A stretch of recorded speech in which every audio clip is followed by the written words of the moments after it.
After an unexpected rebirth in a parallel world, Yang Zhe found himself inexplicably married to a queen, now his cheap yet formidable wife. Fortunately, he wasn't alone in this strange new world. Accompanying him was the super movie black tech system. With its array of supernatural abilities, Yang Zhe embarked on a thrilling journey of rivalry and romance with his wife, climbing to the pinnacle of an extraordinary life where fighting with his beloved is endless fun. Chapter 1. System Binding. Where am I? Rubbing his still tired eyes, Yang Zhe began to carefully observe his surroundings. He found himself in a room exquisitely decorated, radiating opulence akin to a palace. He remembered having a few drinks with some close friends before returning home for a good night's sleep. Although he was a bit tipsy, it certainly wasn't to the extent of waking up in the wrong place. As he pondered over his confusion, a sudden voice echoed in his mind. Superfilm high-tech system has detected the host. Testing compatibility, please wait. Compatibility test complete, beginning binding 1. 5:15. Upon hearing the voice in his head, Yang Zhe's eyes widened in surprise. A system? Have I crossed over? Indeed, Yang Zhe, a seasoned otaku, had a deep fondness for various online novels, particularly those involving time travel. A system was an essential perk for any traveler. However, he was still unaware of what kind of world he had entered. But none of that mattered for now. He patiently awaited the completion of the system binding, knowing that soon all his questions would be answered. Come on, hurry up, faster. Yang Zhe began to urge the system in his mind. System binding complete. Congratulations, host, you have successfully bound to this system. As the system finished binding, the mechanical voice transformed into a serene and crisp female voice, pleasant to listen to. At that moment, a flood of vast information surged into Yang Zhe's mind. He finally understood the nature of the world he had crossed into. It was a parallel world similar to Earth, with technology approximately 3 to 5 years ahead of his original world. Yet fundamentally, not much had changed. He realized that he was not in his familiar Huagua, but in a small country called Baoyuo. In his previous world, there was no such country as Baoyuo. While that was surprising enough, what truly astonished him was that he actually had a wife. In Baoyuo, a nation ruled by a monarchy, the queen held the position of absolute authority, and his wife, Chen Ruoxue, was the queen of this very country. Yang Zhe originally held a decent position as the son of the Yang family, one of the 6 prominent families in the kingdom of Polo. Logically speaking, a second-generation heir like him, who merely lived off his family's wealth, should not have the qualifications to marry the queen. However, due to some connections from the previous generation, Yang Zhe ended up in an arranged marriage with Chen Ruoxue. Consequently, he became the target of ridicule in the kingdom, labeled as a soft rice king, a man living off his wife. His reputation was tarnished beyond repair, and the status of being a royal husband did little to improve his life. Aside from being respectfully addressed as Prince Yang by others, there was hardly any other change. What Yang Zhe found even harder to accept was that this unfortunate soul who had crossed over was initially the sole heir of one of the 6 families. Under normal circumstances, he could have lived a carefree life without relying on this empty title. Unfortunately, his predecessor had a penchant for indulgence, engaging in excessive eating, drinking, and gambling, effectively squandering the family's wealth and accumulating a mountain of debt. Seriously, can it get any worse? After learning about his predecessor's miserable fate, Yang Zhe couldn't help but murmur in disbelief. He had never encountered such an extreme example of wastefulness before. Well, it seems this unfortunate guy is stuck like this. I should check out what this system is all about. Just as Yang Zhe was about to review the system that had been bound to him, the heavy, ornate door of the room was pushed open from the outside. A young woman dressed in extravagant attire entered, accompanied by a group of suited bodyguards. From his memories, Yang Zhe recognized her as his wife, Chen Ruoxue. It had to be said that Chen Ruoxue was indeed strikingly beautiful, with an impeccable figure and grace. However, her perpetually icy demeanor made her hard to approach. Although they had been married for some time, she wouldn't even let him touch her, which was certainly unfortunate. "You're here. Is there something you need?" Yang Zhe asked, prompting a momentary surprise from Chen Ruoxue, but she quickly resumed her perpetually cold expression. With a gesture, one of the bodyguards brought over a chair, and Chen Ruoxue sat down beside Yang Zhe's bed. "You really know how to make a scene, don't you? Take a look, 300 million. I wonder where you got the confidence for this," she said, handing him a bill. Yang Zhe examined it closely and realized that his predecessor had lost a significant amount of money again. "Given that you've lost such a large sum, I can easily make you do things you wouldn't want to do in order to pay off your debts," threatening me. From the words of this cheap queen of a wife, Yang Zhe naturally picked up on another tone. If she truly wanted to force him to do something, she wouldn't have put it this way. Moreover, she probably had already repaid the money, and the reason she brought it up now must have something more behind it. Sure enough, everything unfolded as Yang Zhe had anticipated. You could never repay this money in 3 lifetimes. How about this?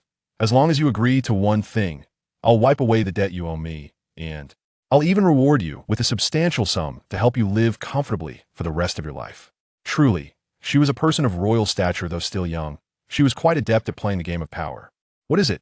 On Independence Day, 3 months from now, I want you to make a public statement officially dissolving our marriage.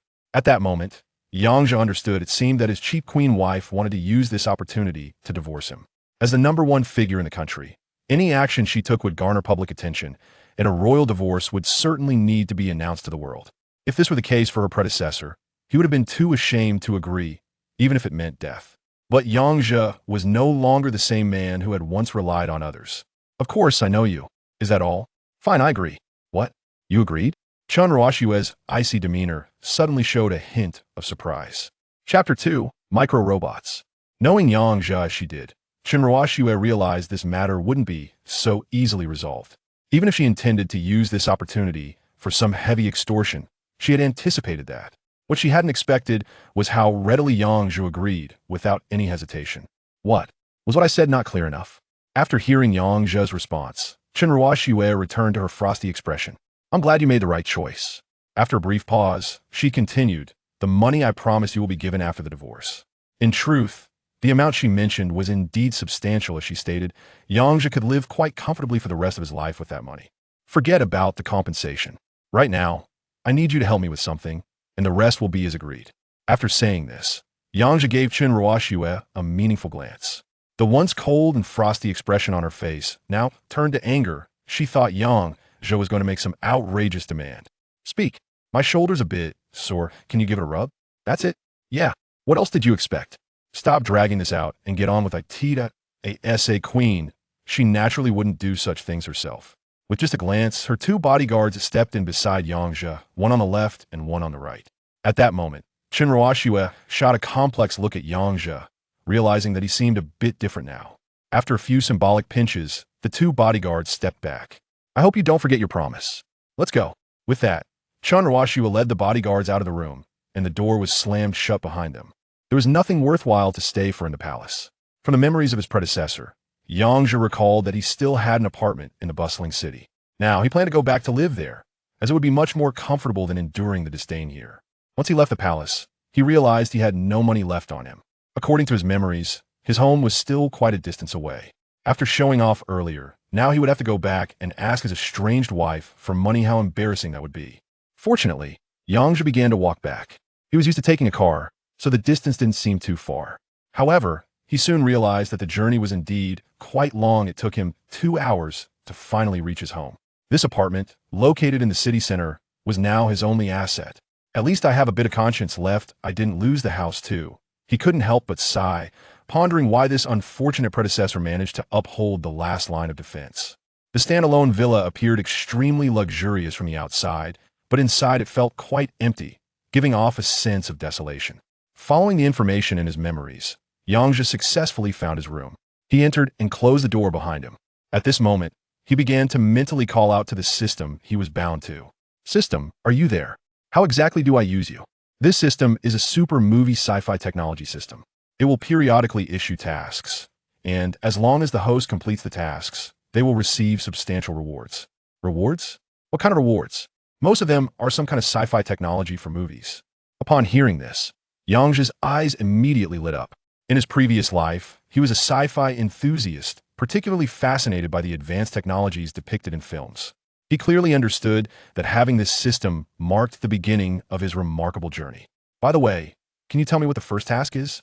Task. Please earn 1 million bola coin within 1 week using your own abilities. Completing the task will randomly unlock a piece of movie technology.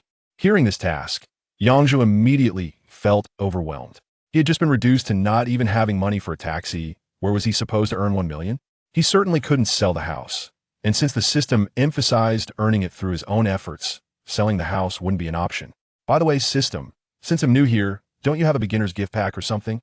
In light of the host's first binding to this system, a beginner's gift pack has been specially awarded. Please be ready to receive it. Receive it, ding. Congratulations, host. You have acquired 10 microrobots along with their manufacturing processes and theories. As the system notification completed, a torrent of vast information surged into Yang Zhe's mind.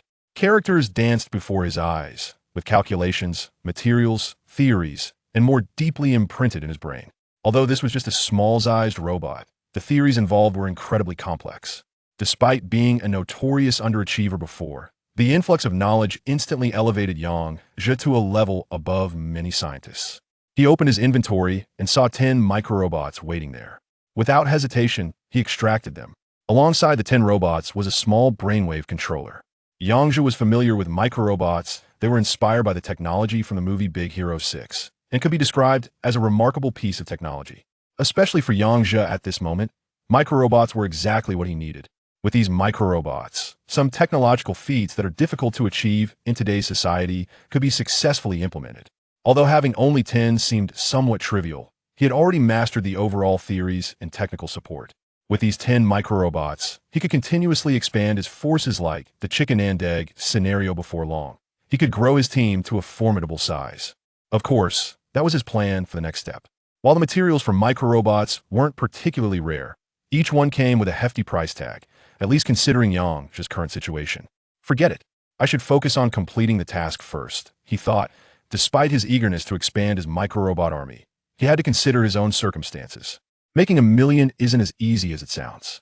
Just as Yang Zhe pondered how to earn that $1 million, someone suddenly burst through his front door. Chapter 3. Maid Xiao AI standing at the door was a simple-looking girl.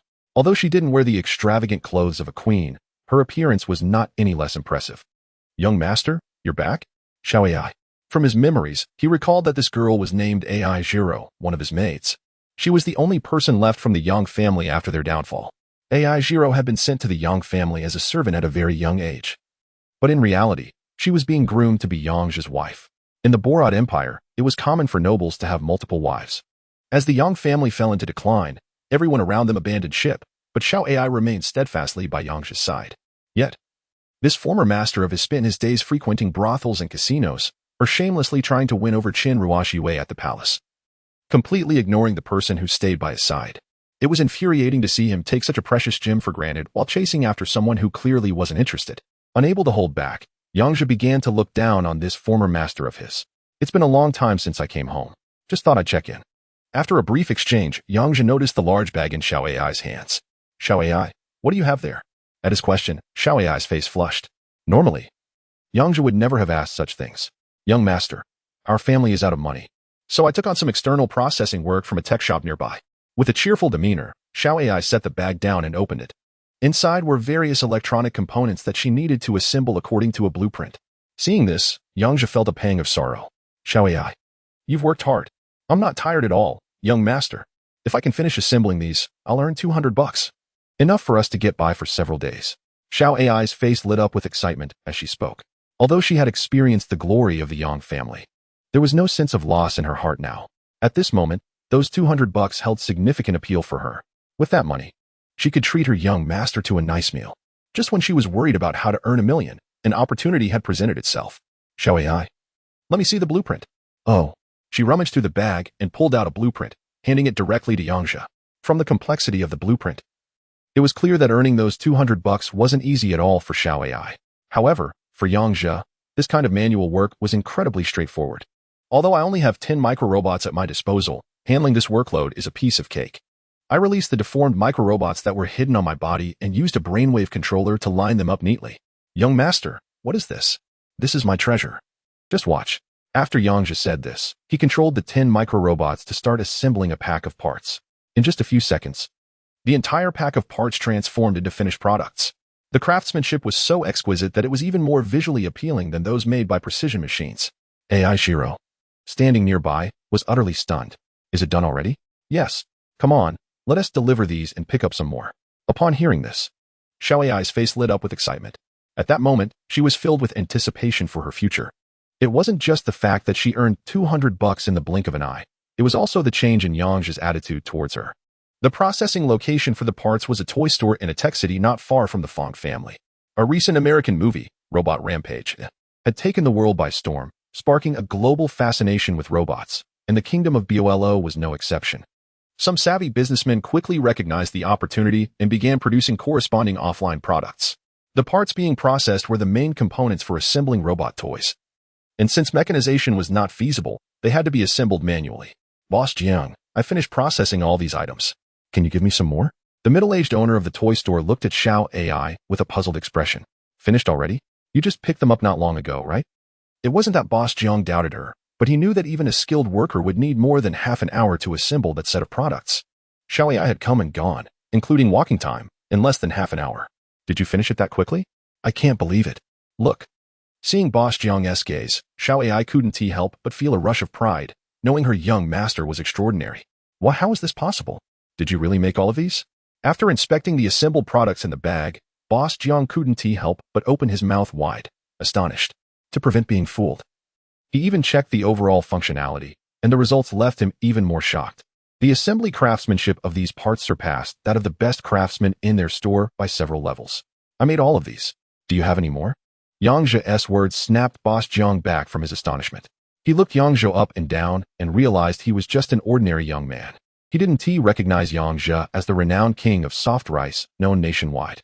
Although he is the husband of the queen, Yang Zhe has rarely made appearances. So it's not surprising that the common people don't recognize him. I have some more here. If you need them, feel free to take all of them. I can offer you a better price. While he was amazed by the overall speed, Boss Jiang's eyes were also shining with excitement. In fact, the work he had in hand was sourced from elsewhere, and he made a significant profit from each finished product. With such fast turnaround times. That's all money. How could he let it go? May I ask your name, young man? Since Boss Jiang didn't recognize him, Yang Zhe didn't want to reveal his identity. Chapter 4. The Processing Expert. My name is Yang Ming. Oh, so you're Master Yang. Let me take you two to the warehouse for a look. Under Boss Jiang's guidance, Yang Zhe and Xiao AI followed him to the back storage area of the shop. As the large warehouse door opened, they were greeted by a vast space filled with various parts. I have enough materials here for both of you. Take as much as you can handle. There's no need for all that. Let's just get started right here. Upon hearing this, Boss Jiang was taken aback once again. However, considering the reliable quality of the finished products they had previously submitted, he decided not to say anything. After all, whether they produced a lot or a little, he would still profit. Providing a space posed little risk. At most, he would just have to cover their meals. All right then. What tools do you need? Master Yang? I'll get them for you right away. Tools? Not necessary. Just wait outside and close the door behind you. And don't forget to bring me a cup of coffee. Despite the odd request, Boss Jiang nodded in agreement. The reason for his current attitude was largely due to the previous successful products that had opened doors for them. If they hadn't had those prior examples, Yang Zhe's immediate demands might have gotten him kicked out right away. Once Boss Jiang was sent away, Yang Zhe began to get busy in the warehouse. Although he had micro-robots as his manufacturing tools, the sheer volume of parts made them seem somewhat inadequate. However, this didn't faze Yang Zhe, as processing these robot components was merely a title. What he truly valued was the abundance of parts in the warehouse. As is customary in processing work, there would be some material waste. In this warehouse, there was at least a 15 loss rate, which meant there were plenty of extra parts available. Moreover, the most important thing was that there were not only the parts that needed processing, but also components for assembling other items. After a quick scan, he realized there were more than enough materials to create micro-robots. With just 10 robots released, Yang Zhe began using his brainwave controller to command them to start production. Before long, the number of micro-robots grew to 100, and they continued to expand. After using up all the 15 of parts allocated for waste, Yang Zhe's army of micro-robots successfully swelled to about 1,000. Although the micro-robots had expanded temporarily, there were still some issues. After all, these were just materials meant for toy production. Even if the materials were relatively high-end, they still paled in comparison to specialized materials. Watching Yang Zhe work diligently, Xiao AI's big eyes sparkled with admiration. Young master, this is simply amazing. Didn't I tell you? Stick with me, and you won't suffer anymore. Once we finish this order, I'll take you out for a nice meal. With that, Yang Zhe officially set his robot army to work on the task at hand. In just 2 minutes, the warehouse filled with parts transformed into finished products. Waste? Not a chance. With the advanced craftsmanship of micro-robots, the concept of waste simply doesn't apply. Including the time spent manufacturing the micro-robots, Yang Zhe and his team had only been in the warehouse for about an hour. Now that the job was done, they needed to find someone to come and inspect the work and pay them. Yang Zhe concealed all the robots on his person. After all, the materials were subpar, and hiding them on his body made him feel a bit bulky. He glanced at the dazed Xiao AI and grabbed her hand. "Let us go, Xiao AI." Coming back to her senses, Xiao AI's face flushed bright red. "The young master is holding my hand inside the shop." Boss Jiang had just seen off a customer and hurried over to greet Yang Zhe and his team. "Master Yang, how much have you done? Are you here to pick up the coffee? Just focus on your work. I was about to send someone to bring it to you. No need for coffee. I'm all done." "What? Done already?" Upon hearing this, Boss Jiang's jaw almost dropped in disbelief. "Goodness, that's incredibly fast." "You know, the warehouse is filled with enough parts to assemble thousands of finished products. Even the most skilled craftsmen can only assemble about 20 in a day. Master Yang, you're not joking with me, are you?" Hearing this, Yang Zhe snorted coldly, then waved his hand at the sweating Boss Jiang, signaling him to follow to the warehouse. When they reached the warehouse and opened the large door, Yang Zhe said, "Take a look for yourself. This is unbelievable. Master Yang, no, expert Yang. How did you do this?" At that moment, Boss Jiang was stunned by the sight before him, his words stumbling. As for how it was accomplished, Yang Zhe certainly wouldn't divulge the secret. "You don't need to worry about how it was done. Just check the quantity and quality. And please settle the payment while you're at it. Also, I use some of the other materials in your warehouse, so just deduct that from the total." Boss Jiang nodded in agreement. Compared to this big job, the leftover parts piled up in the warehouse were indeed expendable. He called all the store employees to start counting. Meanwhile, Yang Zhe set up 2 stools at the door and relaxed with Xiao AI over coffee. After 2 hours had passed, the employees finally finished counting all the finished products. "Boss, we counted everything. A total of 15,000 pieces." One worker wiped the sweat from his brow and hurried to report the results to Boss Jiang. "Expert Yang, you're truly amazing. Stop with the flattery. Just settle the payment for me." As Boss Jiang was about to butter up to Yang Zhe, he quickly broke into a grin. "There are a total of 15,000 items, each with a processing fee of $10, which adds up to a total of 150,000. Expert Yang has really helped me out a lot, and I won't deduct any costs for those parts used." Yang Zhe didn't say much about the price. While it seemed quite reasonable, the calculations behind it weren't as straightforward. However, Yang Zhe didn't want to dwell on that. He just wanted to get the money quickly so he could take Xiao AI out for a nice meal. "The price was fine. Let us settle it." Boss Jiang nodded, took out his phone, and after a few taps, transferred 150,000 bowler coins to Xiao AI's card. Once the money was in, Yang Zhe nodded to Boss Jiang and was about to leave with Xiao AI. Just as they reached the door, Boss Jiang called out to them, "Wait." Chapter 5. The big job. Just as Yang Zhe was about to leave, he suddenly stopped in his tracks, and a chill swept across his face. Xiao AI looked a bit anxious. She thought something might have gone wrong with their delivery, and she instinctively tightened her grip on Yang Zhe's hand. "Young master, is everything okay?" "Don't worry." Yang Zhe reassured Xiao AI and turned around. "Mr. Jiang, is there something else you need?" Noticing the change in Yang Zhe's tone, Mr. Jiang quickly realized that they had misunderstood him and forced a smile. "Expert Yang, you've misunderstood. In fact, I have a big job on hand, and I'm not sure if you're interested." Although Mr. Jiang had already transferred over a substantial amount, it was still far from the 1 million they needed. However, a big job could potentially yield a significant profit.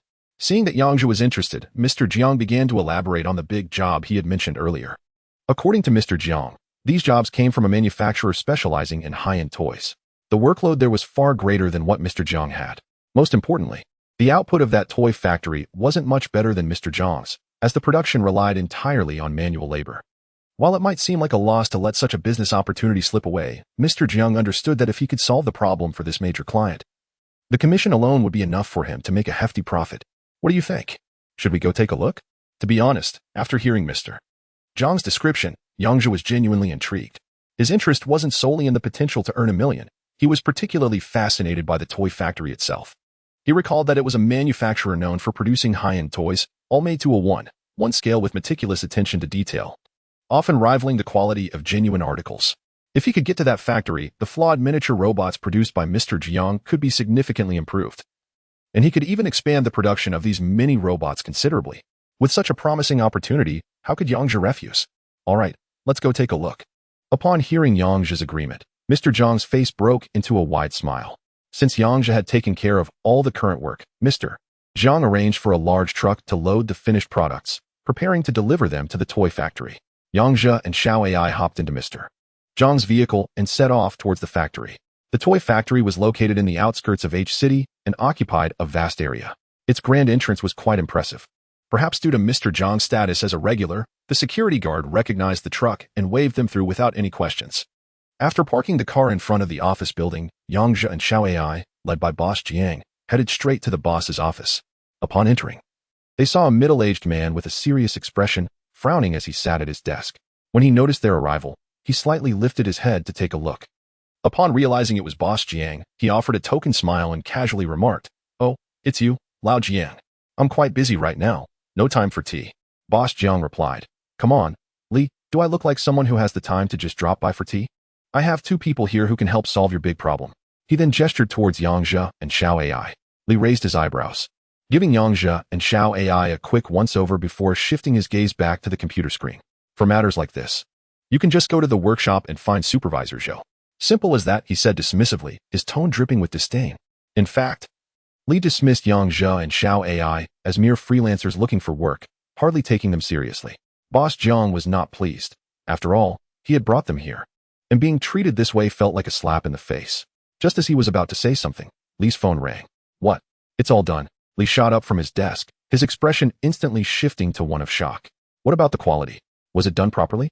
"Oh, I see. Let's leave it at that for now." After hanging up, Li took a moment to calm his excitement. He quickly replaced his serious demeanor with a beaming smile and hurried over to boss Jiang. "Lao Jiang, you're truly my lifesaver. I didn't expect the work you brought me to be finished so quickly. Let us go to Dingxiangju Hotel and have a drink." Xiao Ai, being quite innocent, was puzzled by Li's sudden change in attitude. "Sir, this person is so strange. He just said he didn't have time for tea, and now he wants to take us out for drinks." Seeing her bewildered expression, Yang Zhe couldn't help but pat her forehead gently. "Don't mind him. He might just be acting a bit weird." Yang Zhe smirked, well aware of the reality behind Li's behavior. Boss Jiang, enjoying this unexpected attention, felt a bit lightheaded. Normally, Li wouldn't treat him this way, but he understood that it was all thanks to Yang Zhe's influence. "Li, you're too kind. It's actually all thanks to expert Yang here," boss Jiang stated.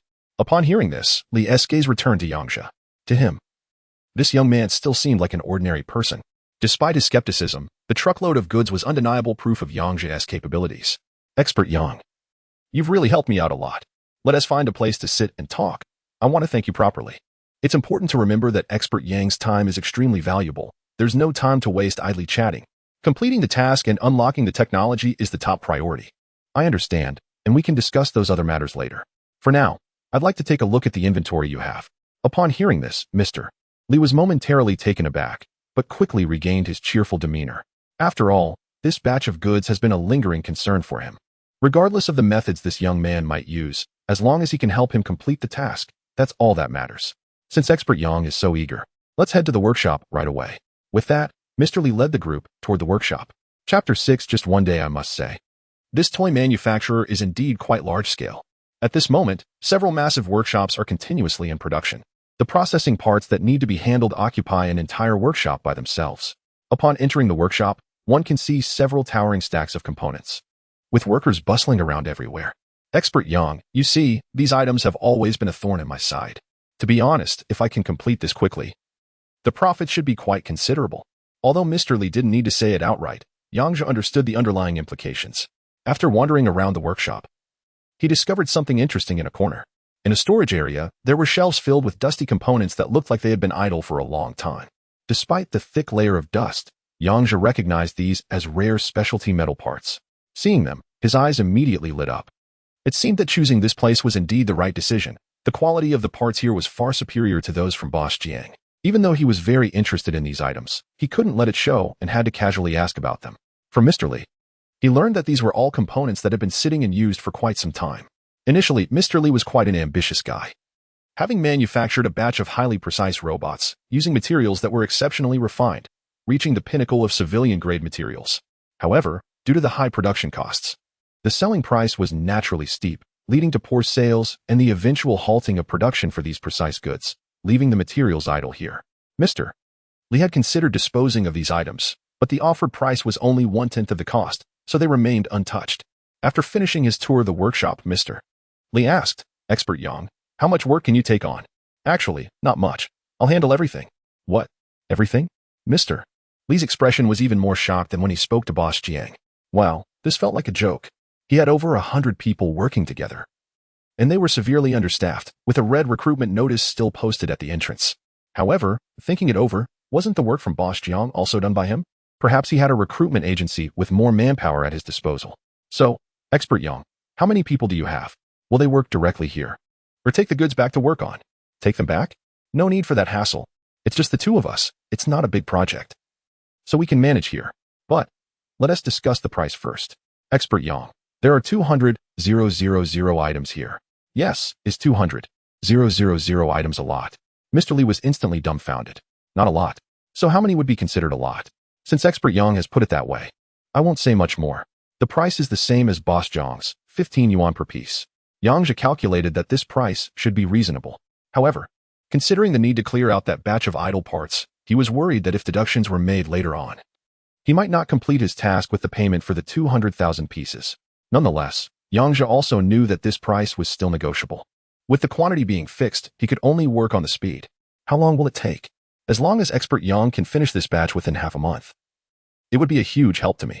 After Mr. Li finished speaking, he paused for a moment and continued. If Expert Yang can complete it ahead of schedule, I can offer a bit more on the 15 yuan price. On the side, Xiao Ai heard this price and looked quite excited. She started counting with her little hands. But no matter how she calculated, it was an astronomical figure. At that moment, her admiration for Yang Zhe grew even stronger. No need to make it so complicated. I can get this done in a day. I won't ask for much, just 20 yuan per piece. Little brother, you can't just brag like that. Old Zhou. The workshop director accompanying them scoffed at Yang Zhe's words. Not only did the workshop director not believe it, but even Mr. Li, who had seen the goods sent over by Boss Jiang, was also skeptical. Yang Zhe knew that without showing some real capability, he couldn't convince this group. This is troublesome. Brother, have those workers over there stop for a moment. With old Zhou's command, the busy workers all stepped aside. Seeing the space cleared, Yang Zhe took out his glasses from his pocket and put them on. Then, the tiny robots hidden on him began to crawl out continuously. What are those? Soon, over 1,000 tiny robots had crawled out and lined up neatly. Yang Zhe used a brainwave controller to give them a command, and they quickly rushed toward the mountain of parts. In just a few seconds, finished products were neatly displayed before everyone's eyes. To be honest, the group was stunned. Rubbing their eyes, they realized that the products were indeed completed, leaving them utterly shocked. Did you see how that was done just now? No. How could it be done so quickly? Is this some kind of magic? It seems like it was those little black things that did it. But what are they? This is amazing. The surrounding workers began to discuss among themselves. Hearing the noisy chatter, old Zhou snapped back to reality. He called over several experienced craftsmen to inspect the products. They found that the items were indeed completed and the craftsmanship was exceptional. Look at this workmanship. There isn't a single flaw. It's incredibly precise. Moreover, you should take a closer look. These two items are identical in every way, as if they were made from the same mold. Even our best technician, Engineer Zhang, probably couldn't achieve this level of craftsmanship. Honestly, there's no need to ask directly. From the shock on the workers' faces, Mr. Li already knows about the quality of this batch. Master Yang, your skills are truly remarkable. How did you manage to do this? That's something you don't need to know. Just understand that I can get the job done for you. Chapter 7. Unlocking Technology. Iron Man Yang Shinxian said, I apologize for my earlier offense, Mr. Li. At this rate, it seems this batch of work will be done in no time. So, if you can finish these tasks within a day, I'll pay you $20 for each item. It could be said that Mr. Li's offer was sky high at this moment. The workers nearby couldn't help but feel envious upon hearing this. However, there was nothing they could do. After all, Yang Shinxian was both quick and skilled in his craft. As far as price was concerned, that wasn't an issue. But I do have another condition. Feel free to speak your mind, Yang Shinxian. If you're not satisfied with the price, we can discuss it further. At this moment, Mr. Li thought Yang Zhe was merely haggling over the price. The price Mr. Li offered was already quite fair, and I had no objections. To be honest, I was more interested in that batch of idle parts sitting in the warehouse. Mr. Li, could you possibly transfer them to me? Upon hearing Yang Zhe's condition, Mr. Li hesitated for a moment. Although he didn't know what Yang Zhe intended to do with those parts, keeping them would only mean they would continue to take up space in the warehouse. That batch had cost me a pretty penny to produce, around 5 million. However, if Yang Shinxian wanted them, I could give him a straightforward price of 2 million. How does that sound? A cunning businessman, without a doubt. To ask for 2 million for a pile of idle items is almost akin to robbery. If these things were taken to sell as scrap, they wouldn't even fetch 1/10 of that amount. Nonetheless, Yang Zhe didn't press the issue too much. After all, in someone else's hands, they would just be waste. While in his, they were treasures. At the very least, they would be much cheaper than buying new ones. Deal. Once the price was settled, Yang Zhe got to work. The tiny robots, like ants, immediately set off towards the mountain of parts. The efficiency of the mini robots was astonishing, and finished products began to emerge one after another in front of everyone. Seeing the completed items, Mr. Li quickly began to organize the next steps. Old Joe, hurry up. Don't let those people just stand there. Get everyone to move the finished products to workshop number 1 for assembly. Old Joe, who had been in a daze, snapped to attention at Mr. Li's command and quickly started directing the workers. Those who had been busy with processing now all turned into movers. There were over 100 people, yet their efficiency still couldn't match Yang Zhe's production pace. This was partly due to the limited number of robots at Yang Zhe's disposal. If he had over 10,000 mini robots, the speed would have increased significantly. He had considered initially processing the parts here to boost his capabilities, but ultimately decided against it. After all, it was better to develop his secret technology slowly and properly at home. Moreover, he currently has plenty of time. The micro-robots are still tirelessly working, producing finished products at an astonishing speed. Seeing such incredible efficiency, Mr. Li is practically ecstatic. The equipment in this toy factory is quite advanced. Aside from the parts that need to be processed manually, everything else can be produced using the factory's machinery. Once this major challenge is resolved, everything else will be a piece of cake. The original timeline was 1 day, but only 5 or 6 hours have passed, and all the work is already completed. Finished. At this moment, Mr. Li and his team are completely stunned, lost in thought, not even hearing Yang Zhe's words. How could they be so ignorant? They seemed like a bunch of country bumpkins. Little did Yang Zhe know, the shock he brought to these people was immense. The processing speed is simply off the charts. Oh, I got so caught up in my thoughts. Mr. Li sheepishly scratched his head and then called over Supervisor Zhou. Immediately arranged for staff to count the goods. With such a large quantity, it would take several hours to get an accurate count. And Yang Zhe certainly doesn't have the time to play along. Besides, whether there are a few more or a few less, he truly doesn't mind at all. As long as the money is in hand and his batch of parts is shipped out, his goal will be achieved. Mr. Li never expected Yang Zhe to be so straightforward. He was surprised that Yang Zhe was so accommodating. All right then, I won't say much more. Let us settle the account based on the whole number of 200,000 pieces. Each is still at the previously agreed price of 20 yuan per piece, totaling 4 million. After deducting 2 million for that batch of parts, we'll have 2 million left. After a moment's thought, Mr. Li added, these are all straightforward figures. Since you, Yang Zhe, have helped me so much this time, I'll give you an extra 200,000 as a treat from me, Old Li. Yang Zhe had no objections to this price, and Mr. Li certainly knows how to conduct business. He nodded in agreement, indicating that he had no issues with it. Before long, the toy factory's finance department brought over a stack of checkbooks, and in a flurry of activity, a cash check for 2 million was issued. Mr. Li glanced at it and handed the check to Yang Zhe. The moment the check was in his hands, a system notification suddenly echoed in his mind. Congratulations, host. You have completed the task and received a set of technological product. Iron Man armor, unlocking movie technology. Iron Man, Iron Man. Yang Zhe whispered to himself, involuntarily breaking into a grin. Young master, Xiao AI shook him a couple of times, bringing him back to reality. And he realized there were still so many people around. Feeling a bit embarrassed, he cleared his throat and quickly returned to his previous serious demeanor. Thank you, Mr. Li. I'll need your help arranging for a vehicle to deliver that batch of parts. Don't worry, I'll cover the shipping costs. After that, Yang Zhe shared his home address with Mr. Li. Mr. Yang, you're too polite. If I'm not mistaken, those little things you're using for processing are robots, right? I was wondering, could you transfer them to me? Transfer? Sure, but I'm just worried you might not be able to afford them. Mr. Li responded with excitement upon hearing Yang Zhe's words. To him, any issue that can be solved with money isn't really an issue at all.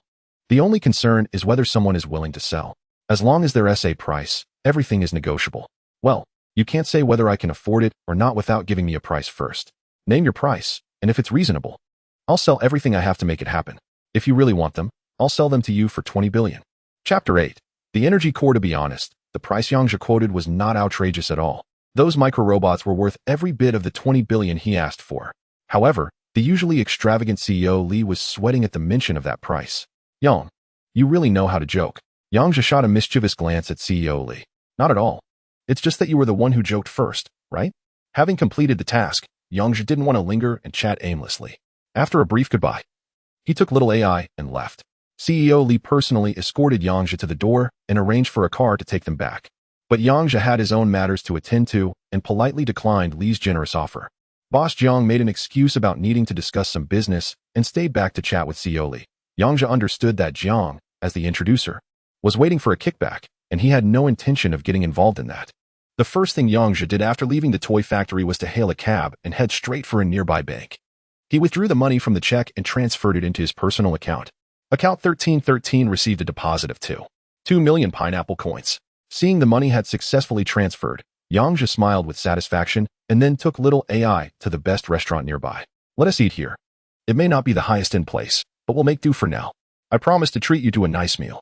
Upon hearing this, little AI couldn't help but blush. Young master, you don't need to say that. I'm just happy to be with you, no matter what we eat. Little AI truly meant what she said.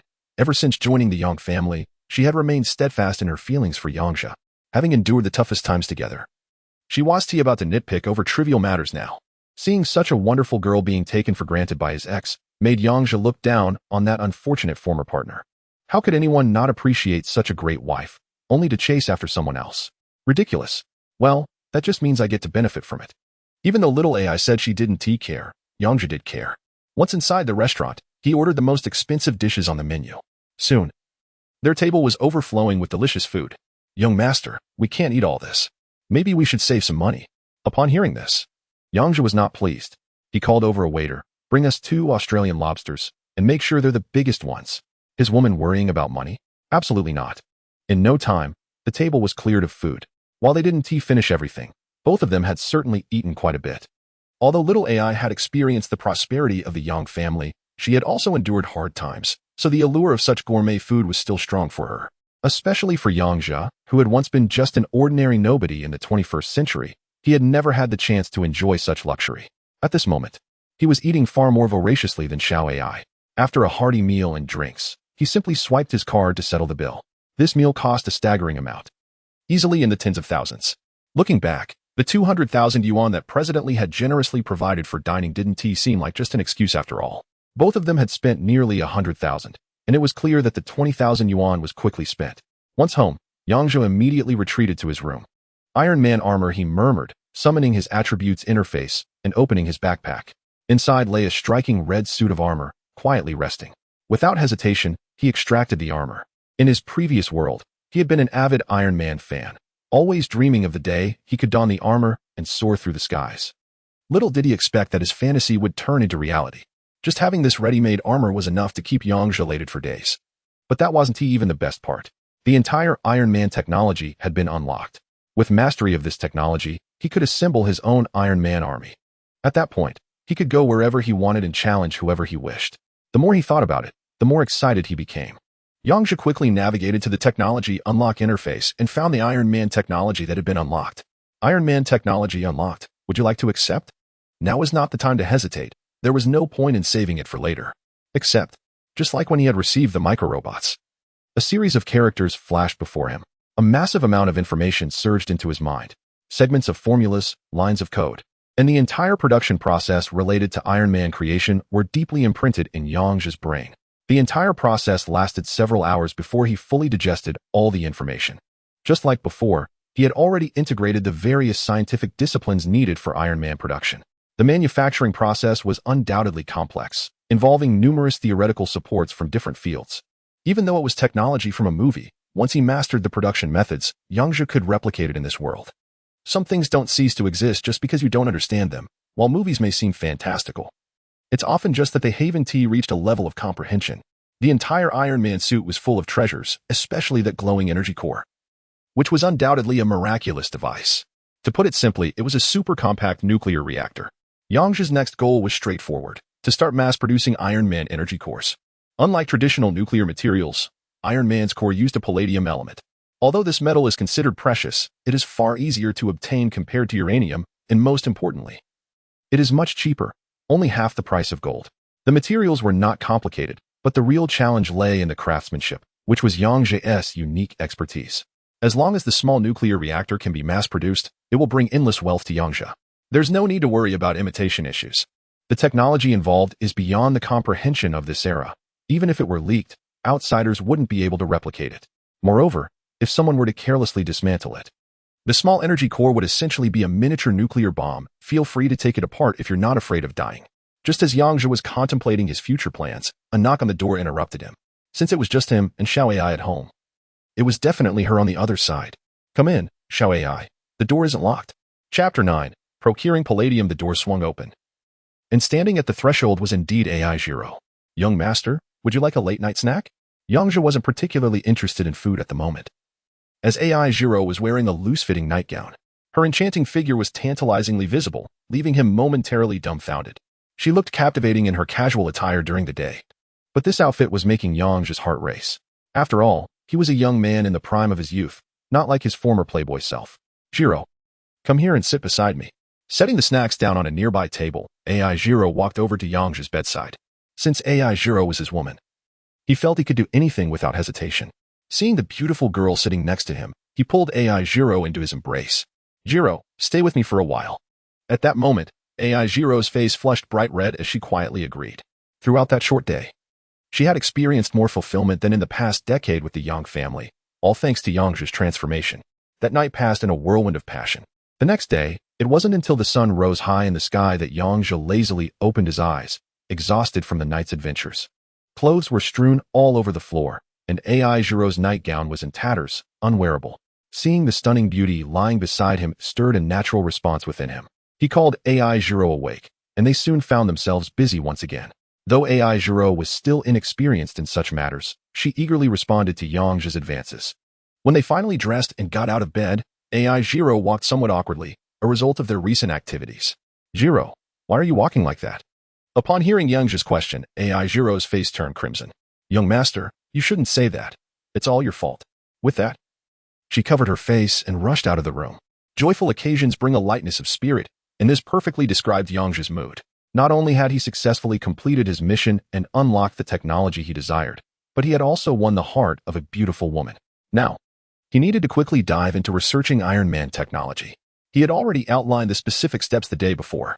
There was no rush to create the Iron Man suit just yet. First, the costs were prohibitively high, and second, its power was extraordinarily formidable. If it were to be unveiled, it would undoubtedly cause a massive stir. Such attention would be disadvantageous for Yang Zhe, who was currently focused on quietly amassing wealth. Focusing solely on the research of energy cores is a more prudent approach.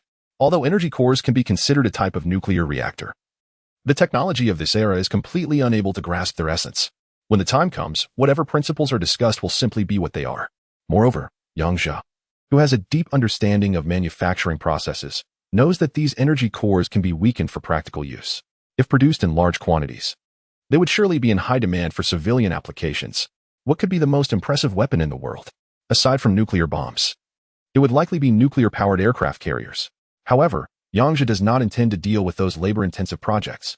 While you have nuclear-powered aircraft carriers, I will create nuclear-powered cars, nuclear-powered smartphones, nuclear-powered vibrators. After all, conducting scientific research is an expensive endeavor. As long as these quicker money-making projects are successful, the profits will flow in, allowing him to fund higher-level research in the future.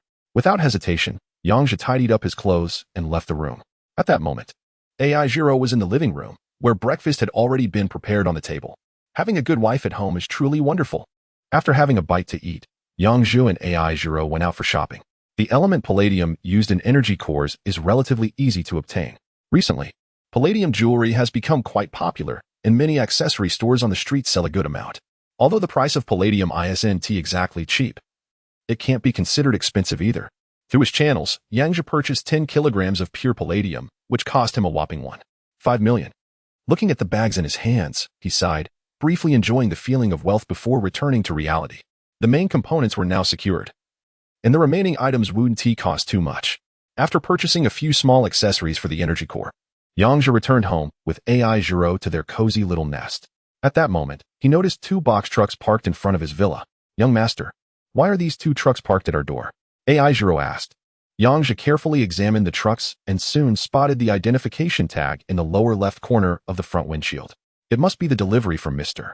Lee at the toy factory. Approaching the trucks, he confirmed that these were indeed the parts he had ordered from the toy factory yesterday, which he urgently needed.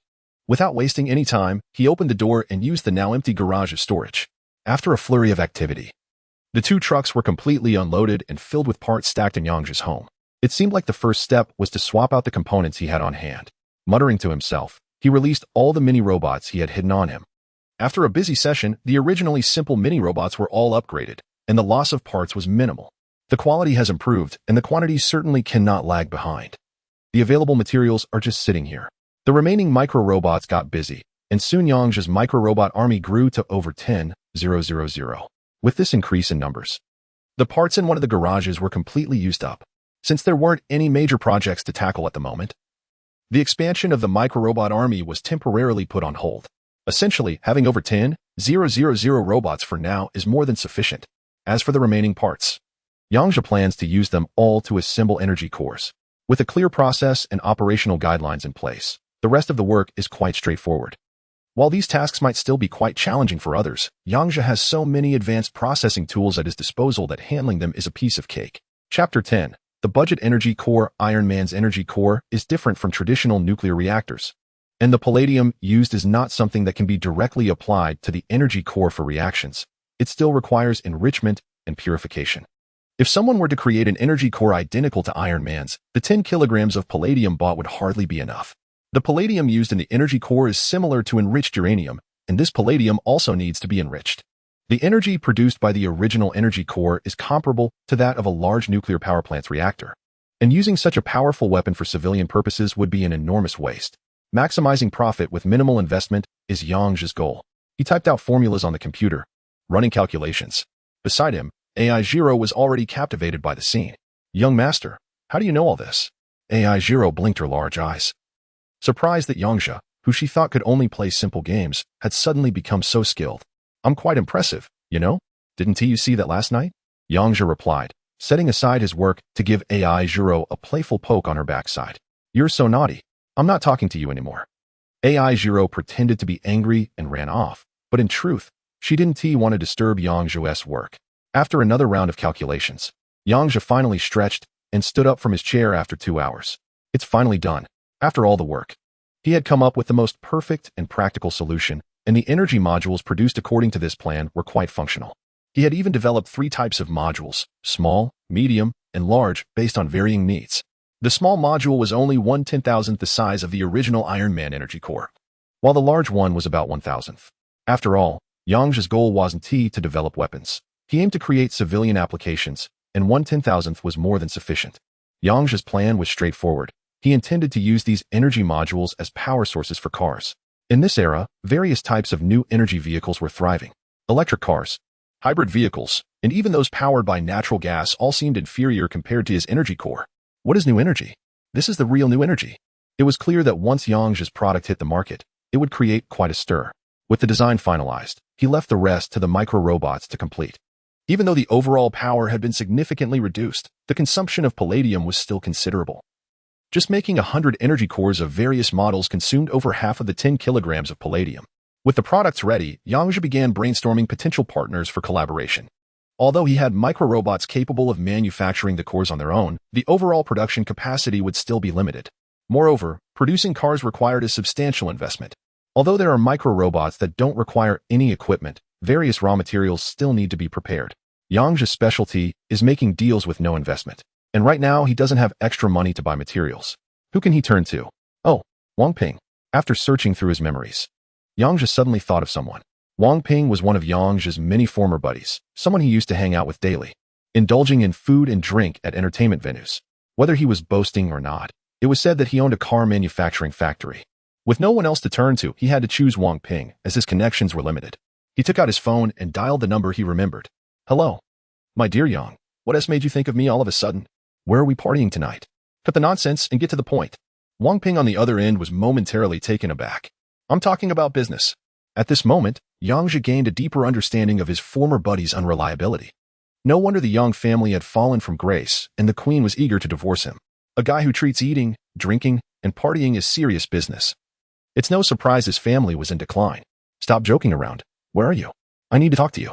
Wang Ping provided an address, and Yang Zhe hung up the phone. After tidying up a bit, he brought AI Zero along and hailed a cab straight to the address Wang Ping had given. Wang Ping was a young man in his 20s, with a rather sleazy appearance. Hey, Prince Yang, where did you find such a stunning girl?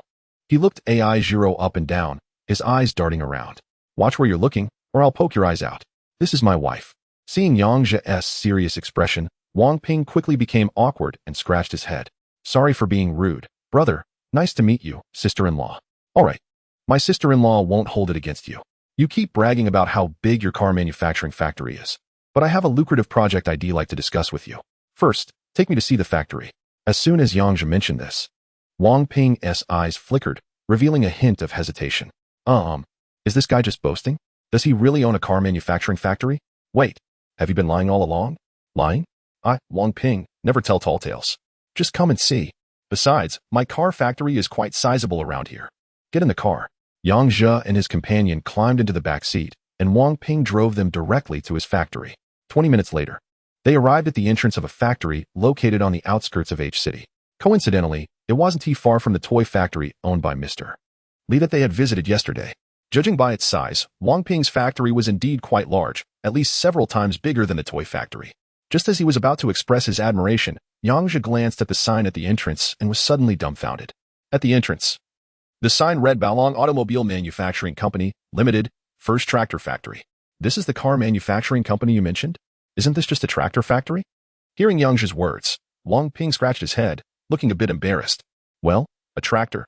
Isn't it still a type of vehicle? That's just a lame argument. Absolutely ridiculous. You and the Queen are both from Baoyuo, but can you compare the two of you? The difference is just too vast." Yang Zhe didn't want to argue with him. The situation was what it was. A tractor is a tractor. Having this ready-made option is definitely better than searching everywhere else. And with this energy core, even if it's used for a tractor, it can still be turned into the fighter among tractors. Chapter 11. Design drawings. As the car arrived at the entrance, the guard recognized it as Wang Ping's vehicle and immediately stood in formation to salute. Upon entering the factory area, although Wang Ping's tractor factory was considerably larger than Li's toy factory, it had an overall atmosphere that felt quite lifeless. Compared to the bustling scene at the toy factory, this place seemed much more desolate. Several workshops were in a state of neglect, with only one still maintaining production. The tractor industry had become increasingly difficult. There were fewer and fewer farmers, and everything was now heavily mechanized. Wang Ping's voice trailed off, a hint of melancholy appearing in his eyes. This automobile manufacturing plant was handed down to Wang Ping by his father. It was once a thriving establishment, with sales not only covering the domestic market, but also involving some export business. However, with the rapid developments over the years, many outdated practices had been phased out, and it was no easy feat to keep the factory afloat. Those days are long gone. With my latest technology, I can definitely help bring this factory back to life. Yang Zhe's statement was not mere bravado. He genuinely had the capability. "Well, I'm glad to hear that you're so enthusiastic, Prince Yang. Let's take a look at the workshop," Wang Ping replied, seeming somewhat unconvinced by Yang Zhe's words. Knowing Yang Zhe, he feared that if the factory was doing fine, it might not survive his arrival. Wang Ping kept this thought to himself, eager to show Yang Zhe around and then send him on his way. Despite only one workshop still in operation, it was quite busy inside. Workers were engaged in assembly, with finished products neatly lined up at the entrance. "Mr. Wang, what brings you here?" A middle-aged man in his 50s hurried over to greet them. "Lu, you're just in time. This is the renowned Yang Zhe, the Prince Yang, who has come to invest in our technology. Why don't you show us around?" However, Lu's enthusiastic demeanor changed the moment he heard Yang Zhe's name. His expression turned to one of disdain, and he showed no attempt to hide it. "What prince? He's just a freeloader." Lu scoffed. "Talking about investing in technology? He probably doesn't even understand the principles of machinery." Xiao Ai, overhearing this, was displeased and stood up angrily. "I won't let you talk about my young master like that. He's very impressive. Sweetheart, it's guys like him, living off their family's wealth, who are best at deceiving naive girls like you." "Wake up," Lu retorted. "Lu, that's going too far. How can you speak to Prince Yang like that?" Wang Ping interjected, although internally he couldn't help but feel amused. Despite the carefree lifestyle that Lu appeared to enjoy, Wang Ping secretly looked down on him. Yang Zhe, on the other hand, was not bothered by their comments. It was true that his predecessor had left a bad reputation, making it hard for him to present himself as an expert. "There is no other way. We have to get to the point." Yang Zhe shook his head and walked over to a finished product. Wang Ping's factory not only produced finished tractors, but also the engines that went with them. This engine was an old single-cylinder diesel model, basically on the verge of being phased out. "Who designed this engine? What do you think?" Lu Gong said, his pride evident. "This engine is one of my proudest creations. It even won a national award back in the day." After saying this, he looked immensely pleased with himself. "Such a piece of junk. And you have the nerve to show it off. I don't know where you get your confidence." This comment stirred up trouble, and Lu Gong immediately became furious. His anger flared, and he rolled up his sleeves, ready to confront Yang Zhe. What did you just say? You think my work is junk? Let us see you create something better. If you can't, just wait until I'm done with you. What a hassle. Take me to the warehouse. Let us see what you've got. Calm down, you too. Let us talk things out. There is no need for violence. Wang Ping had no idea how to handle the situation. Although Yang Zhe was just a leisurely noble with no real power, he was still a noble. If his workers were to fight on his premises, he would bear some responsibility. On the other hand, Lu Gong was a veteran in the factory. And Wang Ping didn't want to overstep. Lu Gong, already hot-headed, didn't care about any of that. From the moment he saw Yang Zhe, he could tell he was just a brash young man. The workers around, busy with their tasks, gathered to watch. Who is this guy? How dare he speak to Lu Gong like that? I know. He is Prince Yang Zhe. I heard President Wang mention him earlier. Yang Zhe? The guy living off a woman? He is here acting all high and mighty? Seeing the crowd rally behind him, Lu Gong stood taller, his expression brimming with confidence. Once they reached the warehouse, Yang Zhe looked at the shelves filled with parts for processing. Let me show you what real design looks like. Bring me a notebook. One of the warehouse staff, hearing Wang Ping's call, hurriedly brought over an old-fashioned notebook. Although the computer wasn't great, it was usable. Yang Zhe opened the design software and got to work. Having mastered Iron Man-level technology, he was undoubtedly a mechanical master and had the skills to design a somewhat outdated product. With the sound of rapid keyboard tapping, within 20 minutes, a complete set of engine design blueprints was ready.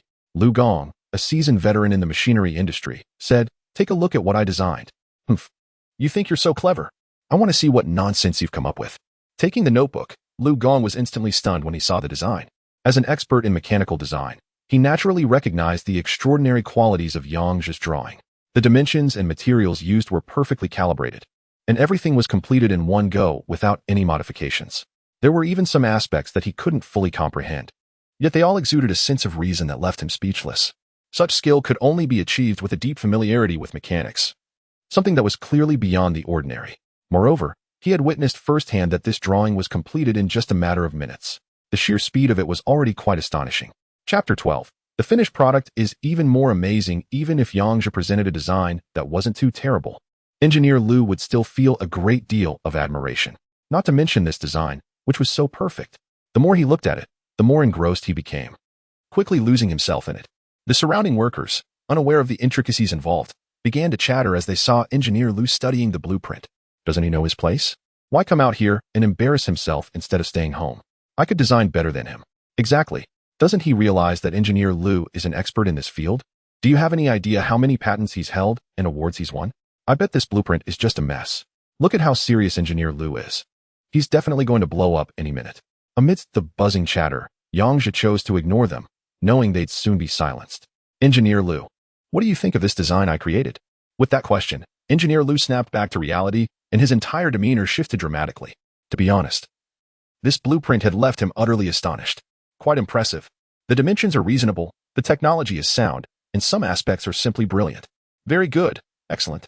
Aside from the one time I saw Dr. Wu's design, this is the second blueprint I've seen that can be deemed perfect. When Engineer Lu said this, everyone around was left dumbfounded. Yang Zhe was also somewhat surprised. He hadn't expected Engineer Lu, who had been so critical of him, to say such things. Isn't this guy known for living off others? Why is Engineer Lu praising him so highly? Indeed, comparing him to Dr. Wu? That's a top expert from Pineapple Country. It seemed the rumors about him circulating earlier were just that, rumors. With this level of skill, how could he still be living off others? At this moment, the happiest person was Wang Ping. Initially thinking Yang Zhe was just fooling around, he was surprised to see that there was substance to his work. The factory situation was not optimistic, but with the injection of new technology, survival was possible. Engineer Lu stared at the blueprint for a while longer before asking Xiaoyang. This design doesn't look like an internal combustion engine. It has some elements of a steam engine. Yang Zhe did not hide the truth. Engineer Lu was correct. This design was indeed based on a steam engine, but it was the ultimate enhanced version of it. That's about right, but it's not entirely a steam engine. What a pity. Such a good design. Hearing this, Wang Ping felt a wave of anxiety wash over him. Just a moment ago, he was filled with hope, and now it seemed to be fading fast. Engineer Lu, does this blueprint not have potential? Not have potential? No way. The potential is enormous. This engine is not complicated to manufacture. We can definitely produce it here. It might have slightly higher energy consumption, but it's compact yet incredibly powerful. The exact output needs to be tested once it's completed, but based on my experience, it should be at least 10 times that of our current products. The workers watching from the sidelines were seasoned veterans who had been in the industry since the factory was established. While they might not reach Engineer Lu's level of expertise, they certainly understood the intricacies involved. At this moment, they were all stunned by what Engineer Lu had just said. Wow, 10 times the power. That's outrageous. If that's the case, the engine design would be comparable to that of a heavy truck. Is it really that exaggerated? How on earth did Yang Zhe come up with this design? Seeing the drastic change in the attitudes of those around her, AI Jiro's admiration for Yang Zhe reached new heights. Young master, you were truly amazing. At that moment, Wang Ping felt a bit dizzy. From Engineer Lu's words, he had discovered a huge business opportunity. A compact engine with high horsepower would definitely be a hot-selling product. If the energy consumption was within an acceptable range, it would sell like crazy. Engineer Lu, stop dawdling and produce a finished product quickly. Mr. Wang, don't rush me. I need to model and source the materials. It'll take at least half a month to complete. Hearing this, Yang Zhe chuckled. For such a small thing, it'll take you half a month? My time is precious. Little Yang, you might not understand. Even though it's just an engine, each component needs to be made separately. So it takes a lot of time. Relying on you all is quite a challenge. Let me broaden your horizons. After saying this, Yang Zhe directly used a brainwave controller to release all the micro-robots hidden on him. Then, he controlled these micro-robots to start assembling various parts in the warehouse. Perhaps Engineer Lu was right. While he saw the need for modeling and making new parts, Yang Zhe's micro-robots omitted all that. Just a few seconds later, a brand new engine was presented before everyone. The workers who had gathered to watch were left dumbfounded, with Engineer Lu being the most shocked. He had seen the blueprints in person and knew exactly what the finished product would look like. He recognized it at a glance. This was indeed what was drawn on the blueprints. At that moment, he was utterly astonished and couldn't help but think that he had misunderstood Yang Zhe before. Such exquisite design and miraculous manufacturing skills. Did this genius really need to rely on others? Perhaps the queen had taken a liking to him. It must be so. Wang Ping's feelings were also extremely complex. Was this really the same playboy who used to drink and party with me? Come on, everyone. Stop being dazed and test the performance first. Yang Zhe's words snapped them out of their shock. Prince Yang, what kind of fuel does this engine use? I'll arrange for someone to find it. Let us hurry up and test it. Engineer Lu was completely convinced at this point, even changing how he addressed Yang Zhe. Fuel? What fuel do you need? The fuel for driving the engine. He pulled out a well-prepared energy core from his pocket and carefully fitted it into a slot in the engine. Isn't this supposed to be the combustion chamber according to the blueprints? This is where this thing goes. Lu Gong was feeling a bit confused at the moment. The item Yang Zhe had just taken out was something he had never seen before. It looked like a glowing toy to him. As a specialized tractor manufacturer, they naturally had the equipment to test horsepower. Before long, the engine produced by Yang Zhe was hoisted onto the testing line. When the results were displayed, everyone present was once again left in shock, and this time the astonishment was even stronger than before. The test values on the screen indicated that this engine had a horsepower of a whopping 2,000. Chapter 13 too much? Then let's reduce it a bit more.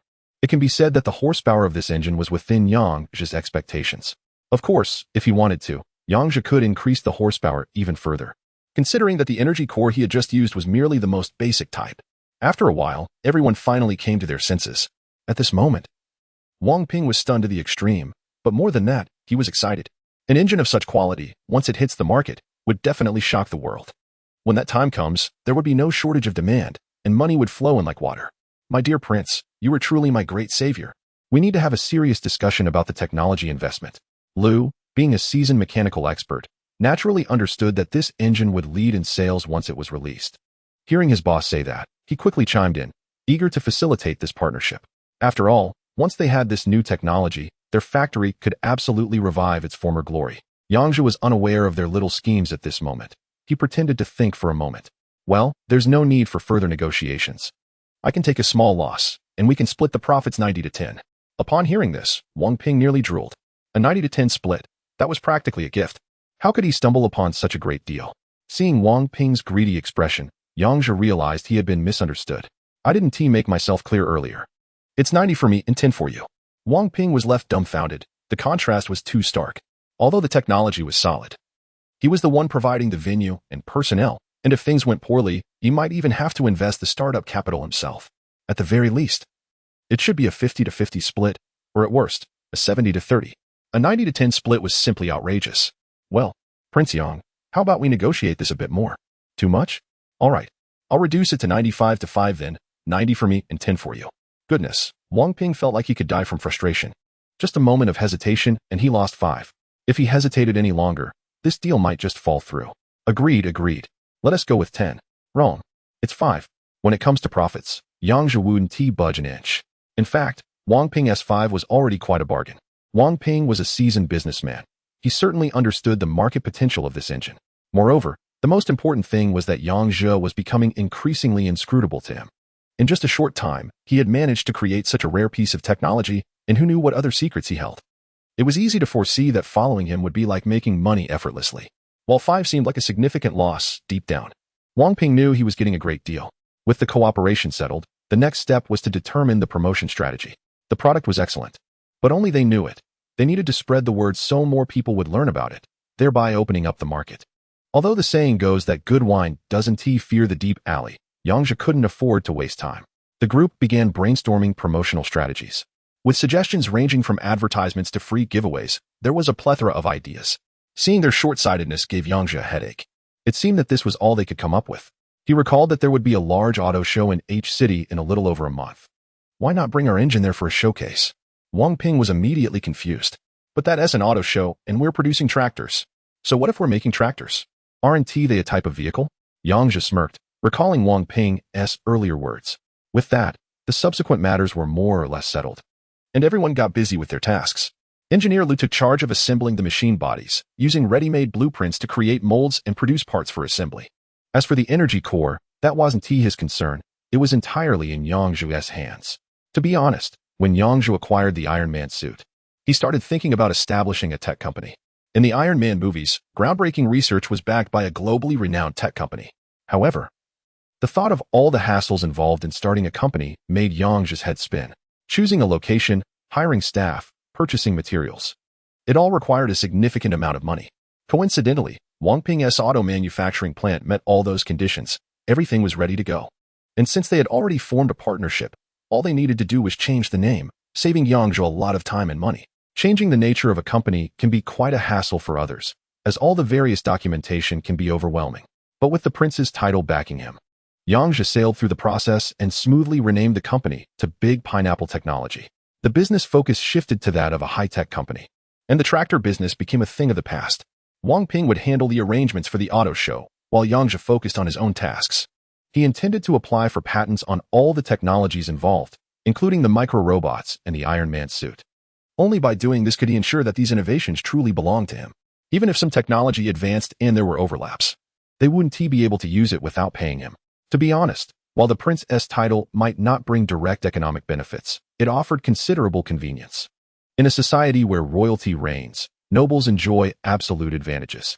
Once the patent application materials were submitted, they sped through the process like a sports car, bypassing all the cumbersome steps in between.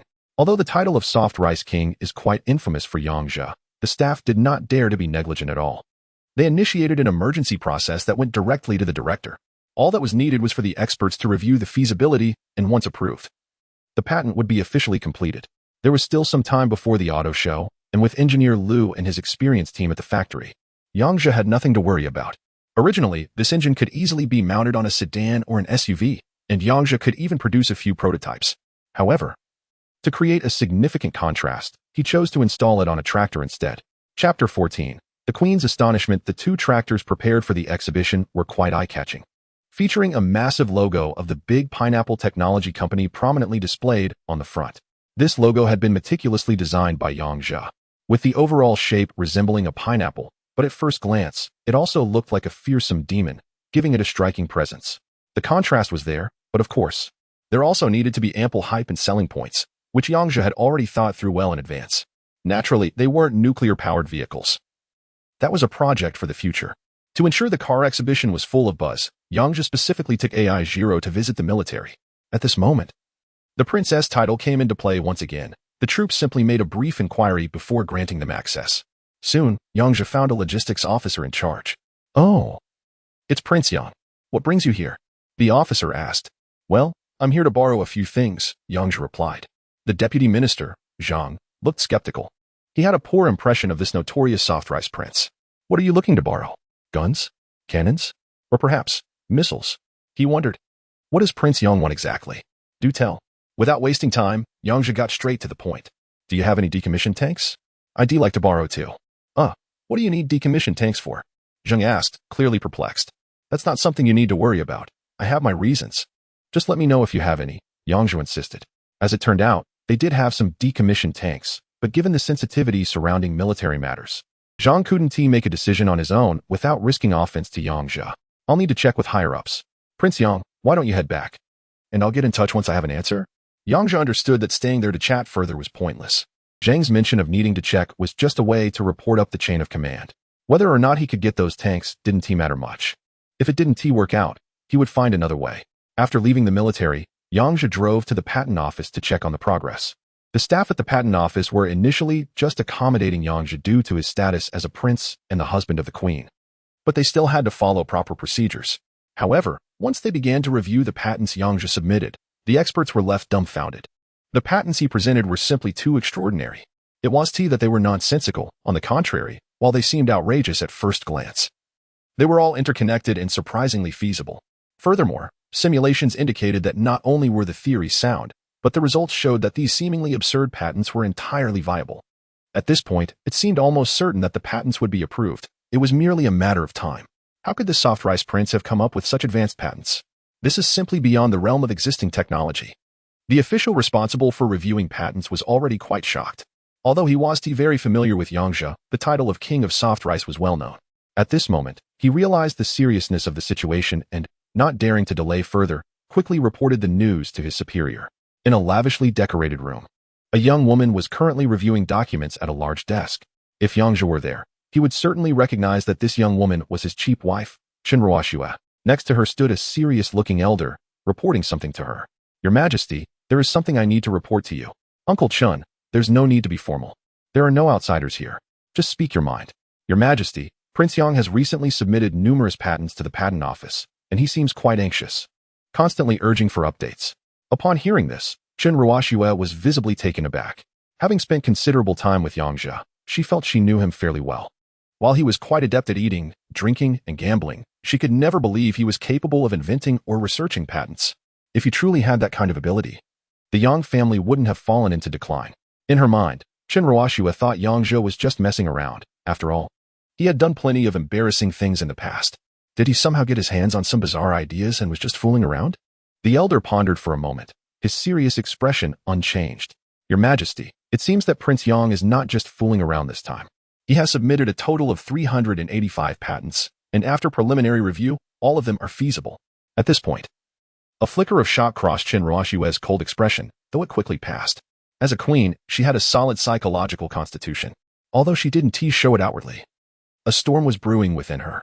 She never expected that the playboy she considered a waste could produce so many patents. When did patents become so undervalued? Oh, I see. Since all the patents are legitimate, let's give him the green light. This is also beneficial for our pineapple kingdom overall. Understood, Your Majesty. Additionally, I have a few minor matters regarding Prince Yang. This morning, we received a report from the military that he wants to borrow 2 scrap tanks for his use. They didn't dare make a decision and escalated the matter. What do you think, Your Majesty? Scrap tanks. What on earth is he up to? Qinruoxue found herself increasingly perplexed by Yang Zhe. It was simply impossible for someone to undergo such a significant transformation in such a short time. In the past, Yang Zhe was just a good-for-nothing with slightly better skills than an illiterate, and now it seemed like he had experienced a sudden awakening. Could it be that he had been pretending all along? Have you looked into this? I've investigated this thoroughly. Recently, Prince Yang acquired a tractor factory and established a company called Big Pineapple Technology with the original team. From the workers there, I've heard that they seem to be planning something big. A big move? I'm curious to see what it is. Qinruoxue murmured, and unexpectedly, a hint of a smile appeared on her usually icy face. Uncle Qin followed his request and provided him with 2 decommissioned tanks, while also keeping a close eye on that guy's every move. Chapter 15. Enemies meet at this moment. Yang Zhe was unaware that his recent actions had led to a re-evaluation of his position in Qinruoxue's mind. With the Queen's directives in place, the response from the forces was swift. Soon, Minister Zhang proactively contacted Yang Zhe, offering to personally deliver the 2 scrap tanks to him. Yang Zhe was puzzled by the sudden increase in efficiency, but didn't connect it to Qinruoxue. Time flew by, and before long, a month had passed, leaving only 3 days until the auto show. Recently, Yang Zhe had been busy making significant breakthroughs in his research at Iron Man technology. With Wang Ping's financial backing, He didn't have to worry about money at all. Although research was notoriously expensive, Wang Ping had already sensed the potential in this venture and spent liberally without hesitation. To prepare for the upcoming auto show, Yang Zhe had assembled 2 tractor prototypes and several engines. After breakfast, he drove with Xiao AI to the factory located in the suburbs. For the long-anticipated event, Engineer Lu had already brought the workers there early, and Wang Ping was unusually prompt, waiting at the site as well. Upon their arrival, they arranged for the loading of all the equipment to transport it to the exhibition venue for early setup. However, just as their convoy reached the entrance, they were stopped. "What are you doing? Do you have a pass to enter?" Wang Ping quickly got out of the car upon seeing they were blocked.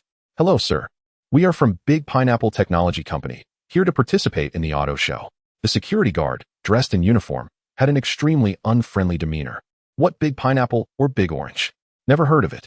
Without an entry permit, you can't go in." Seeing the situation escalate, Yang Zhe and the others got out of the vehicle. "What's going on?" Wang Ping was at a loss for words, unsure how to explain, especially since they had made arrangements and spent a considerable amount of money to participate. Engineer Lu had a short temper. After a few unsatisfactory exchanges, he rolled up his sleeves, ready to confront the security personnel. While they were entangled with the guards, a greasy-faced young man, leading a group of burly men in black, arrived at the scene. "What's going on here? Who dares to cause trouble on my turf?" Sunwei. The newcomer was an acquaintance of Yang Zhe, more accurately, a nemesis. Sunwei was a young master from one of the prominent Sun families, with deep ties to Yang Zhe. During the peak of the Yang family's influence, the Sun family and the Yang family had a bond akin to that of close comrades, collaborating on numerous ventures. However, as the Yang family fell from grace, the Sun family changed their attitude, not only refusing to lend a hand but also stabbing them in the back, seizing many of the Yang family's assets in the process. The two parties have completely fallen out, especially when it comes to Sunwei's attitude towards the Yang family, which has become utterly hostile. He often tries to undermine Yang Zhe's predecessor. "Oh, who do we have here? It's our esteemed Prince Yang," Sunwei said sarcastically, bursting into laughter. He then began to mockingly introduce Yang Zhe's reputation to the people behind him. "What are you all standing around for? Hurry up and greet Prince Yang. He's quite the celebrity in our country." As soon as Sunwei said this, the people behind him erupted in laughter. "What a joke, Prince Yang. He's just a freeloader. I've heard he's a notorious spendthrift who has squandered his family's wealth and now he wants to pretend he knows anything about cars? As if he could pull that off. What a disgrace." Sunwei was secretly delighted by this. His intention was clear, to come and humiliate Yang Zhe. "How can you say that about Prince Yang? Sure, he might be a bit of a jerk," he feigned concern, but Yang Zhe saw through the charade immediately. He had no time to waste on these barking dogs while he was busy with important matters. AI Zhiro, who always regarded Yang Zhe's reputation as paramount, was already fuming and wanted to confront them. Seeing this, Yang Zhe quickly pulled her back. "Zhiro, don't stoop to their level. Just stay behind me and watch." "But they're absolutely insufferable. Sunwei, it's been a while since we last met. Why is it such a hassle to attend a car show here?" Yang Zhe asked. Sunwei feigned surprise. "Prince Yang, that's not quite right. Of course, the Sun family welcomes everyone to the car show. However, we must strictly punish those who obtain entry tickets through underhanded means." "What do you mean by that?" "Your Baluo Technology Group obtained tickets through bribery, which I have already voided. Your booth has been cancelled, and I advise you to leave before you embarrass yourself even further." Upon hearing this, Yang Zhe realized that Sunwei had clearly plotted this out in advance. Today was clearly meant to be a humiliation for him. Wang Ping, who was observing closely, understood the situation well. He was savvy enough to know they had been set up. "We only mentioned your name for convenience. Who would have thought you had so many enemies?" he complained. "It's just a small car show. We're giving you face by attending, and you still don't appreciate it.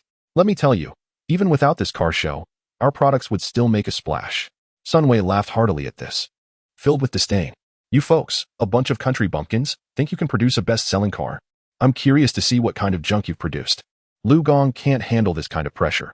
He has put a tremendous amount of effort into the development of Yang Zhe's new product over the past month. Right now, he rolls up his sleeves and heads straight to the vehicle, lifting the tarp off with a swift motion. 2 eye-catching tractors are revealed to everyone. Take a good look. This is the latest product from our Big Pineapple Company. Chapter 16. Sunwei's conspiracy. When the group saw the 2 tractors on the truck, they were momentarily stunned, then burst into laughter. It was just too funny. This was the best joke I had heard all year. The latest product? This is just a tractor. Exactly, and it's the oldest model of a small tractor, just dressed up to look like a new product. Who are they trying to fool? It seems like a waste is still a waste. This soft rice king truly lives up to his name. He can't do anything but rely on others. At this moment, Sun Wei was extremely excited. He had been worried that Yang Zhe might actually bring out a car. Although, given the Sun family's automotive manufacturing skills and market reputation, they had nothing to fear from Yang Zhe. He just liked to keep him under his heel, denying him any chance of a comeback. Now, seeing those two tractors, he couldn't be happier. Prince Yang, are you mistaken? This is a high-end auto show, not a tractor exhibition. How? Isn't this an auto exhibition? Someone interjected. Who says a tractor isn't a vehicle? Sun Wei was momentarily taken aback. He could hear that this was clearly a ridiculous argument, almost like a playful contradiction. However, as he thought it over, a brilliant idea struck him. Since this loser had brought over two tractors, how perfect would it be for him to be thoroughly embarrassed? The upcoming exhibition in 3 days was a nationwide event, with more than a dozen media outlets already scheduled to provide special coverage. If Yang Zhe's tractors were exposed, it would be a massive embarrassment for him. After all, relying on others isn't too shameful. Some people just have that luck. But making a fool of oneself? That was unacceptable. Not only would he be too ashamed to show his face in public, but he might even lose his noble title. Just imagining Yang Zhe's future as a down-and-out figure on the street made Sun Wei chuckle to himself. You still have that prince title. I'm holding back for now. But once you become an ordinary person, just wait and see how I'll take you down. Yang Zhe, of course, noticed the changes in Sun Wei's expression. He knew that Sun Wei was up to no good again.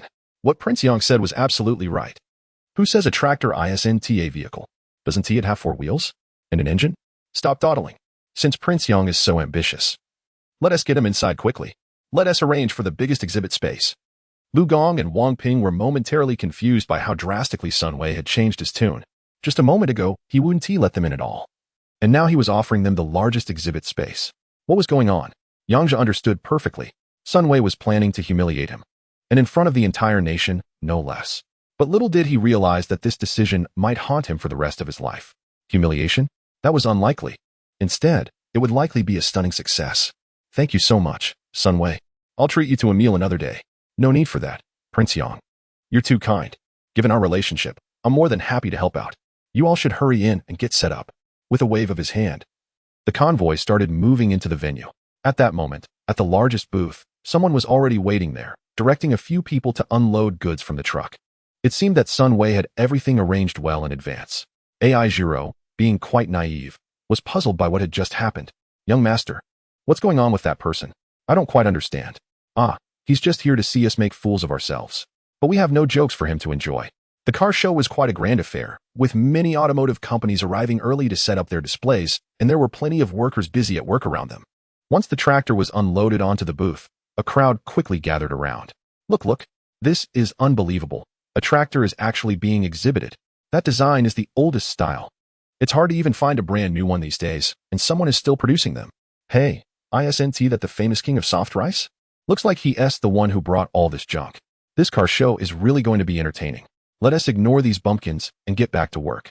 Lu Gong was someone who despised evil and couldn't stand others doubting his abilities. You bunch of bastards. Say that again. Whose stuff is garbage? Seeing Lu Gong's fiery temper, the crowd dispersed quickly to avoid trouble. What a bunch of idiots. If you fall behind, I swear I'll knock you out. After calming Lu Gong down, Yang Zhe called Minister Zhang from the military to confirm the 2 tanks that had been scheduled for decommissioning. After continuous communication, Yang Zhe specifically requested 2 tanks with all weapons and power systems removed. This meant that aside from the weapon systems and engines, all other functions of the tanks remained intact. I must say, the military's efficiency was impressive. The 2 tanks were delivered to the venue on heavy-duty trucks, tightly covered with tarpaulin. Following closely behind was a heavy-duty crane, likely arranged by Minister Zhang for unloading the tanks. Yang Zhe directed the trucks to park at the booth, and then 2 individuals in civilian clothes got out of the vehicle. Judging by their posture and overall demeanor, they appeared to be soldiers. Sure enough, the 2 approached Yang Zhe, saluted, and said, "You must be Prince Yang. Our superior ordered us to deliver the goods to you. Please sign for receipt." Yang Zhe didn't sign immediately but curiously asked, "Can you 2 operate this thing?" The 2 soldiers exchanged glances and nodded in unison. "That's fantastic. I need your help for a few days over here. Don't worry, I won't treat you unfairly. As for your matters, I'll speak to your supervisor." After saying that, Yang Zhe pointed to the 2 large trucks. "Let's park the vehicles here for now, and we'll load them on site during the exhibition. You all must be especially careful. No one is allowed to go near the trucks, understood?" Of course, based on what he knew about Sun Wei, he thought of him as a simple country guy who tinkers with tractors, so he wouldn't cause any trouble or try to snoop around. Chapter 17, Power, 2000. Yang Zhe, what are those two vehicles carrying? They look so mysterious. Let us take a look. Wang Ping was incredibly curious about the contents of the two vehicles. After all, this was the main event of the car show, and Yang Zhe certainly wouldn't let them have a peek. Ignoring Wang Ping's curiosity, Yang Zhe casually asked Engineer Liu, "By the way, Liu, do you think our team of workers could assemble a tank?" At this, Engineer Liu's face lit up with pride. "Yang, I'm not just boasting, but our workers could assemble anything from tanks to aircraft carriers. As long as there are blueprints. There is nothing we can't manage, at least in terms of machinery. We're not experts in weaponry." "I see." Wang Ping, listening from the side, was completely lost. How did the conversation suddenly shift to assembling tanks? Could it be that the next step is to venture into military manufacturing? 3 days flew by, and it was quite calm during that time. There were no movements from Sun Wei's side. On the morning of the exhibition day, Yang Zhe and the others arrived at the venue early to prepare for this grand event. Wang Ping specifically went to a clothing store to purchase a batch of bright red outfits, all emblazoned with the big Pineapple Company logo.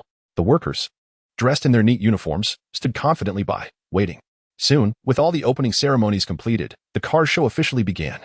People outside the venue started streaming in. As the largest booth in the hall, Yang Zhe's display naturally became the focal point of attention, especially the two tractors on display, which became the center of attention within the focus. For a moment, this booth, which seemed out of place among the others, became a hot topic of discussion. Did we come to the right place? Isn't this a car show? Why are tractors here? Yeah, and they're in such a prominent position. I really don't know what the organizers were thinking. Big Pineapple Technology Company, Limited. I've never heard of them. Where did they come from? It could be said that Yang Zhe's booth left the onlookers puzzled. Although the comments were largely negative, Yang Zhe knew that his goal had already been achieved. This was the effect he wanted. Soon, the buzz spread like wildfire, and all eyes were drawn to the display. After all, it was an unprecedented event to showcase tractors at a car show. How novel does that sound? If there was anyone happier than Yang Zhe at this moment, it was Sun Wei. He was nearby in a tall building, and after seeing through the window that Yang Zhe had gathered enough spectators, he called to the people behind him. "It's about time. Send a few reporters to give our Grand Prince Yang a special interview and let him make an appearance before the nation." Hearing this, his partner chuckled. "Young master, that's a brilliant move." "Of course it is. This 250 really wants to challenge me. It's just asking for trouble. Let's expose him first and see how he faces people after this. Don't just stand there. Hurry up and take care of it." At the auto show, Yang Zhe and his team stood neatly by the exhibition booth, while Wang Ping and a few others seemed extremely uncomfortable. "Yang Zhe, shouldn't we have Lu Gong explain the advantages of the products? Standing around like this makes us look like we're just putting on a show," Wang Ping suggested. AI Zero, her face already flushed, chimed in. "Wang Ping's right. It feels so embarrassing just standing here." Hearing this, Yang Zhe chuckled. "Why are you all so anxious? It's not the right time yet. I suspect some reporters will come to interview us shortly, and when they do, Lu Gong, you need to showcase your expertise." "No way. Are reporters really coming over? Where are they?"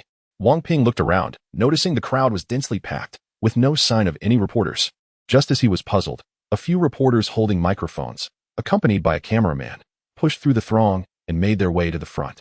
"Hello, everyone. I'm Xiao Qian from H City TV, reporting live from the Grand Annual Auto Show. Something quite rare has happened here as two tractors are being showcased. Let's interview the representative from the relatively unknown Big Pineapple Technology Group." After a brief introduction, the reporter stepped up to the front. "Could you tell us who is in charge of the Big Pineapple Technology Group?" Upon hearing this, Yang Zhe took a step forward and proudly declared, "That's me. You must be Prince Yang, right? I never expected that the Big Pineapple Technology Group is under your name." The reporter's words elicited laughter from the audience below. In truth, Yang Zhe had already figured out that these reporters were specifically sent by Sun Wei to embarrass him. After a few polite exchanges, Yang Zhe signaled Lu Gong to start introducing the specific advantages of several engines. Once it was his turn, Lu Gong perked up, clearing his throat. He began explaining the specifications of the engines to the camera. "I won't say much more. I just want to mention one number, 2. After making a gesture for the number 2, he continued, "What does 2 mean? I want to tell everyone that our Big Pineapple Technology Group's tractor has a horsepower of 2,000. Hearing Lu Gong's enthusiastic introduction, even Yang Zhe, who usually prided himself on having thick skin, felt a bit embarrassed.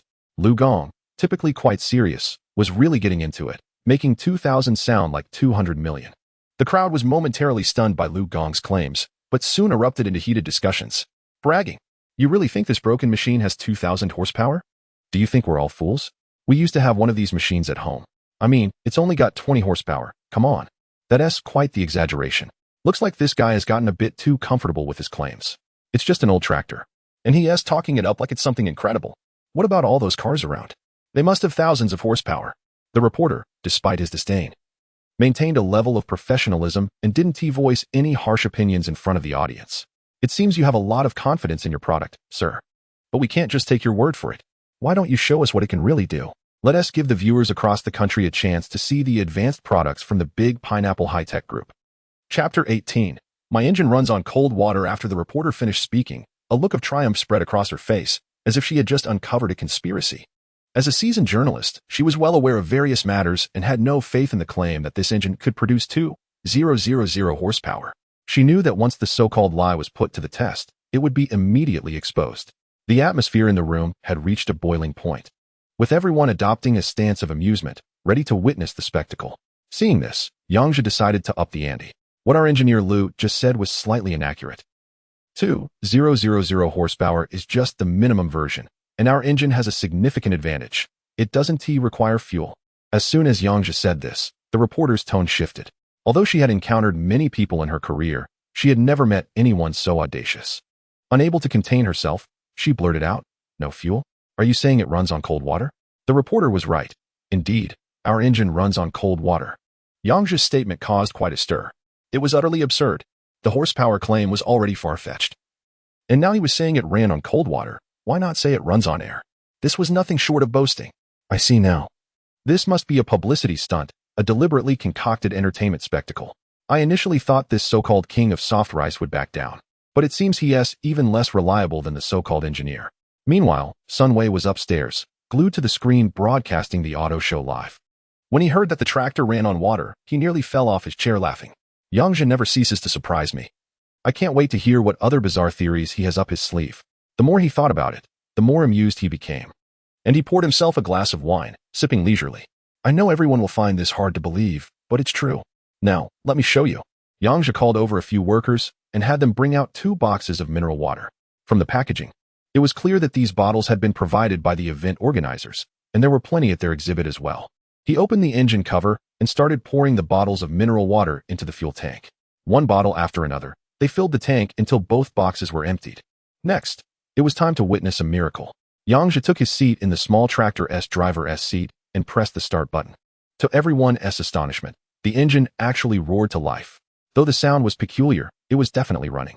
He shifted into gear and drove the tractor around the exhibit area a few times. Those who had been watching for entertainment suddenly found themselves on edge. They had clearly seen the 2 boxes of mineral water being poured in. Oh my goodness. Is this really happening? Have they actually developed an engine that runs on water? No. It must be an illusion. Those bottles that look like mineral water must be filled with fuel. It turns out this is all a trick. I thought, how could something so unreliable happen? I knew they wouldn't believe it. Which is why Yang Zhe had that reporter who was interviewing him go out and arrange for someone to buy some water. This time, Yang Zhe had the reporter personally pour the water into another tractor. Just like the first one, the second tractor started up smoothly, and suddenly the scene erupted into chaos. The media friends who originally planned to livestream Yang Zhe's embarrassment quickly realized they had stumbled upon a huge story. An engine that runs on water? Regardless of whether it's true or not, after the previous test, it's highly likely that it is. This is explosive news. What was just a routine coverage at an auto show has turned into a major scoop. Reporting on such a significant story would definitely earn them a hefty bonus. Is the water fuel from Big Pineapple Technology a groundbreaking innovation or a conspiracy? We'll have to wait and see. At today's auto show, Big Pineapple Technology has showcased an astonishing technology. Can water really be used as fuel? This is a milestone in revolutionary products. I'm reporter Xiao Lu, and I'll be bringing you live updates from the scene. The audience watching this spectacular event was left dumbfounded by the reporter's revelation. No way. Is this for real? Water can actually be used as a raw material? If that's the case, then this engine is incredible. What is Big Pineapple Technology all about? How did they come up with such advanced technology? Are they a subsidiary of a major corporation? Meanwhile, in Sun Wei's office, when he saw the content on the screen, his face twisted with rage. The more he thought about it, the angrier he became, and he violently flipped his desk over. Damn it, what an idiot. It was then that he realized how foolish his decision had been. He had given them the biggest booth and even facilitated a reporter to promote them. Instead of embarrassing himself, Yang Zhe had become famous overnight. This was arguably the most foolish decision he had made in years. No, it can't be true. How could water be used as fuel? It must be a scam. With this thought, Sun Wei felt he had seen through the truth of the situation, and his emotions calmed down a bit. He suspected that the reporter he had sent over had been compromised. Sun Wei decided to send his best engineer to expose this astonishing lie. Meanwhile, the auto show remained lively, with Yang Zhe standing on stage, looking exuberant. The engine produced by our Big Pineapple Technology Group is truly a groundbreaking product that can be applied in various aspects of daily life. Now, let's showcase the impressive power of this engine. Friends near the trucks, please step back. We are about to unload. Upon hearing this, those close to the two large trucks quickly made way. Next, the crane extended its arm, ready for the lift. With a nod to the two soldiers delivering the goods, they swiftly pulled down the tarp covering the truck, revealing two heavy tanks before everyone's eyes. Chapter 19, Small Horse. Big cart, although it looks a bit worn on the outside, it's definitely the real deal. Wow, a tank. What on earth is this guy planning to do? I don't know, but this Big Pineapple company is quite surprising. Look, it's being lifted. Although this crane has a significant tonnage, lifting two of these behemoths still seems quite challenging. When we mentioned the engine's horsepower earlier, some might have been skeptical, so to give everyone a clearer understanding, I specially brought in these two heavyweights. Then, Yang Zhe directed the workers to use steel cables to tie the two tanks together, and the other end was attached to the towing hook at the back of the tractor. Once again, Yang Zhe took the lead, stepping on the gas, and the tractor pulled the steel cable taut. To everyone's amazement, the two heavy tanks slowly began to move. It's moving. It can actually pull two tanks. Audience friends, this has brought us so many surprises today. After moving a few meters, Yang Zhe stopped. The space was too small, otherwise, we would have showcased the true power of this engine. But the goal was already achieved. These two heavy tanks are from the previous generation of the Boral Kingdom's main battle tanks. Even though the weapon systems and engines have been removed, the shells alone weigh over 40 tons each, totaling 80 tons for both, and Yang Zhe was pulling them from the side. This means his tractor was bearing the full weight of 80 tons from the front. Let us not forget, even a heavy-duty truck might struggle to pull this from that angle. I think everyone has witnessed our engine as powerful, energy-efficient, and environmentally friendly performance, with virtually zero emissions and no pollution whatsoever. Additionally, I want to inform you that our engine can meet various needs: sedans, SUVs, trucks, and even tanks. After saying this, Yang Zhe walked over to Engineer Liu. Engineer Liu, let us have our skilled workers load the engines onto the two tanks. At this moment, Engineer Liu was already incredibly excited, and only then did he understand why Yang Zhe had asked him those questions earlier. He wasn't bragging. Despite starting with tractors, this group of workers was highly skilled in mechanics. Under Liu's direction, a team of workers opened the engine hoods of the tanks, revealing that the engines had long been removed. They used a crane to lift the two idle engines into the tank compartments, and the workers began their busy work. Yang Zhe had already coordinated with Minister Liu from the military regarding the specific power requirements. They just needed to secure and match the engines. Once the engines were installed, the workers moved a few cases of mineral water and added them in. Yang Zhe gestured to the two soldiers, who saluted and then climbed into the tanks. They turned the ignition, and to everyone's astonishment, the tanks actually roared to life. Although the tank couldn't perform any significant movements due to space constraints, the impact it had on the audience was immense. Suddenly, the crowd erupted into cheers. Yang Zhe then promised everyone that the first batch of cars equipped with the Big Pineapple No. 1 engine would be unveiled soon, boasting the same power as the current Model 2000 horsepower and running on chilled water. As soon as this news broke, intense applause filled the venue. The attendees at the auto show were genuinely thrilled. They hadn't expected such a remarkable outcome. Wang Ping felt a surge of luck. He realized how fortunate he was to have invested early on, securing a 5% stake in this venture. That was bound to be an endless source of wealth in the future. Although he had initially poured in a substantial amount of money amidst uncertainty, he knew he had made the right bet. The car manufacturers present at the expo, upon witnessing the engine's outstanding performance, rushed over to Yang Zhe to discuss potential collaborations. Yang Zhe had no interest in dealing with such bothersome matters, so he directed all inquiries to Wang Ping, who was well-versed in the business world and knew exactly how to handle them. The auto show lasted around 3 days, but Yang Zhe achieved his goals in just 1 day. There was no need for them to stay longer, as he could clearly see that after media coverage, their Big Pineapple company would undoubtedly become famous worldwide.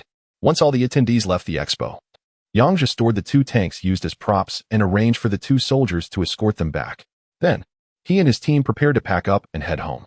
The venue was now filled only with staff from various car companies busy with their tasks when Sun Wei arrived with a group of people. Today, our Prince Yang is truly stealing the spotlight. Why are you leaving so soon? Sun Wei's tone was laced with frustration. Wasn't it thanks to the help of young Master Sun that you were able to shine here? Yang Zhe's words struck a nerve, causing Sun Wei to feel a mix of embarrassment and anger. You better not get too smug. You entered my exhibition hall without tickets. I'm going to charge you an entrance fee. What if I don't pay? Yang Zhe replied, if you don't pay, then no one leaves. Yang Zhe was unfazed by Sun Wei's threats. He knew that his title as a prince was enough to protect him. You should know the laws of the kingdom of Bolo. Are you really going to incite these commoners to attack a prince? That would be a serious crime. Nobility against nobility, a friendly spar is perfectly acceptable. As long as you can defeat me, you can leave. If not, you'll need to pay the 500 million venue fee. If you can't come up with the money, then transfer your engine technology to us as a settlement. The group behind him clenched their fists upon hearing this. Robbers, they're nothing but robbers. At first, you look down on us. But now that you've been slapped in the face, you want to come over and extort us. Although we are both young masters from prominent families, the Sun family takes great care in nurturing its members. From a young age, Sun Wei has undergone training in various aspects, especially in physical fitness, where he has not fallen behind. He has mastered traditional martial arts and has also trained in karate and taekwondo under renowned instructors. His level in karate has reached a very high rank, making him a true expert. In most situations, 5 or 6 strong men wouldn't even be able to get close to him. Chapter 20, Transfer or Cash. Looking at Yang Zhe, he had always been the type to indulge in food, drinks, and entertainment since he was young, appearing weak and helpless. Although he seemed to have changed a bit recently, he was definitely not a match for me. If Prince Yang doesn't want to embarrass himself, he should cooperate with me honestly. Your shamelessness is truly impressive. It's no wonder it runs in the family. You bastard. You're asking for trouble. Sun Wei was already furious beyond measure. He pushed off the ground with force and charged toward Yang Zhe. However, Yang Zhe seemed utterly unconcerned about Sun Wei's attack. He activated the micro-robots hidden in his glasses, which swiftly enveloped Sun Wei, leaving only his head exposed, as if he were clad in a suit of black armor. The speed of the entire event was so rapid that the onlookers hardly grasped what had happened. Did you see what just happened? No, not really. All I saw was a swarm of black things, like ants. Look at young Master Sun. Oh my god, what is going on? At this moment, Sun Wei was terrified to the extreme. He had tried to use all his strength to take down Yang Zhe in one blow, only to find himself completely trapped by these black entities, unable to move. He struggled to break free, but realized that the grip was too tight to escape. Yang Zhe, what the hell are you doing? Let me go and let's settle this. Seems like you've got some strength, young Master Sunday. Let me give you a little more pressure. The micro-robots forming the armor began to constrict even further. The pressure inside was unbearable, causing Sun Wei immense pain. There was no doubt that if this continued, he might very well lose his life right there. As a top noble, Yang Zhe could easily escape blame under the pretense of an accidental mishap during a spar. Let young Master Sun go. What is that? Do you want to try it yourself? Yang Zhe's face turned cold as he addressed the flailing lackey. The lackey, intimidated by Yang Zhe's glare, immediately quieted down. Sun Wei's suffering was evident, and being trapped by these dark entities was nothing short of torture. Sun Wei, are you going to submit? I submit. Please, just let me out. At this point, Sun Wei's face was turning purple from the pressure, clearly in extreme pain. What about the venue fee? Are you still collecting it? Forget it. Their matter wouldn't be resolved just because Sun Wei admitted defeat. You can't poke the hornet's nest that is Yang Zhe and expect to walk away unscathed. We were about to leave, and then you idiots showed up and wasted our time. My men are well compensated. You owe me for the work lost. Sun Wei was in agony and didn't want to waste any more breath. How much? 100,000 each, 15 people total, 1,500,000. Transfer or cash? At this moment, Sun Wei felt like he could just die. He had never expected that Yang Zhe could be even more shameless than him. While he had a reason for collecting the venue fee, Yang Zhe's demand for compensation for lost work felt nothing short of robbery. Was it a bank transfer or cash? With a loud shout, Yang Zhe tightened the control on the micro-robot, and at that moment, the cracking sound of bones could be clearly heard from outside. Let go. Let go. Cash. Once he received the 1.5 million cash check, Yang Zhe immediately tossed it to Engineer Liu to distribute among the workers below. After that, he retracted the micro-robot. Thank you so much, young Master Sunday. Next time there's such a good opportunity, give me a heads up, and I'll bring more people. Seeing Sun Wei's expression, Yang Zhe felt quite satisfied as he turned and got into his car to leave. The convoy quickly returned to the factory, where they stored the engine in the warehouse. Yang Zhe then led his team, planning to go out and relax a bit. After all, they had been working hard to prepare for the exhibition. They decided to go to the largest restaurant in the area, the same one he had visited with AI Giro last time, and he chose that one again. This time, they booked the largest private room, accommodating more people than before. Looking at the group of cheerful faces, Yang Zhe nodded in satisfaction. These were the core members of his entrepreneurial team. At the dining table, everyone was toasting and enjoying themselves. Even the usually serious engineer Liu started to say nonsensical things, praising Yang Zhe for being young, talented, and for inventing practical and extraordinary things. He completely lost the disdainful attitude he had during their first meeting. After a few drinks, they still weren't quite satisfied, so they headed to the KTV run by the restaurant to sing for a while. It could be said that everyone had a blast that night. Even Yang Zhe, who was usually very quiet, let loose. When Yang Zhe and Yang Zhe returned home together, it was already late at night. Yang Zhe truly lived up to her title as a virtuous wife. Although she had drunk quite a bit, as soon as they got home, she began preparing a bath for Yang Zhe, intending to let him relax comfortably. It would be so boring to soak alone, so Yang Zhe pulled Yang Zhe in for a romantic dip together. Naturally, there were some significant activities involved during this time.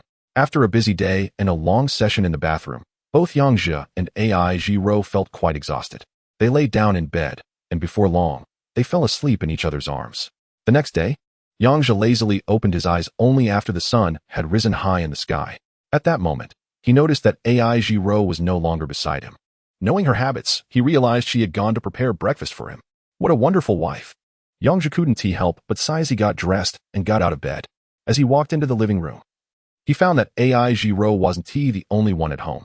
On the sofa sat a dignified woman and a stern-looking older man. Yang Zhe stood respectfully beside them. Upon seeing these two individuals, Yang Zhe appeared quite surprised. What brings you here?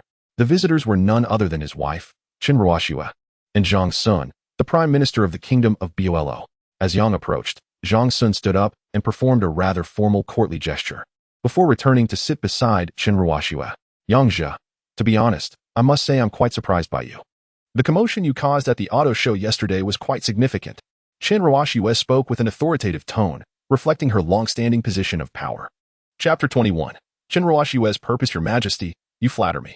However, I doubt you came all this way just to praise me. If you have something to say, please speak plainly. Upon hearing Yang Zhe's words, Qin exchanged a glance with Zhang Sun beside her. Your Highness, I came with Her Majesty the Queen to discuss matters concerning the big pineapple technology company. Really? My little company has caught the Queen's attention? I must be quite the troublemaker to have troubled Her Majesty over such a trivial matter. Qin was surprised by Yang Zhe's casual demeanor. Yang Zhe, let's cut the small talk. Honestly, I'm becoming increasingly intrigued by you. Hearing this, Yang Zhe's interest was piqued. He quickly moved to the sofa opposite Qin, propping his leg up in a relaxed manner. Intrigued by me? I'd love to hear your thoughts, Your Majesty. Zero, don't just stand there. Come sit beside me. Zero hesitated for a moment. Although she knew that her master's words were like royal decrees, she was aware that she was just a servant of the Yang family in the presence of a queen and a prime minister. But master, what do you mean but? You are the mistress of this household. Do you not even have the right to sit down? After hearing this, Zero took a seat beside Yang Zhe, but she kept her head lowered, clearly nervous. Qin hadn't expected Yang Zhe to act so assertively in front of her. However, since there were important matters to discuss, she decided to overlook the details. I want to know about the technology you have on hand. What's the story behind it? Technology? What technology? Yang Zhe feigned ignorance at Qin question. There are a total of 385 patents. The engine showcased at yesterday's exhibition is just one of them. To be honest, I was quite surprised. Can you tell us how you came up with these? How should I put it? I just made some lucky guesses. Zhang Sun was utterly astonished by Yang Zhe's current demeanor. He knew Yang Zhe well from before. A typical spoiled rich kid who would usually be polite even when meeting him, let alone a queen. Now, he appeared completely unfazed. Did he not fear offending the queen? Your Highness, you really are joking. Can luck lead to such advanced creations? All right, enough joking. The truth is, I actually researched those years ago but set them aside. Recently, I revisited them and thought they had potential, so I decided to pursue it. At this point, Zhang Sun's eyes widened in shock. Years? You managed to achieve this in just a few years? Your Highness, you truly are a genius. As the Prime Minister, Zhang Sun understood the challenges of scientific research. The patents submitted by Yang Zhe were not the kind of breakthroughs that could be achieved in just a few years. Yang Zhe managed to achieve this, which is enough to shame all the experts at the Huang Family Research Institute. Qin was also quite surprised. Although it sounded outrageous, it indeed happened. To be honest, I am very interested in your technology. I want both the micro-robots and the energy core. Upon hearing this, Yang Zhe couldn't help but marvel at how impressive Qin, the queen, truly was. She quickly identified these two items from the patent report that hold the most value today. What does the energy core represent? It symbolizes an endless supply of energy. The Kingdom of Boro is a small nation with extremely scarce mineral resources. Almost all resources rely on imports. Once they have the energy core and this technology, they can break free from the constraints of resources, saving astronomical amounts of money each year. This technology is not only useful in civilian applications, but also has significant military implications. Boro's military level is only third-rate once they acquire this energy module. While it may not immediately elevate them to a first-tier power, it's certainly isn't impossible. The fundamental microrobots that helped Yang Zhe become wealthy could also transform the economic situation of the Kingdom of Boro. As a marvel of manufacturing, mastering this technology could elevate Boro's economic standing several levels. With the combination of these two innovations, this border nation could have a voice on the global stage. This is the greatest achievement of Queen Chen Ruoxue. The queen truly knows how to pick valuable items. She took away both of my prized possessions. Chen Ruoxue didn't respond to Yang Zhe immediately. Instead, she pulled out a smartphone and opened a video. The footage showed Yang Zhe using the micro-robots to teach Sun Wei a lesson at the auto show yesterday. From that angle, it seemed to be recorded by employees from other manufacturers at the event. Is that the micro-robot? Can I take a look? I hope it surprises me like yesterday, she said. Seeing that it couldn't be hidden any longer, Yang Zhe decided to be straightforward. He activated the glasses and released all the hidden robots, which lined up neatly on the living room floor. Once she saw the actual robots, Chen Ruoxue quickly stood up from the sofa to examine them closely. So these are the micro-robots? They really are quite small. I hope they are similar to what you reported. Yang Zhe, uninterested in small talk, turned to AI Zhiro and said, Zhiro, go to the garage and bring over the box of parts. AI Zhiro immediately got up and hurried to the garage, returning shortly with a box full of parts. These parts were from the processing work done at the toy factory, meant to expand the micro-robot army. Chen Ruoxue and Zhang Sun were somewhat puzzled, unsure of what Yang Zhe was planning to do. Through the hidden brainwave controller in the glasses, the tiny robots received Yang Zhe's command and swarmed into the box. In just a matter of seconds, the box of parts was assembled into two statues. Zhang Sun was so astonished that he was left speechless. Although, as the Prime Minister of Baoyuo, he had encountered some cutting-edge technology, he had never seen anything so extraordinary. The way those seemingly chaotic parts transformed into statues in the blink of an eye was astounding. Just imagine the efficiency if this technology were applied in production. Chapter 22. Refusal. Prince Yang truly has a keen eye. This statue is remarkably lifelike, almost as if it was carved from the same mold as Her Majesty the Queen. It turns out that the two statues Yang Zhe just created are of Chen Ruoxue and AI Zhiro. I have already verified the authenticity of this technology. And to be honest, I really want it. Of course, you can rest assured that I will fully support your company, Big Pineapple Technology. And I will also inject a significant amount of funding to support your ongoing research and development, without seeking any return.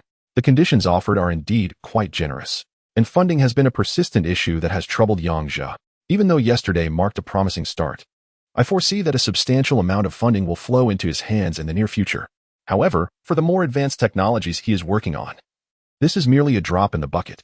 The energy module has been developed, but the only version currently achievable is the most basic one. Creating an original energy core will incur astronomical costs. While the overall theory and technical aspects are not a challenge for him, the energy output from the original Iron Man energy core is over 1,000 times greater than that of his existing subpar versions. Currently, the cost of one energy core is around 20,000, but upgrading it to 1,000 times that will not be settled with just 20 million. It could even see a tenfold increase on top of that base. This is just a conservative estimate. The actual expenses could be even higher. The materials for the other armors are relatively cheaper, but they still come at a hefty price. Some materials that are unavailable will require him to synthesize them himself, which adds to the costs. In short, money is needed everywhere. To create a complete suit of armor, it would easily take tens of billions. The conditions you proposed are indeed quite tempting, and logically, I shouldn't be able to refuse such generous terms. However, what I want to say to you is, thank you for your kindness, but I don't need any of this. As Yang Zhe said this, he changed from his previous nonchalant demeanor to one of stern seriousness. I want to know why you're refusing? If the price isn't high enough, I can always increase it, Chen Ruoxue said, somewhat baffled by the refusal of such favorable conditions. If I had to find a reason, it would be that when one monk drinks water, two monks go thirsty. Having the technology in my own hands is more important than anything else. Zhang Sun, still not ready to give up, rushed to persuade him. Prince Yang may not have communicated clearly earlier, leading to your misunderstanding. We don't want to take away your invention. All patents and rights will still belong to you. We just hope you can collaborate with our experts at the Royal Research Institute. It's clear that Yang Zhe is quite the seasoned player. He understands the application value of these technologies very well. If we were to discuss ordinary technology, what Yang Zhe said would indeed make a lot of sense. However, the technologies in Yang Zhe's hands are far more advanced than anything this world has seen for many years, perhaps even technologies that won't emerge for another century. As long as Yang Zhe doesn't openly discuss these matters, outsiders would be completely unable to grasp their intricacies. Therefore, Yang Zhe has 1,000 reasons to explain his theories, knowing that others simply won't understand. But once he begins to share his research, the essence of these technologies will gradually be deciphered by others.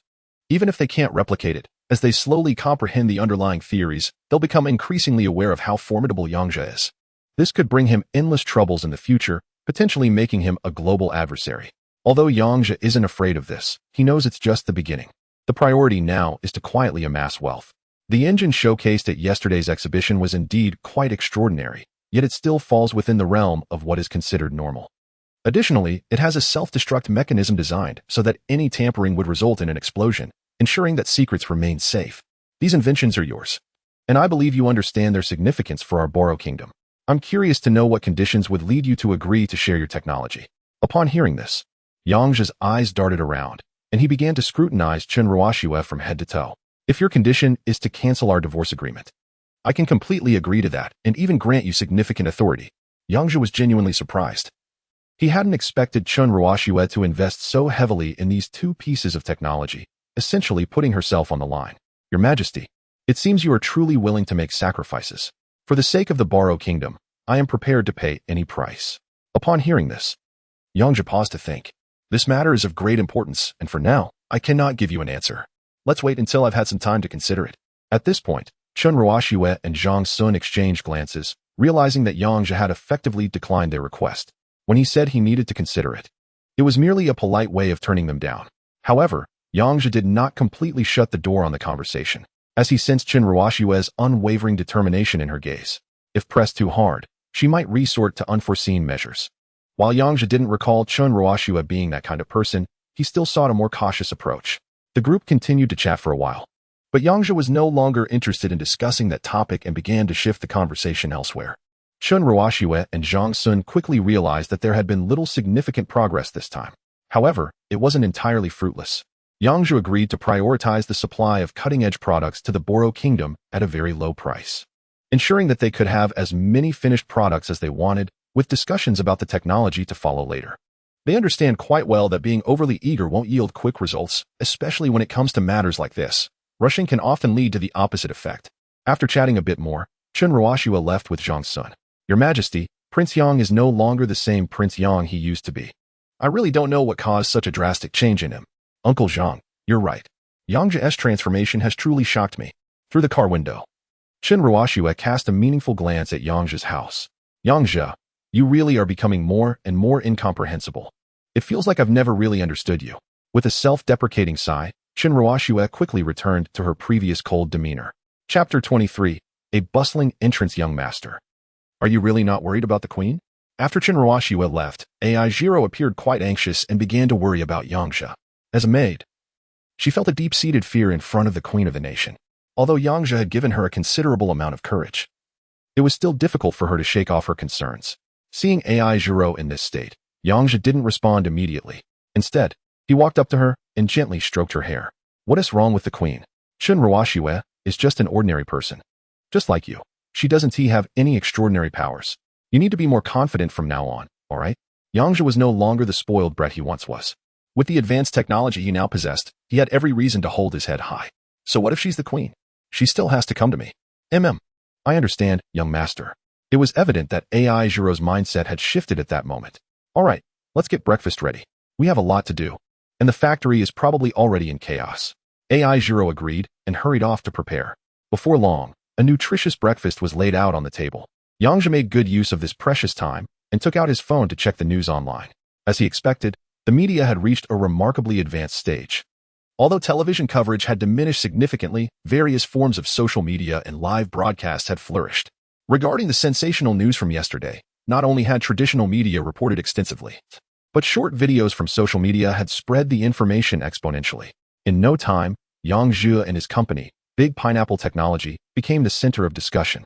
On the trending topics list, News about Yang Zhe and Big Pineapple technology shot straight to the top, even overshadowing tensions between two major nations. After all, compared to those international issues, Yang Zhe's company was right under everyone's noses. Who cared about big nations fighting when being able to quickly utilize such technology was what mattered most? Soft Rice King shocks auto show, tractor pulls tank. Big Pineapple technology. Another form of technology from the Soft Rice King. Each piece of news generated a staggering amount of clicks. Yang Zhe clicked on the video showcasing another technology from the Soft Rice King, which opened a clip of him using a miniature robot to teach Sunwei a lesson at the exhibition. The comments section had already reached hundreds of thousands. Can someone tell me what this is? This is incredible. A whole warehouse of parts assembled so quickly. These things are amazing. Not only can they process items, but they can also be assembled like building blocks. This must be another one of Yang Zhe's technologies, even more astonishing than that engine. The speed at which the news spread was somewhat beyond Yang Zhe's expectations. However, this was not a bad thing for him. The micro-robots would eventually be revealed. After checking his phone for a while, Yang Zhe noticed that most of the headlines were about him. He found that the news was largely the same, so he put his phone away. It seemed that people were quite interested in what was happening on his side. After the two finished their meal, they drove straight to the factory located in the suburbs. At that moment, the entrance of the factory was bustling with activity. Compared to the quietness of a few days ago, it was like two different scenes. The parking lot was completely full. Seeing this, Yang Zhe chuckled to himself. It seemed that the impact of yesterday's grand event was indeed enormous. When they arrived at the factory entrance, they were unexpectedly surrounded and blocked by a group of people before they could even enter. Hey, what's the deal?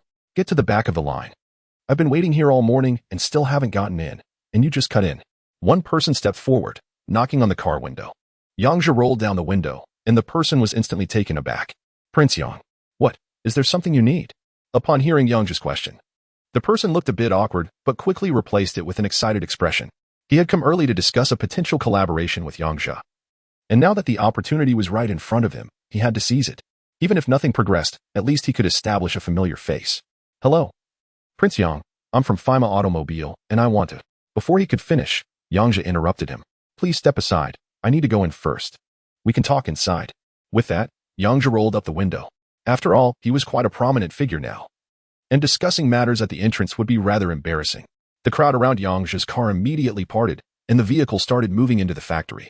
The security guard, who had been at his job for over a decade, had never seen such a scene before and was quite nervous, fearing something might go wrong. Once Yang Zhe's car was inside, he hurriedly closed the gate.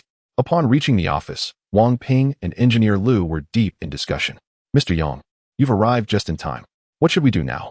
The people outside are clamoring to see you. Wang Ping informed him that the crowd at the entrance consisted of various car company owners and several investors looking to acquire shares in their company, Big Pine Technology. Following yesterday's auto show and the exposure of the micro-robot visuals online, the potential of Big Pine Technology had become apparent.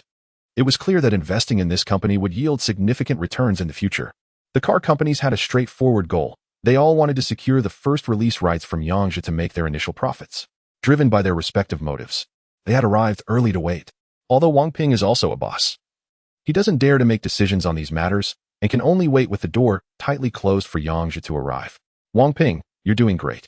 Here's the plan. You go and meet with the car manufacturers. Let them know that starting tomorrow, the engine prices will be published on the official website, and they can place orders directly there. After a moment of thought, Yang Zhe added, also, make sure to emphasize that all orders, regardless of quantity, must be prepaid. If they're worried, they don't have to buy. We will ship based on the order of placement, so those who order first will definitely be prioritized. Upon hearing this, Wang Ping's face lit up with excitement. Yes, I'll go right away. The situation on Wang Ping's end is relatively straightforward. He just needs to follow the plan that was laid out. If they don't want to pay up front, sorry, but there's nothing to discuss. Yang Zhe's products are guaranteed to sell, especially with so many car manufacturers eager for them. Chapter 24. Sales of 1 billion. Yang Zhe gathered various investment institutions together. I appreciate your good intentions, but I can assure you that our Big Pineapple Technology Company is financially robust and doesn't require your assistance. With these words, Yang Zhe effectively closed off all avenues for collaboration. As for the financial strength he mentioned, only Wang Ping truly understood the extent of it. Fortunately, Wang Ping was not present. If he had been, he would have surely cried, as although he still had some funds, they were far from substantial. After a lengthy discussion, they managed to send everyone away. They then returned to the office to discuss their next steps. President Yang, how much are we selling each engine for? One of them inquired. What do you think? Yang Zhe responded. I calculated the costs, and I think selling it for around 20,000 yuan should be reasonable. Wang Ping suggested. Upon hearing this, Yang Zhe burst into laughter. Wang Ping, after doing business for so long, how did you come up with 20,000 yuan? This wasn't entirely Wang Ping's fault. Aside from the energy core, which is a core technology, the other materials used weren't that demanding. Wang Ping figured the overall cost was about 2,000 yuan, leaving a nearly tenfold profit margin at a price of 20,000 yuan. However, he had no idea that the cost of the energy core alone exceeded 20,000 yuan. If they priced it that low, Yang Zhe would definitely end up losing everything. But these were core secrets, and they couldn't be casually leaked, even to a partner like Wang Ping. Let us set the price at 500,000 yuan per unit. We'll officially announce it on the website tomorrow. Upon hearing this price, Wang Ping and the others gasped in disbelief. Wow, that is outrageous. 500,000 yuan for just one engine? You could buy a pretty decent luxury car for that amount in this market. President Yang, isn't that price a bit too extreme? Someone asked.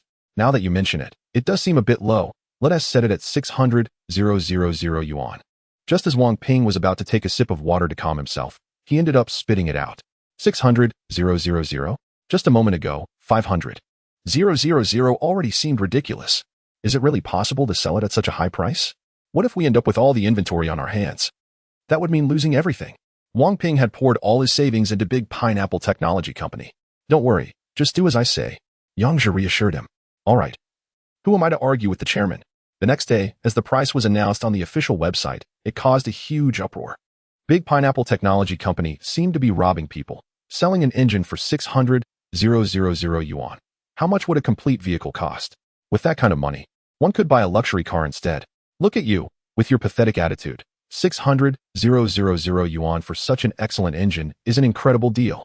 Two distinct voices began to clash fiercely. For the wealthy, the price of 600,000 is considered a trend. Discussions erupted, but they did not affect the sales of this popular engine at all. While the price may seem outrageous, it is undoubtedly worth every penny. Let's not even mention anything else. This is an engine capable of being used in tanks. How much does a tank engine cost? Probably not less than 600,000. At least a few million, right? Moreover, when the official price was announced, detailed specifications of the engine were also released. At the exhibition, Yang Zhe only showcased the hype and selling points. The actual parameters were not revealed. All everyone knew was that this engine had the horsepower to tow a tank using just water for cooling, but there was no intuitive understanding beyond that. Once the specifications were out, it was clear that this engine was ahead of all cutting-edge technologies in the world. V6, V8, V12, they all pale in comparison to this engine. However, the engines sold on the official website were specifically designed for cars. This is Yang Zhe's latest development. The overall technology is the same as what was presented at the exhibition, but it has been more rationally matched for automotive mechanical structures, forming a separate series. Although the news caused a stir online, it had no impact on the order volume for this best-selling engine. After the first car manufacturer placed an order for 1,000 engines, it set off a chain reaction. Other manufacturers, who had been observing, could no longer hold back and rush to grab orders, not wanting to be left behind. After all, the potential of this engine is quite significant. If they lag behind and let someone else launch it first, the losses could be substantial. This time, all orders on the official website were completely transparent. So, with each order placed, the corresponding quantity and amount were displayed. At this moment, the Dabo Luo Company's website had already attracted nationwide attention. Look, the VE actually surpassed 100,000 orders. Oh my goodness, how much money is that? It's changing again. Now it's 150,000. Wow, it's still increasing. Yang Zhe was closely monitoring the order situation. He never anticipated that the popularity of this engine would be so high. He was surprised at how crazy these car manufacturers were. At this moment, Wang Ping was overjoyed. He initially thought this venture would lead him to financial ruin. But he never expected the turnaround to happen so quickly. All these orders represent a fortune. He couldn't even calculate how much it was because the numbers were changing so rapidly. Finally, after the last car manufacturer placed their order, the number on the official website settled at 152 million. In just one day, Dabo Luo Technology Company successfully secured 152 million orders at a price of 600,000 each. That amounts to over 900 billion in sales. Over 900 billion. This figure is something Wang Ping could never have imagined in the past. Even at the height of his machinery factory success, it barely broke the 100 million mark. and now it has skyrocketed nearly 10,000 times. Even though he currently holds only 5 of the shares, that's enough to catapult him into the ranks of billionaires. It's hard to overstate how astonishing the number 90 billion is. Even the world's best-selling smartphone, the Orange phone, has reached that figure at its global launch. Meanwhile, Yang Zhe's newly established Big Pineapple Technology Company, which has been around for less than 2 months, has already shattered barriers to join the ranks of world-class corporations. Chapter 25, Sundali in a small country like Barogwo, achieving such results is quite remarkable. Is this true, young master? We just made 90 billion all of a sudden? AI Zero still found it hard to believe this figure. She kept rubbing her eyes and realized it was indeed true. Zero, it's just 90 billion. There's no need to make a fuss about it. This number will multiply tenfold or even dozens of times in the future. Seeing Yang Zhe's confident demeanor, AI Zero couldn't help but believe in him wholeheartedly. I have absolute confidence in you, young master. You can definitely make it happen. Indeed, ever since Yang Zhe had truly returned to her side, everything he had promised her had come to fruition. This bold claim would surely be realized because he genuinely had that capability. Although 90 billion was just the sales figure, their costs were relatively low, and after deducting expenses, they still had several hundred billion in revenue.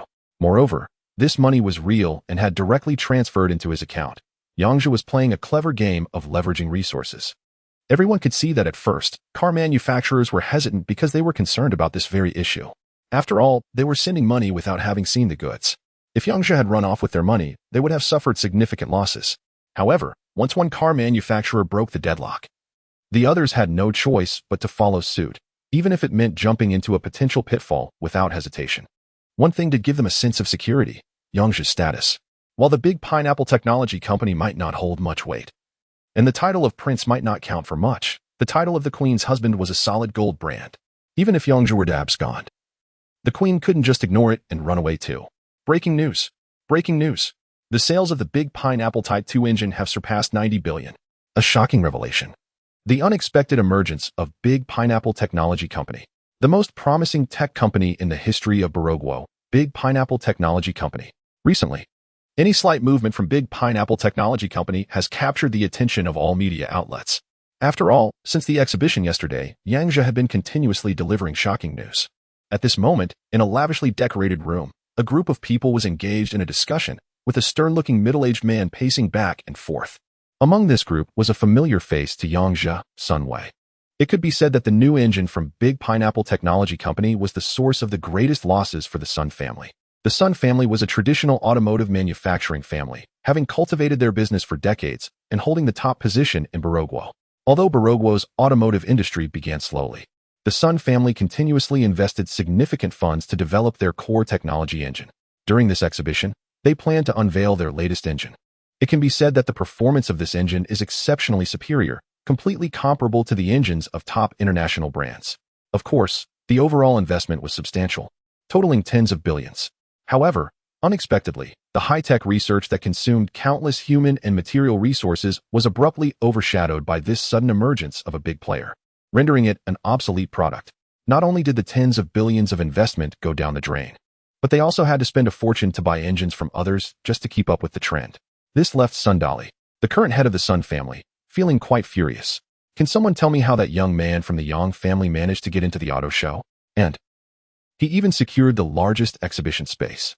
The instigator of this incident, Sun Wei, was already terrified at this moment. After all, he was the one who caused this situation, and facing his father's wrath, he felt completely at a loss. Has he gone deaf? How dare he act without taking responsibility? The Sun family doesn't have cowards like that. Upon hearing this, Sun Wei couldn't help but shudder. He knew his father's temper well. Even though they suffered such a huge loss this time, his father was certainly more aware of what had happened than he was. The reason for his inquiry was to push him to step forward and take responsibility, and also to provide an explanation to the family. Father. It was just a moment of oversight. Who could have predicted? Slap. Before Sun Wei could finish his sentence, Sundali delivered a sharp slap across his face. It was evident that Sundali was quite ruthless, showing no mercy even to his own beloved son. Instantly, a bright red handprint appeared on Sun Wei's fair face. You useless brat. What happened to all the things you learned from us? Did they all go to waste?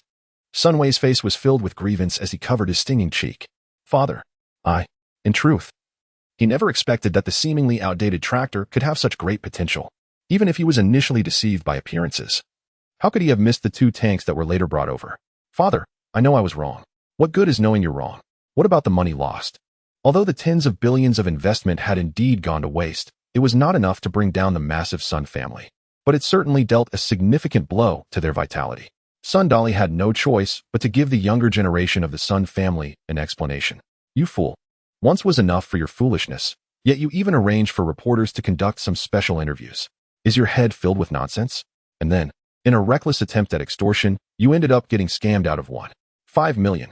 You've truly embarrassed our family. Slap. Slap. The more he spoke, the angrier he became, and Sun Dolly delivered 2 more sharp slaps. At this moment, Sun Wei was already dazed and disoriented from the beating, filled with hatred for Yang Zhe. If it weren't for that detestable Yang Zhe, he wouldn't have to endure such humiliation today. How could a worthless person, who used to be trampled underfoot, manage to turn the tables? Sun Dolly became increasingly furious, even pulling out a belt to start whipping him. Although the members of the Sun family were truly fed up with Sun Wei, he was still one of their own. If they continued to beat him like this, they might just kill him. Money can be lost and earned back, but a life, once gone, is irretrievable. Chapter 26, An Unexpected Visitor. Big Brother is right. Xiao Wei is just a bit too young. Besides, it's not just him. Even I didn't expect that this kid from the Yang family would pull off something like this. Uncle Air is right. We can consider this a lesson learned for Big Brother. Now that the situation has unfolded, it's pointless to dwell on it. Even if you were to beat him to death. Yes, head of the family. Enough already seeing the crowd around him continuously defending Sun Wei. Sun Dolly knew his purpose had been achieved. You ungrateful brat. Don't you think it's time to thank your brothers and uncles? Thank you all, uncles and brothers. I promise I will make amends and recover the losses of the Sun family. Sun Wei's words immediately changed Sun Dolly's expression, and he said gruffly, Are you still not embarrassed enough? This time I'll personally deal with that kid from the Yang family. With that, Sun Dolly turned his back, his gaze shifting to the window. As time went on, news about the big pineapple company spread far and wide. Some foreign media outlets began to report eagerly on this emerging powerhouse. At that moment, Chun Ruoxue sat in her spacious office, lost in thought, while Prime Minister Zhang Sun was briefing her on the situation. Your Majesty, the sales of the Young Princess engine have already surpassed 90 billion. In fact, there was no need for Zhang Sun to specify this. The information was all publicly available on the official website, and practically everyone was aware of it. 90 billion, how on earth did Yang Zhe achieve this? Qin Ruoxue murmured, slipping into a daze. Ever since she proposed the divorce agreement with Yang Zhe, it was as if he had completely transformed. Not only had his demeanor changed, but even his tone of voice and attitude towards her had undergone a noticeable shift. Especially the innovative technology that had suddenly emerged under his direction. It left Qin Ruoxue utterly astonished. Although she felt a twinge of worry about the significant commotion Yang Zhe was causing, it ultimately represented good news for her as queen and for the kingdom of Polo. For a small nation like Polo, the technological landscape had always been rather weak, and there had never been a truly international company. The emergence of the big pineapple company was a source of pride for Polo. Most importantly, with the surge in sales, the tax revenue generated would be quite substantial. This was just the domestic scenario. It wouldn't be long before foreign car manufacturers began to compete for purchases. Yang Zhe, what kind of surprise are you preparing for me? As Chun Ruoxue thought about this, a faint smile appeared on her otherwise frosty face. At this moment, she found herself eagerly anticipating what new shocks Yang Zhe would bring her. Having achieved such remarkable success, Yang Zhe naturally felt the need to reward the key players behind this accomplishment. This time, Yang Zhe didn't take them out for a meal. Instead, he hosted a grand celebration right in their factory, specifically in the factory's cafeteria. The ingredients were top-notch, and he had hired a highly skilled chef from the most prestigious hotel in H City at a high price. Moreover, he managed to bring in a master chef who specializes in royal cuisine through his connections. As dish after dish of exquisite food was served, the workers were filled with excitement. They shared a deep emotional attachment to the factory, despite knowing that they could be laid off at any moment. None of them chose to leave early. After all, this place held so much sentiment for them. In just over a month since Yang Zhe became a shareholder, he had transformed this struggling tractor company into one of the most notable enterprises in the world. Wang Ping was the first to raise his glass, unable to hide his joy. Mr. Yang, you truly are a genius. We are really going to make it big. If it weren't for you, with my old-fashioned perspective, I would probably just be watching this factory close down quietly. You're amazing. I've never admired anyone like this before, Mr. Yang. You are the most impressive person I've ever met. Hearing this, Yang Zhe nodded in satisfaction, not because of the flattery, but because he gained a deeper understanding of the collective spirit among the workers. Through their interactions over the past few days, he realized that even when the factory was struggling, The workers' cohesion was remarkably strong. All right, enough of the grand talk. I just want to say that this is only the beginning. We will strive for even greater heights, and your hard work will be rewarded, he concluded, raising his glass and downing the drink in one go. Young master, you spoke so well. With that, everyone began to clink glasses and drink, creating a lively atmosphere. By the time he returned home, it was already late at night. During the preparations for the auto show a while back, Yang Zhe had taken the opportunity to delve into some in-depth research on Iron Man's armor since there wasn't much going on at the time. The results were quite satisfactory. After all, the technology involved in Iron Man was extensive, and he had figured out the composition of some of the armor's materials. He had successfully developed synthetic formulas for things that were previously unavailable. Given the financial pressure he faced before, he couldn't conduct proper research. But now that he had the funds, it was time to set things right. As his notoriety grew, so would the attention on him. Enhancing his own security was now imperative. Even ordinary business owners had to carry a few bodyguards with them. As a billionaire CEO, Yang Zhe certainly needed some form of protection, otherwise, it would be embarrassing. He continued to type up the list of raw materials needed for procurement on his computer, all of which were essential for creating the Iron Man armor.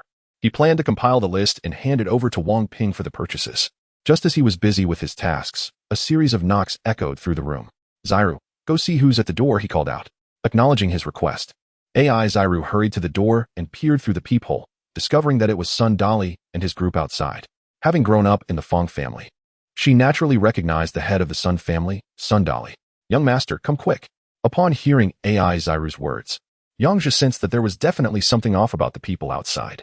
Chapter 27. Sun Dali's calculated moves after stopping his work and saving the completed tasks. Yang Zhe closed his laptop. What's up, Zairu? Who's coming over? Young master, it's Sun Dali. Sun Dali, what does that old guy want? Yang Zhe was puzzled. It was strange for Sun Dali to show up at his place so late at night. The name Sun Dali was etched in his mind. The relationship between the Sun family and the Yang family was quite complicated, and Sun Dali was actually a distant relative of Yang Zhe. As two prominent families that had a good relationship, it was inevitable that they would have some intermarriages during their honeymoon phase, and this had happened several times before. For instance, Sun Dali's wife was one of Yang Zhe's aunts. However, despite this familial connection, the Sun family was known for their ruthless business practices. And it was largely thanks to Sun Dali that Yang Zhe had fallen to such depths in the past. Therefore, seeing him now, Yang Zhe had no good impressions of the man. Let them in. I want to see what they're up to. Hearing this, AI Zira nodded and opened the door. Aja, it's been a long time. As soon as the door opened, Sun Dali displayed a very amiable face upon seeing Yang Zhe, resembling a senior who had not seen his junior for ages. But Yang Zhe knew that this was just a facade of hypocrisy. What brings you here? Ignoring Sun Dali's superficial pleasantries, Yang Zhe asked coldly. Come on, Aja, what are you saying? I just haven't seen you in a while and wanted to check in on you. I can't be kept outside forever, can I? Initially, Yang Zhe hadn't planned to let them in, but he was curious about what this guy was up to. Make yourselves at home. After saying this, he and AI Zero returned to the sofa. Sun Dali and his entourage entered the house. Speak up. What is the matter? I hardly think I'm important enough for the head of the Sun family to come see me personally, right? Upon hearing Yang Zhe's words, Sun Dali realized just how much Yang Zhe had changed. The tone Yang Zhe used today was something he would have never dared to adopt in the past. Aja, don't say that. You're still my nephew after all. I came with your aunt to see if you're facing any problems. As soon as he finished speaking, a middle-aged woman dressed in luxurious attire stepped out from behind Sun Dali. Yang Tianfang, it's Yang Zhe's aunt. Aja, how can you speak to your uncle like that? Uncle? Aunt? What is this? Now you're playing the family card? Yang Zhe's tone was filled with disdain. When you took our family assets, did you forget that I was your nephew? Aja, you need to understand your uncle and my intentions. If we had to let you out to gain experience back then, would you have achieved such success today? It seems that the saying a daughter married off is like water poured out is absolutely true. Yang Zhe's cheap aunt, ever since marrying into the Sun family, has completely severed ties with the Yang family. Otherwise, she wouldn't be doing something so underhanded against her own family. If there is anything else to discuss, just say it now. If you only want to reminisce, then there is nothing for us to talk about. Zero, please show them out. Sun Dali realized that emotional appeals were getting him nowhere, so he quickly shifted to the purpose of his visit. Aja, you've been making quite a stir lately. And I must say, I'm genuinely happy for you. I specifically made arrangements for you. Not only getting your cousin into the car show, but also securing you the biggest booth. Hearing Sun Dali say this, Yang Zhe became intrigued. And then, later, to boost your exposure, I even contacted reporters to promote you. Otherwise, how could it have become so popular? Yang Zhe now fully understood what shamelessness looked like. It was clear that the initial intention was to make him a laughingstock on a national level. But now Sundali was trying to present it as if he was helping him. So, should I thank you for this? Just tell me, what do you really want? I've long seen that you're quite capable, Yang Zhe. So this time, I'd like to invest in your company. You know our Sun family has deep pockets. If our two families join forces, we can take big pineapple technology to the next level. Don't worry. I'm prepared to invest 10 billion. You'll still be the chairman. All I need is 40 of the shares. Hearing this, Yang Zhe couldn't help but burst out laughing. Although the market valuation of big pineapple technology hadn't been released yet, based solely on sales of 90 billion. Its overall valuation wouldn't be lower than that. But now, to offer just 10 billion in exchange for 40 of the shares? Money doesn't grow that fast. Sundali really knows how to play his cards right. Where else could you find such a good deal? Count me in. Seriously, do you think you can take such a high percentage of shares for such a small amount of money? You really overestimate yourself. Sundali, as the head of the Sun family, held a prominent position. His words carried weight throughout the kingdom of BLO. Yet here he was being humiliated by this kid who was once considered useless. However, thinking about that big opportunity, he managed to suppress his anger. While he held back his frustration, his son Sun Wei, who lacked his father's composure, was seething with rage over Yang Zhe. Having lost face in front of others due to Yang Zhe and received a beating from his father, Sun Wei couldn't stand the sight of Yang Zhe's arrogance. Yang Zhe, what do you mean by this? We, the Sun family, are investing in your pathetic company because we see potential in you, so don't get too cocky, Sun Wei said, casting a smug glance at Sundali. However, instead of praise, he received a hard slap across the face. Go to the back. When did it become your turn to interrupt? Sun Wei felt wronged as he held his cheek and retreated to the back, shooting a furious glare at Yang Zhe. Don't mind your cousin, that's just how he is. He's been a headache for us since we were kids. Yang Zhe couldn't help but scoff at the stunt Sundali had just pulled. Noticing the expression on Yang Zhe's face, Sundali hesitated for a moment. He realized that merely offering cash probably wouldn't be enough to sway him anymore. Chapter 28. The price is quite high, Yang Zhe. You know that our Sun family is the largest automobile manufacturer in the kingdom of BLO. Your engine technology is indeed exceptional and far ahead of its time. However, what profit is there in just selling engines? If you could join forces with me and directly launch a car, the profits would multiply significantly. What Sundali said is not wrong. By conventional thinking, Yang Zhe should find it hard to refuse this offer. However, within this seemingly perfect proposal lies a hidden danger. Although it appears that the Sun family is taking a considerable hit, upon closer inspection, they are actually reaping substantial benefits. The engine, as the core technology of a vehicle, represents the highest value of that car. Everything else is just fluff. Moreover, let's be honest, if they truly wanted to collaborate, what significance does the Sun family hold? While their automotive company may rank first in the kingdom of BLO, on the international stage, they are virtually insignificant. If Yang Zhe were willing to compromise, not only would they be eager for 40 equity, even a mere 10 stake would have these car companies scrambling to get in line behind him. It's important to note that the BLO technology company offers more than just engines. Who knows what groundbreaking technologies lie ahead? As long as they can invest, it would undoubtedly be a profitable venture. Sundali, are you drunk on your own bravado? Or do you take me for a fool? And as for your mediocre car company, how dare you flaunt it? Yang Zhe, don't push it too far. The Sun family's enterprise has always been a point of pride for Yang Dali, and now it's being belittled by Yang Zhe as if it were worthless. The usually composed Sundali was starting to lose his patience. Yang Zhe found the situation amusing, watching Sundali and his entourage act like clowns before him. What's wrong? Are you angry? Seeing Yang Zhe's almost mocking expression made Sundali quite uncomfortable. He reminded himself of the purpose of his visit. Despite the anger boiling within him, he held back his temper.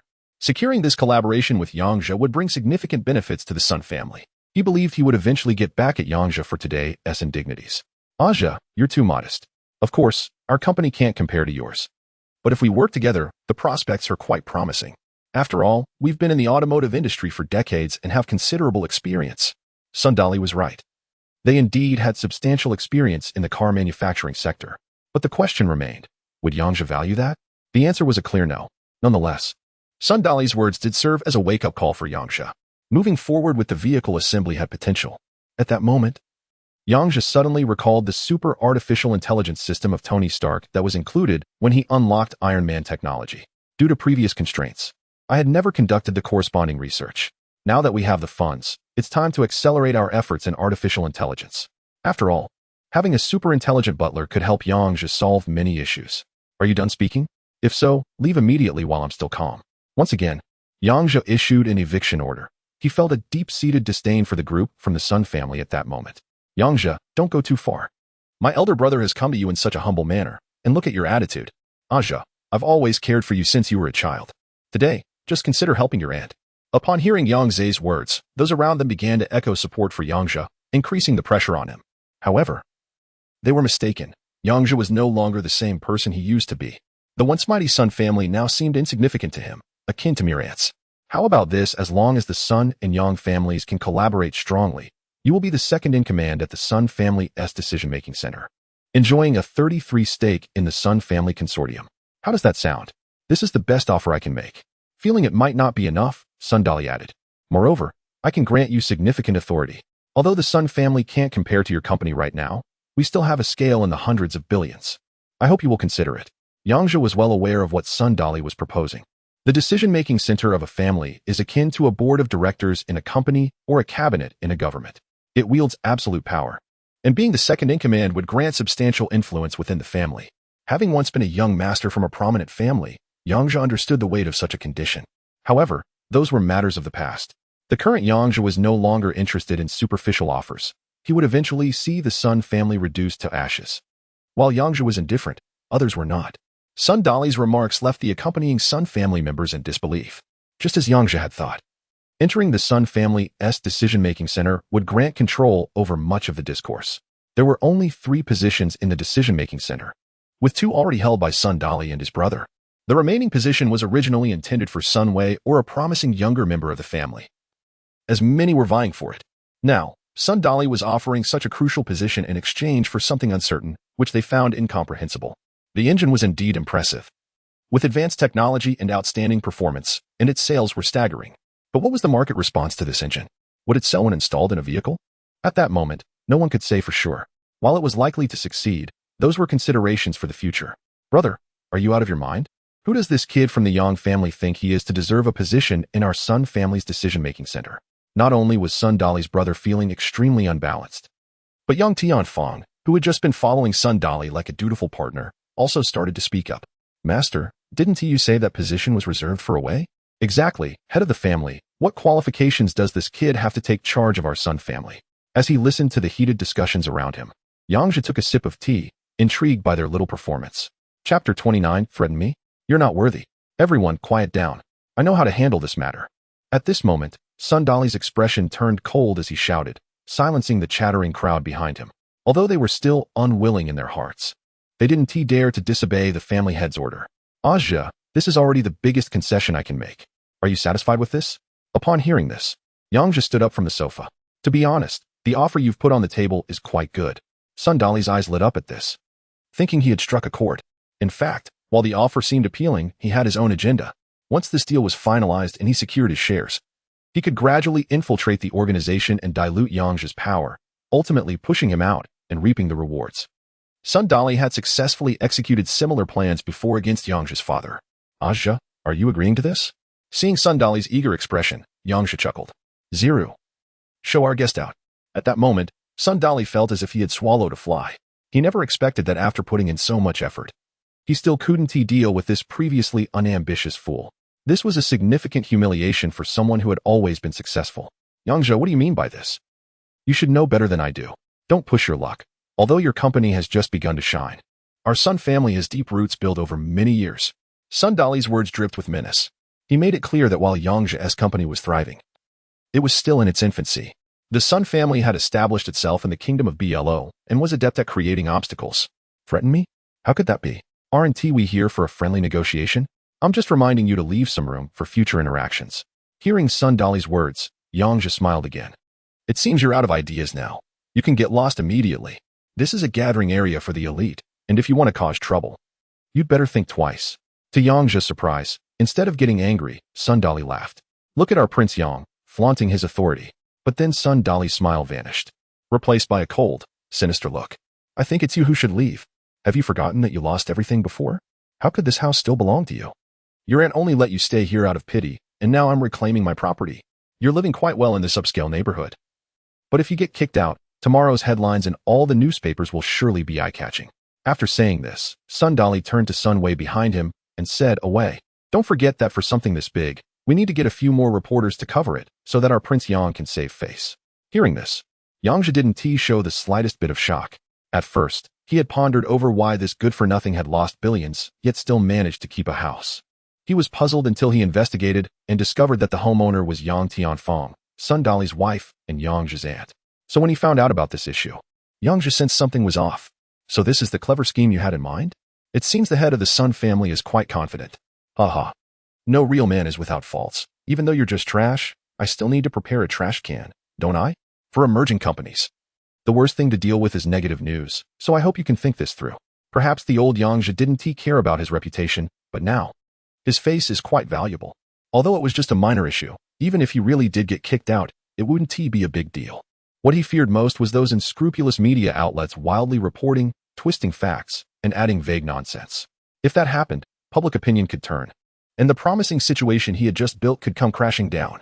Of course, this was only true for ordinary people. Yang Zhe was no longer the Yang Zhe of the past. Your calculations are quite clever. But let me make myself clear. You need to get out of my house right now. Your house? You must be drunk. This house belongs to the Sun family. You, the young kid, better agree to our terms if you want to profit together. Not wanting to waste any more words, Yang Zhe activated the micro-robots in the room, lining them up and directing them toward the upstairs rooms. Sun Wei had seen the power of super robots before and instinctively stepped back. So this is what they call micro-robots online. When did this young kid manage to create these? But they're just little gadgets. Nothing more than a trick to fool people. Don't let him scare you. For most people from the Sun family, apart from Sun Wei, this was their first encounter with micro-robots. Many were shocked, while others thought it was just Yang Zhe putting on a show.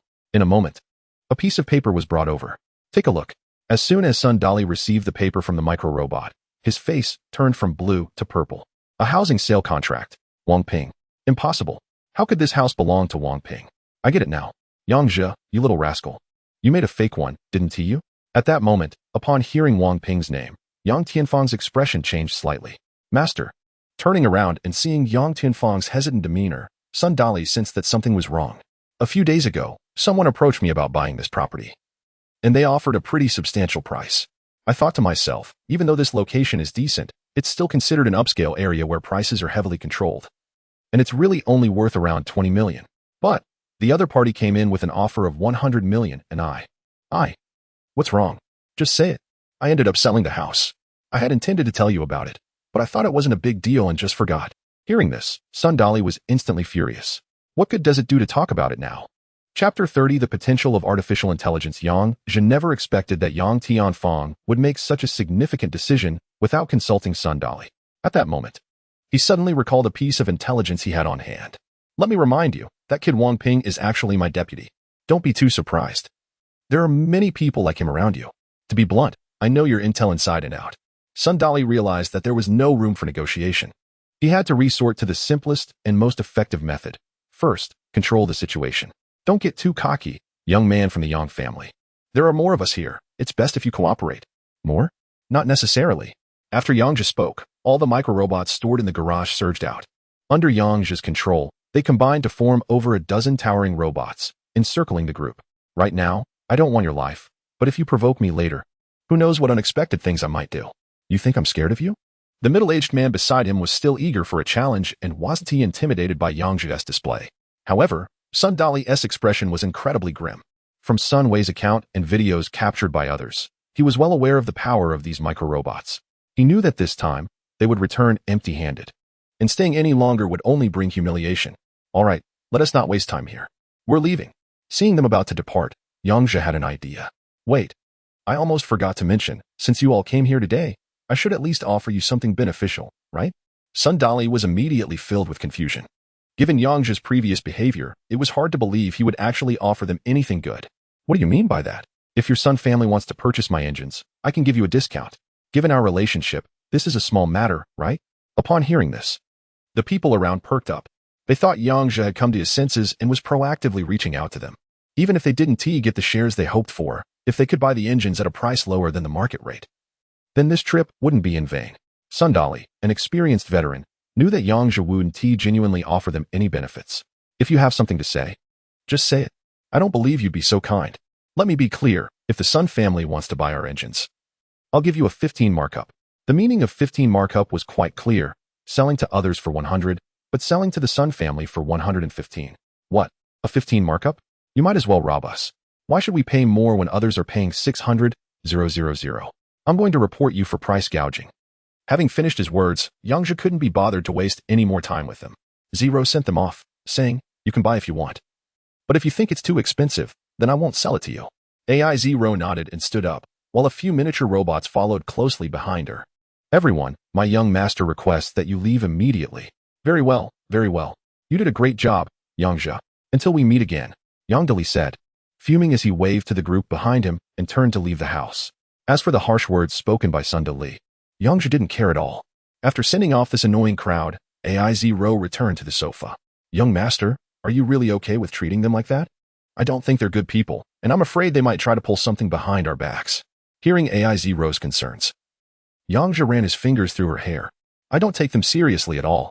Remember, we are no longer who we used to be, to me. They are just a bunch of ants. Young master, I believe in you. As for Sun De and his gang trying to gain any advantage from Yang Zhe, that was nothing but a joke.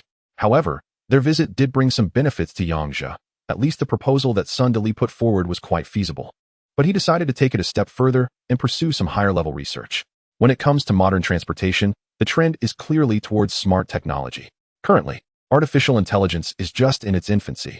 Although what is being called artificial intelligence today is mostly just hype, the potential for development is enormous.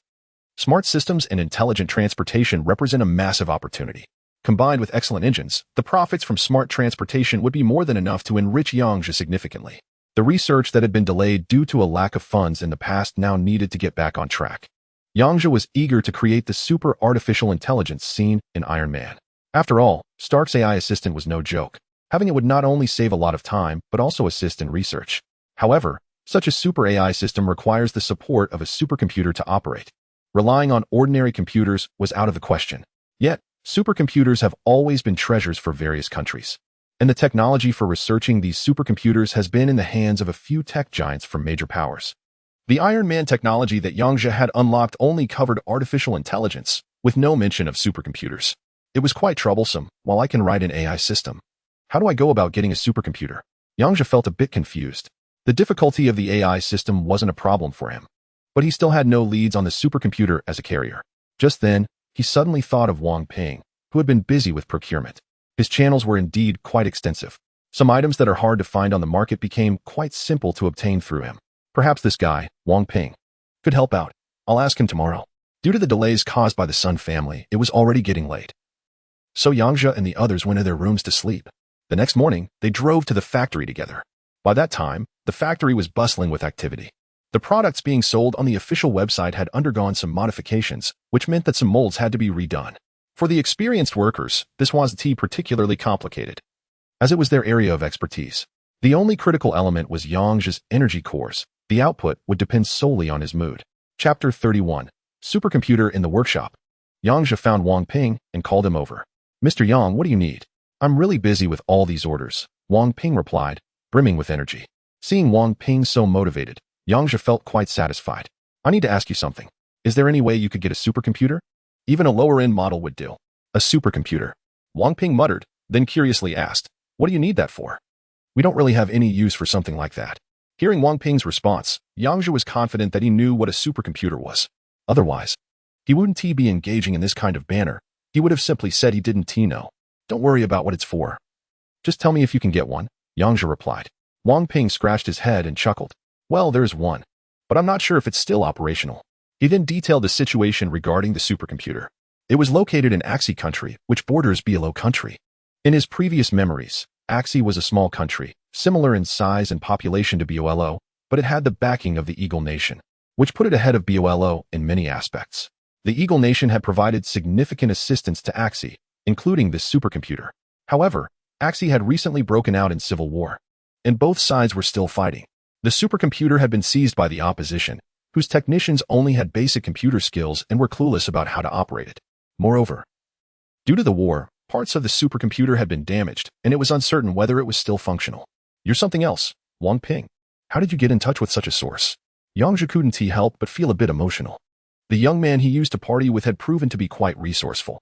It seemed that bringing him on board was indeed a good decision, as he could be of great help. Wang Ping looked a bit shy, scratching his head. Well, it's thanks to my girlfriend. Her family specializes in this kind of business. They've dealt with everything from supercomputers to arms. Just as Yang Zhe was praising him, Wang Ping started rambling. Realizing that this could go on for a couple of hours, Yang Zhe quickly interrupted. Can you find out how much they're asking for it? I want that supercomputer. Wang Ping replied. There's no need for special inquiries. And before he could finish, Yang Zhe pulled out his phone and started dialing a number. After a series of inquiries, a price was reported back to Yang Zhe, 30 million. Converting that into be-on-the-lookout currency, it amounted to just over 200 million. It was clear that this selling price was not cheap, but for someone in urgent need of it, the cost was far from exorbitant. Supercomputers can be considered one of the most cutting-edge technologies in the world, and they are not sold casually. It was only due to the internal conflict on the other side that he managed to seize a bargain. Now is the perfect time to act. The other party even stated that the faster they receive the payment in dollars, the better, and there are several interested parties. So it's best to finalize the deal quickly. Wang Ping had no issues with the price. He just needed to check how many days it would take for the supercomputer to arrive. He was determined to secure this supercomputer. After a flurry of phone calls, both parties agreed that the supercomputer would arrive in BLO country in 10 days. 10 days was definitely manageable, although he was eager to get started on research right away. He could afford to wait a few days. What he needed to do now was to expedite the completion of the orders he had on hand. The energy cores were entirely handled by micro-robots, allowing for rapid production, especially since the factory was well stocked with all necessary materials under the diligent efforts of the micro-robots. All the energy cores were completed in just one day. The remaining task was to wait for the production of the body components in the workshop so they could be assembled as a whole. Over in the workshop, under the guidance of Engineer Liu and his team, the production speed was decent, but it was still significantly slower compared to the micro-robots, although this period seemed relatively calm. The pressure from public opinion was substantial, as the production progress of Big Pineapple Technology Company was a matter of great concern for many.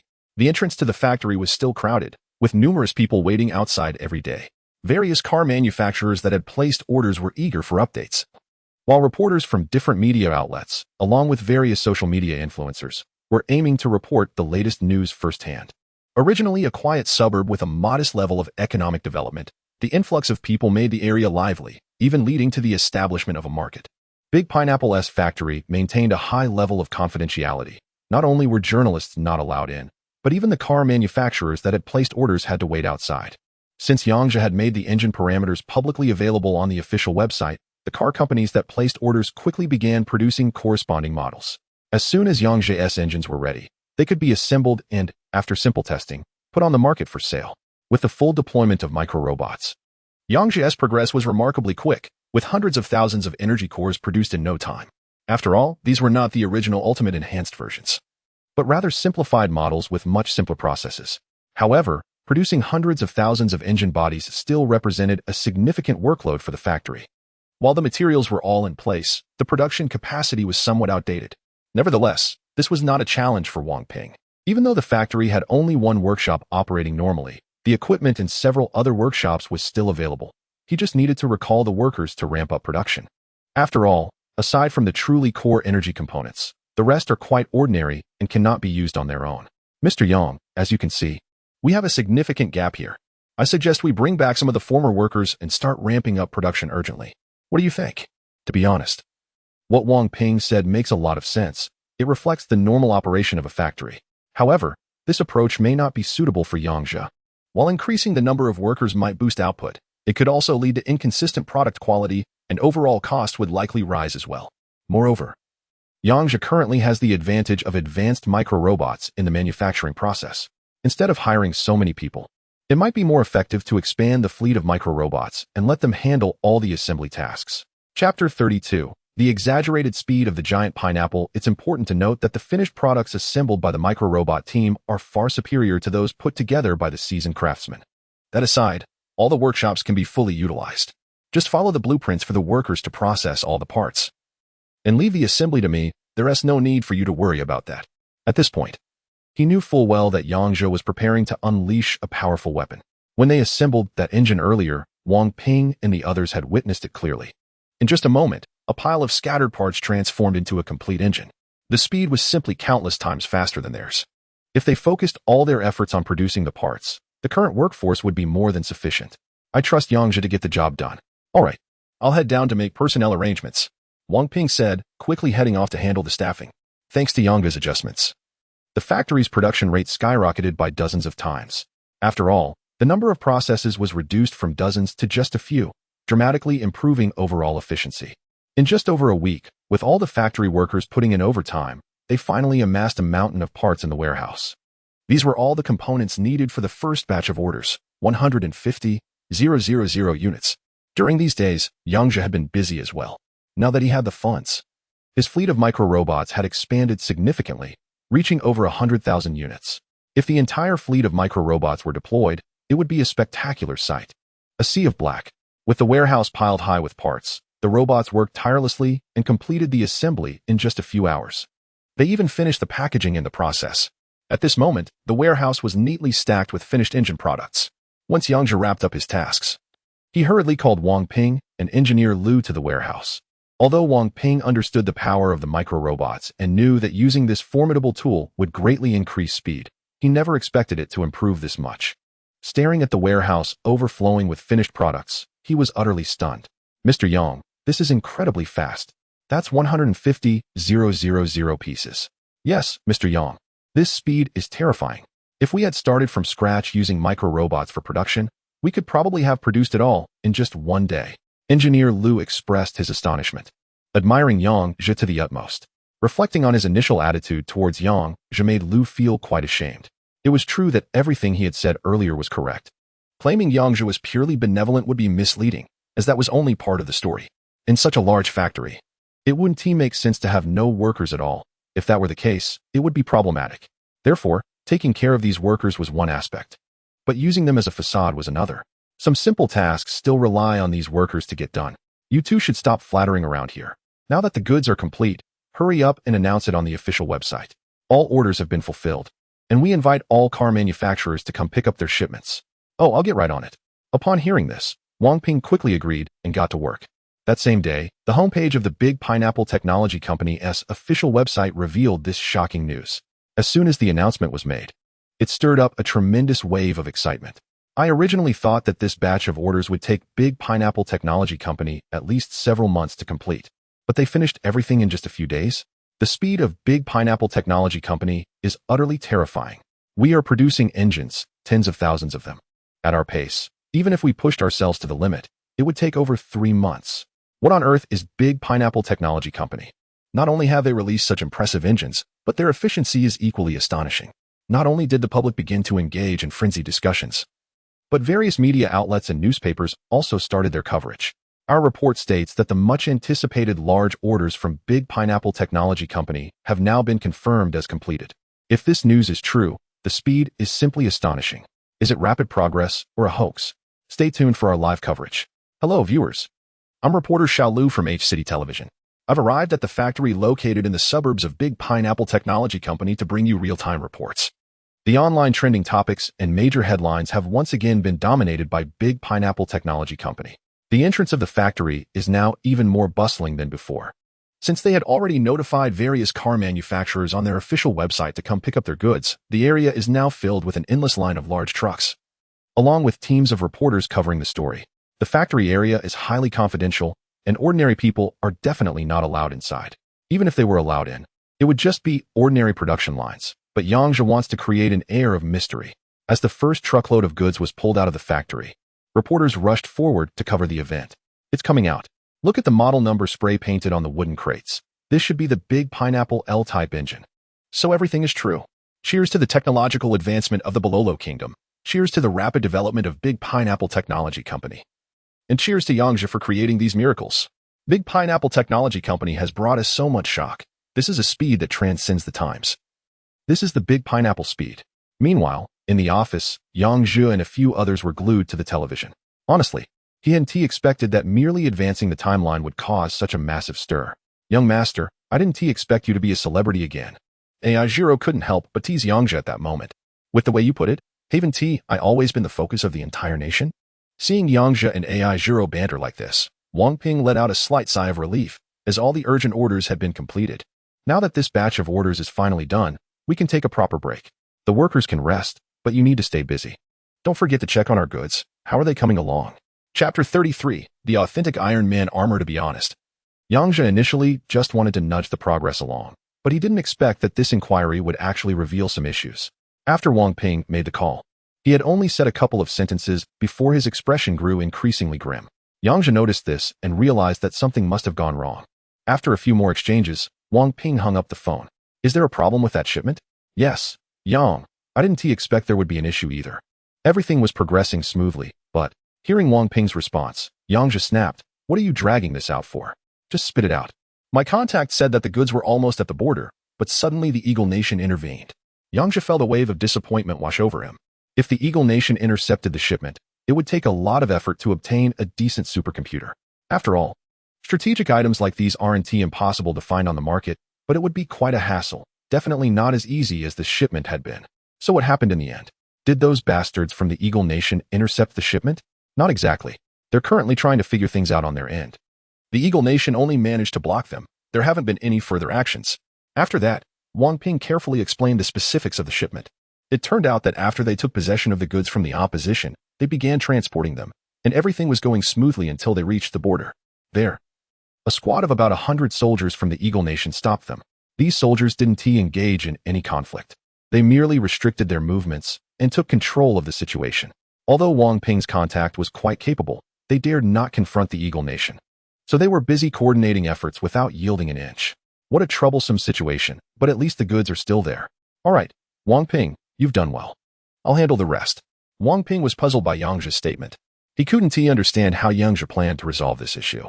In his mind, the Eagle Nation was undoubtedly the world's leading superpower, while they were just ordinary people from a small country. Even though they had a bit of influence now, it was nothing compared to that giant. Yang, maybe we should just let it go, and I can look into other channels. Other channels would be too complicated. You don't need to worry about this. I'll send someone to assist and let them adapt to the situation. Oh, okay. Wang Ping was momentarily confused. Assist? How would they assist? That was the military of the Eagle Nation. Upon reconsideration, it seems that Yang Zhe is quite resourceful and might actually have some good ideas. All right, I have something to take care of. So Zhiro, you stay here at the factory. Although AI Zhiro wanted to accompany Yang Zhe, he had to leave her behind, and he drove back to his villa alone, in the land of the White Eagle. Once he reached his room, Yang Zhe opened his attribute panel. In his inventory, he found the complete set of Iron Man armor he had received as a reward from his last mission. He had been so busy with research lately that he hadn't taken the time to wear and test the armor. Now, he finally had the opportunity to see just how powerful the Iron Man armor really was. Just like in the Iron Man movies, the armor, which had been compacted into a suitcase, began to attach itself to him as Yang Zhe opened the case. The rhythmic sounds accompanied the attaching armor pieces, creating a mesmerizing experience. When the last golden mask attached itself, the armor was successfully assembled. Standing in front of the mirror, Yang Zhe felt quite satisfied. The red and gold hues, the glowing energy core on his chest, and the sleek design. Although it was called Iron Man armor, it was surprisingly lightweight. Wearing it felt as comfortable as putting on regular clothes, with no sense of discomfort whatsoever. Testing it out, he raised his left hand, then his right, lifted his legs, and found that the overall coordination was remarkably high. The Iron Man armor felt like an extension of his own body, and he could even feel tactile sensations through it. Not only that, but the view through the mask revealed another layer of technology. This mask wasn't just for protection, it integrated advanced technology capable of precise analysis. He muttered to himself that the supercomputer's location should be in the Patala region of Axi country. With that, Yang Zhe pinpointed his destination. He then flew into the yard and soared into the sky, reaching several thousand meters high. I must say, the speed of Iron Man is indeed impressive. Yang Zhe didn't rush directly to his destination. Having access to such a remarkable piece of technology, he decided to take his time testing it out. The flight in the Iron Man armor was smooth and swift, completing a loop around the borders of Bolo country in less than 2 hours. In fact, this speed was only a fraction of Iron Man's full potential. If he pushed it to the limit, he could easily break the sound barrier. The flying aspect was quite impressive, and as for the weapon system, well, that could be left for the scoundrels in the White Eagle country to experiment with. They dared to cause trouble for him, and he was eager to show them what he was capable of. With that thought, Yang Zhe set off towards his destination. The Ashi Kingdom is a neighboring country of the Blo Kingdom, and it's actually not very far from City H, considering the relatively small size of Blo. Even with a regular car, it only takes a few hours to reach the border from City H. Iron Man's speed, however, is much faster than that of a car. In just a matter of minutes, Yang Zhe can accurately spot the border from the sky. The Bielo Kingdom and the Ashi Kingdom have two distinct cultures, which is reflected in their architecture, leading to significant differences. While it might be hard to see these differences from the ground, they become quite clear from the sky, revealing a considerable overall gap. Supercomputer, here I come. Chapter 34. Bank heist. Upon reaching the border, Yang Zhe realized that they were actually quite close to their destination. He planned to accelerate and quickly resolve the situation, reclaiming his supercomputer. However, at that moment, a warning symbol suddenly appeared on the screen in front of him. Warning, a large amount of attack weapons detected 500 meters ahead. Please exercise caution. Just as Yang Zhe was about to speed up, he stopped abruptly after seeing the alert on the screen. He began to survey his surroundings. Generally speaking, such a warning indicated the presence of armed individuals nearby. The Kingdom of Boro had strict gun control laws, and it was unlikely that there would be an abundance of firearms. Moreover, upon closer inspection, Yang Zhe noticed that there were no military forces in sight. The presence of a large number of attack weapons suggested something was amiss. As he continued to investigate, Yang Zhe quickly identified the problem. At what appeared to be a bank, he saw a multitude of police cars, seemingly engaged in a standoff with someone. Looking down from above, the scene appeared somewhat blurry due to the distance. However, once Yang Zhe locked onto the target, the mini-computer on the screen automatically zoomed in on the distant images, allowing him to see clearly. It turned out there was a bank robbery in progress. In today's society, robbing a bank was essentially a matter of life and death. While the robbery might go smoothly, escaping afterward posed a significant challenge. Even if one managed to get away with the money, the chances of successfully fleeing were slim. As Yang Zhe carefully examined the surrounding situation, he soon uncovered the robbers' true objective.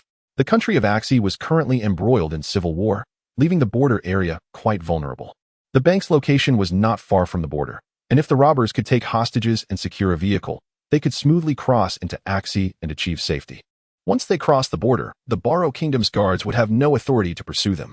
Although Axi was in the midst of a civil war, it remained a sovereign nation, and crossing the border into another country's territory was a serious political issue. Have you prepared the vehicle I asked for? It better not be a trick. At that moment, a robber wearing sunglasses and wielding a semi-automatic rifle emerged from the bank, holding a hostage. The police, who were in a standoff, quickly reported the situation back to their command vehicle. Captain Chen, the robbers are demanding that we provide them with a fully fueled vehicle. The woman referred to as Captain Chen was a strikingly attractive young officer named Chen Xiang, who was the head of the local security team. Hailing from a family of law enforcement officers, despite her soft appearance, she had undergone rigorous training since childhood and was exceptionally skilled. Do your best to meet their demands. I'll handle the rest. Chen Xiao dismissed the police officer and then stepped down from the command vehicle. The robber was still at the entrance, looking very arrogant. The situation at the scene clearly favored the robber, who was armed with a rifle. In this small place, the security team's weapons were mainly pistols, and they didn't even have submachine guns, let alone sniper rifles. Moreover, the situation was dire. The nearest SWAT team wouldn't be able to arrive for at least half an hour. By the time reinforcements arrived, it would be too late. The priority was to subdue one of them first. After assessing the situation, Chen Xiao made a decision. She cautiously moved along the wall, and at a moment when the robber was distracted, she quickly advanced and executed a professional takedown, bringing the bespectacled robber to the ground. Then, she pulled out handcuffs from her waist and secured him. Let me go, or you'll regret it, he shouted angrily. Having gained control of the situation, Chen Xiao scoffed.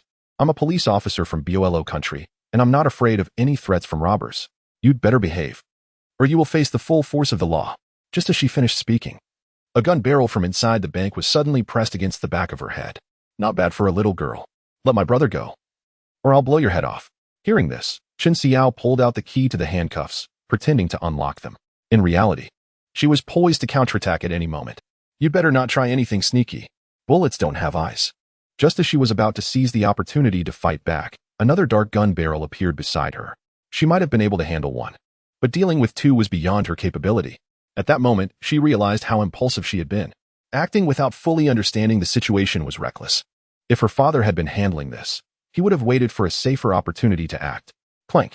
The handcuffs were opened, and the bespectacled robber was furious. Just as he was about to make a move, the leader stopped him. Chen Xiao was then taken into the bank by several robbers. You better get a vehicle here fast.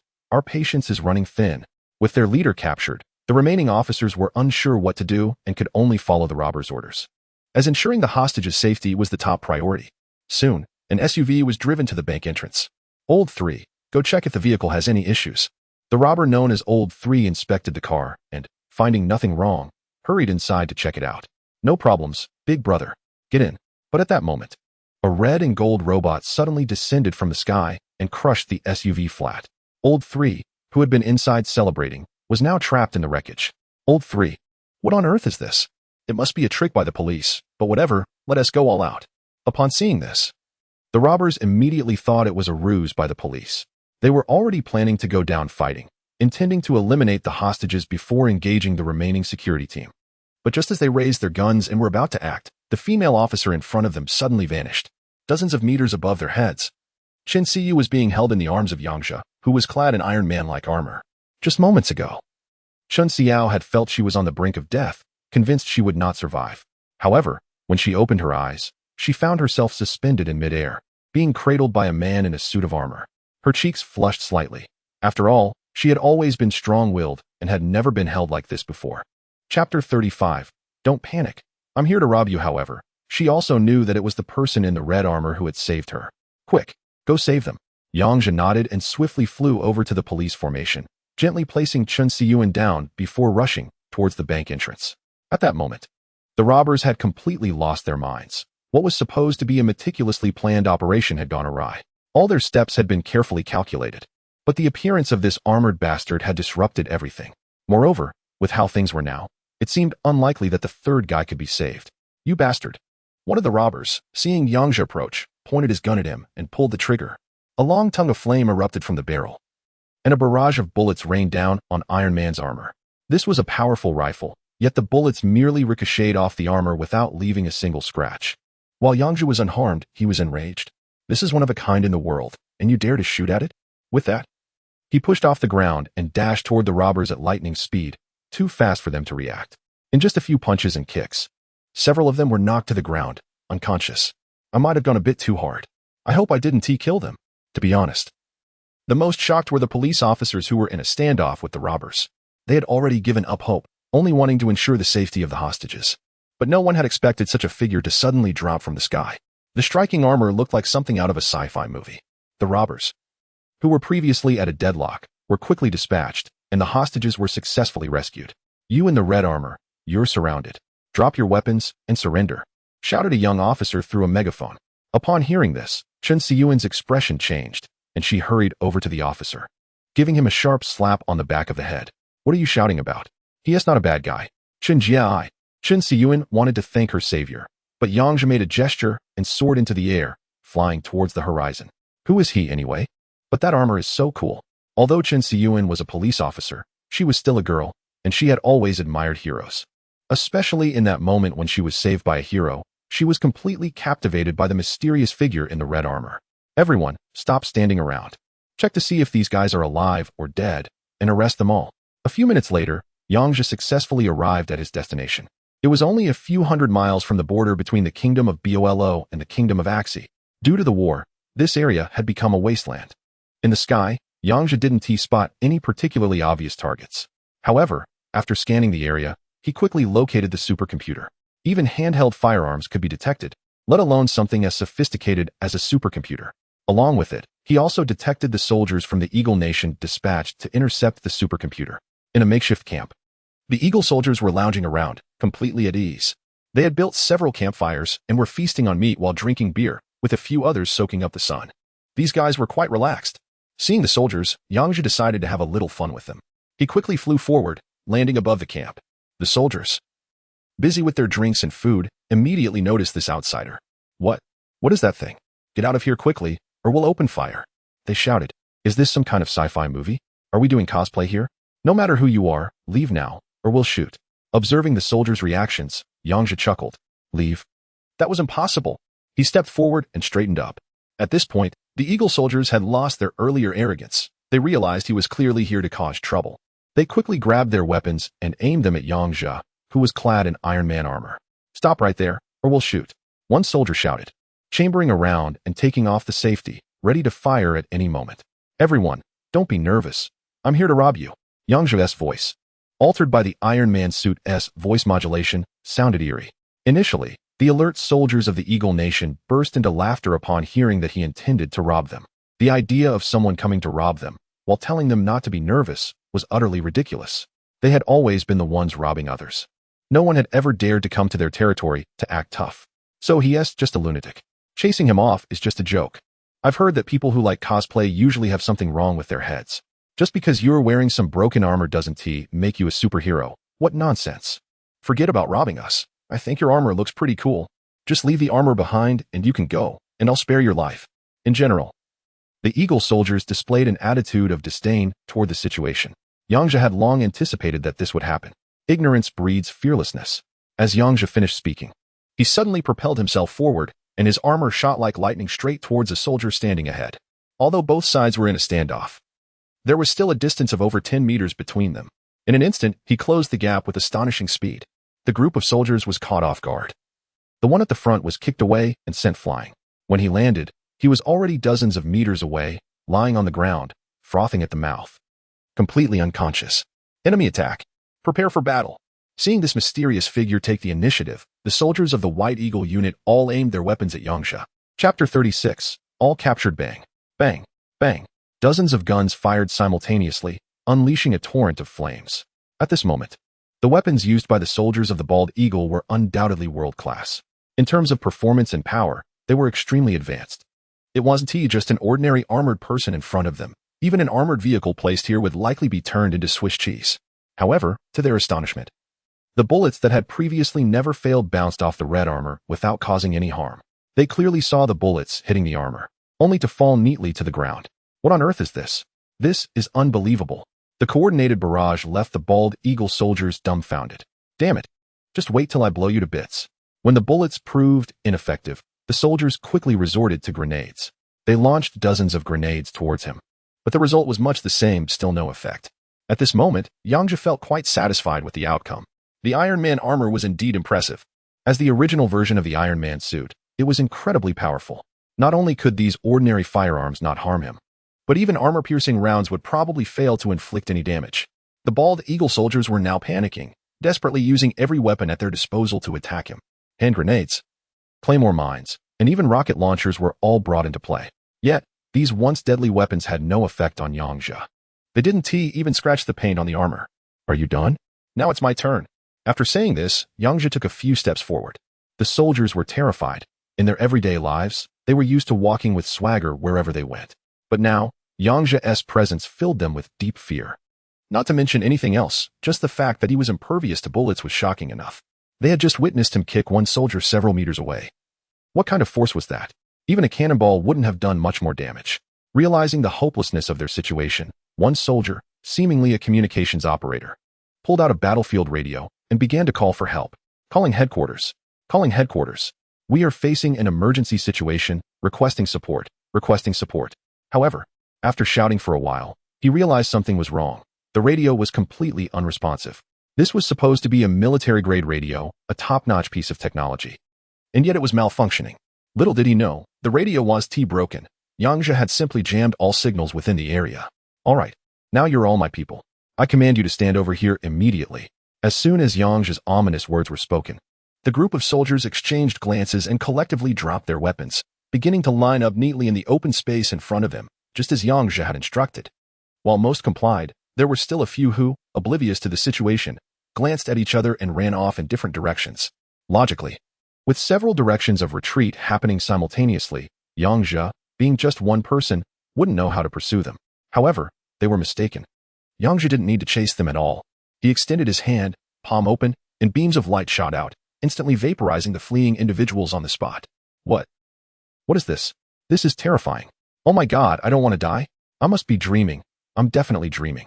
Despite the shock, the soldiers from the Eagle Nation couldn't help but feel relieved that they hadn't made the same foolish choice as those unfortunate few. All right. Everyone take off your clothes and stand in just your underwear. Hurry up. If not, Yang Zhe's palm glowed again, just like when he had attacked those individuals earlier. Seeing this, the Eagle soldiers dared not hesitate any longer and quickly stripped down, soon standing completely naked in front of Yang Zhe. Okay, now all of you get moving. Yang Zhe commanded as he led this group of soldiers out of the camp. Along the way, he deliberately passed by the convoy transporting the supercomputer. The convoy consisted of several large trucks, all filled with boxes. The crew in the convoy, upon seeing the group of naked Eagle soldiers, appeared extremely tense. It was evident that the hands of those holding weapons were starting to sweat. What are you staring at? You're not my type, so get lost. Yang Zhe yelled. Hey, don't stir up trouble. Can't you see these eagle soldiers? Let us get out of here quickly and not waste any more time. One young woman in tactical gear said, casting a meaningful glance at Yang Zhe. At this moment, the eagle soldiers who had been blocking their way were already dealt with, and they couldn't care less about what the others were up to. With no obstruction, they needed to quickly deliver their cargo. Once the delivery was made, everything else would be easy to handle. To be honest, Yang Zhe halted the soldiers in a large open area and began to assess the group. You all look pretty fit. Now, get down and do push-ups, 1,000 each. At this command, the dozens of soldiers wasted no time and immediately dropped to the ground to start doing push-ups. Although they were trained soldiers, they were used to a lifestyle of indulgence and leisure, and completing 1,000 push-ups was indeed exhausting. By the time the last eagle soldier finished his set, only an hour had passed. Based on the distance, the convoy would need about 3 hours to cross the border. Yang Zhe now has plenty of time to play with them. Next, he assigned numbers to all the soldiers and began directing them in a gang. They had all done well with the push-ups earlier, and now he wanted to see them spar. Having witnessed Yang Zhe's skills, none of them dared to fall behind. They quickly found their opponents based on their assigned numbers and started to fight. To be honest, these guys were quite impressive in combat. Back in the old world, Yang Zhe had really enjoyed a wrestling show on TV. In that show, various strongmen went all out, delivering powerful punches, and it was truly exhilarating to watch. Chapter 37, Iron Man takes off now. This group of muscular men from the land of the bald eagle was putting on a real fight. Far more entertaining than any stage performance. Hey, number 1, are you even trying? Did you forget to eat? Number 5, go for his lower body. Use that sneaky kick. Come on. Are you idiots even capable of fighting? 18 and 7, stop practicing Tai Chi over there and give it your all. At this moment, Yang Zhe was having a blast. He didn't expect it to be this much fun. Hey, are you really hitting each other? Oh man, I'm going to knock you out. Initially, these guys planned to just put on a show, but as they fought, they actually got into it. By the end, many were sporting bruises and black eyes. Some even had broken arms, broken legs, or lost teeth, with a few knocked out cold. After a few hours of chaos, most of these soldiers from the bald eagle country were left half dead from Yang Zhe's relentless antics. Checking the time, he finally stood up. All right, I've had my fun for today. You all did pretty well, so I'll let you off the hook. Now scram. Upon hearing this, the soldiers felt a wave of relief wash over them, nearly tearing up. After being toyed with by this powerhouse, they were barely hanging on to their lives. If they had to endure another round, they might not make it out alive. Those who had been on the verge of collapse suddenly found a burst of energy upon hearing the news, helping each other up and darting away faster than rabbits. Am I being too nice to them? I should have played with them a bit longer. Yang Zhe thought. Oh well. That shipment should have arrived in the kingdom of Bolo by now. I need to get back. Muttering to himself, Yang Zhe took off into the sky, flying swiftly towards the borders of the kingdom of Bolo. This time, he was giving it his all, significantly increasing his speed. As he approached H City, alarms started blaring on his display screen. 1 kilometer ahead, robbery detected. After scanning the area, Yang Zhe realized someone was in the midst of a robbery. As Iron Man, he was a superhero, and while he didn't care much for the fame, he wanted to experience the thrill that came with being a hero. How dare anyone commit such acts in front of me, Iron Man Yang Zhe? To uphold justice, let us go. Locking onto the location, he shot off towards the scene. At that moment, a middle-aged woman had just stepped out of a bank, looking extremely cautious. She was holding a large bag filled with cash, over 300,000 yuan that she intended to pay her workers who had received their wages. However, just after leaving the bank, she was targeted by 2 men on motorcycles. These 2 looked experienced in such matters. They swiftly knocked the woman to the ground and attempted to grab the bag from her hands. Let go of it. At this point, the woman realized she was being robbed and clung tightly to the bag. What are you doing? Don't take my money. This is the lifeline for the workers. Shut up. This money belongs to me now. If you don't want to die, let go of it. Despite the clear threat, the middle-aged woman clung tightly to the money bag, refusing to let go. The 2 robbers, seeing this, grew impatient. One of them pulled out a handgun from his waist and fired a shot into the air. What ordinary woman has ever seen such a scene? Instinctively, she loosened her grip, and the money bag fell into the hands of the 2 robbers. They quickly hopped on their motorcycle, ready to make their escape. The robber in the back opened the bag and saw stacks of cash, his face lighting up with glee. Brother, we hit the jackpot. There are hundreds of thousands in here. Ha ha ha. Once we get to a safe place, we should find somewhere to relax. I've heard that a few nice girls have shown up at Lu Laosan's nightclub. Let us go check it out. Yeah, the second robber responded, closing the bag with a wicked grin on his face. Just as they were plotting their celebration, a chilling voice came from behind them. What are you 2 scheming about? Why didn't you call me for such a good thing? The leader of the robbers turned around and was shocked to see a figure in red armor flying above them. Oh my god, what is that? Seeing Yang Zhe hovering in the air startled him so much that he lost control of the motorcycle, which tipped over, sending both robbers flying off. The second robber, who had been daydreaming just moments before, was thrown several meters away and lay on the ground, unconscious. The leader, although injured, still tried to maintain his composure. He wiped the blood from the corner of his mouth and aimed his gun at Yang Zhe. Don't come any closer. If you do, I'll shoot. Yang Zhe dismissed the threat. He had faced special forces from the United States and wasn't intimidated by a small-time thug. Once he landed, he walked over to the young robber. Seeing this, the robber became desperate and fired his gun. As before, the bullet struck Yang Zhe's armored suit with no effect. Approaching the robber, Yang Zhe instinctively lifted his leg to kick him. But then he reconsidered. This Iron Man armor had considerable power, and he didn't want to accidentally kill the guy with a single kick. So he picked up the young robber and tossed him several meters away, then stepped on his hands. Although Yang Zhe felt no weight from the Iron Man suit, the sheer force it exerted was terrifying. With that stomp, the young robber's bones shattered. A scream, reminiscent of a pig being slaughtered, echoed around them. At that moment, the woman who had been robbed finally caught up. Yang Zhe yanked the money-filled bag from the nearly lifeless man and tossed it to the woman. This money is yours, right? This society can be very dangerous. So please be careful from now on. Oh, thank you, she replied. With that, Yang Zhe took off and quickly flew toward his villa. With the help of those around him, the two robbers were swiftly subdued and handed over to the police. Although Yang Zhe had handled the situation very cleanly, his figure was still captured on camera and posted online. This caused quite a stir on the internet. Chapter 38. Viral sensation. Once the first video of Iron Man hit the internet, a heated discussion erupted. With such a flashy armored suit, it's naturally a hot topic. But this armor is not just about looks. Its power is equally impressive. The ability to soar freely through the skies is truly breathtaking. Wow, what on earth is this? It's just like something out of a movie. If I had a suit like that, it would be amazing. Have you heard? Iron Man seems to have made an appearance in City L today, and apparently, he caused quite a stir, prompting a significant police presence. I've heard that too. There were lots of officers on the scene, as it turned out to be a bank robbery incident. At that moment, the internet was buzzing with discussions about Iron Man, and the excitement was building. Of course, such a significant event did not go unnoticed by Chun Ruoxue, the queen of the kingdom of Boluo. Right after the bank robbery occurred, someone reported the news to her. Regardless of whether the so-called Iron Man was good or bad, it highlighted a very real issue. The kingdom of Boluo's defenses were alarmingly inadequate. Someone had intruded into their airspace, and they had no idea about it. In Chun Ruoxue's office, Zhang Sun stood beside her, facing a middle-aged man in military uniform. Director Chun, I hope you can provide me with an explanation. Someone has breached our airspace with no regard for the law, and you have no information at all. When did he arrive? Where did he come from? Seeing the furious expression on Chun Ruoxue's face, Director Chen knew that any explanation would be pointless. Your Majesty, I don't know. Noticing Chun Ruoxue's rising anger, Zhang Sun quickly stepped in to mediate. Although the kingdom of Boluo was a small nation, it had invested heavily in a highly advanced air defense system. Yet, in the face of Iron Man, this so-called defense system had proven utterly ineffective, failing to detect his movements at all. Fortunately, Iron Man hadn't caused any major disturbances. Had he decided to launch an attack, it could have led to a serious crisis. Your Majesty, let us put Iron Man on hold for now. Given that our radar couldn't even detect him, blaming General Chun would be pointless. We should focus on figuring out what's really going on with Iron Man, Zhang Sun suggested, prompting Chun Ruoxue to ponder deeply. Iron Man. Who could he be? Could it be him? The person Chun Ruoxue was thinking of was, in fact, Yang Zhe.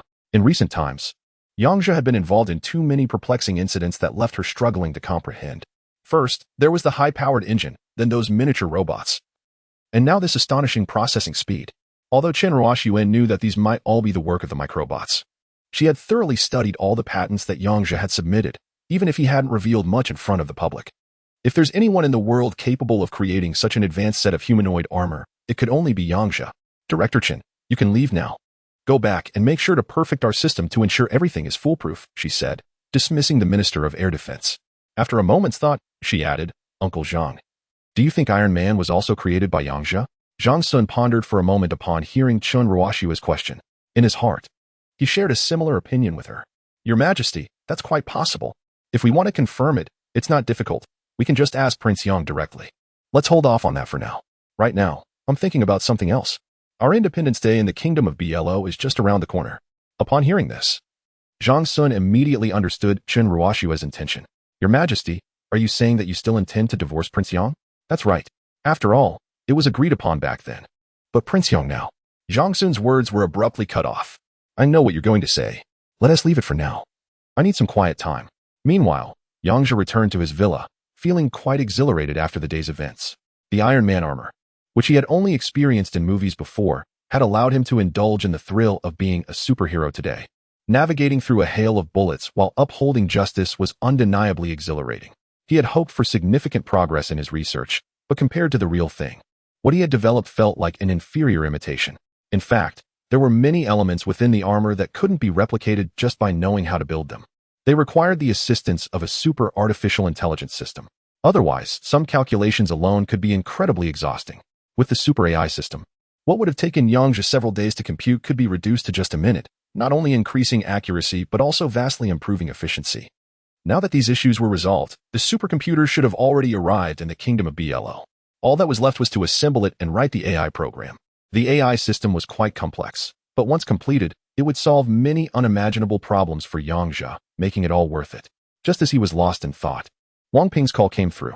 Mr. Yang, I have good news for you. With that mysterious tone, Yang Zhe didn't need to guess. It was clear that there was progress with the supercomputer. Is the supercomputer here? Wang Ping on the other end of the phone was clearly taken aback. How did you know, Mr. Yang? You're incredible. All right, enough flattery.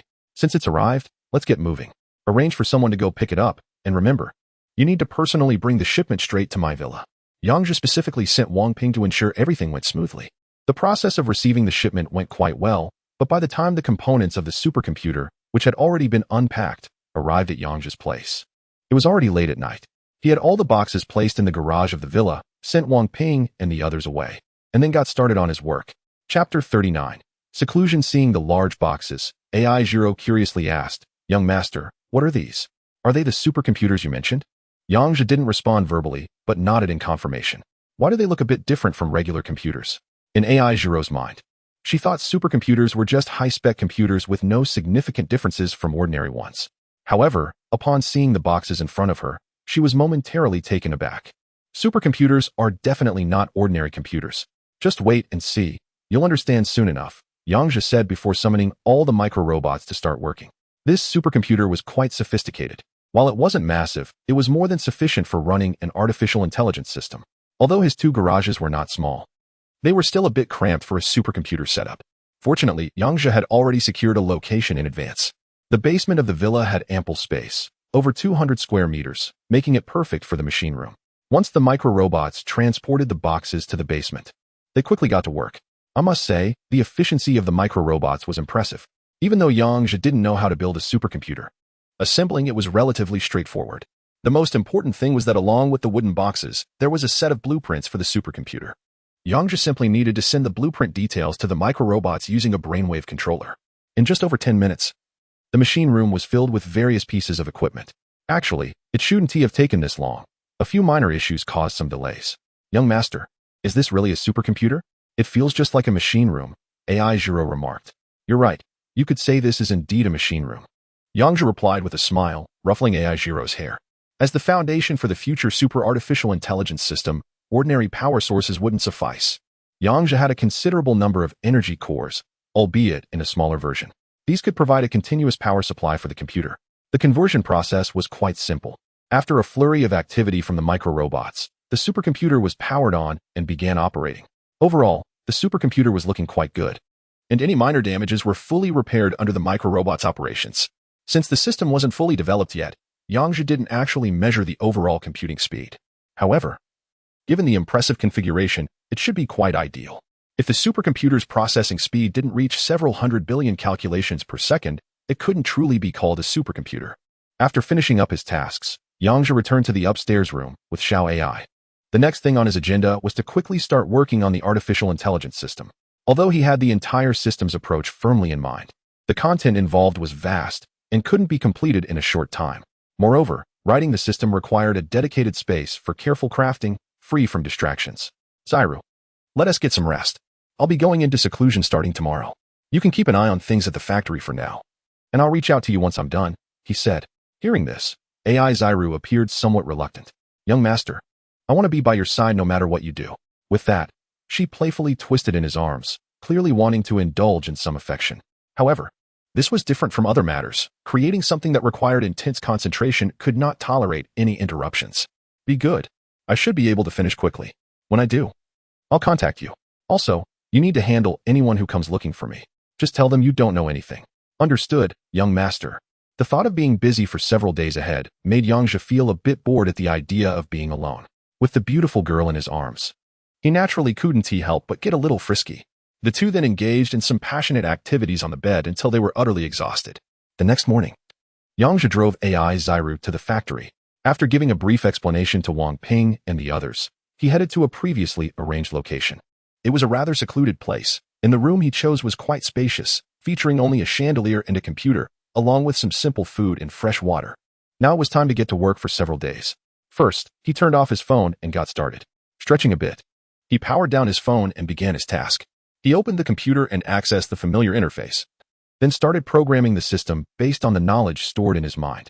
Even a regular system would typically take a significant amount of time to complete under normal circumstances and require a lot of manpower. However, since the knowledge he needed for this AI system was already firmly embedded in his mind, he could simply follow the modules in his brain and keep writing.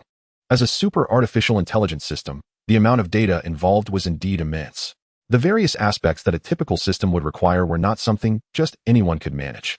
Even though he had the relevant knowledge down pat, the actual implementation still posed considerable challenges. Yang Zhe's fingers flew across the keyboard, tapping away as characters continuously appeared on the computer screen. This computer was a significant investment for him, regarded as one of the best among ordinary machines. However, despite being such an advanced device, it could only barely manage the system tasks at hand. After working diligently for 5 or 6 hours, fully immersed in his work, Yang Zhe finally pressed a key to save his progress. Stretching his back, he stood up from his desk. Chapter 40. Reactions of major powers. After long hours of working at his desk, Yang Zhe felt quite uncomfortable. He hadn't realized how complicated this task would be. Had he known, he would have called Zairu over to help ease his shoulders during breaks. Grumbling to himself, Yang Zhe shifted around a bit in the cramped room. He then grabbed a quick bite to eat before diving back into his work on the computer. Time passed second by second, and after 3 days, Yang Zhe was still tirelessly working in his room. Although his efficiency was impressive, the enormous system he was tackling meant that he had only made about 40 progress overall. While Yang Zhe was fully absorbed in developing the super artificial intelligence system, the outside world was buzzing with activity. News about Iron Man had spread like wildfire across countries worldwide. Not only was there rampant discussion within the kingdom of BLO, but other powerful nations were also engaged in fierce debates about the sudden appearance of this humanoid armor. Despite the somewhat one-sided portrayal in the videos, the immense power of the armor was evident. More importantly, speculation was rife about its origin. Among the top-ranking technologically advanced nations, only the Eagle Nation, the Great Bear Nation, and Huaxia had the capability to create such armor. Meanwhile, in the capital of the Eagle Nation, a lavishly decorated office was filled with a group of burly men, their bodies adorned with bandages, reporting to a middle-aged white man with graying hair. "Mr. President, that guy is a complete jerk. Look what he did to us." One of the injured men lamented, his face wrapped in bandages. Although this man had suffered so much that he barely recognized anyone, Yang Zhe was still clear in his mind because the identification number he had assigned was prominently displayed on his chest. These men were the soldiers from the Eagle Nation who had attempted to intercept the microcomputer in the country of Axie. Standing in front of them was the president of the Eagle Nation, known for his mischievousness. "I don't care about the rest. I just want to hear you say one thing. What exactly is the ability of that guy in the red armor? Is it the same as what we saw in those videos?" The president said, giving a signal to one of his aides. Instantly, a large screen behind them displayed the footage of Yang Zhe dealing with the robbers. The injured soldiers recognized the familiar scene and clenched their teeth in frustration. "That's right. It's this jerk. Does he look the same in this video as he does in person?" "Reporting to you, Mr. President. The video only shows one aspect. We felt like we had entered hell. He was like a devil. Not only is he incredibly strong, but his armor is practically impervious to knives and bullets. Our weapons can't even scratch him. Not even anti-tank rockets can inflict any damage. And there's more, this guy has a rather outrageous attack method. He can actually fire something resembling energy blasts from the palms of his hands." OM and the others were completely obliterated by this guy, leaving no trace behind. Hearing the injured soldiers chattering about this, Trouble only felt a headache coming on. As for humanoid armor, the White Eagle Nation has indeed been researching it for many years. After investing substantial funds and manpower, they finally made some progress, and it's now starting to take shape. Their armor not only provides an ideal level of overall protection, essentially offering defense against conventional weapons, but it can also perform short-range flight. While it may not seem particularly high-tech, it is undeniably at the forefront of global advancements. Anywhere it appears, it would be considered a formidable weapon. However, who would have thought that the humanoid armor they worked so hard on, even before it had been tested, would already be outdated? Although it's unclear who designed this armor, it certainly poses a significant threat. All right, I understand now. You all can leave. After sending the soldiers away, Trouble called over his secretary. Quick, get in touch with the Electric God Company and summon Levis to me. The Electric God Company is the top arms manufacturer in the White Eagle Nation, responsible for many advanced weapons. It's fair to say they are the leading company in the global arms industry. Trouble wanted to discuss their next steps with them. Meanwhile, on the other side, the Great White Bear Nation, the longtime rival of the White Eagle Nation, was also buzzing with activity. President Kyungpo of the Great White Bear Nation was in his office discussing matters with his aides. His subordinates were significantly more high-ranking than those on Trouble's side. All of them generals adorned with military insignia. On the screen in his office, a scene of Iron Man was playing. You've all seen it. We don't even have a single unit of such a powerful individual weapon. I want to know what you all have been doing. Mr. President, the sudden emergence of this technology has caught me by surprise as well. However, we've made every effort possible. From what I know, the progress on the White Eagle Nation's side is roughly the same as ours, and in terms of defense, their individual armor doesn't even compare to ours. Upon hearing this, Kyungpo pondered for a moment. General Barov, are you suggesting that this armor isn't from the White Eagle Nation? All of the White Eagle Nation's research is concentrated at the Electric God Company, where I have spies embedded. I know about virtually all their progress. And it seems they too are unclear about where this technology actually came from. Hearing this, Jingpu nodded in satisfaction. Although he was quite concerned about the sudden appearance of this humanoid armor, he felt much more at ease knowing it wasn't from the Eagle Nation. Everyone, stay sharp. We need to figure out who is behind this as soon as possible. We must bring anyone we can on our side. Compared to the heightened vigilance of several major powers regarding Iron Man's armor, the public's reaction, while lively in discussion, was relatively subdued. Chapter 41. Car Review. After all the controversy surrounding the Iron Man suit, the general public was merely there for the spectacle. Initially, reactions were quite strong. But when it comes to supernatural phenomena, most people realize they simply can't exist in our world. Eventually, many began to think it was just a movie or perhaps a simple publicity stunt. After all, there have been numerous instances of this kind of hype before. Ever since Yang Zhe's Big Pineapple Company emerged, the entire online narrative has revolved around their ongoing ups and downs. Just days after the frenzy surrounding the rapid order completion had settled, the appearance of Iron Man reignited the discussions. The excitement hadn't completely faded when another bombshell news hit the public eye. Although there had been some insight into the performance of the Big Pineapple engine during the exhibition, that was only witnessed by a select few. The online chatter was loud, but many hadn't seen it with their own eyes. Then came the announcement that sent shockwaves through the audience. The first car equipped with the Big Pineapple L-type engine had successfully rolled off the production line. The speed of this development was indeed impressive, but it wasn't entirely shocking. All the car manufacturers had their other components ready, just waiting for the engine to arrive for assembly. What truly astonished them was the car's extraordinary performance. In this era where various online personalities are everywhere, there are countless streamers dedicated to testing car performance. It's a traditional practice in the automotive industry that whenever a new car is launched, they typically engage these so-called internet celebrities for a systematic review to generate some pre-launch buzz. This standard procedure applies to ordinary vehicles. So it's no surprise that such a heavily invested flagship product would follow suit. At that moment, on one of the largest streaming platforms, a dedicated car reviewer was live streaming. Hello everyone, welcome to Xiao Sun's Car Reviews. Today, I'm excited to present to you the Pegasus 2 from the Kingdom of Polo. With a familiar opening line, Xiao Sun turned the camera towards the car in front of him. You can see that the design of this car is truly eye-catching. Its streamlined shape and large body dimensions, along with top-notch materials and craftsmanship, really stand out. However, the main focus of today's review is the car's powertrain. I believe the shock that the Big Pineapple Company brought us not long ago is still fresh in everyone's minds. So today, we will test the performance of this engine from 3 different aspects. It's safe to say that Xiao Sun is a highly professional online streamer, methodically following the steps to evaluate this vehicle. Shui, stop dawdling and get to the testing. I want to see if all those gimmicks we talked about are real or just hype. For example, how fast can this car accelerate to 100 kilometers per hour? Is it really fuel-free? Suddenly, the chat is flooded with similar questions, showing just how much interest there is in this engine. It looks like everyone is quite curious about it, and after we run the tests, I'm sure those questions will be answered. Some of you might have guessed it already. Today we're focusing on two main tests, the car's energy consumption and its acceleration to 100 kilometers per hour. As the camera shifts, we see Xiao Sun getting into the car. He briefly introduces the interior, then adjusts the seat and gets ready for the test.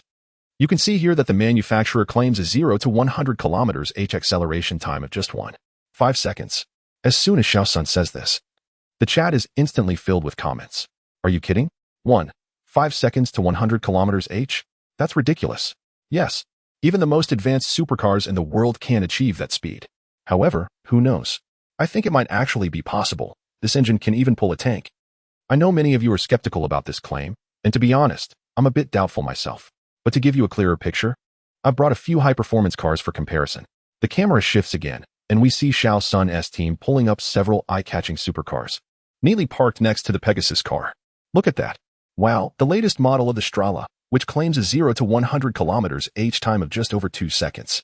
And even the Diablo's here, which is a performance beast. And the Big Shield 999 is also here. Oh my gosh. ISNT that just asking for trouble?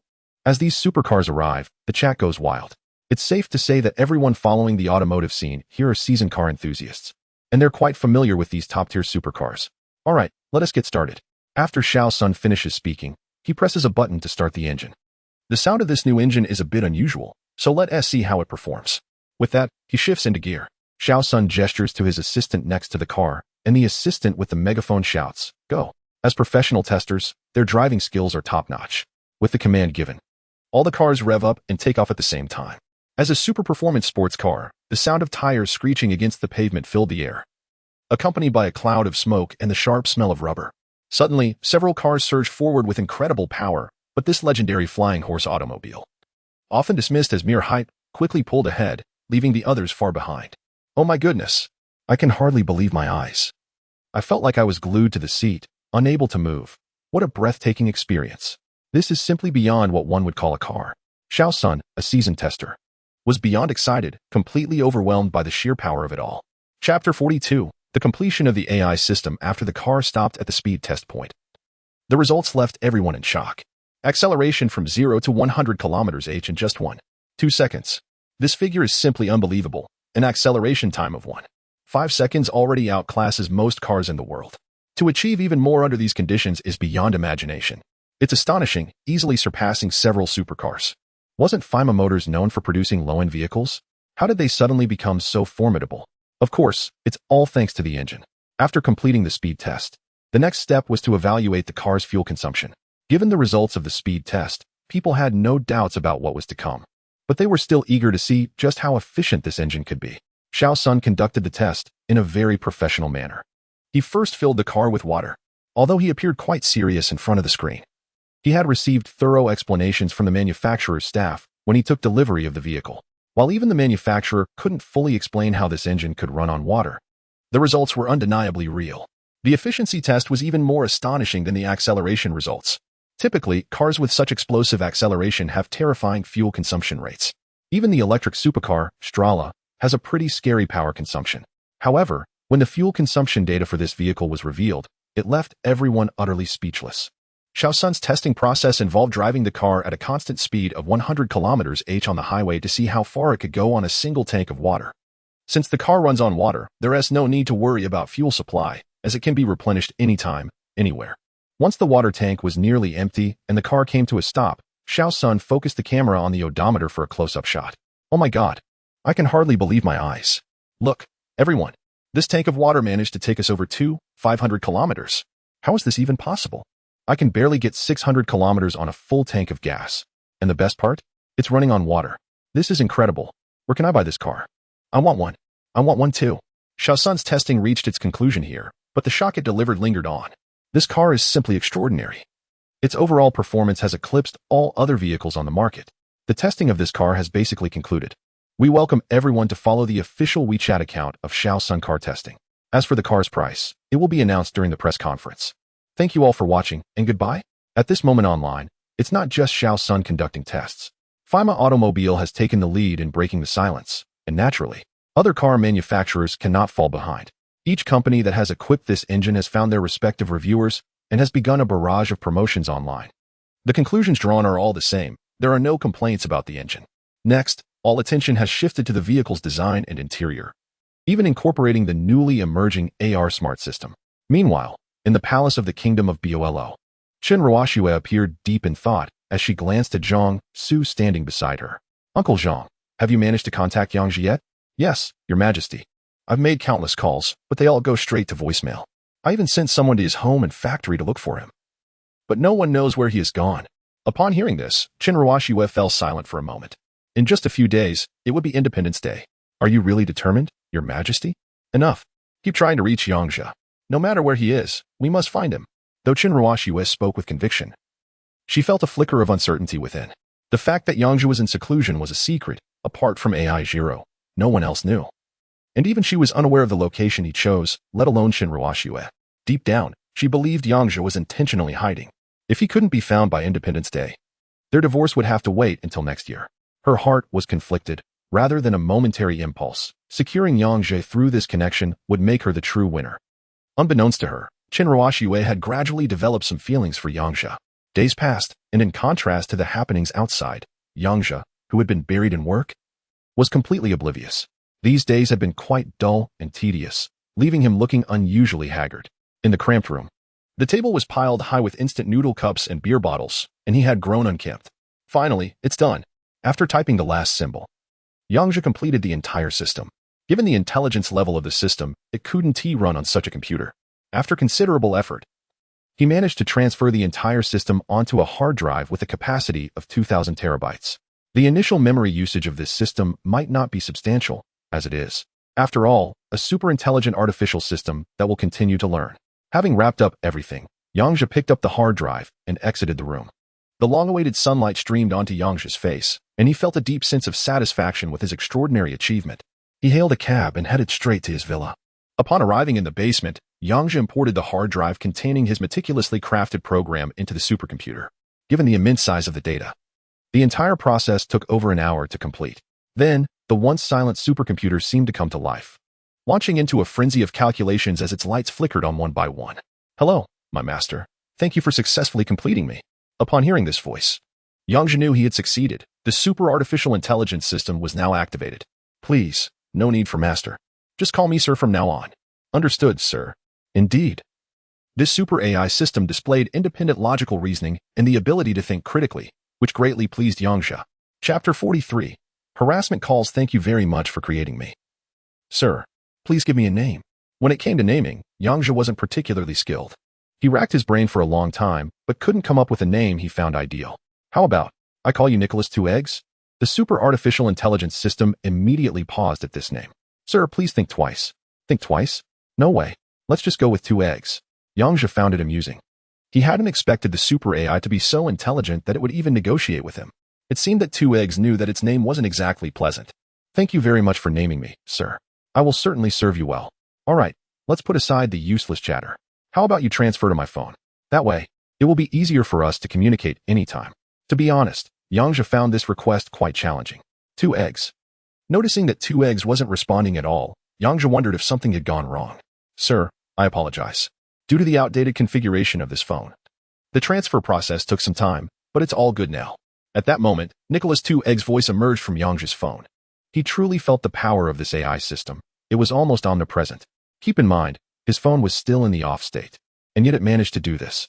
Okay, first turn my phone on. Let's see if there are any urgent matters that need my attention. At your command, sir. The previously dim screen suddenly lit up, and the familiar startup screen appeared.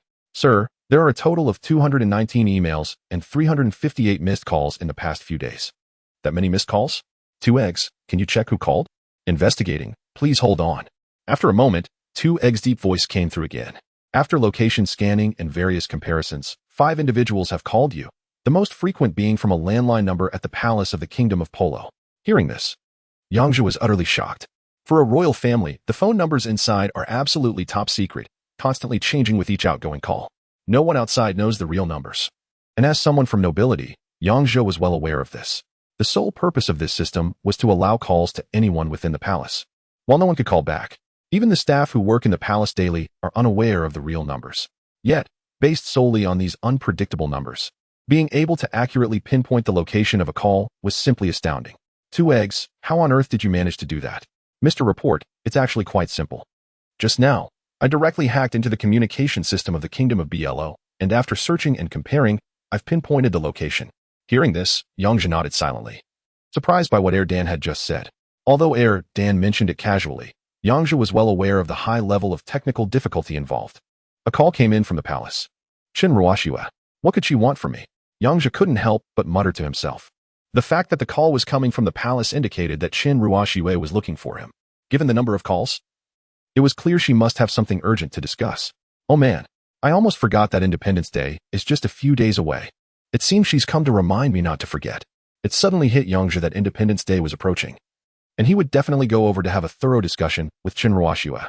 However, he didn't immediately return the call. The news of his release would soon reach them, and he decided to test Dan's capabilities a bit more.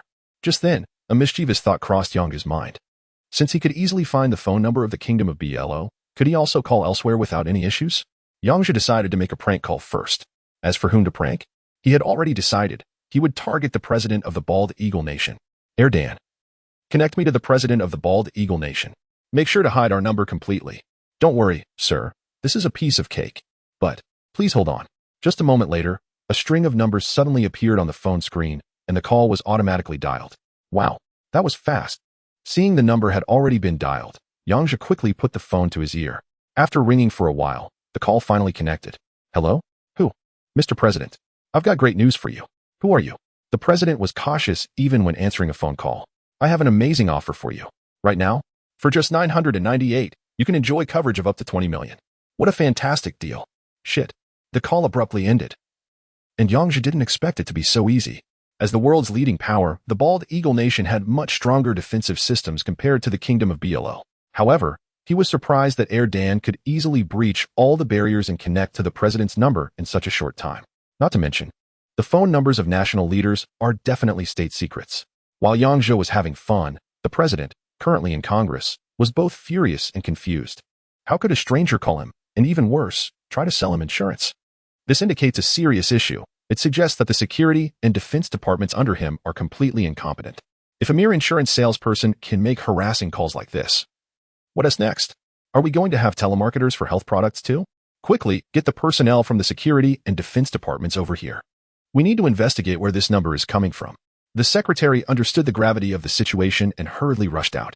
However, when the technical team arrived, they were utterly baffled.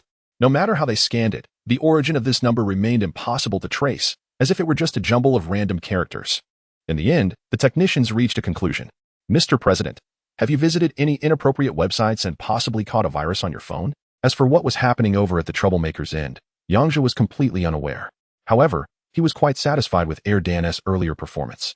Yang Zhe's future direction was focused on smart car travel solutions, so he decided to take Dan out for a spin to test the overall effect, and also to pick up AI Zero. Chapter 44. The veteran driver stepping out of the villa, Yang Zhe got into the car parked at the entrance. This vehicle was purchased with funds provided by Wang Ping back in the day. While it wasn't the top-tier luxury car, it was still quite impressive, valued at around 2 million pineapple coins. Naturally, the car was equipped with the latest popular systems, including what is commonly referred to as artificial intelligence. In reality, it was just a gimmick. The so-called AI was merely a computer program. Dan, take control of this car. At your service, sir. But I must say, the configuration of this car is quite average. Once inside the vehicle, Dan couldn't resist making a playful jab at the car's specifications. After a moment, a somewhat greasy middle-aged man's face suddenly appeared on the large screen of the multimedia system in the center console. Are you satisfied with my appearance, sir? This is a simulated image of a butler that I crafted after browsing numerous options. To be fair, Dan's current image did resemble that of a butler quite closely. Let us stick with this look. By the way, can you drive? Just a second ago I couldn't, but now I've mastered all the driving techniques. Just sit back and enjoy the ride, sir. Hearing this, Yang Zhe relaxed his grip on the steering wheel. Immediately, an astonishing scene unfolded. The car's gearshift engaged automatically. The accelerator pressed down, and the vehicle slowly started moving. The steering wheel began to turn on its own, driving the car out of the villa. The level of proficiency displayed was undoubtedly that of a seasoned driver. As the car got underway, Dan activated the massage function of the seats and began playing a piece of elegant music. Do you have any other requests, sir? None for now. Just take me to the factory. Understood, Dan replied, and the car sped off into the flow of traffic. I must say, Dan's driving skills were quite impressive. He navigated through the sea of cars with ease, stopping at red lights without hesitation. This showcased a massive market potential for Yang Zhe. Was this the ideal state of smart mobility? It truly embodied the concept of autonomous driving. He could envision the uproar that would ensue once this technology hit the market. However, his focus was currently directed elsewhere. These plans were for the future. Under Erdan's adept handling, they quickly arrived at the factory in the suburbs. As they reached the entrance, the security guards noticed Yang Zhe's car. A few rushed out from the security booth, lining up to open the gate. But to their surprise, the gate opened automatically. The guards were momentarily stunned, their hands holding the remote frozen in midair. Yang Zhe observed all of this clearly. Erdan, was that you? Report, sir. The security system at the entrance is too rudimentary. I couldn't help but override it. Yang Zhe couldn't help but marvel at how convenient that was. Without saying much, the car drove into the factory area. Recently, there hadn't been any major issues at the factory. Yang Zhe had already paused all orders before leaving. After exchanging a few simple greetings with Wang Ping and the others, Yang Zhe picked up Ai Zuru and prepared to head back to his villa. After spending several days alone, Yang Zhe felt quite uncomfortable and decided it was time to indulge himself a bit. Zuru, let me introduce you to our new member. Upon hearing Yang Zhe say this, Ai Zuru looked around the car, realizing it was just the two of them. New member? Who is it? Erdan. Say hello to Zuru. As soon as Yang Zhe finished speaking, the screen in the middle of the car lit up, revealing Erdan, who chuckled. Hello, beautiful lady. My name is Erdan, and I'm the loyal butler of the master. Seeing this, Ai Zuru's mouth dropped open in surprise. Wow, this is amazing. The car can talk. Noticing her astonishment, Erdan displayed a somewhat smug expression on the screen. Oh, it's nothing special, just a little trick. Erdan, stop being so full of yourself. Let us get going home. Yang Zhe commanded. Yes, sir. Erdan replied, and then started the car, driving off. Just as Ai Zuru was recovering from her initial shock, she was even more stunned to see the car driving itself without any input. Master, what is going on? The car, it's driving itself? Yang Zhe found it hard to explain. He went through a lengthy explanation, and although he clarified things, the technical jargon was beyond Ai Zuru's understanding. She only grasped bits and pieces. However, she was clear on one thing. This was all the work of her master, which was more than enough for her. She didn't care about the details. Oh, I forgot to tell you. Erdan is a seasoned driver. Upon hearing this, Erdan seemed to misunderstand Yang Zhe's intention and grinned on the screen. Suddenly, the car's entertainment system started playing some inappropriate content. Oh. Ai Zuru blushed furiously at the images on the screen. Master, what are you doing? Seeing Ai Zuru's flustered expression, Yang Zhe scratched his head. Although such things were quite normal for them, there was still a third party present, albeit just a system. Its high level of intelligence made the situation feel a bit awkward. Turn it off. Who told you to play this? I didn't expect you to be so unrefined. Sorry, sir. I must have misunderstood your directive. Would you prefer some calming music instead? As soon as Erdan finished speaking, the scene from just now vanished without a trace, replaced by a melodious tune. Ai Zuru nestled against Yang Zhe as they rode back to the villa in the car driven by Erdan. After this journey, Yang Zhe gained a deeper understanding of Erdan's intelligence. He could almost be considered all-powerful. Most of the computing methods used today are based on binary, which consists of combinations of zeros and ones. While the calculations may be simple, the amount of data is immense.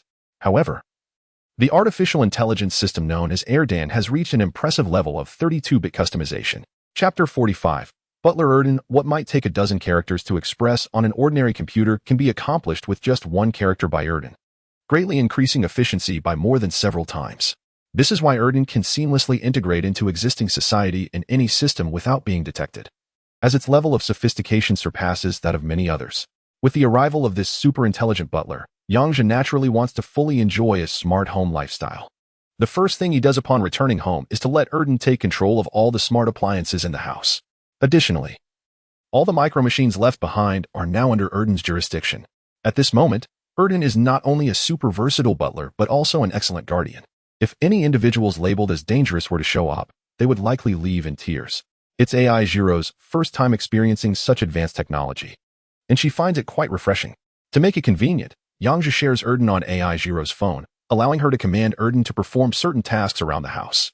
Despite Yang Zhe not explicitly stating their relationship, Erdan knows that Ai Zuru is undoubtedly its mistress, and it promptly bows and scrambles to please her. Young master, this is just too convenient. Ai Zuru exclaims after playing around with the system for a while, absolutely loving it. It's not just because it solves her problems, but it also adds a lot of fun to her life. Want the air conditioning on? Just pull out her phone and ask. Sitting on the couch, she can just say what show she wants to watch, and it appears instantly. Later that evening, after dinner, Yang Zhe takes Yang Zhe into the room to get busy. Of course, since this is a private matter for the two of them, Yang Zhe sends Erden away. After several days of living the single life, Yang Zhe is bursting with pin-up energy and spends a wild night with Yang Zhe. The next morning, they wake up to find the expensive bed they bought has been completely crushed. You're so naughty, young master. I'm not talking to you, Yang Zhe says before hurriedly running out to prepare breakfast. Yang Zhe looks at the ruined bed and smiles awkwardly. He expected their vigorous activities to damage it. However, he can't deny that he felt incredibly good both physically and mentally yesterday, and today he is in a rather cheerful mood. After breakfast, Yang Zhe begins to think about what he needs to do next. Ever since he donned the Iron Man armor and took it for a spin, he has realized its immense power. Therefore, he has postponed everything else and is now focused on researching the Iron Man suit as quickly as possible. The reason for creating the second-generation AI, also known as Erden, was not merely to control a car or a television. The initial goal was to develop the Iron Man suit. It must be said that Erden is indeed quite powerful. Once Yang Zhe shared his knowledge with Erden, it began to perform calculations at an astonishing speed. Results that previously required numerous experiments could now be deduced in just a few seconds with Erden's help. The materials used for the suit are limited in this world, many of which need to be synthesized. Finding the right combinations for these materials requires constant experimentation, and Erden's emergence has certainly saved Yang Zhe a lot of time. After setting up a supercomputer in the basement of his villa, Yang Zhe transformed the space into a workshop where he could conduct research alongside Erden. Before long, a complete list of materials was successfully compiled. For procurement, Yang Zhe didn't have to take charge himself. He had Wang Ping, who specialized in sourcing materials. Once the raw materials started arriving, Yang Zhe was able to get to work. With Erden's calculations, these materials were efficiently combined to produce the components needed for the Iron Man suit. Thanks to the collaboration between Erden and the micro-robots, along with Yang Zhe's ample funding, the overall progress was quite rapid. Soon, all the individual parts were completed, and all that was left was assembly. Unlike the existing finished products, what Yang Zhe created consisted entirely of corresponding components. The Iron Man suit is essentially made up of various discrete parts, and the energy core serves not only as a continuous power source, but also as a binding agent that holds the components together. At this point, each part contained a miniature intelligence system, and with a simple command, the components could automatically assemble into a combat suit. In the following days, Yang Zhe began testing the finished products. First up, let us try the arm. After he spoke, the scattered arm parts automatically came together to form a mechanical arm. Tiny air vents appeared on the arm, releasing white smoke as it flew towards Yang Zhe and fitted itself onto his arm. He tried moving it. Although it was slightly different from the original Iron Man suit, the fit was still quite good. Then, under Yang Zhe's command, the other arm flew over and attached itself as well. Left leg, right leg. He issued 2 consecutive commands, and the remaining parts smoothly flew over, directly attaching to his body. Overall, Yang Zhe felt quite good. At least he had established a connection with the suit. This was largely thanks to Erden, the super AI system. If it were solely up to Yang Zhe's research, even with his thorough understanding of the theory, creating such high-spec finished products would have been very challenging. The remaining components were successfully attached under control, and finally, when the golden helmet was put on, the Iron Man suit was fully assembled. In the original story, Stark faced numerous failures. Despite the armor's formidable capabilities, it had a tendency to disassemble after sustaining heavy damage. However, with the help of the assistant, this challenge was successfully overcome. Essentially, not only can it withstand ordinary attacks, but it can also endure missile strikes, making the suit virtually indestructible. Overall, it feels pretty good and is quite similar to the original Iron Man suit. Yang Zhe tested it out on both sides and found it to be quite satisfactory. Chapter 46. The Iron Man Army. As for the remaining aspects, it boils down to the weapon systems and overall flight capabilities. Yang Zhe's mask differs from the original Iron Man armor, thanks to Erden's enhancements. It is even more powerful than the original. I need to take a look around. Erden, can you check if there are any serious crimes happening nearby? Sure, sir. Scanning areas beyond 100 kilometers to the east. There has been a violent coercion incident detected. Great. I'm heading over now. Yang Zhe donned his armor and stepped into the yard, quickly ascending into the sky toward the location Erden had provided. This suit of armor was practically indistinguishable from the original, with exceptionally reliable and fast flight capabilities. Yang Zhe took the opportunity to conduct some acceleration and emergency stop tests while in the air. In just a few minutes, he covered the 100-kilometer distance, though he had taken a bit longer due to his experiments. Upon arrival, he discovered that this incident was relatively straightforward, just a simple robbery. To prevent the world from being destroyed and to maintain peace, I am Iron Man, and I speak for myself. He awkwardly pieced together a makeshift introduction, even feeling a bit embarrassed. The robber was clearly a novice. Despite being armed to the teeth, he nearly wet himself at the sight of Iron Man. Seeing that he wasn't a hardened criminal, Yang Zhe felt a bit disappointed, but he couldn't just leave without doing anything. He raised his hand, and with a flash of light, he launched 2 energy orbs next to the robber. Boom. Yang Zhe was merely conducting an experiment and had no intention of truly apprehending the robber. He had already reduced the power significantly. However, the sheer shock of the explosion caused the robber to faint. What a joke. With that little courage, he dares to be a robber? Yang Zhe couldn't help but look down on him. As for the remaining situation, others would handle it. He quickly ascended back to his villa. Yang Zhe was quite satisfied with this meticulously crafted armor. The more powerful weapons he had, the better. Over the next few days, with the combined efforts of Yang Zhe and Erdan, they produced over a dozen identical Iron Man suits. Yang Zhe then labeled each armor with prominent numbers, ranging from 1 to 18. With Erdan acting as a global surveillance network, Yang Zhe could learn about any incidents happening anywhere in real time if he wanted. Following this, using Erdan's scanning and positioning capabilities, Yang Zhe deployed all the remaining Iron Man suits. Their operational range was primarily focused within the borders of the Kingdom of Polo. Under Erdan's guidance, all 18 Iron Man suits began patrolling various locales, acting justly and with purpose. In no time, various criminals were left trembling in fear. Meanwhile, discussions about Iron Man erupted across the internet. Initially, the general public thought this was just a simple publicity stunt.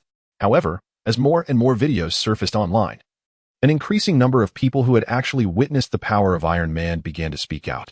It was at this moment that they realized the events happening around them were all real. Speculation about Iron Man's origins gradually narrowed down to the Kingdom of BLO. After all, the world is vast, but the places where Iron Man has appeared are limited to the Kingdom of BOLO and some neighboring countries. So, who do you think created this Iron Man? I suspect it must be a product of Big Pineapple Corporation. Initially, I thought it was something from the Electric God Group in the Eagle Nation, but given the recent developments, it seems more likely that it was produced by a company within the Kingdom of BLO. It has to be Big Pineapple Corporation. No other company could possibly create such advanced products. This situation has not only caught the attention of the general public, but has also raised alarms among various major powers. Yang Zhe had already considered the implications of this situation. When it came to inquiries from the outside world, he chose not to respond or debunk any rumors, as there was no necessity to do so. With the help of Erdan, the extent of damage to each Iron Man suit could be displayed directly through data. Moreover, after completing a mission, any corresponding damage could be repaired in just a few minutes by the microrobots. With such impressive capabilities, Yang Zhe began to think that if these large-scale weapons were to be sold, there would definitely be a significant market for them. Just think about it. If news of the armor being sold were to be released, the orders from just a few major countries could generate substantial profits. However, that was merely a thought. There are simply too many lucrative opportunities in farming and other ventures right now, making it unnecessary to sell these weapons. Most importantly, selling strategic-level weapons could backfire if they ended up in the hands of others who might use them against oneself, which would be a massive loss. Yang Zhe would never engage in such self-sabotage. While selling isn't an option, he can certainly leverage the power of these Iron Man suits to expand their recognition globally, establishing a significant influence worldwide. This would showcase the capabilities of the newly emerged Big Pineapple Technology Company. Soon enough, all the big players like Big Apple and Electric God would have to step aside. In the past, without strong military protection, Yang Zhe operated quite discreetly. But now, with the support of such powerful weapons, he sees no need for low profile. If he continued to be low-key, it would be a disservice to the technology at his disposal. Recently, Erdan has been constantly learning and has essentially become an omniscient entity. Wherever there is internet access, Erdan can move freely. In a remarkable feat, Erdan effortlessly hacked into the seemingly impenetrable network of the Eagle Nation. For him, accessing it was as simple as going to the restroom. He was already well acquainted with the classified weapon manufacturing technologies of the Eagle Nation. Now, with the right materials on hand, he could easily replicate them. Sir, the Queen of the Kingdom of BOLO has arrived. Should we let her in? Qin Ruoxue. Let her in. Since they had come to him, Yang Zhe naturally had to go out and greet them. He made his way down the stairs to the living room. At that moment, AI Jiro had just opened the door, and, upon seeing Qin Ruoxue and Zhang Sun, she quickly performed a standard greeting. Chapter 47. This is my dish, Your Majesty the Queen. Mr. Prime Minister. Although Yang Zhe had previously guided her, She was just an ordinary citizen. Meeting the two highest authorities in the country still required her to show respect. Forget about it. Why haven't you two come back? After saying this, Yang Zhe walked over to the sofa and sat down, showing no signs of welcome or anything else. Chen Ruoxue seemed to have grown accustomed to Yang Zhe's behavior and sat down directly opposite him without saying much. A controlled micro-robot brought over a bottle of fine wine, opened it, and poured a glass. Your Majesty, would you like to have a drink? This vintage from '83 is worth millions for just one bottle. It seems you truly enjoy life, Yang Zhe. Your Majesty, you're joking. No matter how good my wine is, it pales in comparison to the royal family's exclusive brews. Your Majesty, if there's something to discuss, just say it directly. I came here today to talk about two things. Go ahead. Regarding the recent uproar about Iron Man. Did you create it? Upon hearing this, Yang Zhe's expression remained unchanged. He still wore a playful grin. Does your Majesty wish it were my creation? At this moment, Chen Ruoxue found herself at a loss for words. Deep down, she certainly hoped that Yang Zhe was behind it all, but she couldn't verbally admit that. Is my opinion really that important? Let's skip the pleasantries. Just tell me if you made it. Well, you can take a guess. Seeing Yang Zhe's nonchalant demeanor, Zhang Sun felt quite helpless and quickly tried to mediate. Your Highness, please don't joke around. Who could possibly guess that? You should just tell Her Majesty, after all. We're all on the same side. Yang Zhe found Zhang Sun's attempt to get closer rather amusing. His reference to being on the same side felt a bit forced. While I know a bit about technology, I certainly don't have the capability to create something so advanced. Is that answer satisfactory? Yang Zhe wasn't lying at all. In his own capacity, he couldn't manufacture those Iron Man suits. Most of the credit belonged to Erdan, and he had only provided some technical support. Chen Ruoxue nodded at this, but clearly still held a skeptical attitude, though she didn't voice it. All right, regardless of whether it's you or not. Given your expertise in technology, I hope you can help me investigate the origins of Iron Man. Of course, no problem. If I get any news, I'll inform you right away. Is there anything else? Chen Ruoxue pondered for a moment, casting a meaningful glance at Yang Zhe. I also want to remind you not to forget our agreement. In 5 days, it's Independence Day, and I hope you'll be there on time. Upon hearing this, Yang Zhe burst into laughter. I would have completely forgotten if you hadn't mentioned it. He then took out a gold card that he had prepared early in the morning and placed it on the table, sliding it toward Chen Ruoxue. This is the money I owed you, totaling 200 million. Please accept the extra as interest. Chen Ruoxue's expression turned complex at this point. If you think that repaying the money means we can avoid divorce, I can clearly tell you that you're mistaken. Your Majesty, you've misunderstood. As the saying goes, it's only right to pay back debts.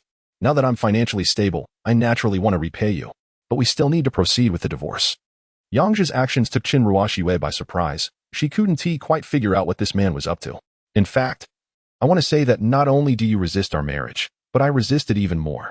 If it weren't for special circumstances, I would have divorced you long ago. And most importantly, I don't have any feelings for you. After saying this, Yang Zhe stood up and walked over to Ai Ziru, pulling her into his arms and kissing her passionately. Now this is my type. Seeing this, Chen Ruoxue clenched her fists tightly, her long nails digging into her skin. As the queen of the kingdom of Polaro, this was a blatant slap in the face. However, as a ruler, she needed to maintain her strength. The more Yang Zhe acted this way, the less she could show any weakness. At the very least, she could not afford to lose her dignity as a queen. In just a moment, Chen Ruoxue regained her composure. That is perfect. Prince Yang, I'll see you on Independence Day. She stood up from the sofa and walked toward the door, but suddenly seemed to remember something. There's one more thing I want to mention. I'm still very interested in the technology you have. The terms are still the same, so you can consider it. As a citizen of the Kingdom of Polaro, I naturally want to benefit my country. Rest assured, our products will definitely be offered to you at the lowest price and the best quality. The response remained the same as before. No rejection, no acceptance. Chen Ruoxue simply acknowledged with an "oh" and left Yang Zhe's home with Zhang Sun, getting into a car waiting outside. Once inside the car, Chen Ruoxue transformed completely. Her previously cold demeanor now radiated a chilling severity. Zhang Sun had grown up watching Chen Ruoxue, so he understood her temperament quite well. Your Majesty, are you all right? That bastard. How could I, a dignified queen, even be compared to a maid, only to end up losing to her in the end? That scoundrel used to surround me every day, flattering me in every possible way. And now he claims he has no interest in me at all. After learning about the engagement between our families, he was so happy that he could go days and nights without sleeping. And now he comes here to tell me that he has been resistant to this marriage from the very beginning. So what if he has achieved success now? So what if he is now wealthy beyond measure? He is still the same scoundrel as before. A complete jerk. To be honest, where's the king and Chen Ruoxue now? She is nothing but a shrew yelling in the street. However, As someone with experience like Zhang Sun, he can see things that ordinary people cannot. As the saying goes, the deeper the love, the deeper the hate. Perhaps Qin Ruoxue once didn't care about Yang Zhe at all, but from her various reactions now, it is clear that her true intention is not to divorce Yang Zhe, but rather to uphold her dignity as a queen. Sigh. What a pity. Zhang Sun could only let out a helpless sigh at this moment. He had no authority to interfere in these matters. Chapter 48. The Queen's Assassination. It's been a long time since I've seen you this angry. It really feels like we're back to the old days. When Qin Ruoxue heard Zhang Sun say this, she realized that she had lost her composure. Forget about those boring jerks. Let us hurry back. All I want right now is a nice hot bath to wash away this bad energy. After saying this, Qin Ruoxue leaned back in her seat and stopped talking. Although she said that, her heart was still restless. Thoughts kept replaying in her mind, especially the words he had said to her. I'm not interested in you. After sending Qin Ruoxue off, Yang Zhe returned to his basement once again to continue his research. He had completely mastered the Iron Man suit, and now it was just a matter of time to produce it. It was no challenge for him at all. For the time being, having these Iron Man suits was more than enough to handle ordinary situations. The main priority now was to focus on making money. It was also time to launch a new product. He couldn't just rely on these engines for a lifetime. Yang Zhe mumbled to himself, already having a plan in mind for what new product to release next. Nowadays, everything is about smart technology, and the foundation of smart technology is a robust system. Especially with the widespread popularity of smartphones, almost everyone, men, women, and children, has one in hand. The various flashy features are mostly just gimmicks, while memory and other specs keep increasing. The system's smoothness often leaves much to be desired. This highlights a significant issue, the lack of optimization in these systems. Currently, mobile operating systems are mainly dominated by Apple and Android, forming two major camps, while the others have minimal presence and don't hold much weight. Each side has its advantages. Although the degree of intelligence is generally similar, Apple enjoys a significant advantage. Their system optimization is exceptionally high. Even if the phone's specs aren't top tier, the system runs very smoothly. In contrast, Android systems have to rely on hardware specs. Although they are relatively cheaper, they struggle to match the smoothness of Apple's systems. However, these issues were not a problem for Yang Zhe. While developing a system can be quite costly, he didn't face that issue at all. With the super AI system Erdan already developed, creating a standard mobile operating system was a piece of cake for him. All he needed was for Erdan to operate it independently. After self-learning, Erdan had become an all-knowing entity. Creating a brand new mobile system was incredibly easy for it. The closed system of Apple had long since been laid bare before Erdan, like an exposed beauty, with no secrets left to uncover. Actually, setting up the system is relatively easy. We have two existing systems to use as templates for comparison, and all the confidential information from those systems is available here. By combining the strengths of both, creating an entirely new system is a piece of cake given their current conditions. Erdan, I want you to develop an intelligent system based on the two existing systems. How long will it take? Sir, developing this system will take some time. About 2 hours, I reckon. Upon hearing this, Yang Zhe nodded in satisfaction. He originally thought it would take at least 2 days to create this system, but he was pleasantly surprised that Erdan could finish it in just 2 hours. Such efficiency is far ahead of the rest of the world. Then hurry up and get started. I'll leave everything else to you. There are some aspects I don't quite understand, so just handle it as you see fit. In reality, Yang Zhe wasn't confused at all. If Erdan, a super artificial intelligence, could be created, then a simple mobile system would be no problem at all. However, with Erdan around, Yang Zhe had become a bit lazy. Why should he bother with such mental tasks? It seemed much easier to just go back to his room and enjoy a cup of tea. Don't worry, sir. I'll finish it shortly. Great, thank you. After that, Yang Zhe headed towards the staircase to go to the room upstairs. Just as he stepped onto the stairs, Erdan's voice came through his phone again. Sir, explosions and gunfire have been detected 10 kilometers away. Should we investigate? Yang Zhe halted in his tracks. Explosions. Normally, the sound of gunfire and explosions indicates a serious incident. This place is not like others. If it were in a suburban area, it might be more understandable. But this is the royal city of the Kingdom of Borough. Moreover, gun control is very strict here, so incidents like this happening in the royal city are almost unimaginable. While gunfire is one thing, an explosion is quite another. Realizing this, Yang Zhe knew something serious must have happened. Erdan, stop wasting time and pull up the nearby surveillance footage. Please hold on. Sir, there are no surveillance cameras in the vicinity. I'm retrieving satellite footage. After a brief wait, a somewhat blurry image appeared on the phone screen. After all, this footage was captured by a satellite. Although satellite technology is advanced, it's still not as clear as close-range footage. Despite the blurriness, Yang Zhe recognized something familiar in the image. At that moment, a car was completely overturned and engulfed in flames. It was a long version of an old Rolls-Royce. A car Yang Zhe was very familiar with. It clearly belonged to Qin Ruoxue. Qin Ruoxue. Yang Zhe never expected that Qin Ruoxue would encounter an attack shortly after leaving his house, and so close to him at that. Air Dan is ready to spring into action, Yang Zhe said, and in an instant, a brand new Iron Man suit enveloped him. He then quickly made his way to the yard and took off into the air, heading towards the location where Qin Ruoxue was under attack. Your Majesty, run. I'll hold them off for a bit. Zhang Sun was sprinting through the narrow alley alongside Qin Ruoxue. It was evident that he had been shot in the leg. As blood was seeping out, Zhang Sun held a gun in his hand, occasionally firing back at the group pursuing them. Chapter 49. The Pirates of Wa. Although he was getting on in years, Zhang Sun had been a special forces soldier since childhood and had fought on several battlefields. Even after years in politics, he remained quite agile. Uncle Zhang, you, stop talking. If we don't run now, it'll be too late. To her surprise, old Sun had turned traitor. Qin Ruoxue nodded hurriedly. She knew that if they lingered any longer, they would both be trapped. Though she was furious about the ambush, she had not lost her composure. I didn't expect you two to be such good runners. Still running? Let us see you try. In that brief moment of hesitation, their escape route was already blocked. A dozen armed, masked men stood ahead, holding submachine guns. With no way forward and enemies closing in from behind, they were completely surrounded. Who are you? I'll let you know. This is Her Majesty, the Queen of the Kingdom of Blo. Zhang Sun realized that escape was impossible and quickly revealed Qin Ruoxue's identity. Oh, Her Majesty the Queen. How impressive. I bow to Her Majesty. The leader of the black-clad men laughed heartily, then his expression turned sinister. Sorry, but we'll have to take Her Majesty back with us. Who are you really? Why are you attacking me? Why? Isn't your Independence Day coming up in a few days? I just wanted to see what an Independence Day without a king looks like. Madman. Qin Ruoxue was fuming. Let us be honest, our queen is quite the beauty. Especially when she is angry. The leader of the black-clad men sized up Qin Ruoxue and couldn't help but let out a chilling laugh. I've never had the pleasure of something this exquisite. I wonder what it feels like to have the queen serve me in bed. Ha. The group behind him erupted in raucous laughter. Hey, bro, when you're done having your fun, don't forget about us. I want to try too. Yeah. As long as you get the meat, we'll settle for the soup. I don't need the soup. Just let me catch a whiff. Ah, it smells so good. You bunch of bastards. What? Are you an old fool who can't accept it? The leader was quite arrogant, especially since the situation was firmly in their control. With around 30 men surrounding Qin Ruoxue, there was no way she could escape. Usually calm and collected, Qin Ruoxue felt a twinge of panic.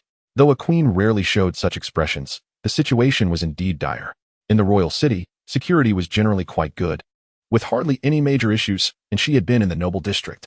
Who would have thought she would encounter an ambush here? Who sent you? That is something you don't need to know. The leader finished speaking and turned to the people behind him, chattering away. Those pirates from the Woken Nation. At that moment, Qin Ruoxue clenched her fists tightly, realizing that her own capital was under attack from an enemy nation. What a disgrace. It was simply an utter humiliation. Brothers, take care of this old man first, and then bring Her Majesty the Queen back to us. Just as the group was about to take action, a red object suddenly fell from the sky and smashed down directly onto the self-satisfied leader. The poor guy was instantly crushed to death. Sorry, I miscalculated my landing spot and seemed to have stepped on something. I'll be more careful next time. Iron Man, how did he end up here? Oh no, brother, he just got crushed by him. Zhang Sun, who had just resolved to fight to the death, immediately relaxed and collapsed onto the ground. I'm saved. To be honest, he had initially thought this was just a routine attack, but upon hearing the words of the men in black, he felt a jolt of realization. Those pirates from the Woken Nation, those bastards actually made it here. Zhang Sun had no good feelings about the Woken Nation. The Woken Nation and the Blo Kingdom were separated by a sea, with similar land sizes, but the Woken Nation was a first-class power with strong economic capabilities. They often engaged in acts of plunder and had a deep-seated grudge against the Blo Kingdom. Just as he was about to deal with these scum, Yang Zhe suddenly heard the long-lost voice of the system in his mind. Mission: organize the Iron Man squad for the first small-scale war. Randomly unlock one movie technology as a reward. Hearing this, Yang Zhe suddenly remembered that he had actually bound this system. However, for such a long time, it seemed to have completely vanished. He had been so busy with research and making money that he had forgotten about its existence. Now, hearing the system's voice again felt strangely comforting. Finally, you show up. But first, I need to take care of these trash. Yang Zhe couldn't be bothered to waste words on these woke scum. He immediately launched a series of small tracking missiles from his shoulders, firing them straight out. The explosions erupted in succession, and more than a dozen people were instantly turned to mincemeat. Seeing this, the remaining individuals quickly reacted, grabbing their guns and starting to shoot. But how could these ordinary weapons possibly stand up to Yang Zhe, clad in Iron Man armor? The bullets hit the armor like mere tickles, having no effect whatsoever. Then, Yang Zhe's palms glowed brightly as beams of light shot out, swiftly taking care of the rest of the enemies. The entire battle lasted only a few seconds, and all 30-plus individuals were eliminated. Dad, check if there are any dangers around. Report, sir. All enemies in the vicinity have been cleared. Having confirmed that the danger had passed, Yang Zhe was about to get up and leave. Iron Man, who exactly are you? Yang Zhe couldn't help but glance back at Chen Ruoxue, whose face was slightly flushed. He wasn't sure if it was due to the excitement of their recent escape or something else. At that moment, Chen Ruoxue captivated him. He had never realized how charming she could be. She seemed like a completely different person from her usual icy demeanor, appearing vibrant and alluring. Oh no. He had been so focused on the entrance that he forgot his lines. He would have to think it through next time. Muttering this absent-mindedly, Yang Zhe immediately took to the skies and left. Chapter 50, Independence Day Celebration. Chen Ruoxue stood frozen in place for a long moment, taken aback by how unserious Iron Man was acting, just like Yang Zhe. Yang Zhe, how could that be? After a brief daze, Chen Ruoxue snapped back to reality. Uncle Zhang, are you all right? Thanks to Iron Man's intervention this time, if it weren't for him. Let us go home and talk. Supporting Zhang's son, Chen Ruoxue helped him leave. The following days were eerily calm. It seemed like the news of Her Majesty the Queen's assassination had sunk without a trace, stirring no waves at all. Normally, such a significant event would cause quite a stir, but there was not a hint of it in the air, as if it had never happened. Time flew by, and a few days later, the highly anticipated Independence Day celebration was successfully held. To ensure that the festivities would not be delayed, Yang Zhe made sure to get up early. Young master, you look absolutely dashing in that outfit today. Upon hearing this, he playfully pinched Ai Jiro's cheek and pretended to be very angry. So what you're saying is, I wasn't handsome before? Not at all. I misspoke earlier. The young master has always been handsome, but today you are exceptionally so. Now that's more like it. After saying that, Yang Zhe turned left and right in front of the mirror. Indeed, in that crisp suit, he looked much more spirited. Let us go. I'll take you to experience the grand occasion. After finishing his words, Yang Zhe led Ai Jiro out. Being a high-ranking noble, they had a dedicated car to pick them up for such a grand celebration. Once they got into the royal courtesy vehicle, they headed towards the palace. At that moment, the palace was packed with people. The viewing platform in the palace square was meticulously designed, forming a massive semicircle with tiered seating that rose from low to high. People of various statuses were spread across different levels, with the top tier occupied by regional officials, high-ranking nobles, and heads of prominent families. It could be said that this was where the most powerful individuals in the kingdom of Bolo gathered. As the queen's husband, Yang Zhe was naturally on that top viewing platform, seated right next to Chen Ruoxue's throne. His seat was slightly smaller than hers, but the overall luxurious arrangement made him stand out, certainly better than those around him. Prince Yang, please. The attendant quickly led Yang Zhe to his seat upon seeing him arrive. Surrounding nobles and officials approached him, eager to engage in conversation. Prince Yang, you look so spirited today. Yes, Prince Yang, don't forget to look out for us. Our family's car owes its revival to Prince Yang's engine. You are truly my savior. Of course, among these voices, there were also other opinions. As the patriarch of the Sun family and a nobleman, Sun Dali was also present at the viewing platform. Seeing Yang Zhe's demeanor, he couldn't help but let out a cold snort. What is so impressive about him? Just wait and see how he acts later. Although he spoke quietly, Yang Zhe still heard him. However, he didn't think much of it. He assumed that Sun Dali had already learned about his divorce and was waiting to see him make a fool of himself. Yang Zhe couldn't be bothered with him and exchanged a few pleasantries with the group of noble officials before returning to his seat. Her Majesty the Queen has arrived. Everyone, please stand. A deep voice resonated from the viewing platform, drawing everyone's attention. At that moment, Chen Ruoxue appeared. Dressed in luxurious attire and wearing a crown that symbolized her royal status, gracefully walking towards the viewing platform along the carpet. For such a formal occasion, her makeup was exceptionally meticulous. Already a stunning beauty, she looked even more radiant and captivating. In an instant, the surrounding cameras flashed continuously, all lenses focusing on her. It was clear that Chen Ruoxue had become the center of attention. After all, on Independence Day, the Queen was undoubtedly the main character. Look, Her Majesty the Queen has appeared. She looks so beautiful today. Truly deserving of being the first beauty of the kingdom of Bolo, she exudes such elegance. Prince Yang is indeed fortunate. Compliments for Chun Ruoxue echoed throughout the nation. As another key figure of the day, Yang Zhe had diligently studied etiquette the day before. When the queen ascended the oval viewing platform, Yang Zhe quickly stepped forward, performed a standard Huang family greeting, and then took Chun Ruoxue's hand, leading her toward the throne. "Welcome, Your Majesty the Queen. Please, everyone, be seated." As part of the Independence Day celebration, a grand military parade was a must-have event every year. Prepare for the parade. With a command from Chun Ruoxue, formations began to appear in the palace square. Soldiers stood in perfect rows, receiving their inspection, showcasing the military might of the Kingdom of Bolo, from ordinary infantry units to rocket artillery and missile troops.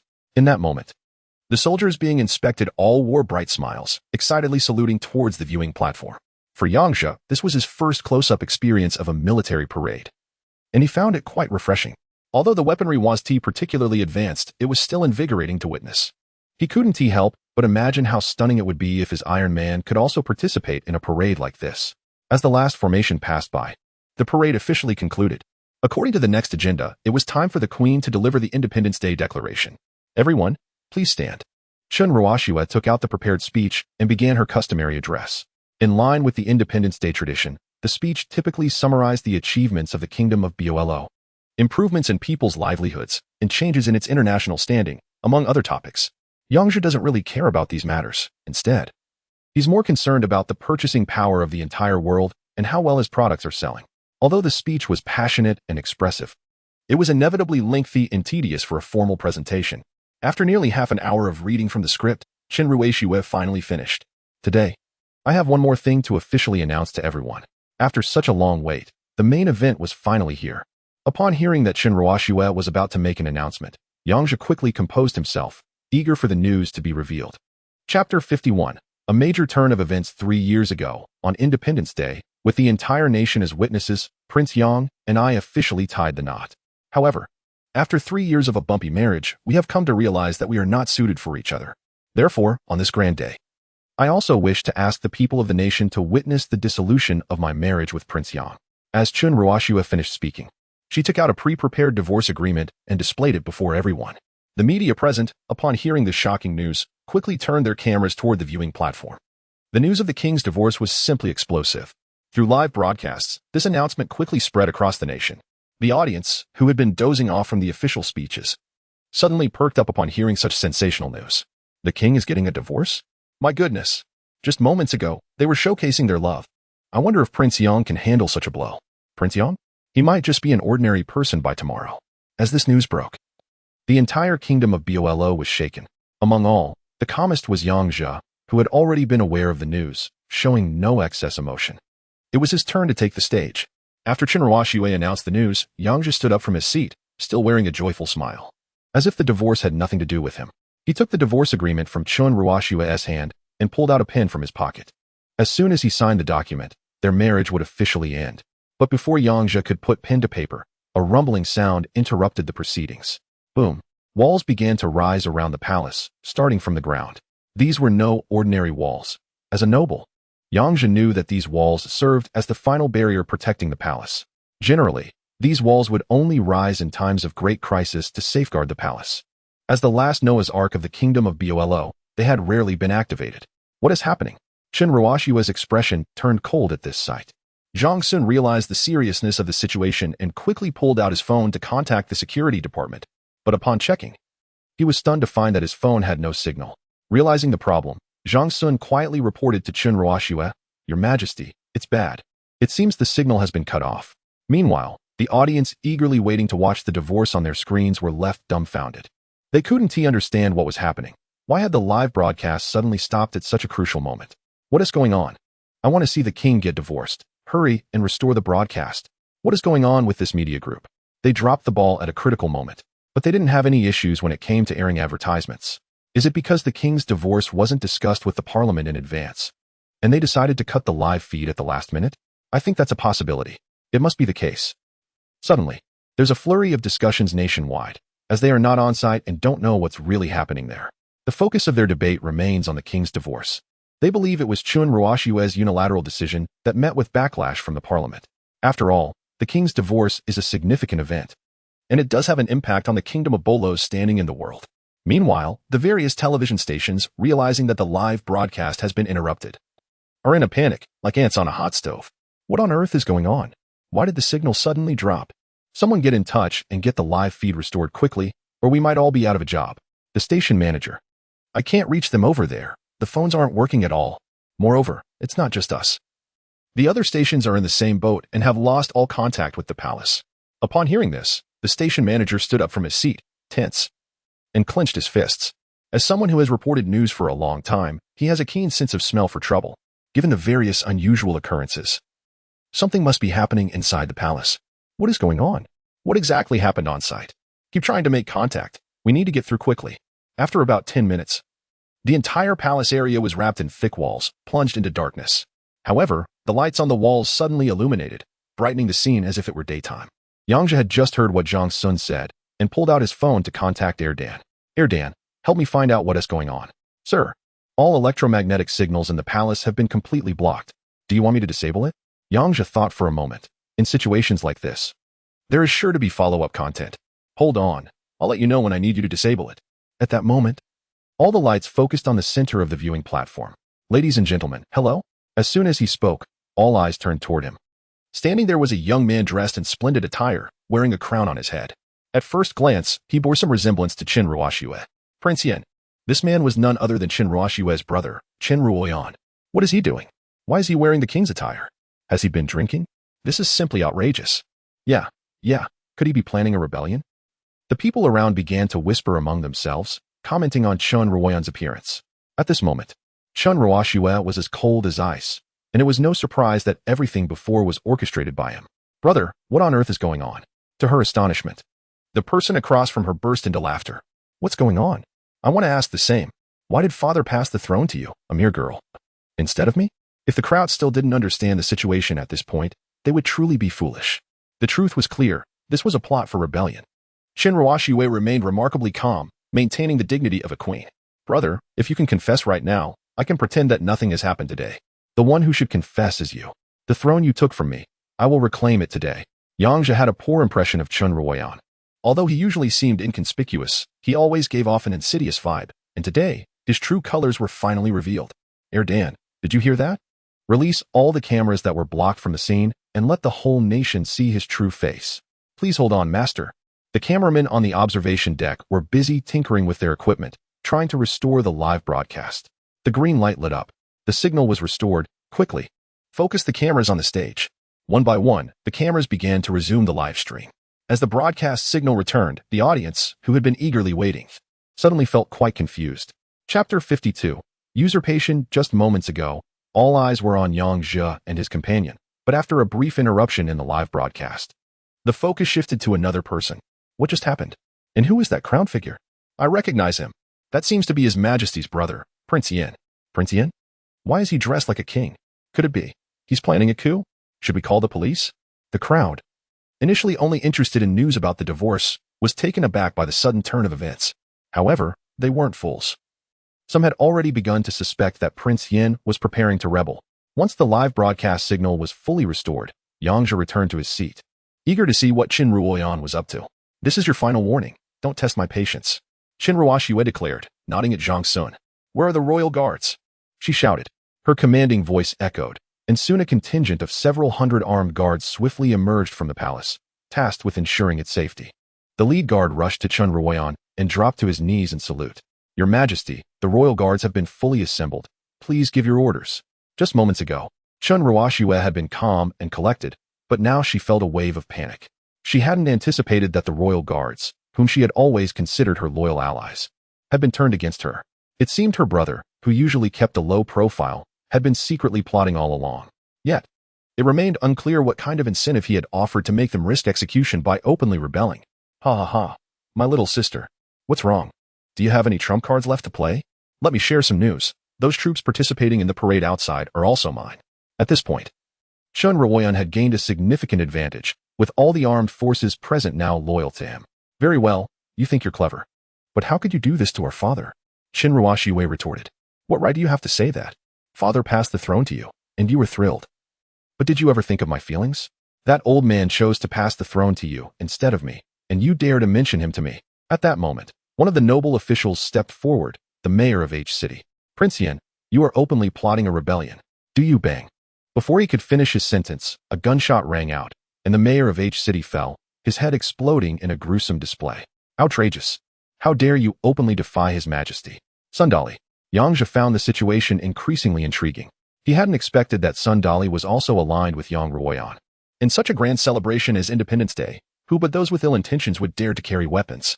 As Sundali stepped forward, others loyal to Yang Ruoyan began to rise and declare their allegiance. Long live His Majesty. The scene was being broadcasted across the nation through cameras. As the audience grasped the situation unfolding on site, they were filled with righteous indignation.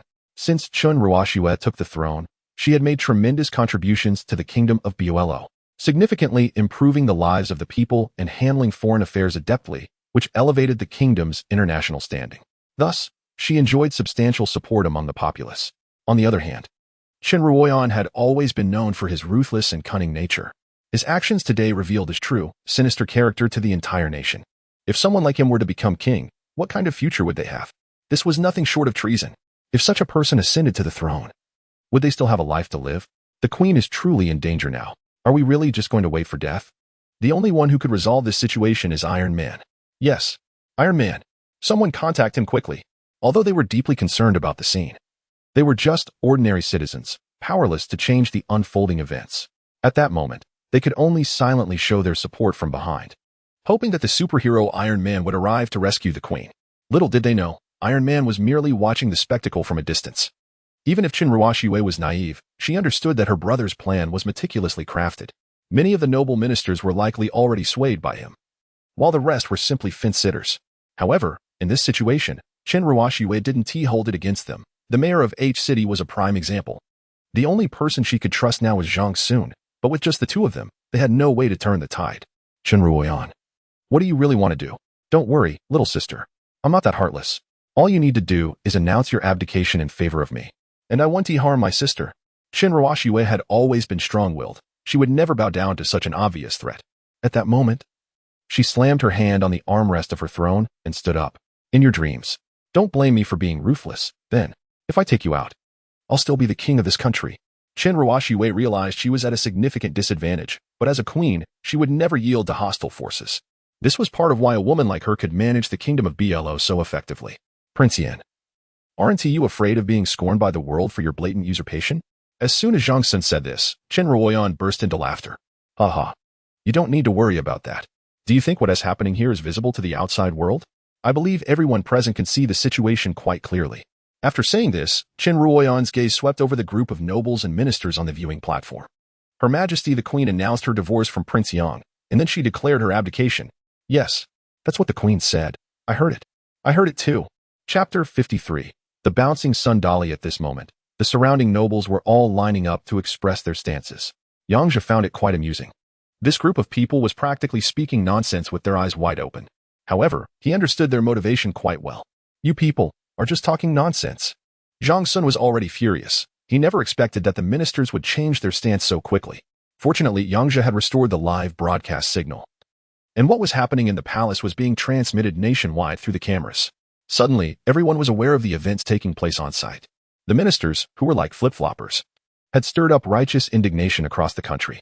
Did you hear that? Luckily, we know what happened on the scene. Otherwise, we would have all been left in the dark.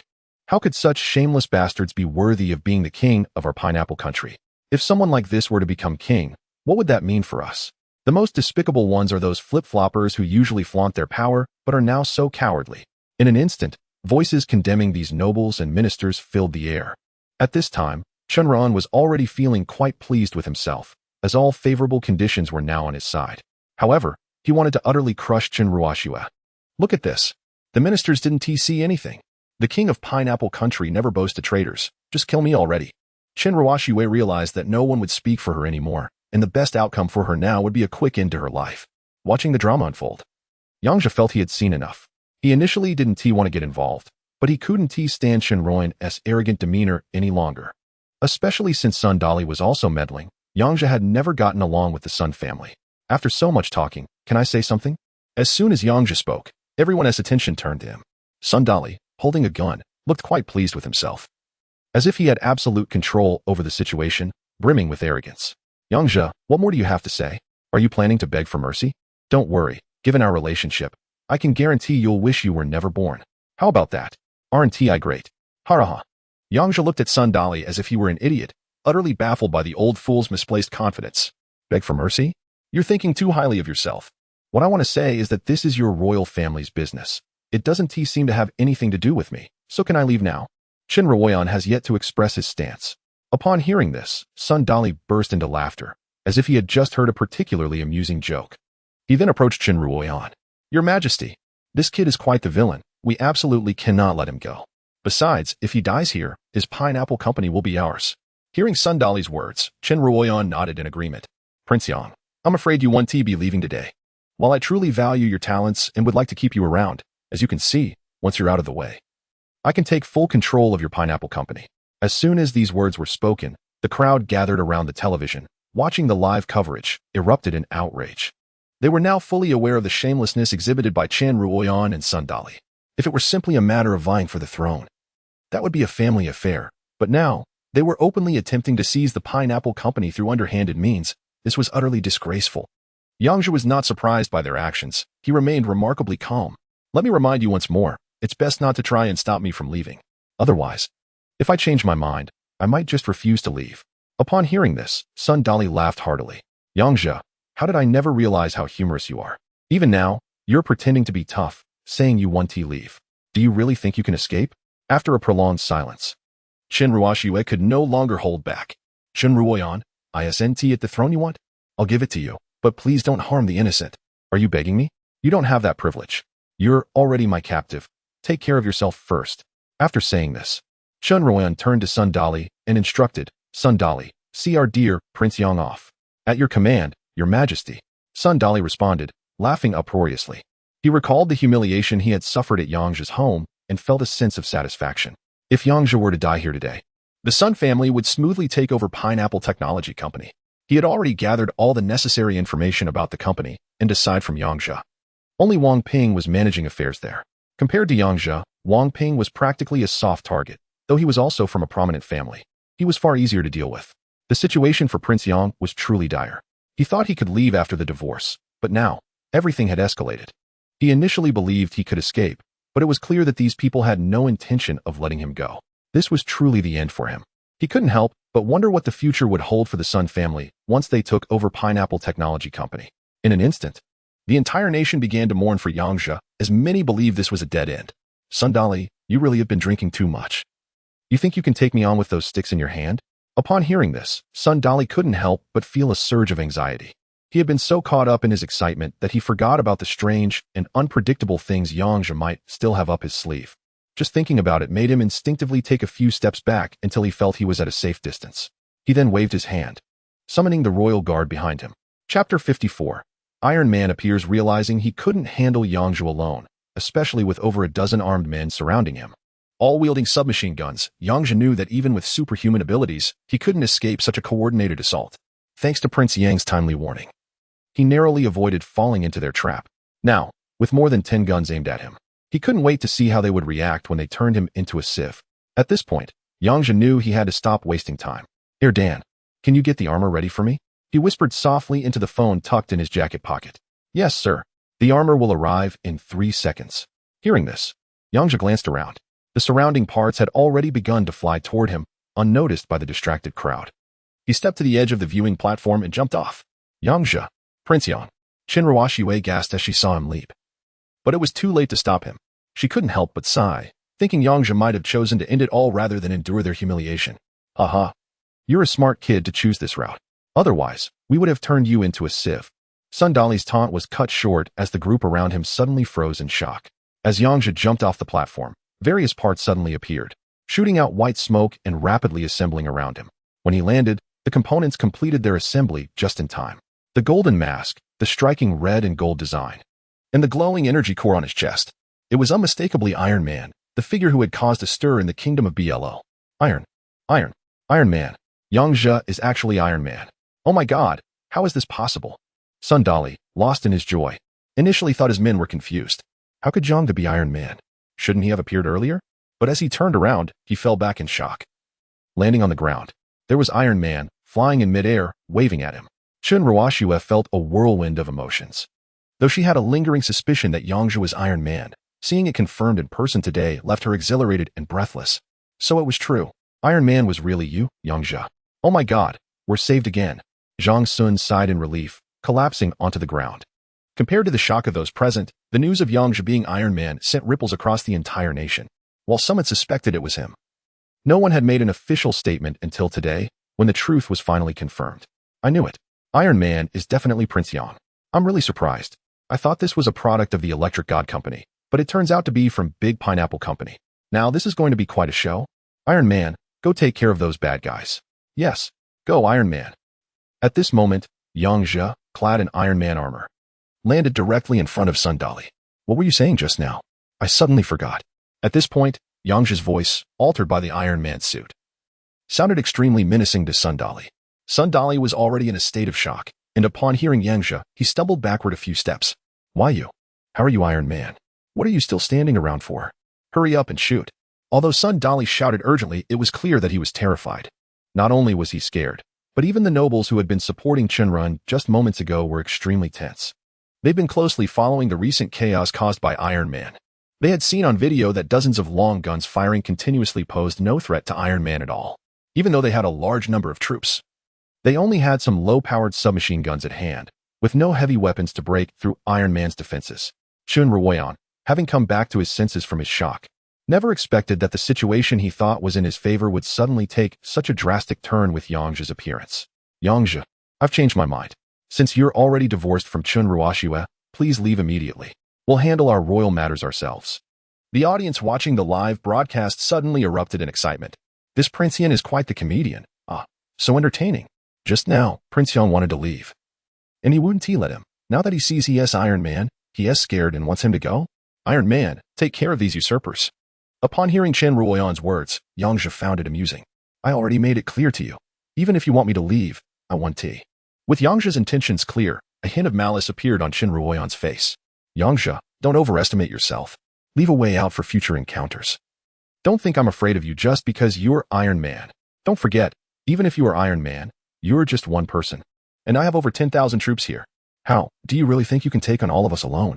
The group of nobles who had been nearly scared out of their wits suddenly regained their composure. Chen Ruoyan was right.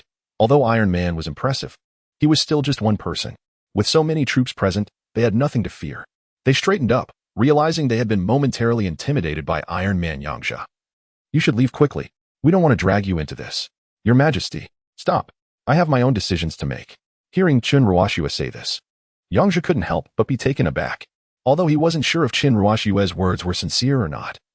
He was already in such a precarious situation that he could be considered her only savior at this moment. Yet, Chen Ruoxue was prioritizing his safety and urging him to leave first. Chen Ruoxue, these losers can't pose any threat to me at all. Just because there are more of them? Then I guess I need to call some reinforcements. But before they arrive, there's a little personal matter I need to take care of. After saying this, Yang Zhe headed to his designated seat. Chapter 55. Taking control. As everyone wondered what Yang Zhe was up to, he picked up the divorce agreement lying on the table and signed his name on it. Done. After all, the purpose of his visit today was to finalize this divorce agreement with Chun Ruoxue, something they had previously agreed upon. Although he felt a flicker of emotion for her, he knew he had to follow through on what was said. They could address other matters later. Today was about wrapping up this business. With that, he turned to face Chen Ruoyan and the others across from him, sitting on the throne. Chen Ruoxue was overwhelmed with mixed feelings, unable to pinpoint exactly what she was experiencing. Yang Zhe, her emotions were complicated. She felt a surge of joy seeing him as Iron Man, the hero who had once saved her. Yet, after signing the divorce agreement, a wave of disappointment washed over her. I thought I heard you say you had a lot of people on your side? Chen Dali had already regained his composure, no longer looking as terrified as before. To him, Yang Zhe was just a kid used to bluffing, and he was merely putting on a brave face now. Stop pretending. His Majesty has already ordered you to leave, so why don't you hurry up and get lost? Hearing this, the noble officials around them began to chime in, acting as peacemakers and fully embracing their role as opportunists. Your Highness, a wise man doesn't court danger. You should leave quickly. Yes. Since you have no ties to the royal family anymore, why hang around here? Leaving now could save a lot of bloodshed. You need to think of the bigger picture. Yang Zhe felt a wave of disgust at the words of these officials.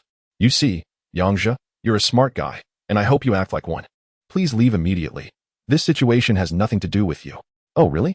But I must say, even if it's a trivial matter, I'm still involved. Most importantly, I can't stand your arrogant demeanor. You think you can just waltz in here without consequences? Who's to say who will live or die? Through the Iron Man armor, Yang Zhe notified Erdan to summon the rest of the Iron Man suits. He had brought all the Iron Man armor with him, intending to do a live demonstration. And now it was about to come in handy. Come forth, my Iron Man army. As he spoke, over a dozen red and gold Iron Man suits suddenly flew in from all directions, hovering above them. Judging by the serial numbers on the suits, these were all the Iron Men that had recently appeared across various locations in the kingdom of Buello.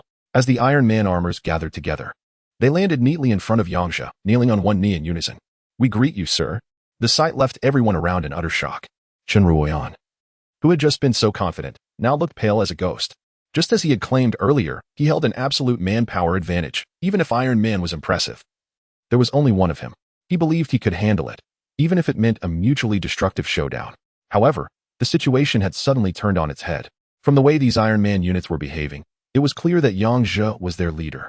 If one Iron Man was already difficult to deal with, having 20 of them was a whole different game. Surrender seemed like the only sensible option. The more Chen Ruoyan thought about it, the more frustrated he became. After working hard for so long, he had finally orchestrated a major operation today. Just as success was within reach, this unexpected twist had thrown a wrench into his plans. If we're going down together. Open fire. Chen Ruoyan shouted, his voice filled with desperation, but his orders received no response. To be honest, the recent shock from Iron Man had been overwhelming, and even the well-trained Royal Guard seemed somewhat intimidated at this moment. Sun Dali, like Chen Ruoyan, wore a fierce expression. He and Yang Zhe were sworn enemies, and just moments ago, he had openly confronted Yang Zhe. If he didn't fight fiercely now, he knew there would be no good outcome awaiting him later. You bunch of idiots. Start shooting. Don't think that by staying silent you'll get away with this. We're all in the same boat here, so you better realize that. Upon hearing this, the Royal Guard exchanged glances. Captain, what do we do? Should we shoot? The captain of the Royal Guard looked grave. It was only at this moment that he realized how foolish it was to side with Chen Ruoyan. Fortunately, they hadn't committed to any irreversible actions. They had merely chosen to side with him without taking drastic steps. As long as they maintained restraint, even if they were eventually held accountable, they could only be found guilty but not sentenced to death. Though just the captain of the Royal Guard, he was skilled at navigating the winds of change like the others. Shoot? Are you crazy? Opening fire now is suicide. What do we do, Captain? Let us wait and see. The Royal Guard fell silent. Meanwhile, the troops brought in by Chen Ruoyan didn't have the luxury of hesitation. After all, they were all his personally trained fighters, who wouldn't concern themselves with the aftermath. They raised their weapons, aiming at Yang Zhe, ready to fire. All right, brothers. Let's get to work. Upon hearing this, Yang Zhe gave the order, and through Erdan's targeting system, all of the Death Warriors were locked onto. In an instant, these Iron Men soared into the sky simultaneously, launching a series of small tracking missiles from their shoulders, executing a coordinated barrage. The group of Death Warriors, who had just aimed but not yet fired, were completely annihilated on the spot. It's important to note that this involved hundreds of people who had not even launched an attack before being utterly dealt with. At that moment, the soldiers of the King's Guard breathed a collective sigh of relief. Fortunately, none of them had experienced a short circuit in their nerves and launched an attack first. Otherwise, it could have been them lying dead now. Chapter 56. Treason. The captain is truly wise. Luckily, we didn't poke that hornet's nest. That scared me to death. It was absolutely terrifying. Captain, what should we do next? To be honest, at this moment, the captain of the Royal Guard let out a sigh of relief. How did I end up with such foolish subordinates? What do we do now? Quickly, we need to protect the king. After hearing this, the Royal Guards immediately perked up, grabbing their weapons and rushing towards the observation deck. Chan Dali, seeing that the situation was beyond saving, realized that a hellish fate awaited him. If that is the case, then no one will live. At this moment, he had descended into absolute madness. However, he knew that the gun in his hand would have no effect on Iron Man. But, for an ordinary person like Chen Ruoyan, it would be a different story. He aimed the gun directly at the throne. But before he could pull the trigger, his entire arm suddenly went numb, followed by excruciating pain. Yang Zhe had already anticipated his move, rushing forward and swiftly severing his arm with a precise strike. Ah, my arm, my arm. Chen Dali was rolling on the ground in agony, blood gushing from the severed shoulder. You think you can kill in front of me? You're still too inexperienced. Yang Zhe had no sympathy for Sun Dali. With a swift kick, he sent him tumbling off the observation deck. This place was more than 20 meters above the ground, and with that kick, Yang Zhe showed no mercy. As Chen Dali hit the ground, he who had been struggling moments before was now lifeless. Seeing the inevitable defeat, Chen Ruoyan surprisingly calmed down and burst into maniacal laughter. His laughter was so frenzied that it was almost unsettling. Look at him, has he gone mad? It must be so. He has been scared silly by Yang Zhe's Iron Man squad. For such a scheming villain to think he could become king is simply a dream. But thank goodness for Prince Yang, or the situation would have been truly dire. Your Majesty, please give the order to eliminate this madman. With the overall situation now firmly in their control, Chen Ruoxue regained her regal authority. What are you laughing at? Chen Ruoyan. Very well. Congratulations, you've won today. But let me tell you, even if you win, what does it matter? Soon, His Majesty the Emperor will take his revenge, and you will suffer endless wrath. Ha ha ha. After saying this, Chen Ruoyan erupted into another fit of maniacal laughter. The Emperor? Good grief. I can't believe this little snake has colluded with the Japanese. Yang Zhe finally understood the situation. These bastards had the audacity to openly rebel because they had support from Japan. Reflecting on the assassination attempt on Chen Ruoxue a few days ago, everything suddenly became clear. These despicable bastards, it seems this small-scale war will have to take them down. At this moment, Chen Ruoxue also understood the implication of these words and, combining them with the predictions made a few days prior, she shared the same opinion as Yang Zhe. Your Majesty, what should we do now? I can't believe Prince Yan has actually betrayed the country. Quickly apprehend the traitor Chen Ruoyan. Are you planning to put me on trial? Chen Ruoyan retorted. There is no one here to judge me. With that, he abruptly stuffed something into his mouth, and moments later, it appeared he had bitten down on something. Before the royal guards could reach him, blood began to seep from his mouth and ears. Long live His Majesty. After shouting this, Chen Ruoyan collapsed to the ground, motionless. Report to Her Majesty the Queen. The traitor Chen Ruoyan has died suddenly. It was evident that the substance he had ingested was a potent poison. Now that the mastermind behind this betrayal had met his end, this farcical drama was coming to a close. The ministers, who had been sitting on the fence, were suddenly sweating profusely. They had thought this was just a typical betrayal, believing that it didn't matter which of the royal siblings ruled as long as they could protect their own positions. But who would have guessed that it involved the pirates from the neighboring country? The Kingdom of Polo and the Kingdom of Japan were absolute enemies. And it was shocking that Chen Ruoyan would betray his country in pursuit of the throne. If he had become king, they would truly have been historical sinners. Your Majesty, please investigate this matter thoroughly and apprehend all of Chen Ruoyan's accomplices. It was unexpected that Chen Ruoyan had colluded with the pirates. The nobles urged the queen to conduct a thorough investigation. Your Majesty, we implore you to scrutinize this matter closely. The nobles, acting like fence-sitters, began to express their outrage. For such a grave issue, even the usually composed Chen Ruoxue was uncertain. After all, this situation was quite serious. Uncle Zhang, what do you think we should do about this? Let's consider our options carefully. For now, we should focus on resolving the immediate issues. To be honest, Zhang Sun was also unsure what to decide, especially since it involved another country. Royal guards, listen up. Arrest all of Chen Ruoyan's accomplices and prepare them for trial. As for the others, investigate thoroughly for any issues. Those without problems will face minor penalties. And you all, I want to hold your previous actions against you, but I hope you remember to stay within your bounds. After Chen Ruoxue's statement, the nobles below began to sweat nervously, even if they hadn't done anything wrong. Simply supporting a traitor was a serious offense. However, they were surprised that Chen Ruoxue had absolved them of their guilt. Your Majesty is wise. The highly anticipated Independence Day celebration has unexpectedly encountered such a significant issue that it no longer seems necessary to continue. Following Chen Ruoxue's orders, the control room sprang into action, slowly retracting the tightly wrapped walls of the palace. Chen Ruoxue is not a bloodthirsty person. After all, these individuals are the backbone of the Pineapple Kingdom. Killing them would only bring pain to their loved ones and satisfaction to their enemies. Something she is very much aware of. They were merely misled by Chen Ruoyan and hadn't committed any truly outrageous acts. Given the circumstances at the time, she had little choice in the matter. Chapter 57. A comedy show, all right. Let us leave it at that. With that, Chen Ruoxue stood up from the throne, preparing to return to the palace. When Yang Zhe saw this, he was unwilling to let her go. He had been busy dealing with this rebellion, and his own matters were still unresolved. Wait, you finished your business, but I haven't even started mine yet. As soon as Yang Zhe said this, the group of ministers became tense. Judging by his unceremonious tone, it was clear that Yang Zhe was not here for friendly negotiations. This day had been overwhelmingly intense for them, with shocks coming one after another. Just when they thought they had dealt with Chen Ruoyan, another figure, Yang Zhe, emerged. It seemed Yang Zhe was even more formidable than Chun Ruoyan. After all, those flying iron men in the sky weren't just for show. Protect the prince. Prince Yang is plotting a rebellion. What? Prince Yang is plotting a rebellion? Oh my goodness. What is happening? It was unclear who had shouted that. But suddenly the atmosphere turned tense. If anyone in the room had the strongest fighting power, it was definitely Yang Zhe. If he were to rebel, no one could stop him. Yang Zhe found the commotion amusing, thinking to himself, I just want to hold a launch event. How did it turn into a rebellion? Seeing the chaos unfold, Zhang Sun became quite irritated. He would never believe that Yang Zhe would plot a rebellion. What are you all shouting about? If Prince Yang wanted to rebel, would he still be waiting until now? He probably would have already taken the throne by now. Indeed. While the queen was facing such a grave crisis, what were these ministers doing? They were busy currying favor and thinking only of their own wealth and glory. Zhang Sun's words struck a nerve, causing the noble ministers below to turn red and pale. His comments may have been harsh, but they were the truth. Seeing the reaction of the nobles, Zhang Sun felt a swell of pride. He then hurried over to Yang Zhe, putting on a broad smile.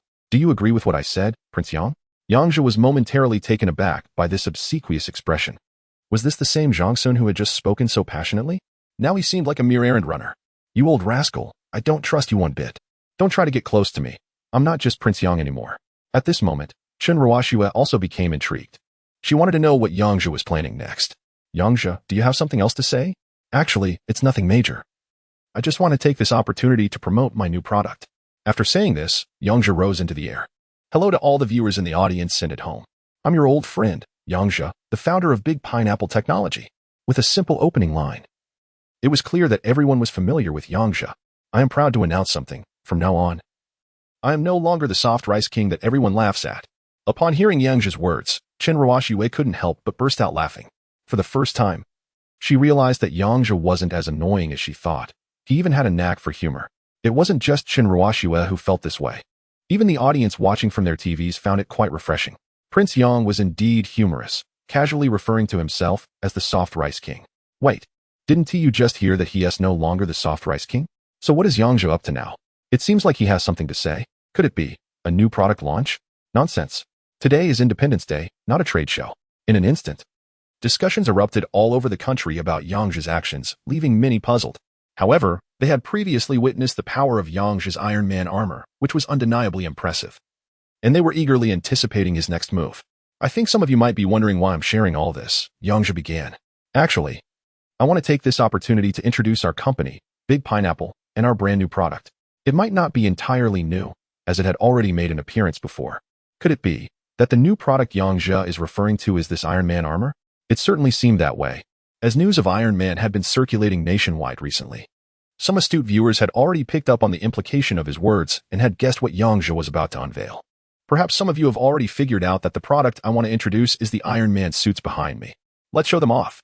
With a signal, the Iron Man suits flew into the air and lined up, striking various poses as per Yang Zhe's instructions.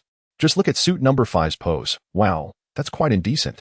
And suit number 2's pose is also quite captivating, isn't it? Suit number 13 is even winking.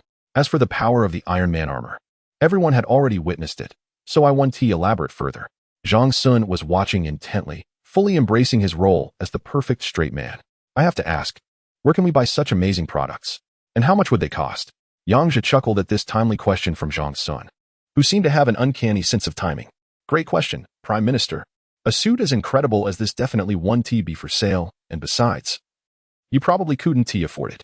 Zhang Sun seemed to have known this all along. After all, being Prime Minister for so many years made him quite savvy. Such powerful weapons are unlikely to be sold to the public. Yang Zhe's display was merely a way to boost his visibility on this platform. No matter how you put it, he has saved both the king and the queen twice, so a little cooperation is still necessary. What a pity. Such a great thing can only be admired, not purchased. Sigh. But Prime Minister, don't worry. Although this item isn't for sale, it is available for rent. The Big Pineapple Company is officially offering Iron Man rental services. Whether it's for escorting items to deal with a rebellion or fighting off a love rival, as long as the price is right, we'll take on all requests. As soon as Yang Zhe said this, laughter erupted across the nation. They quickly realized that Yang Zhe and Zhang Sun were just having a comedic exchange. Chapter 58. Payment for the rental fee. Next, Yang Zhe briefly introduced some specific parameters of the Iron Man suits, just giving them a general overview. The various Iron Man suits made their appearances one by one, and the earlier military parade had already left them quite stunned.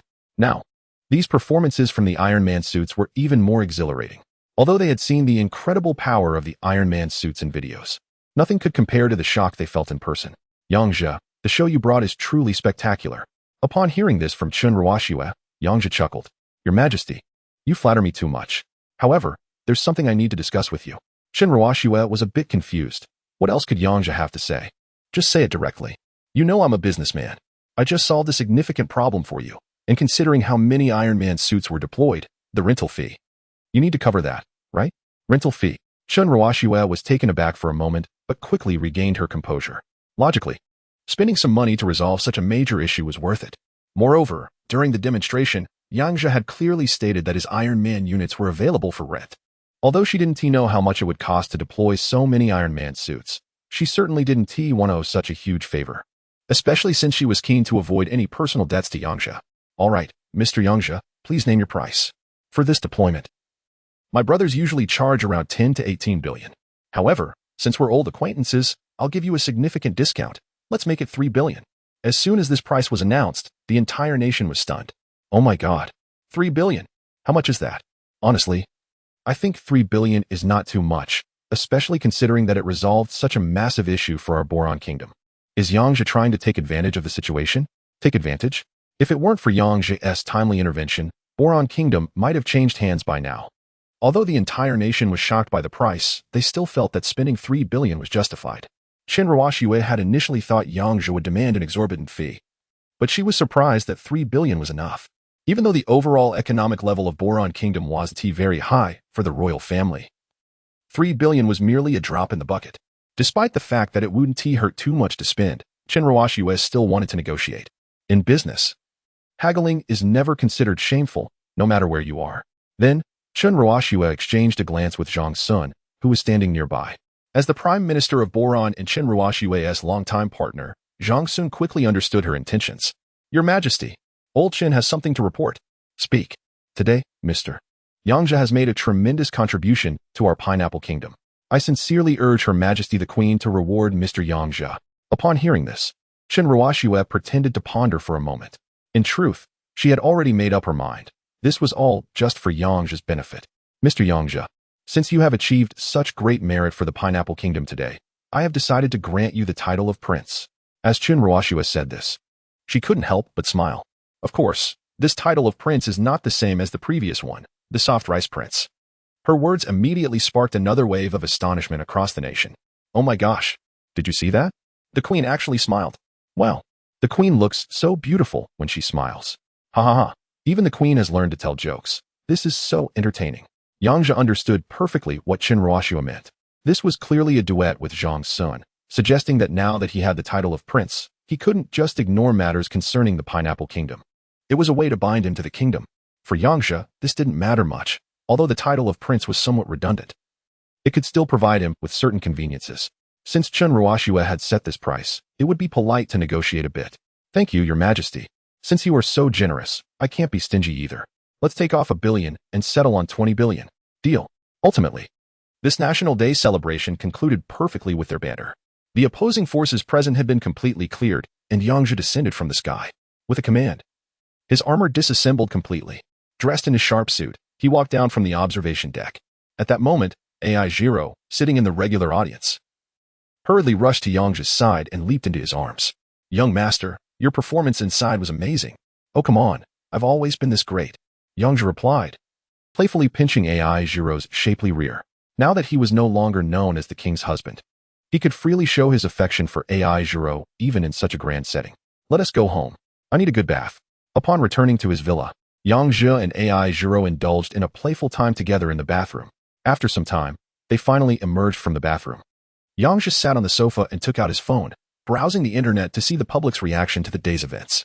To his surprise, the entire online discussion was dominated by topics related to the Independence Day celebration. Eye-catching headlines flashed at the top of trending lists.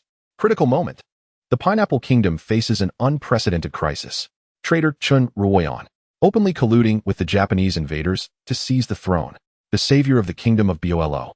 Iron Man Yang Zhe. Is the price of 2 billion high or low? Yang Zhe casually clicked on a link, and the video displayed the moment when Chen Ruoyan shouted, "Long live the Emperor." The comments below had already exploded. This bunch of Japanese scoundrels is utterly despicable. They almost got away with it. Yes, let us quickly go to war with the Japanese invaders and reclaim our dignity. I'll contribute 100,000. Damn it. Enough is enough. I will put my entire fortune behind Her Majesty the Queen.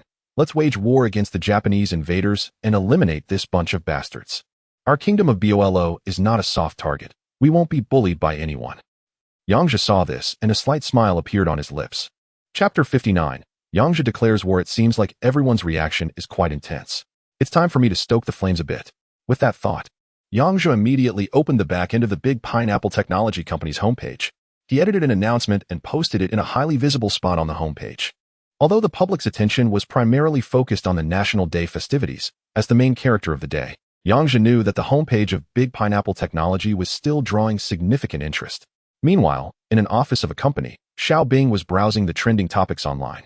Upon seeing Iron Man showcasing his prowess, he clicked into the Big Pineapple Technology homepage to look for news about Iron Man. However, he found no information related to Iron Man. Instead, an unbelievable announcement was prominently displayed on the homepage. Oh my gosh, something big has happened. Everyone, look. The Big Pineapple Technology homepage has been updated. Xiao Bing exclaimed in shock. When his colleagues heard his outcry, they perked up immediately. What? The homepage has been updated. Is it about Iron Man? No. You all need to see this. The world is about to change. What is going on? Why are you being so dramatic? Just tell us what happened. Xiao Bing was so stunned that he struggled to find the words. Just go and see for yourselves. Hearing this, everyone quickly opened the Big Pineapple Technology homepage. Oh my gosh. Yang Zhe has declared war on the Japanese invaders. This news is absolutely shocking. I need to see this for myself. Yang Zhe, you're amazing. This is so satisfying. Not only did Xiao Bing's company erupt in excitement, but the attention of everyone online suddenly shifted entirely to the Big Pineapple Technology homepage.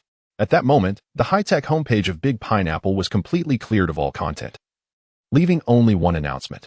In light of the shameless actions of Japan in the past days and their attempts to annex Big Pineapple Technology, I am deeply outraged. I have decided to mobilize the entire company to officially declare war on the Japanese invaders. Yang Zhe. To be honest, this announcement from Yang Zhe was no joke. With his Iron Man suits, waging a war was not impossible, but it would still be a bit of a stretch. However, Yang Zhe had more than just Iron Man at his disposal. Facing powerful warships and cannons, dealing with them using Iron Man alone could be quite troublesome. But all of that seemed trivial in the face of the ultimate nuclear weapon, Airdan. What do modern armies rely on for warfare? Of course, it's the system. And what is Airdan? It's a super artificial system, a technology that surpasses current advancements by over a century. It could infiltrate the U.S. Congress as easily as one would use the restroom. So handling these military weapon systems wouldn't take much effort at all. As soon as the conflict begins, I'll hack into their entire system. Their so-called advanced weapons might as well be nothing more than fire with sticks. In fact, Yang Zhe might even pull off a trick of playing both sides against each other. This is exactly why Yang Zhe dared to declare war on the invading nation under the banner of a company. Prince Yang's announcement is incredibly satisfying. Even if it's just talk, it feels exhilarating. No matter what, I must buy more products from the Big Pineapple Technology Company to support him in this war. Long live Yang Zhe. Long live Big Pineapple Technology Company. Long live the Pineapple Kingdom. In an instant, the internet is filled with voices praising Yang Zhe, and his actions have garnered nationwide support. Meanwhile, in the palace, Qin Ruoxue is in a daze, clearly showing signs of worry. On her computer screen is the homepage of Big Pineapple Technology Company, with the announcement of war against the invading nation prominently displayed. Zhang Sun is also deep in thought, pacing back and forth. Your Majesty, I never expected Prince Yang to be so bold. Yes, I never thought of that either. Yang Zhe is really daring. It truly surprises me. But that scoundrel didn't even inform me about such a big event in advance. At this point, Qin Ruoxue can't help but clench her fists. Although she expresses her frustration, she still supports Yang Zhe in her heart. However, while she supports him, Yang Zhe's stunning move has caught the royal family off guard. If a tech company can declare war against the invading nation for the Pineapple Kingdom, should she, as queen, also declare war? It must be said that Yang Zhe has left Qin Ruoxue with a significant dilemma, although she harbors intense hatred for the invaders. The Pineapple Kingdom's current military capabilities are simply no match for them. Despite the strong voices of support across the nation, Qin Ruoxue is indecisive about whether to engage in this war, mainly due to her lack of confidence in their ability to fight. Your Majesty, what should we do now? Whether to go to war or not is one thing, but since Yang Zhe has already made a statement, we need to express our stance as well, so the whole world can see. Having said that, Chen Ruoxue returns to her previous icy demeanor and continues to speak to Zhang Sun. Tomorrow at noon, we will hold a press conference in the palace. I will trouble you to arrange it, Uncle Zhang. At your command, Your Majesty. I will make arrangements immediately. Meanwhile, across the sea in the invading nation, things are quite lively. In the resplendent palace, the king of the invading nation is discussing matters with a group of ministers. The emperor sitting on the throne appears extremely agitated. Damn it. That scoundrel Chen Ruoyan has done more harm than good and even betrayed us at the last moment. That Yang Zhe is really overestimating himself. How dare he declare war on our nation with just a small company? It's practically a death wish. Upon hearing the emperor's words, the prime minister, Inuzuka Ichiro, immediately spoke up. Your Majesty, what should we do next? Should we take advantage of the announcement from Big Pineapple Technology Company and use it as an opportunity to invade Pineapple Kingdom? The Minister of Defense chimed in. Your Majesty, Pineapple Kingdom has long been ours for the taking. They've enjoyed their freedom for too many years, and it's time we brought them back into the fold. Lord Seiki's words were spot on. Our military strength far surpasses that of Pineapple Kingdom. I'm confident we could annihilate them within 3 days. Hearing this, the emperor of our nation chuckled sinisterly. Chapter 60. Attitudes of Various Nations. Lord Xiaojuan, Lord Xiangjiu, I am quite aware of our empire's strength. The Pineapple Kingdom is merely a collection of insignificant nations. However, we need to wait for the right moment. A single company declaring war on us is nothing short of an international joke. If we use this as an excuse, it would seem rather forced. Most importantly, we currently lack a strong position in public opinion. Your Majesty, what should we do? Lord Xiaojuan. We will hold a press conference to clarify the situation regarding the Pineapple Kingdom. Additionally, we should mention the situation with Big Pineapple Technology Company as well. I still need to consult with the troublemaker president of Eagle Nation on how to proceed, because even if we do decide to fight, without support from major powers, we might face criticism from those around us. Your Majesty is wise. I will make the arrangements right away. The next day, whether by prior arrangement or coincidence, both the Pineapple Kingdom and the Woka Nation held press conferences simultaneously. Each side stuck to their narrative, with the Pineapple Kingdom accusing Woku of secretly plotting treasonous schemes and expressing strong condemnation. Meanwhile, Woku claimed that the Pineapple Kingdom was taking advantage of the situation to set a trap for them, insisting that they had always been a nation that advocated peace and would never engage in underhanded tactics. However, hardly anyone believed these claims, given Woku's previous shameless actions. It was like a notorious villain claiming to be a good person. The exchanges between the two sides were relentless, with each throwing accusations back and forth. At that moment, in the congressional center of Eagle Nation, the troublemaker president was listening to his aides' reports. Have we figured out what this Big Pineapple Company is all about? What is the story here? His secretary hurriedly provided the findings.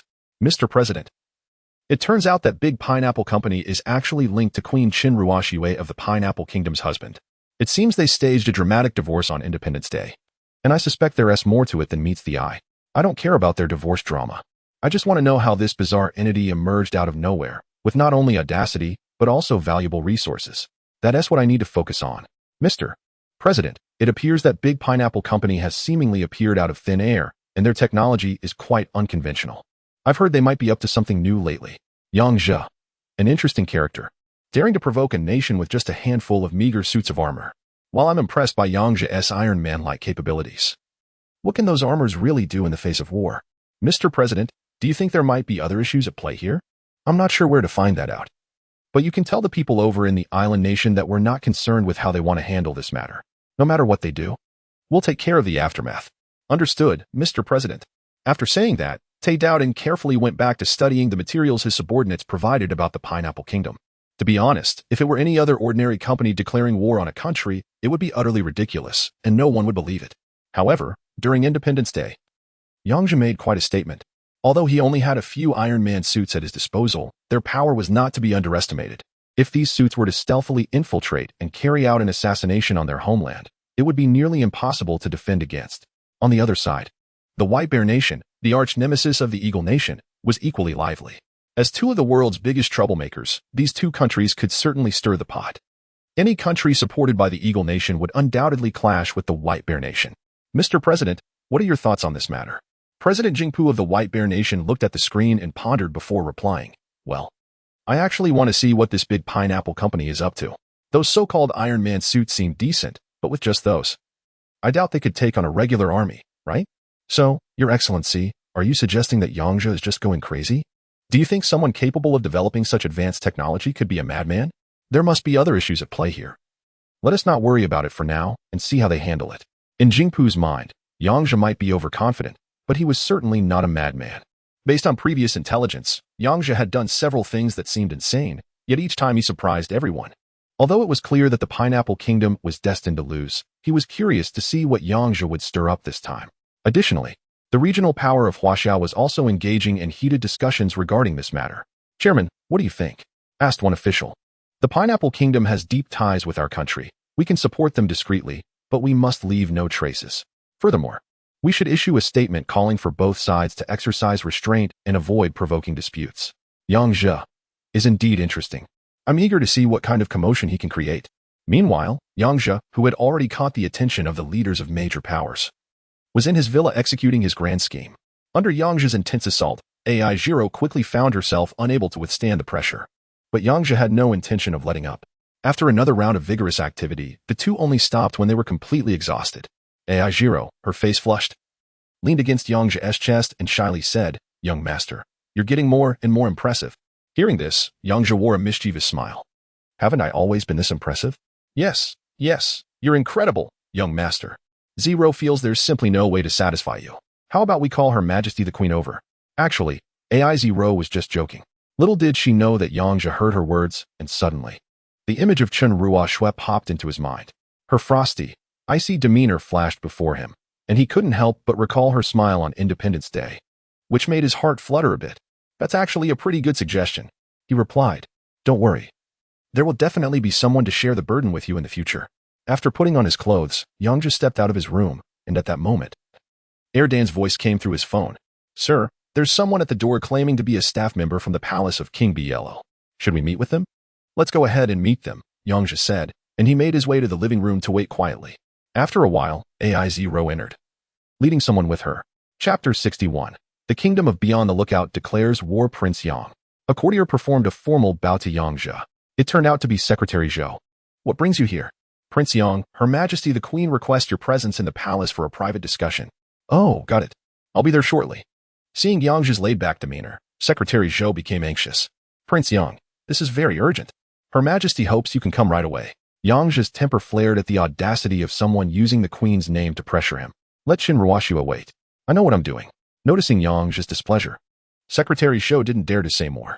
"Then I'll take my leave." After sending Secretary Zhou away, Yang Zhe began to ponder. Qin Ruoxue's invitation for a private discussion was surely related to the situation with the Woku. To be honest, Yang Zhe was resolute about taking on those scoundrels to the end. He didn't rush over immediately. Instead, he lounged at home, watched some TV, and snacked, taking nearly 2 hours before driving to the palace. The palace was familiar territory for Yang Zhe, and he soon arrived at Qin Ruoxue's office. "Prince Yang, you finally made it. Her Majesty has been waiting for you." Zhang Sun quickly greeted him upon his arrival. "Prince Yang, you must be extremely busy. I guess next time I'll have to come personally to invite you." Qin Ruoxue's tone was anything but friendly, clearly expressing her dissatisfaction with Yang Zhe. "You know me well, Qin Ruoxue. My schedule is booked for 3 days. I wouldn't give anyone else that courtesy." Yang Zhe maintained his irreverent demeanor, which Qin Ruoxue and Zhang Sun had grown accustomed to. "Stop being flippant and get to the point. Did Her Majesty summon me to discuss how to deal with the Woku?" "Prince Yang, you truly have a knack for reading the situation. I admire you. Cut the flattery. Just say what you need to say." Zhang Sun had initially intended to build rapport with Yang Zhe, but ended up with nothing but embarrassment. However, he didn't seem bothered. He chuckled awkwardly and stepped back behind Qin Ruoxue, remaining silent. "I'm quite curious about your confidence to declare war on a nation. How do you manage that?" "Well, that's a trade secret. If you really want to know, I suppose I could share. But you know I'm a businessman." Qin Ruoxue felt a headache coming on upon hearing Yang Zhe's words. She found it increasingly difficult to see through him. In her mind, Yang Zhe was a hero, yet he constantly brought money into the conversation. For matters concerning the survival of the Kingdom of Bielo, he still had the audacity to speak that way. Was Yang Zhe truly that kind of person? For a moment, Qin Ruoxue was lost in thought. Money, money, money. All you think about is money. Can't you take anything seriously? In fact, Yang Zhe was just teasing her. Seeing her looking so angry at that moment was like watching a little wife who felt wronged. Yang Zhe felt quite pleased. Even the unruly queen showed this expression in front of him. "All right, Your Majesty, I won't joke with you anymore. I know you're curious about why I dare to go to war with a country, but let me tell you, what's there to fear from a mere country of pirates?" Upon hearing this, Shinruashua's mouth dropped open in surprise. A mere country of pirates. That sounds a bit too arrogant, doesn't it? However, thinking back to previous events, her inclination was still leaning towards Yang Zhe. He had managed to resolve so many perplexing situations before. So perhaps he could also handle the situation with the pirates just as effortlessly. Since we're all friends here, I'll be honest with you. Uncle Zhang and I are actually discussing whether to declare war on Japan. But you know, our Baro Kingdom's military strength is far inferior to that of the pirates. Especially our navy. If we go to war and win, that's one thing, but if we lose. The only ones who would lose would be the pirates. Shinruashua said, seeing his confident demeanor. You must be sure of victory. Can you share your plan with me? There's no need for that. We can go directly to war with the pirates. Just send over a dozen or 20 warships to make a show of force. Zhang Sun felt cold sweat break out on his forehead upon hearing this. Your Highness, our Baro Kingdom only has 12 operational warships. Oh. Then let's mobilize all of them. Yang Zhe was surprised at how weak the Baro Kingdom's military was, with only a handful of old ships in the navy. Uncle Zhang, what do you think? If this had happened in the past, Yang Zhe's words would have landed him in a mental institution, labeled as insane. But now, with Yang Zhe continuously producing astonishing research, Zhang Sun still held considerable hope for him. Though this was a risky move with potentially dire consequences. If they didn't respond and only engaged in verbal sparring, their situation would not improve either.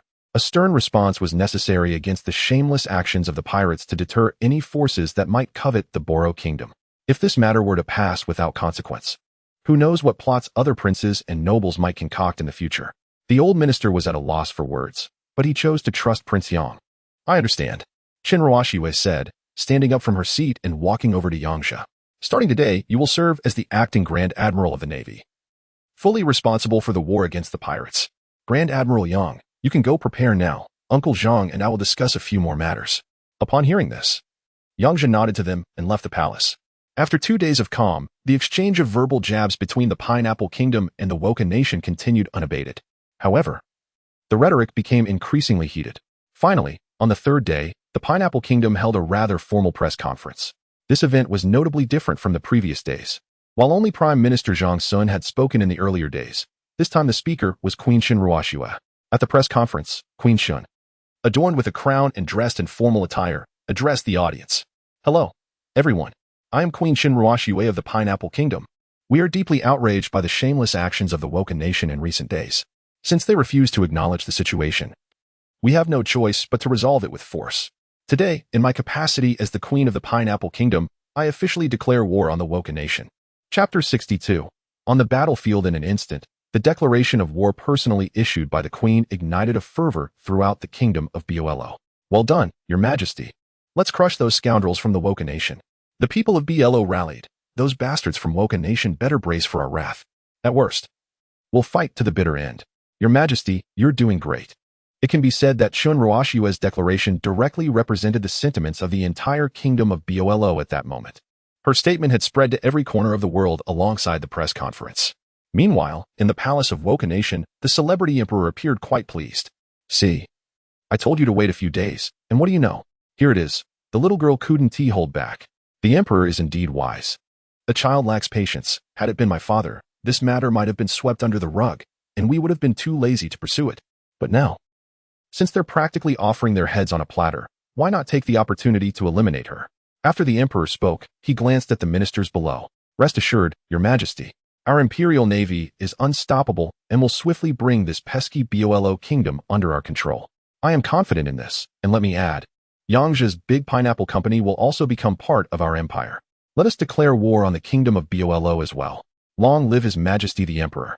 Long live Woken Nation. With both sides declaring war, conflict became inevitable.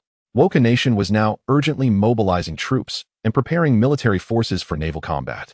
Given the separation by the sea between Bolo and Woku, the best battlefield for both parties was the South Bolo Sea. When it comes to military prowess, Woken Nation excelled at naval warfare. With the backing of the Eagle Nation, Woku's navy had developed rapidly over the years, boasting some of the world's most advanced super warships. They could handle a small nation like Bolo without breaking a sweat, and even stand their ground against some of the world's major powers. In contrast, the Bolo kingdom relied on outdated vessels, and they could only muster a dozen ships for battle, making it seem like a case of eggs against stones. As the Grand Marshal, Yang Zhe was naturally called to the Beyond Lookout Kingdom's Operational Command Center for pre-war strategy discussions. The defense minister was presenting a battle plan on a large screen. Everyone, please look. The battlefield where we will confront Woku directly is right in this vast sea. We must concentrate our firepower to attack their flagship at the earliest opportunity. Hearing this glitch battle preparation, Yang Zhe nearly dozed off. In this day and age, it was astonishing that such outdated tactics could still be proposed. It seemed the military capabilities of the Bolo kingdom were indeed concerning. Did they really need to make things so complicated for just a small Woku nation? What kind of nonsense theory is this? When the time comes, I'll be the main force, and you can just sit back and collect the heads. The defense minister's face immediately turned to one of shock upon hearing this. General Yang, I know you have extraordinary combat capabilities, but the enemy isn't just a bunch of guys with submachine guns. They have a significant number of powerful warships. Do you know how many ships the enemy has sent? No idea, but I estimate it could be around 20 or 30. At this point, the defense minister's demeanor made Yang Zhe want to kick him. He couldn't fathom how this guy became the defense minister. Just look for yourself. Yang Zhe instructed Dan to display the military intelligence he had gathered on the screen in front of them. Look, the enemy is really going all out. Over 150 ships, including light aircraft carriers. How do they have so many ships? We're doomed. How are we supposed to fight now? Look at you. Acting like a coward. Better to shatter like jade than to remain whole like broken tiles. Yang Zhe felt helpless seeing their expressions. Initially, he thought launching the war would be straightforward, but now he was entangled with Chun Roashua and dealing with so many burdens. Everything will be fine with me here. Prepare the ships for battle at my command. A few days prior, these warships had already loaded all their weapons and fuel and were now docked in the naval port. You must be careful, young master. This time is different. Ai Zhiro was very worried about Yang Zhe. Although she was just an ordinary woman and usually didn't pay attention to national affairs, she had heard a bit about the military strength of the enemy. Don't worry. I'm just going out like it's a trip and we'll be back soon. Are you afraid that I might capture a few of their women along the way? Haha. Yang Zhe's words made Ai Zhiro laugh. Young master, you really have no seriousness whatsoever. Enough joking. I need to get going and resolve this battle quickly. At this moment, everything was ready in the naval port, just waiting for Yang Zhe to arrive. The shore was packed with people. Their voices strong as they raised banners proclaiming victory, sending off their heroes to battle. Look, General Yang is here. Iron Man is so cool. Victory for the kingdom of Bolo. Victory for the kingdom of Bolo. This time, Yang Zhe brought all of the dozen or so Iron Man suits with him. He waved to the crowd from the air and then boarded the ship. The ship's horn blared as all the warships set sail from the naval port. As the ships of the kingdom of Bolo reached the middle of the South Bolo Sea, Yang Zhe commanded all the ships to stop and prepare for battle. At this moment, from Dan's reconnaissance, the enemy fleet had just set off. Because the kingdom of Bolo had fewer ships, their preparation time was much shorter, allowing them to arrive at the battlefield first. However, these old ships don't actually need to go into battle. They just need to wait here for the fleet from the Woku nation to arrive. How far away are Dan and the others from getting here? Report, sir. The Navy from Woku is heading this way at full speed. It seems they've locked onto our position. Good. We'll see how you perform soon. Don't worry, sir. I've checked their system, and it's utterly trash. Just tell me where to shoot, and I'll take care of it. That's the spirit. After all, ammunition is expensive. With that, Yang Zhe chuckled to himself. He had been sitting at the bow for quite a while, and finally spotted a neatly arranged fleet approaching from a distance. Just look at that massive black mass. Their formation is quite formidable. Commander, bad news. Radar shows the Woku fleet is here. At that moment, a soldier rushed up from below deck, panting as he reported to Yang Zhe. Are you talking about those? Oh my god. So many. What are we going to do, Commander? Yang Zhe ignored him, patted his shoulder, and then took off from the bow. Dan, it's time to work. Our prey has arrived. The reason for launching the war against Woku was partly due to his disdain for those scoundrels, but mainly to complete a mission. Suddenly, an idea struck Yang Zhe. Dan, since live streaming is so popular right now, how about we do a live stream and try to become internet celebrities? Brilliant idea.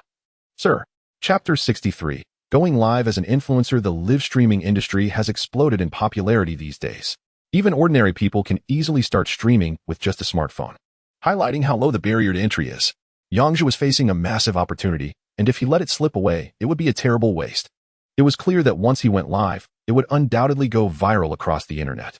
As for the title of influencer, Yang Zhe didn't care much for it.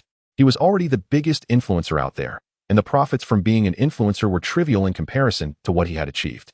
Dan, first take control of their fleet and make sure all their so-called weapons are rendered useless. We can't afford to have any surprises once we go live. That would be incredibly embarrassing, Yang Zhe instructed. Although he was preparing to stream, Yang Zhe was fully ready for any situation. From what he could see, the enemy fleet was only a few dozen nautical miles away. While that may seem far, it was still a significant danger. If the enemy suddenly decided to launch a volley, their fleet would be in serious trouble. Even though Yang Zhe could escape thanks to his Iron Man suit, it would still be quite humiliating. Don't worry, sir. I've already taken care of everything. Erdan replied confidently. Great job. Now let us start the broadcast. We need to go live on all streaming platforms. I want a global simultaneous broadcast. Yang Zhe commanded. Understood, sir. After a flurry of activity from Erdan, Yang Zhe's live stream appeared on all platforms. As the stream successfully began, Yang Zhe directed the camera towards the distant enemy naval fleet. The moment this scene was broadcast, it caused quite a stir. Look, what is going on? Are we about to go to war? There are so many ships. From the flags on the ships, they all seem to belong to the enemy nation. Could this be the site of the conflict between the enemy nation and the Kingdom of Bielo? Wow, this is amazing. I've always wanted to see what a naval battle looks like. In no time, news of the live broadcast spread like wildfire across the internet. Soon, every streaming platform hosting Yang Zhe's stream was packed with viewers, and comments were flooding in one after another. In just a short while, thousands of comments appeared. Yang Zhe was pleasantly surprised to see this. It seemed this live stream was quite popular. He needed to make the most of it. Hello everyone, I'm Yang Zhe, your old friend. He aimed the camera at himself for a close-up and delivered a brief opening statement. Then, he shifted the camera back to the enemy naval fleet. As you can see, right in front of me is the naval fleet from the enemy nation. It seems my opponent has really brought everything to the table, counting over 150 ships in total. After Yang Zhe finished speaking, his camera shifted to the fleet of the Kingdom of Bielo. Ladies and gentlemen, this is the fleet from the Kingdom of Bielo. Although their numbers are a bit lacking, they still appear quite formidable. As the two opposing fleets were shown on screen, the live chat exploded with excitement. The fleet from the Kingdom of Bielo, when compared to the Woken nation, looked like a ragtag bunch. Not only were their ships outdated, but their numbers were also pitifully small. Given how strong the Kingdom of Bolo's declarations of war sounded, one would have expected a much stronger military presence. How could they only muster a few shabby vessels? It's hard to understand their thinking. With just these few old ships, can they really compete against the forces on the other side, especially with Yang Zhe's Iron Man troops in play? What a shame for such a great live broadcast. If a battle breaks out, I wonder if we'll even get to see it. In an instant, the chat room was buzzing with discussions. However, everyone seemed to share a surprisingly unanimous opinion. No one was optimistic about the Kingdom of Bielo. On the surface, it was clear that the Kingdom of Bielo was at a disadvantage, with its ships being far too inferior. Yang Zhe began to explain the ships deployed by the Woken nation, and with the large knowledge base provided by Erdan, his explanations were quite professional, making him sound like a weapon commentator. While Yang Zhe was busy introducing the ships, the fleet from the Woken nation appeared to be bustling with activity. General, should we launch an attack on the enemy ahead? A subordinate began reporting to the overall commander of the Woku forces, Admiral Tony Damu, about the current situation. In reality, there was no need for a special report. The radar screen in the command center clearly displayed the situation. It was evident that the fleet of the Kingdom of Bielo consisted of only a dozen ships. Moreover, there were no other vessels in sight for 100 miles. It seemed that the Kingdom of Bielo was really putting everything on the line. They dared to declare war with just these few shabby ships, which was practically a death wish. Haha. Those fools from the Kingdom of Bielo clearly have no idea how powerful we are. Not to mention this small nation. Even our longtime rival, the Great Bear Nation, wouldn't dare provoke us lightly. General, why don't we fire a volley and send them all back home? Yes, General. Please give the order. I can't wait any longer. Seeing the eagerness of those below, Damu chuckled. Everyone, don't rush. Dealing with these trash is just a matter of a blink. But eliminating them all at once would be too boring. Let us take our time and play with them. After saying that, Damu began to make his battle plans. Notify Ship 1. Launch a torpedo salvo and sink one of their ships to show them who's in charge. Understood, General. After the soldier finished speaking, he quickly grabbed the communication system to relay the order to Ship 1. Ship 1, this is the flagship. The General has ordered an immediate attack on the enemy vessel. Select one ship and concentrate fire to ensure it is sunk. Once the message was delivered, General Damu quietly waited, anticipating the sight of a large explosion from the enemy ship. It had been a while since he had seen such fireworks at sea, and he was quite looking forward to it. General Damu mumbled to himself as his gaze returned to the screen in front of him. Chapter 64. The system that sabotaged the Woken nation. It can be said that this war held no suspense for him at all, regardless of anything else. He held an absolute advantage in terms of weaponry, capable of overwhelming force. Even if the Kingdom of Polero had some schemes, they would be useless against him. However, Damu's joy did not last long. as news soon came from the flagship regarding ship number 1. Has ship number 1 completed its mission? Big trouble. The attack system on ship number 1 has malfunctioned, and all the weapons cannot be launched. The moment this was said, the people around gasped in shock. They had thoroughly checked everything before departure, and all systems were in perfect condition. Moreover, the weapon systems were all advanced technology from the Eagle Nation. Top-tier equipment that had never shown any issues before. How could this happen at such a critical moment? After a brief moment of surprise, Demu quickly regained his composure. One ship having a problem was nothing compared to the vast fleet of the Woka Nation. They could simply replace it. Everyone, stay calm. It's just a minor issue. Perfectly normal. Quickly inform ship number 2 to proceed with the attack. Report, General. Ship number 2 has also encountered a problem. What? You mean ship number 2 has malfunctioned as well? What is going on? Demu, who had been quite composed just moments ago, now appeared somewhat flustered. I don't know. All communications are normal, the power systems are fine, but the weapon system has malfunctioned, and the weapons just won't fire. The technicians are currently working on emergency repairs. Damn it. What have these idiots been doing all this time? How could such a major flaw arise at a critical juncture? At this moment, Demu felt a surge of anger. He had planned to start with an appetizer, but now that the fire was ready, he couldn't even find the knife. Fortunately, he had sent out all his resources this time. Demu thought to himself. Surely, not everything can be broken. Just as he was about to switch to other ships for the attack, one bad news after another began to pour in. General, it's bad. Ship No. 10 has also encountered a problem. It's not good, General. The weapon system on ship number 32 has also malfunctioned. General, ship number 100 is experiencing the same issue. General, it's bad. It's bad. As the bad news kept coming in, Demu was thrown into a frenzy. Damn it. What are these useless idiots doing? Hurry up and fix it. On the other hand, Yang Zhe was fully aware of the situation with the Woka Nation's fleet. All these issues were orchestrated by him through Air Dan. For now, Yang Zhe had only disabled their entire offensive system. At this moment, Yang Zhe was controlling his Iron Man armor, flying right above the entire Japanese fleet and starting a live broadcast at close range. Everyone look.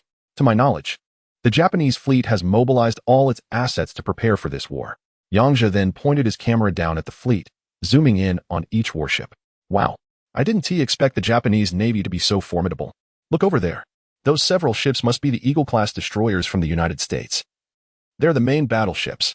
And that small aircraft carrier, wow. The Japanese really have some impressive hardware.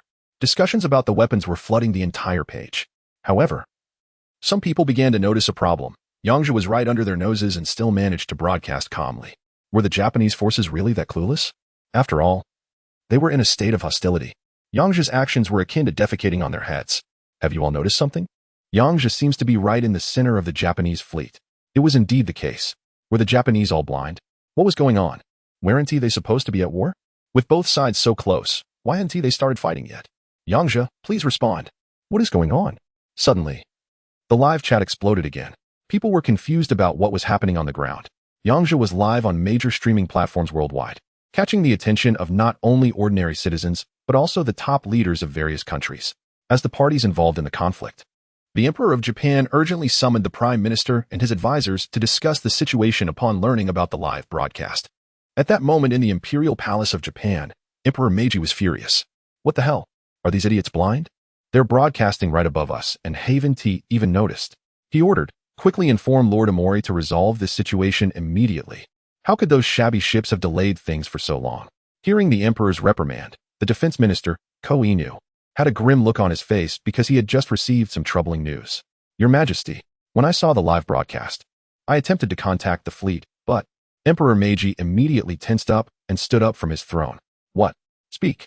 But we've lost all contact with the fleet. What did you say? Lost all contact? What is going on? Have you investigated it? We're still looking into it. All signals are normal. It's just that we can't reach the fleet. This is insane, the Emperor exclaimed, clearly frustrated. When I tried to pull up the satellite monitoring signals, I discovered that there wasn't a single trace of the fleet in the entire South Pineapple Sea area. As if they had never been there at all. This is impossible. Go find out what's going on quickly. Hey. After acknowledging, the little dog hurried down to organize a team to investigate the situation regarding the fleet. Meanwhile, Yang Zhe's live stream continued. He was broadcasting right above the Japanese fleet, and people had already noticed his presence. Captain, Yang Zhe and the Iron Man are hovering above us, and we have no idea what they're up to. It's utterly outrageous. Quickly use the anti-aircraft guns to shoot him down. Hey, Chapter 65. The battleships are grounded at this moment. On the decks of the various fleets, Japanese naval soldiers emerged, raising their anti-aircraft guns in an attempt to shoot down Yang Zhe. Although Yang Zhe had taken control of all the computers, rendering some high-tech weaponry inoperable, conventional mechanical weapons like anti-aircraft guns were still operational. However, these had no effect on Yang Zhe. Instead, they were merely offering him easy targets. Look everyone. It seems our lovely Japanese fleet has discovered my presence and is preparing to engage. I can't just sit here idle. Let me show you the power of Iron Man. After saying this, Yang Zhe commanded a dozen Iron Men to fly directly towards the Japanese fleet. In just a moment, all the armored suits had gathered. Meanwhile, the anti-aircraft guns on the ships were continuously firing into the sky. Without precise satellite guidance, manually aiming resulted in significant errors. Yang Zhe calmly dodged the bullets while live streaming. However, he couldn't remain passive for long. He ordered his Iron Men to clear the decks of those Japanese sailors firing at them. Just because the Japanese couldn't hit Yang Zhe's Iron Men didn't mean the Iron Men couldn't hit them. Suddenly, missile launchers on the shoulders of the Iron Men activated, firing small tracking missiles that were far more accurate than the anti-aircraft guns.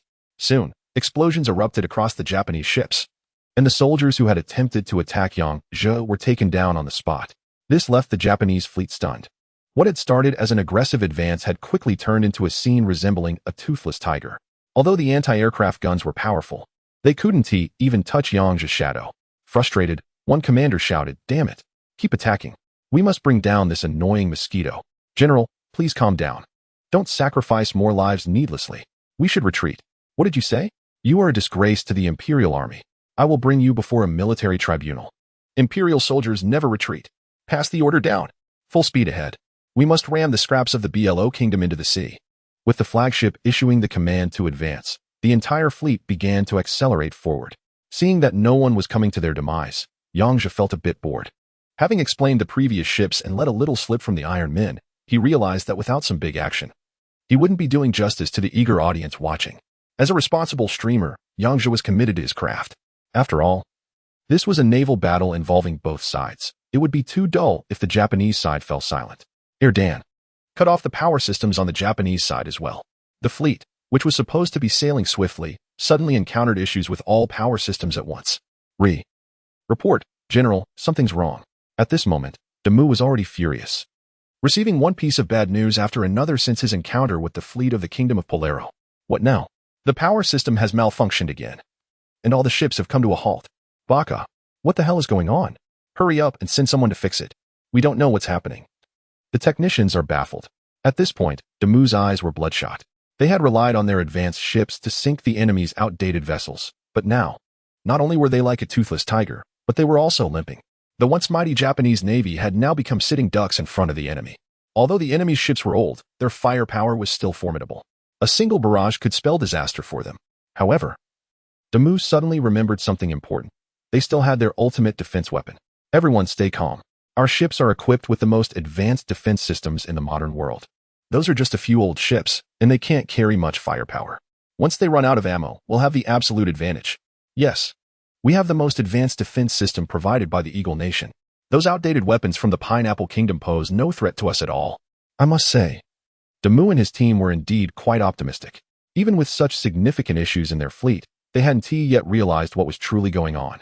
The fact that both their offensive and power systems malfunctioned simultaneously in such a short time raised questions about the reliability of their proud defense systems.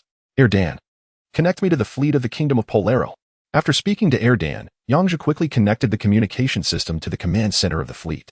Ship 1 is ready to launch cruise missiles for a precise strike against the Japanese Navy. On the flagship of the Kingdom of Polero, the Admiral was watching Yang Zhe's live broadcast. Hearing Yang Zhe's voice, he immediately perked up. Although it was strange, considering Yang Zhe's impressive abilities, it didn't seem too surprising. Now, Yang Zhe was their commander, and he had noticed that the Japanese side seemed to be experiencing issues. This was the perfect opportunity to strike a drowning dog. As you command, Grand Marshal. After issuing the order, Yang Zhe turned the camera towards the Polero fleet. As the camera zoomed in, the footage revealed the deck of ship 1 of the Kingdom of Polero. Suddenly, multiple openings appeared on the deck. For those familiar with the military, it's quite clear that what is packed in here are cruise missiles.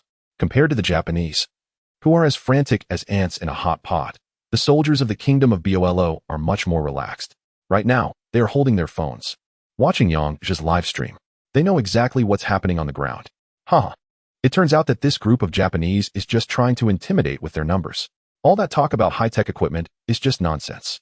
Yes. I was scared at first, but now it seems these older systems are still quite effective.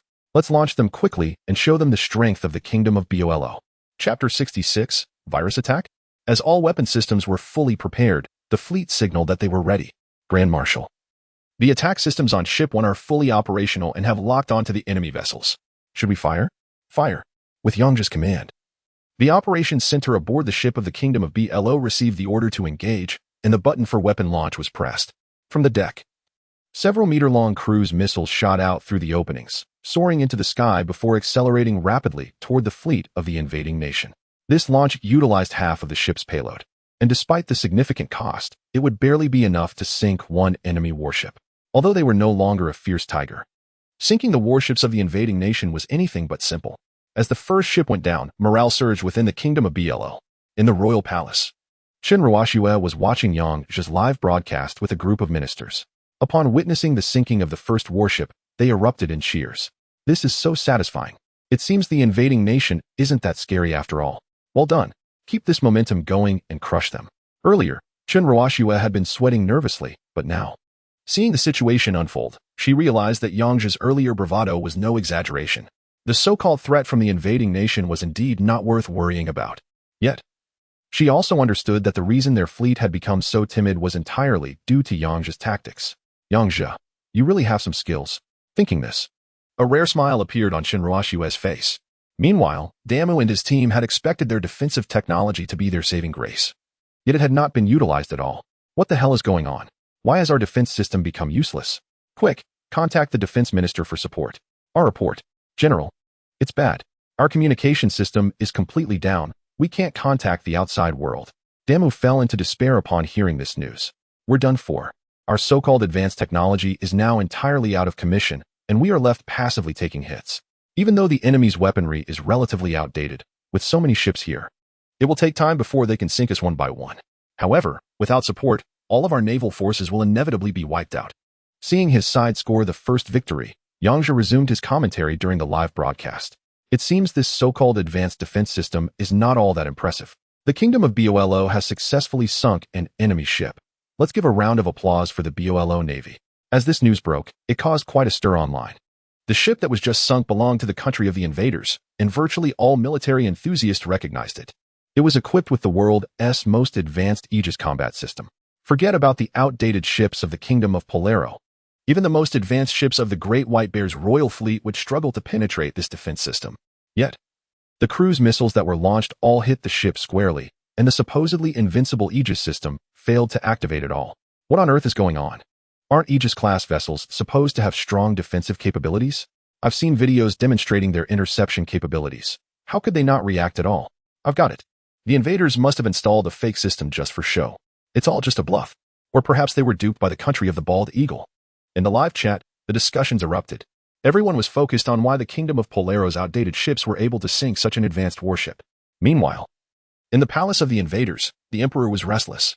Quick, contact the bald eagle country and find out what's going on. Why did this happen? How could the Aegis system have no effect? Your Majesty, I'll contact them right away. Prime Minister Inu was also panicking at this moment. He had boldly proposed a plan to annihilate the enemy in 3 days, but now, before they even engaged effectively, they had already lost a warship. Even if they ultimately won, he couldn't afford to lose face like this. After dialing the bald eagle country, Prime Minister Inu explained the situation broadly. Upon receiving a response, his face turned pale. Noticing the Prime Minister's change in color, the Emperor quickly pressed for details. Inu-kun, what did they say? Your Majesty. They said spit it out. The technicians from the bald eagle country suggested that it was possible our navy had been infected by a virus while browsing unhealthy websites on the ship. Nonsense. The Emperor was infuriated upon hearing this explanation. It might be possible for a regular home computer to get infected by visiting dubious sites. But this was the most advanced military system in the world. Could a virus really breach it? That is absolutely ridiculous. These money-grabbing fools. We spent a fortune acquiring this system from them, and this is the conclusion they come to? They even mentioned that during the previous incident, the troublemaker president was infected by a virus after visiting some unhealthy sites. What utter nonsense. It seems we can't rely on them anymore. Get me in touch with the troublemaker president. I need to request his support. Little did the famous emperor know that his calls were going unanswered. No matter where he dialed, no one picked up. At that moment, in the heart of the Eagle Nation's Congress, the mischievous president was glued to a screen, surrounded by a group of advisors. What they were watching was the live footage of the ongoing battle between the Woka Nation and the Kingdom of BLL. They clearly saw the moment a Thor-class destroyer was sunk. With the emperor calling at such a critical time, it was evident that he brought no good news. Therefore, under the orders of President Mischief, everyone decided to ignore those calls. Chapter 67. The Prodigal Son. Mr. President, given the current situation, it looks like the fleets from the country of the invaders will be wiped out immediately. I know. Although the invaders are a bit despicable, they are still our allies. Shouldn't we send out our fleet to provide support? Hearing this, the mischievous president couldn't help but glare at the person who had just spoken. He thought to himself, how on earth did such a fool get into the cabinet? Sending support now is simply absurd, Mr. President, but haven't you noticed the problem? Our Aegis defense system, can it even intercept these outdated cruise missiles? As soon as these words were spoken, the people around them reacted immediately. The president was indeed correct. Not to mention these old-fashioned cruise missiles, even their most advanced combat knife cruise missiles, when launched in a concentrated attack, might not be able to breach this defense system. Mr. President, do you mean? It goes without saying, it's definitely those foolish invaders who have been browsing unhealthy websites in their spare time that caused this. After saying this, the mischievous president chuckled, but then he became serious. Of course, these were just excuses to fool the invaders, even if they were infected by a virus. It shouldn't be this severe. It's very likely that the entire combat system on the invader's side has been hacked. As expected of a president, the mischievous one's insight was quite sharp. He quickly identified the root of the problem. Yang Zhe's live stream continued, and after successfully achieving the first blood, he proceeded to command the fleet from the country of BOLO to launch an attack. After several rounds of concentrated fire, more warships from the invaders sank into the vast ocean. Wow, this is so exhilarating. Such a spectacular scene cannot be seen on television. It has been a long time since a proper naval battle erupted. Previously, I had only seen some training exercises on TV, nothing compared to this. However, this is such a waste. One warship costs hundreds of millions. Just from these rounds of fire, billions are gone just like that. To be honest, Yang Zhe was about to launch another round of attacks, but when he saw the comments in the live stream, he froze in place. What? A warship is worth hundreds of millions? Yes, sir. The total value of these warships from the invaders, combined with the Aegis defense system, is around 1.5 billion BLO coins. Upon hearing this, Yang Zhe felt a surge of anger and slapped his thigh in frustration. Why didn't you mention something so important earlier? Now look. Tens of billions have been lost for nothing. Sir, you didn't ask me. At this moment, Yang Zhe was too exasperated to continue chatting with the fool. All these warships from the invaders represent money. He had only focused on venting his anger at the time and hadn't considered this point. Just salvaging these warships could yield a significant amount of money, especially since they are high-quality goods. Once it comes to selling, it will definitely be in high demand. If worst comes to worst, I can always sell it to Qin Ruoxue and give her a discount. I bet she'd be quite happy with that.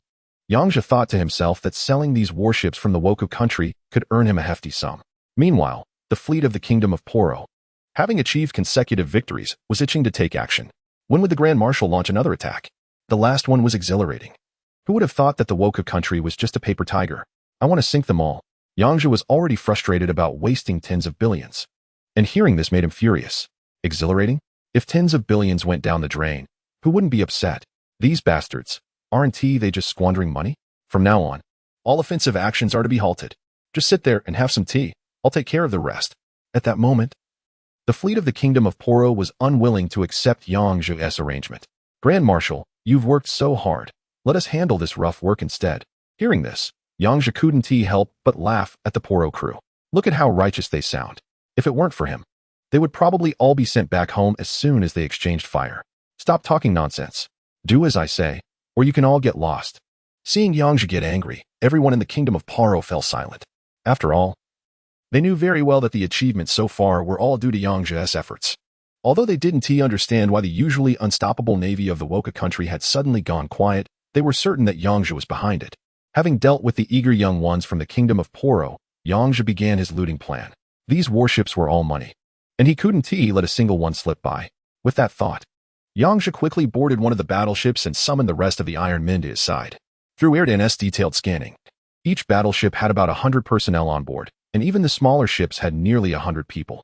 The interior of the battleships was relatively spacious, and these personnel were scattered in various places, making it too slow for Yang Zhe to handle everything alone.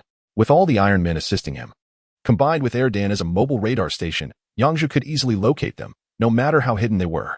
The soldiers of the Woka country, seeing Yang Zhe had invaded the battleship, quickly grabbed their weapons and prepared to fight back.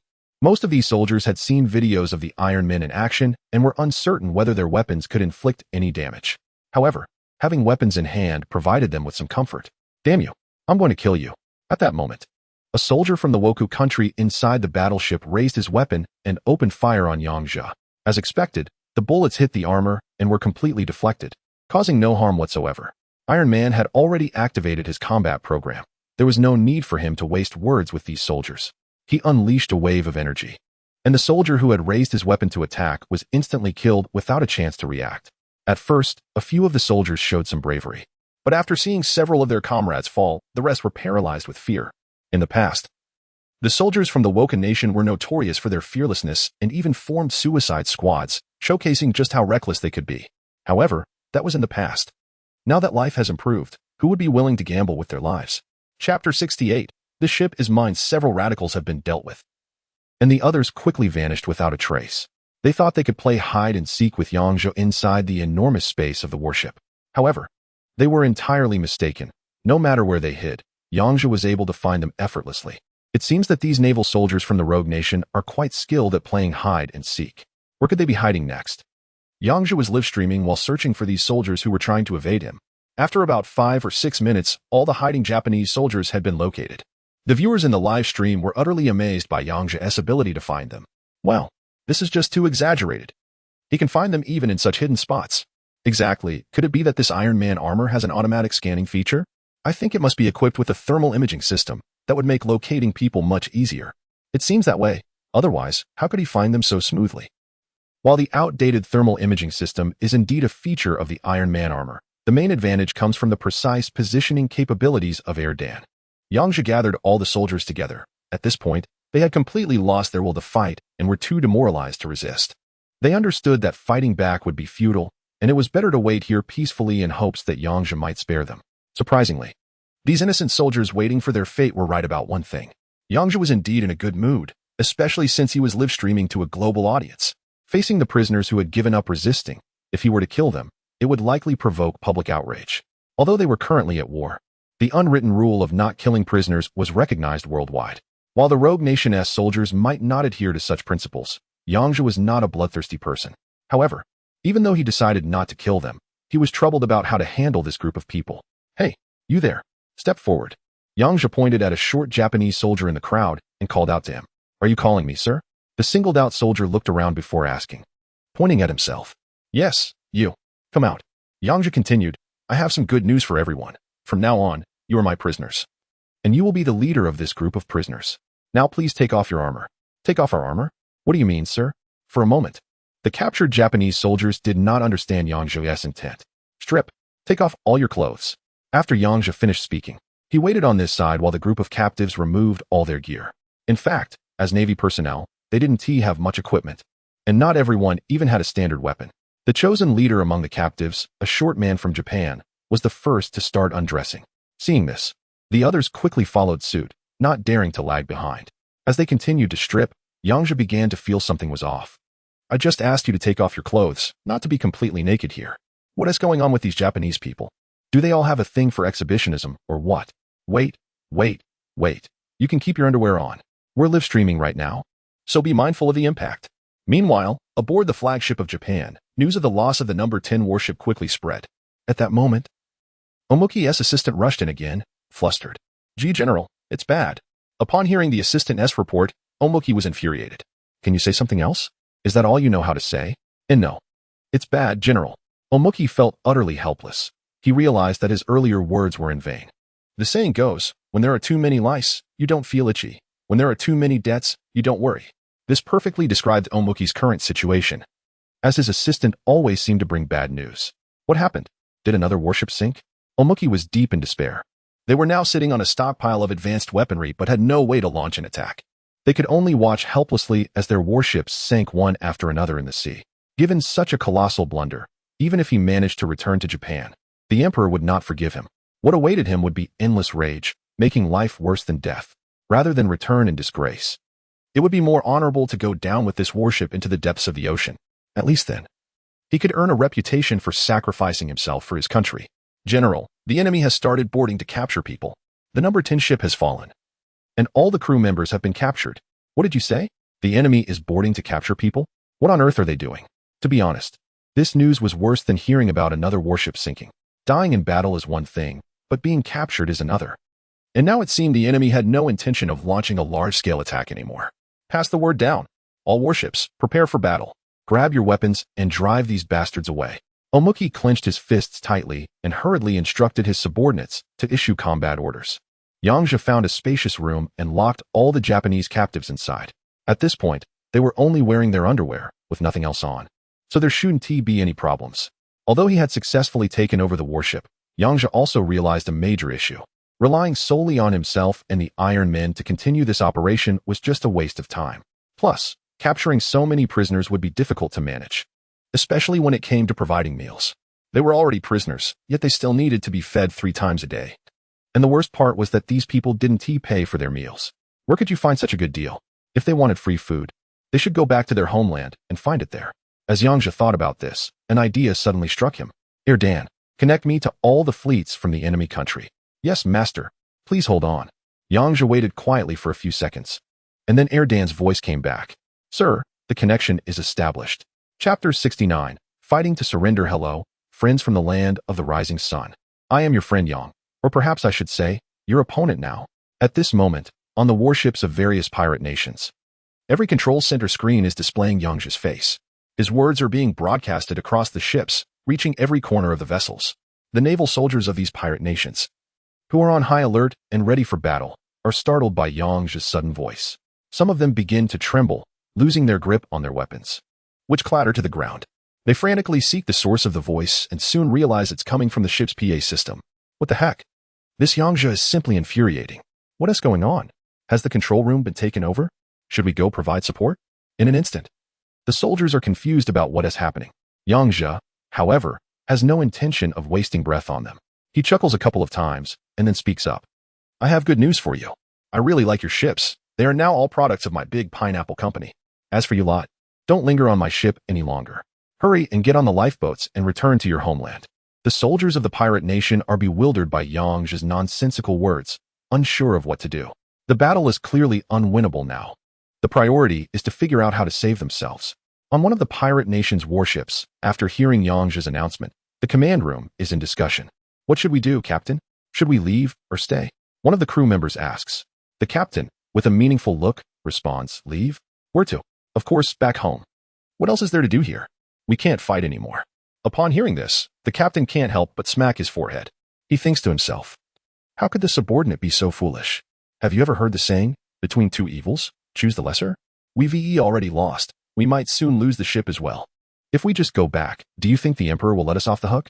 The captain's words make their situation painfully clear, and the subordinate finally understands.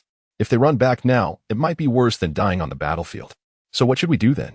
How can I even begin to praise your intelligence? You really are quite dense. We are facing the enemy's fierce fire and fighting to the last. And yet we've ended up being captured. Do you understand now? I get it. I'll notify the others to all get on deck right away. Basically, except for the flagship, the other warships are communicating with each other, preparing to gather on deck and await their capture. It's definitely not feasible for them to just escape now. It would be better to surrender and become prisoners. After all, we're in a civilized society now, and being a prisoner is nothing to be ashamed of, especially considering that Japan's economy is quite good at the moment. These soldiers are only here to make some extra money. Although they shout slogans like loyalty to the Emperor and long live the Emperor every day, those are just words. If they were truly asked to sacrifice themselves for the Emperor, none of them would be willing to do so. Seeing what was happening on the various warships took Yang Zhe by surprise. He had initially thought that since they had been given a way out, the Japanese would make a run for it. However, he never expected that all the Japanese naval soldiers would rush to the deck to surrender, faced with so many prisoners. He couldn't help but feel a pang of sympathy. Just think of how much food would be needed to feed all these people. There were over 10,000 people on those 100-plus ships. Well, let us just take them all back. Yang Zhe muttered to himself, feeling an involuntary sense of loss. It seemed that there was no way to avoid dealing with this mess. He would have to go through each warship one by one. Just like the first ship, he gathered all the prisoners together, stripped them of their gear, found a spacious room, and locked them inside. After nearly 2 hours of busy work, the prisoners were finally settled. These captives were surprisingly obedient. They wouldn't budge no matter how hard you tried to push them away. After successfully taking over the last warship, only the largest destroyer in the Japanese fleet remained unresponsive. That must be the flagship, and there are definitely big fish on board. From the flags flying on the warship, it was clear that it was equipped as a flagship. Without wasting any time, Yang Zhe flew directly above the flagship and landed on the deck. Familiar with the layout, he entered the ship's cabin, only to be met with a fierce attack as soon as he stepped inside. Bullets rained down on him as if they were free. But these conventional weapons posed no danger to him at all. It seemed there were still some die-hard loyalists around. While he would allow the unresisting prisoners to do as they pleased, he didn't intend to be so courteous with these desperate loyalists. His hands glowed with a bright light as deadly beams shot out from his palms, swiftly eliminating all the resisting forces in front of him. No. This is bad, General. Yang Zhe has come to our flagship and is heading this way. We can't hold him off. We're suffering heavy casualties.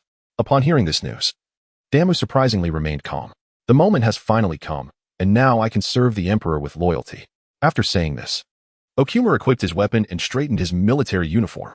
Especially when he saw the medal personally bestowed by the famous Emperor, a proud expression instantly appeared on Okumura's face. Long live His Majesty the Emperor! Okumura shouted, grabbing his weapon and heading towards the exit. General, it's dangerous. Don't go out.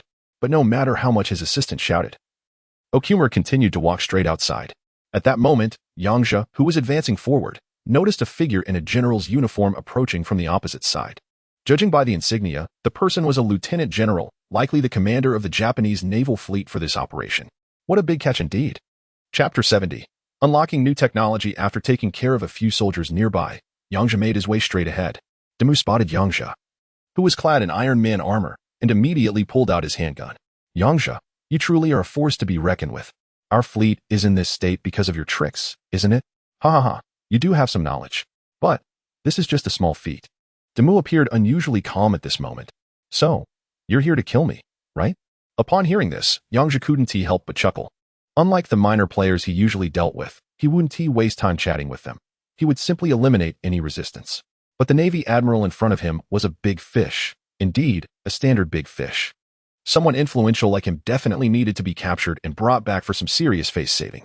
You've guessed wrong. Someone of your status is someone I need to take back. Yang Zhe said. Damu was momentarily taken aback but quickly realized the gravity of his situation. His identity was indeed crucial, and if he were captured, it would be a tremendous embarrassment for the Empire. You're playing a clever game, but capturing me is impossible, Damu declared, his calm demeanor suddenly turning fervent. Long live His Majesty the Emperor! Long live the Empire! After shouting this slogan, he shoved the handgun into his mouth, ready to pull the trigger and meet his Emperor. Yang Zhe was resolute about capturing him, and there was no way he would let that happen. The moment Damu shouted the slogan, Yang Zhe anticipated that the man would attempt suicide. As Damu placed the gun in his mouth, Yang Zhe's hand glowed, and a thin beam of light shot out, severing Damu's arm clean off at the elbow. The gun he had just put in his mouth, and the severed hand fell to the ground. Sorry, but now you belong to me. You can't die without my orders. Damu sank into an abyss of despair, realizing that his final stand had crumbled. His expression became blank, and he was so numb from shock that he didn't even feel the pain from the gushing wound on his arm. Seeing Damu in such a state, Yang Zhe couldn't help but sigh. Truly a die-hard fan of the Emperor. Even as a general, you're less of a headache than the rabble outside. He ordered the Iron Man behind him to take Damu away to the fleet of the Polaroid Nation for medical treatment. Yang Zhe needed him alive. At this rate of blood loss, if he wasn't treated promptly, he might not make it back in one piece. That would only fulfill Damu's wish. The remaining resistance on the flagship saw their leader captured and all surrendered. Most of Damu's inner circle were staunch loyalists to the Emperor. Faced with the current situation, they abandoned their feudal resistance and picked up their guns to meet their Emperor instead. As Yang Zhe took full control of the flagship, the long-awaited voice of the system once again echoed in his mind. Congratulations, host.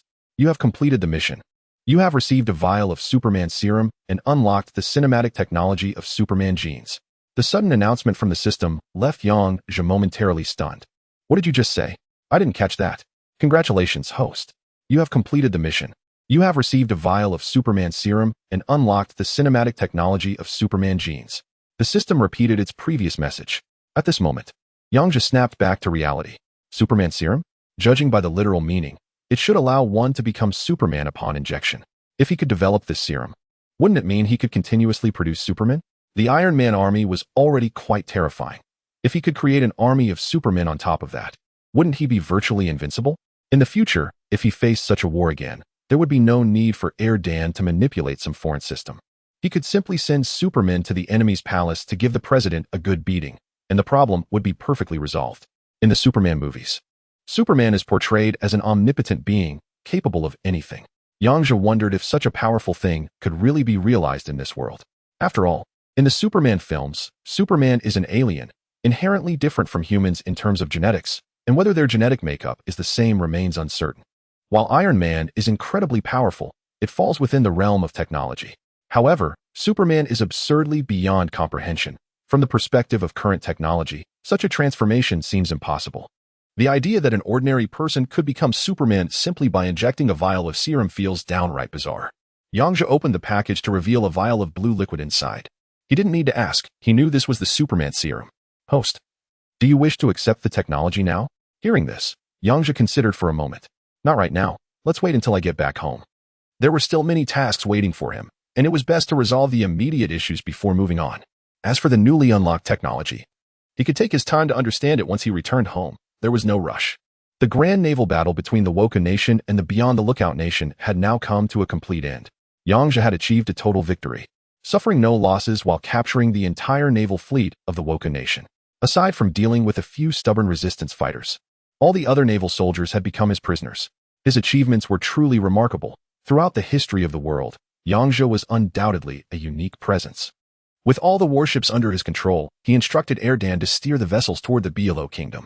Due to the handling of the captives, Yang Zhe decided to cut off the live broadcast for convenience, so at this moment, the Pineapple Fleet had no idea what was happening. When they saw the Pirate Nation's fleet suddenly mobilizing, everyone became tense. It's bad. The Pirate Nation's fleet is on the move.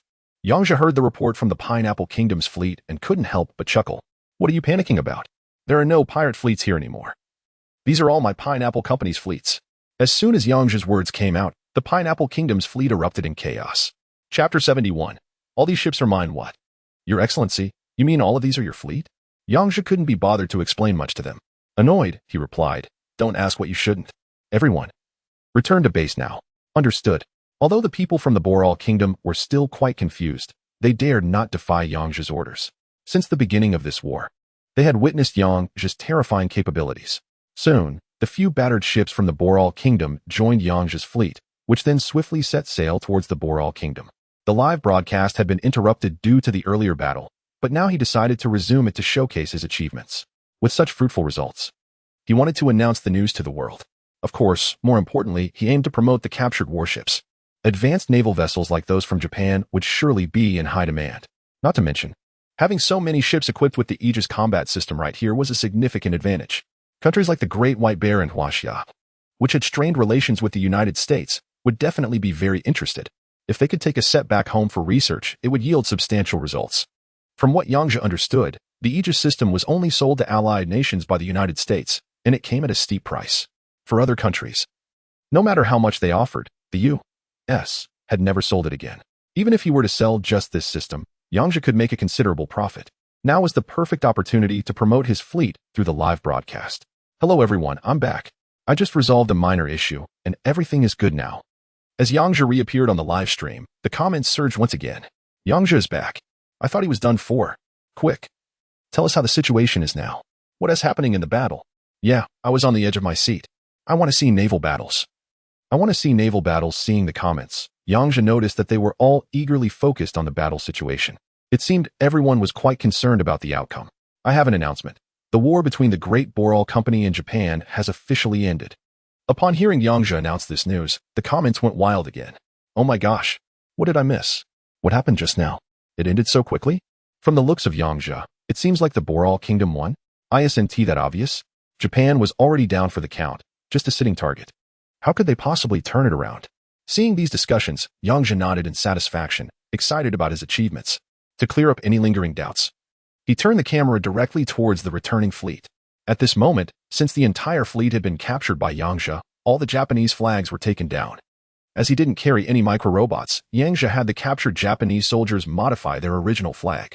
To achieve this, he specifically recruited a few talented artists. as the Japanese flag was quite simple, just the sun with the rest of the flag being blank.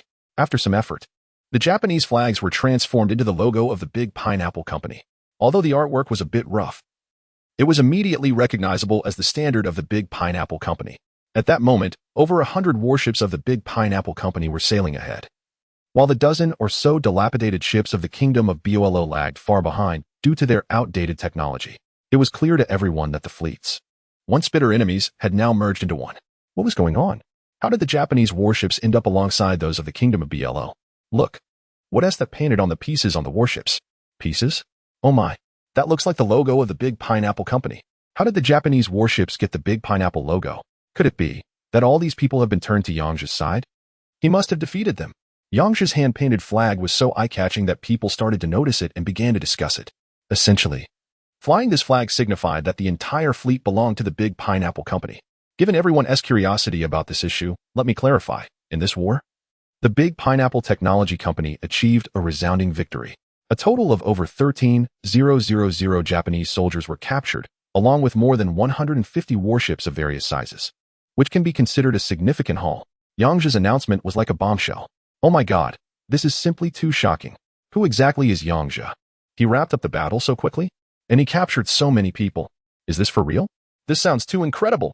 What happened to the naval battles? What happened to the war? I want to see the naval battle. In contrast to the ordinary citizens who were merely watching and discussing the situation, the reactions from various countries were quite spectacular. Within the royal family of the Kingdom of Bolo, Qin was practically beside herself with excitement. Your Majesty, Prince Yang is simply incredible. He managed to capture the entire navy of the Japanese. Uncle Zhang, don't get too excited. I saw it too. Yang Zhe really knows what he is doing. Although Qin told Zhang Sun not to be overly excited, she was even more thrilled than he was. Initially, she was just betting on a hunch, never expecting to win so spectacularly. Taking a moment to compose herself, she spoke up. We won this naval battle, and we can say that the war is over. The pirates from that country only have some influence in the navy. Their army's capabilities are about on par with ours. After suffering such significant losses, the so-called celebrity emperor over there must be feeling quite restless by now. Qin was absolutely right in what she said. With the news of Yang Zhe's live broadcast spreading, the celebrity emperor currently in the palace of that pirate nation is genuinely uneasy. As a true island nation, they are surrounded by the sea and several major powers. Therefore, over the years, they have invested heavily in developing their naval forces, even going so far as to act as a lapdog for the Eagle Nation in order to quickly strengthen their own power. Chapter 72. The frantic celebrity emperor. It was precisely because of their desperate measures that the navy had grown to its current formidable scale. Originally, this was a situation that seemed almost guaranteed. The celebrity emperor intended to seize the opportunity to incorporate the Kingdom of Bolo into his territory, thus transforming the entire Pineapple Sea into the sovereign waters of their nation. Once this plan was realized, it would bring countless benefits to the entire nation.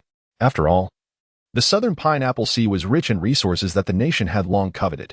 Otherwise, the assassination of Qin and the rebellion of Qin Ruoyan would never have occurred. The nation had gone to considerable lengths for this juicy prize, just when it seemed they were about to enjoy it. This prize turned out to be a hard nut to crack. Who would have thought that a battle fought with all their might would not only fail to make a splash, but also result in their fleet being handed over for nothing? The financial loss from the damaged warships was not the main issue. The real problem was that the nation's entire defense had been left in a state of vulnerability. At this moment, the naval forces they could muster were basically limited to a few small patrol boats. These boats, with their meager displacement, could hardly be expected to go into battle. They might manage some coastal patrol duties, but they certainly couldn't confront enemy warships with nothing more than water guns. The celebrity emperor was becoming increasingly enraged, unable to contain his fury any longer. Damn it, you bunch of worthless idiots. What are we supposed to do now? Your Majesty, please don't be angry. I believe it's most prudent to negotiate urgently with the Kingdom of Bolo. Hearing Prime Minister Xiaoquan's words, the celebrity emperor's anger flared even more. What happened to your grandiose claims? What about your theory of national collapse in 3 days? Has the Kingdom of Bolo fallen? Take a good look. At this moment, Prime Minister Xiaoquan didn't know how to respond. Based on their previous estimates, they shouldn't have needed 3 days to eliminate the Kingdom of Bolo. If all their warships had fired in a coordinated attack, it would have been over in no time. But who could have predicted that they would encounter someone as unpredictable as Yang Zhe? The once invincible warships that had roamed the seas found themselves rendered useless before this individual. Not only that, but they were also directly taken away by him. We invested over $100 billion to build this navy. Over $100 billion. And just like that, it's gone. The celebrity emperor was in a frenzy. The imperial fleet had been built from piles of money, and losing it all at once was truly painful for him. However, if he were to learn that Yang Zhe was feeling the pinch over the cost of feeding the prisoners, he would likely have a very different reaction.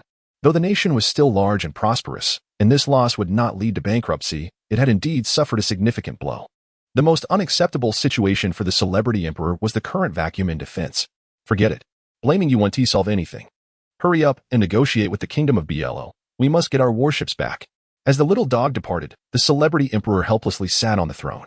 Now that they've completely severed ties with the Balro nation, negotiating with them may not yield much result. Even if they manage to reclaim the fleet, it will likely come at a significant cost. Yang Zhe, I will make sure to tear you to pieces. Aside from the parties directly involved, the reactions of various major countries were equally astonishing. Previously, several major powers, including the big brother of the Woken nation, the Bald Eagle country, had taken a spectator's stance towards the war. They were eager to see how Yang Zhe would dare to declare war on a nation using a company, curious to find out what hidden skills he possessed. With Yang Zhe's live broadcast, they were finally able to witness it firsthand. No wonder Yang Zhe was so boastful. It seems he truly has the capability. Considering the events of the naval battle, it's not just about 150 ships. Even if 300, 500, or even 1,000 ships were deployed, the entire global fleet would likely be rendered ineffective before Yang Zhe. In the parliamentary center of the Great White Bear country, Jingpu was in a state of shock. Although he previously didn't think of Yang Zhe as a madman, he never imagined he would be this formidable. Mr. President, what should we do now? Upon hearing the question from the Ministry of Defense, Jingpu pondered for a moment. This matter doesn't concern us for now. We shouldn't intervene too much. However, I am quite interested in those ships from the Woken nation, especially the Aegis system. Defense Minister Barov looked puzzled at this. Mr. President, but the Aegis system is completely ineffective now. What use do we have for such a problematic system? Upon hearing this, President Jingpu chuckled. Indeed, it's ineffective. I understand it even better than you do. But what does that signify? Does it mean the system is trash? While the Aegis system can't be labeled as garbage, Barov still held on to his viewpoint.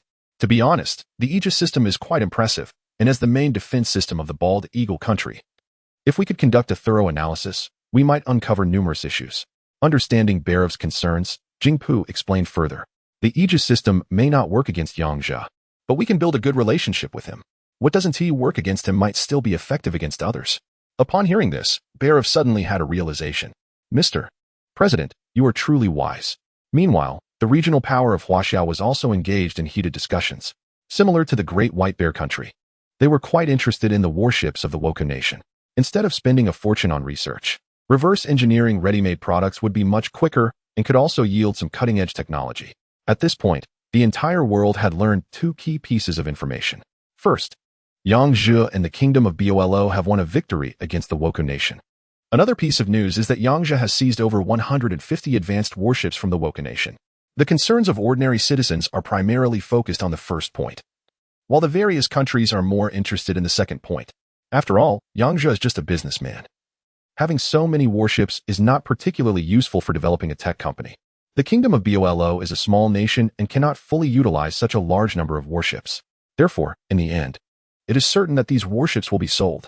Chapter 73. The Return of the King. At this moment, Yang Zhe was leading a fleet, making its way toward the Pineapple Kingdom. After drifting at sea for quite a while, he finally caught a glimpse of the coastline of the Pineapple Kingdom. If it weren't for the responsibility of escorting this fleet, Yang Zhe would likely have been comfortably sleeping in his villa by now. However, this was all money at stake, so he couldn't afford to be careless. News of Yang Zhe's overwhelming victory, including the capture of numerous warships and soldiers, had already spread throughout the territory of the Boro Kingdom. Although Yang Zhe had not disclosed his landing location, it was common knowledge that the Boro Kingdom's naval base was primarily at Libo Port in H City. Logically, he could only be landing there. At this moment, crowds of people had spontaneously gathered at Libo Port. When the warships left the harbor for battle, there had already been a significant number of well-wishers. Now, that number had multiplied several times over. The port was packed, with people forming layers upon layers, making it nearly impossible for anyone to pass through. Not only ordinary citizens had gathered here, but various media outlets had also rushed to the scene. They were eager to seize the opportunity to report on the grand event created by Yang Zhe. With the hero's return, Queen Shenruoxue was naturally preparing to welcome him alongside the high-ranking officials of the Boro Kingdom. This war had truly been a source of pride, and the Boro Kingdom stood tall and straight as a result. At this moment, the convoy of Boro Kingdom officials was making its way to Libo port. Compared to the bewildered ordinary citizens, Qin Ruoxue was much more informed. Before setting out, she had already coordinated with Yang Zhe and learned of his landing point. The convoy was moving swiftly, but just a dozen kilometers from the port, it came to a halt. Ahead was a sea of people, roughly estimated to be at least hundreds of thousands. Zhang Sun, sitting in the car, looked out the window and couldn't help but chuckle. It seems our Grand Marshal Yang is quite popular. Qin Ruoxue nodded in agreement, acknowledging Zhang Sun's observation. After all, Yang Zhe was undoubtedly a hero of the Pineapple Kingdom, and being well-liked was to be expected.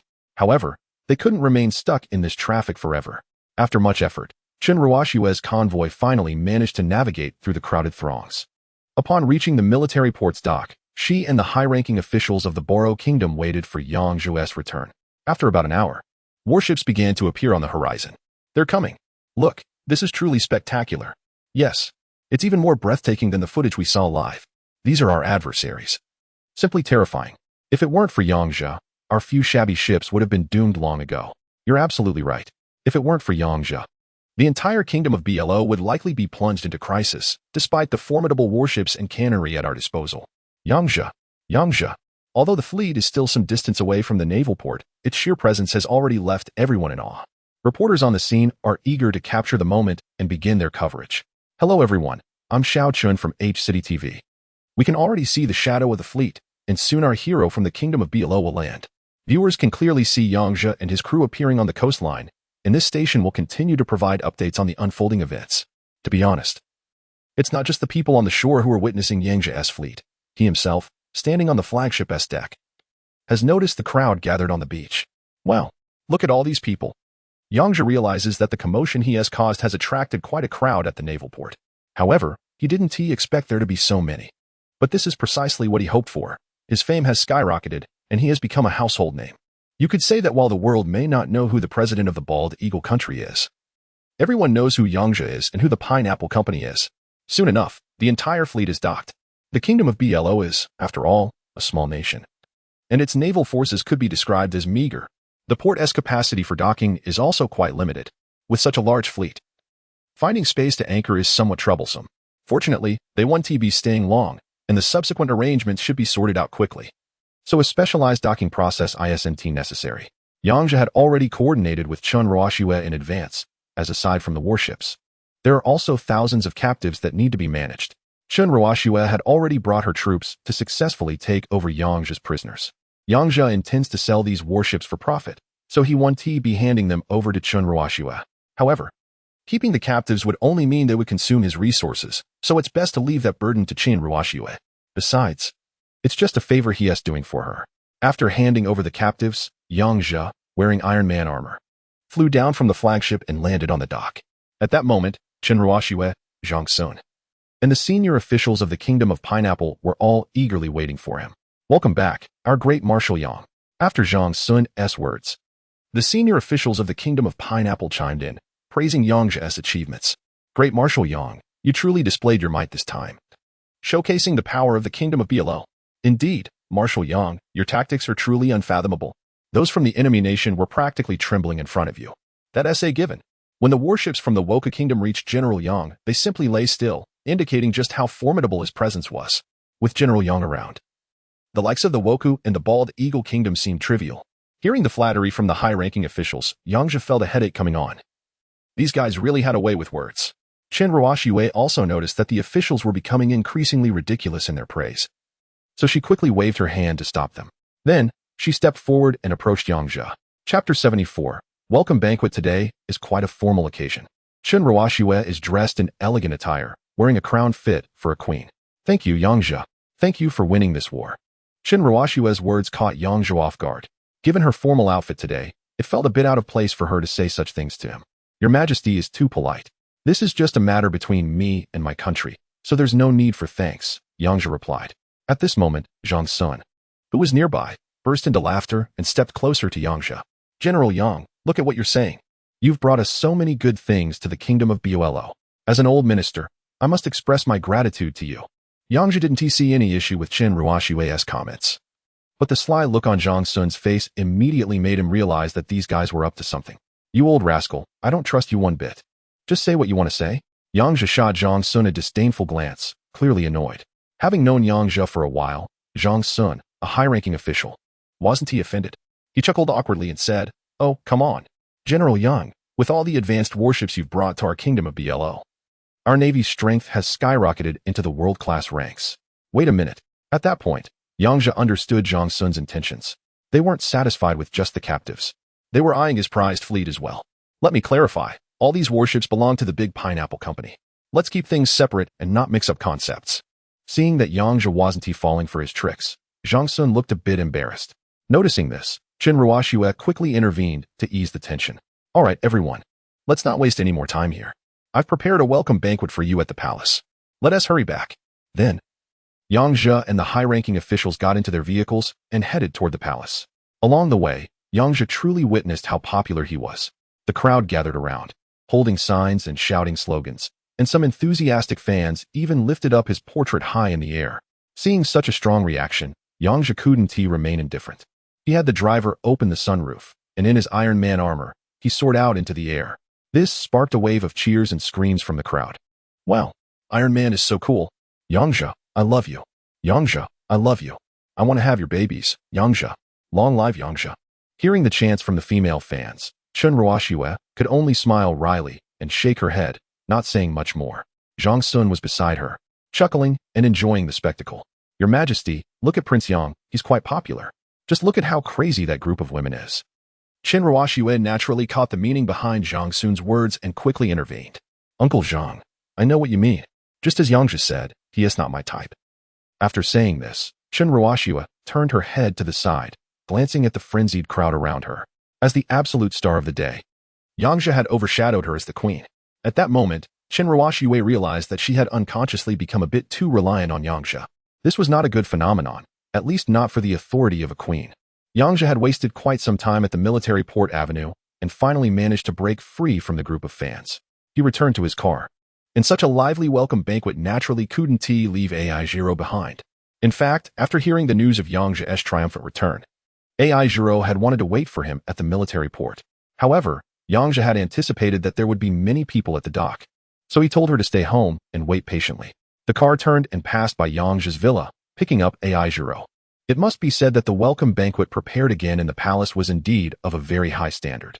Although Yang Zhe was also a noble and often visited the palace, this was the first time he enjoyed such a grand banquet. As for AI Zero, it was even harder for her to imagine. Although Yang Zhe had only been delayed at sea for 2 days, those days had been rather dull. At least in terms of food, he had suffered greatly. Not only were the warships sent by the Pineapple Kingdom relatively subpar, but even the chefs among the troops they dispatched had mediocre skills. Fortunately, they had found a slightly decent cook among the captives from the Woku country, who managed to whip up some edible dishes.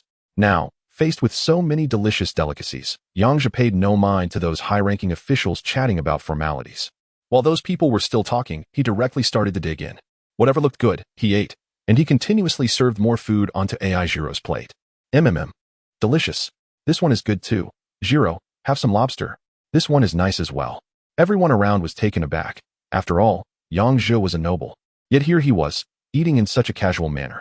However, even though they all thought this, no one dared to say anything.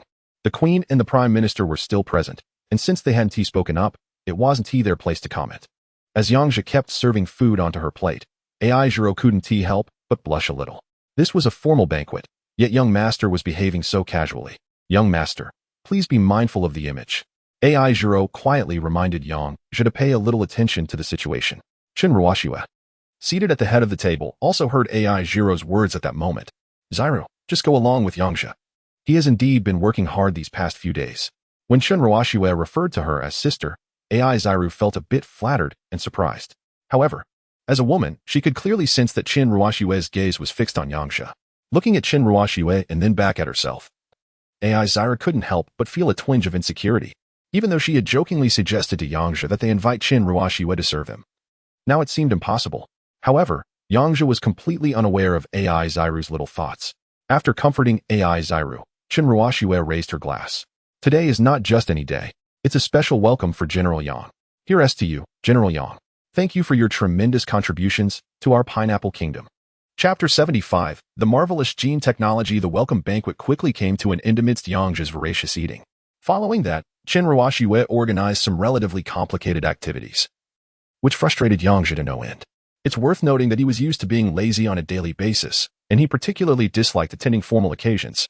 By the time Yang Zhe and Ai Zhiro returned home, it was already late at night. After being preoccupied with other matters, once they were home, Yang Zhe and Ai Zhiro indulged in some intimate activities together.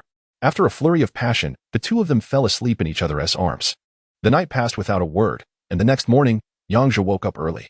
They had a simple breakfast, and then Yang Zhe headed to his underground laboratory. It was time to investigate what this Superman serum was all about. System ready to receive technology. Received. Transmitting movie technology. Superman genes. The system announced this. Just like before, a massive amount of information began to flood into Yang Zhe's mind. Compared to the previous two times, this influx of information was even more substantial. As Yang Zhe continued to learn about genetics, his expression shifted dramatically. After a considerable amount of time passed, the methods for creating the Superman serum and all the related genetic information were fully transmitted into Yang Zhe's mind. Although he had completely absorbed the knowledge, Yang Zhe could not calm down for a long time. As the saying goes, an outsider watches the excitement, while an insider sees the essence. Now, when it comes to genetics, Yang Zhe could be considered an absolute expert. The more he understood, the more astonished he was by the power of this unlocked technology. What is the essence of human genes? It was simply astounding.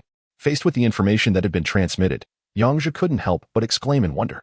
From the various pieces of information, Yang Zhe learned something significant. Although Superman originated from an alien planet called Krypton, there were many similarities between him and humans. The reason Superman possesses such extraordinary abilities actually relates to a genetic issue. Genetics has always been a rather mysterious domain. While current technology can present genes in a fairly straightforward manner, visually, genes appear as spiral structures, which might not seem like a big deal. However, genes, despite their seemingly simple appearance, are quite complex. From the transmitted information, Yang Zhe discovered a fundamental aspect of genetics, particularly why all humans are ordinary. Within human genes, at the core, there are 23 strands of genetic chains.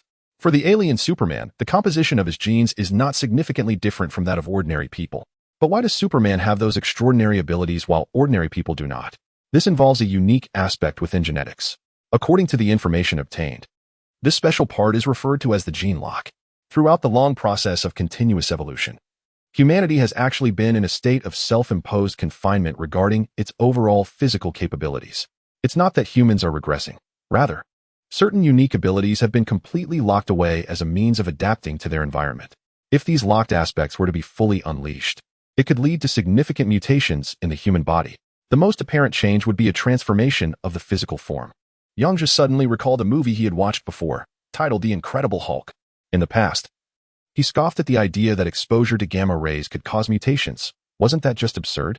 He didn't understand back then. But now Yang Zhe has a clear grasp of the whole concept. It wasn't the gamma rays that transformed the person into the Hulk. Instead, they inadvertently unlocked the genetic locks, causing changes in the body. However, the genetic locks are extremely robust, and gamma rays did not completely release them. It is only when one is in a state of anger that the barriers can be temporarily broken. This is indeed profound. It seems there is much to study here, although he has become relatively familiar with the overall theory. The formula for the super serum is quite challenging to work with. Unlike Iron Man's armor, Yang Zhe compared every ingredient in the formula with Erdan. Some aspects could be calculated by Erdan, but there were areas where no matter how much he calculated, he simply couldn't arrive at a result. It was something extraterrestrial in origin. Even though Erdan is a super artificial intelligence system, it couldn't compute it. While Yang Zhe was engrossed in his research in the lab, significant events were unfolding outside. The nation of Wuku faced a major defeat, prompting Prime Minister Xiao Quan to urgently lead a delegation to the kingdom of Bolo. Given the extent of the conflict, there was no way to continue fighting. In the royal palace, both sides signed a ceasefire agreement, agreeing that for the next 30 years, they would refrain from mutual aggression, prioritizing mutual benefit. As the defeated nation, Wuku adopted a very humble stance, with Xiao Quan proving to be a capable diplomat. With the basic agreement in place, Xiao Quan began to demand certain concessions. Negotiating with Prime Minister Zhang Sun has been quite pleasant. If we had met earlier, this war could have been avoided. Zhang Sun was no pushover either. He could also speak eloquently and flatteringly. Prime Minister Xiao Quan replied, "Indeed, but now that we are on this path, I hope your excellency can convey to the emperor that the kingdom of Blo warmly welcomes him for a visit." Noticing that Zhang Sun was straying off topic, Xiao Quan quickly took the opportunity to steer the conversation back. Speaking of the emperor, it suddenly reminded him of the emperor's instructions at the outset of their journey. His Majesty the Emperor has instructed me to ensure that our soldiers are brought back, along with the warships occupied by your side. Zhang Sun had been in contact with Yang Zhe for quite some time and had indeed learned a lot from Yang Zhe's working style. Especially when it comes to Yang Zhe's business acumen, he has certainly picked up a few tricks. The ceasefire agreement is not an issue, but the two demands put forth by Prime Minister Inu need to be carefully considered. As for the matter of releasing prisoners, that's straightforward. Keeping them here only means we have to feed them for nothing, so they definitely need to be released. However, we can't just let them go without any conditions. With so many prisoners here, it's only fair that we receive some compensation for their meals. The Prime Minister is right. We will definitely ensure that you take the prisoners back. But, upon hearing this, Prime Minister Inu quickly pressed for more information. Is there a problem, Your Excellency? Chapter 76. Exorbitant meal costs. It's not that there are any real difficulties, but I just hope your country can settle the meal expenses. When Prime Minister Ko Inu heard the term meal expenses, he felt quite intrigued. It's interesting how everywhere in the world, the idea of meal expenses exists. If it's a ransom, then it's a ransom. At least it's more polite to say it that way. However, Ko Inu was somewhat pleased with the idea of meal expenses. After all, compared to a ransom, meal costs are much cheaper. Even if we could eat a lot in the next couple of days, how much could we really consume? Prime Minister Zhang's words were spot on. We've appreciated the help with the care these past few days. We'll pay for the meal expenses, so feel free to name your price. Upon hearing this, Zhang Sun immediately broke into a mischievous grin and held up 5 fingers. 500,000. Initially, Ko Inu thought it would be at least a few million, so he was surprised it was so low. All right, I'll personally cover that amount. Zhang Sun was clearly taken aback. This was tens of billions. When did the Prime Minister become so wealthy? He glanced at himself, realizing he couldn't even come up with 50 million. But then Zhang Sun realized he hadn't been clear enough. I apologize, I wasn't specific. That's 500,000 per captive. Upon hearing this, Ko Inu's expression changed instantly. Luckily, he was shrewd enough not to lash out immediately. Charging 50,000 just for meal expenses felt like outright robbery. No wonder they weren't asking for war reparations. It was all being rolled into this. However, after careful consideration, Ko Inu agreed to Zhang Sun's terms. After all, if this amount were to be considered as a ransom, it was reasonable. Captives were one thing, but the warships were the main prize. We can accept this price, but please clarify the storage fees for our warships as well. At this point, Zhang Sun was surprised at how quickly Ko Inu adapted to new concepts. If the warships were in his hands, storage fees would definitely be unavoidable. But Zhang Sun only thought about it. He wanted the warships even more than Ko Inu did, but they weren't his to claim. Your Excellency, I'm afraid you'll have to speak to Yang Zhe about the warships. After all, those are the spoils captured by the big pineapple company. And we have no way to intervene. Ko Inu felt rather awkward upon hearing this. Prime Minister Zhang, you're joking. Don't worry. The storage fees will definitely meet your satisfaction. Hearing this, Zhang Sun felt a surge of frustration. Prime Minister Ko Inu, it's not that I don't want to give you the money. It's that I genuinely can't. To be honest, I'm also quite eager for those warships, but Yang Zhe just won't budge. Could you please contact Yang Zhe for me? I'd like to negotiate with him directly. Seeing that Zhang Sun's expression was genuine and not feigned, Ko Inu realized that this was a serious matter. The outcome of the war was indeed due to Yang Zhe, and the BLO kingdom hadn't contributed much effort. Most of the heavy lifting was done on Yang Zhe's end, which made sense in the grand scheme of things. All right, let me get in touch with him. At that moment, Zhang Sun dialed Yang Zhe's number and put the phone on speaker. Knowing Yang Zhe well, he understood that when it came to being tricky, Yang Zhe was a master at it. Zhang Sun was still mindful of the Prime Minister's reputation and wouldn't do anything too outrageous. But Yang Zhe didn't care about that at all. In the laboratory, Yang Zhe saw Zhang Sun was calling and answered the phone. What is going on? Your Highness. It's like this. The Prime Minister of the country of the invaders has come to me asking for warships, but all these warships belong to you. He wants to meet with you to discuss the ownership of the fleet. Upon hearing this, Yang Zhe perked up. Those invaders were indeed making a move. In Yang Zhe's view, these warships were bound to be sold eventually, and it didn't matter who they were sold to, even if they were captured from the invaders. If they wanted them now, he was open to selling. However, there would be no discounts. Everything would go at market price. Yang Zhe never engaged in losing deals. Although these warships were essentially a no-cost transaction, if there was an opportunity to earn more, why not take it? As for any objections from the invaders, Yang Zhe couldn't care less. They were already defeated and had no right to negotiate terms with him. Zhang Sun, tell them that the warships can be sold, but only at market price. Yang Zhe added, and just so you know, these warships are quite valuable. If they want to buy them, they should act quickly. or they might find that they're mostly sold out in a couple of days. Since Yang Zhe had the phone on speaker, the Prime Minister Koizumi heard every word Yang Zhe said, and his face turned pale. He realized that this time, he would be returning empty-handed. I can't make such a big decision. I need to go back and report to the Emperor, Yang Zhe observed, a look of regret on his face. But in reality, he felt no sympathy for them. He was relishing their misfortune. Let me be honest, Prime Minister Koizumi, I suggest you act quickly. Otherwise, even if these warships don't sell, Yang Zhe might just melt them down and sell them as scrap metal. Really? Koizumi began to panic and hurriedly asked, Yang Zhe, are you saying? I'm really worried that if they don't sell, Yang Zhe will just turn all the warships into scrap. That can't be true. Seeing Koizumi's disbelief, Yang Zhe pressed on, can't be? You really don't know Yang Zhe. That guy is bold. There's nothing he wouldn't dare to do. Koizumi had to agree with Yang Zhe at this point. Yang Zhe was indeed someone who couldn't be judged by normal standards. Who would have thought that an ordinary tech company could declare war on a military powerhouse and actually emerge victorious? With this in mind, Xiaoquan didn't dare to delay any longer. After handing over some responsibilities to Yang Zhe, he took the prisoners and returned to the country of the invaders. Not long after he left, various countries began to express significant interest in this batch of warships. Initially, Yang Zhe thought that quality goods would sell themselves. But when it came to actually selling them, he encountered a major issue. There is no doubt that this batch of warships is top-notch. However, the challenge lies in finding buyers. Smaller nations can't afford them, and the larger nations are only interested in the technology behind the warships. Chapter 77. The Queen goes bad. It's fair to say that these major powers are quite shrewd. They express interest in purchasing just a couple of warships. But the truth is they are not really interested in the ships themselves. They want to use them as samples for reverse engineering. After all, the research and development capabilities of these nations are already quite advanced, and their naval equipment is often on par with, if not superior to, what is currently available.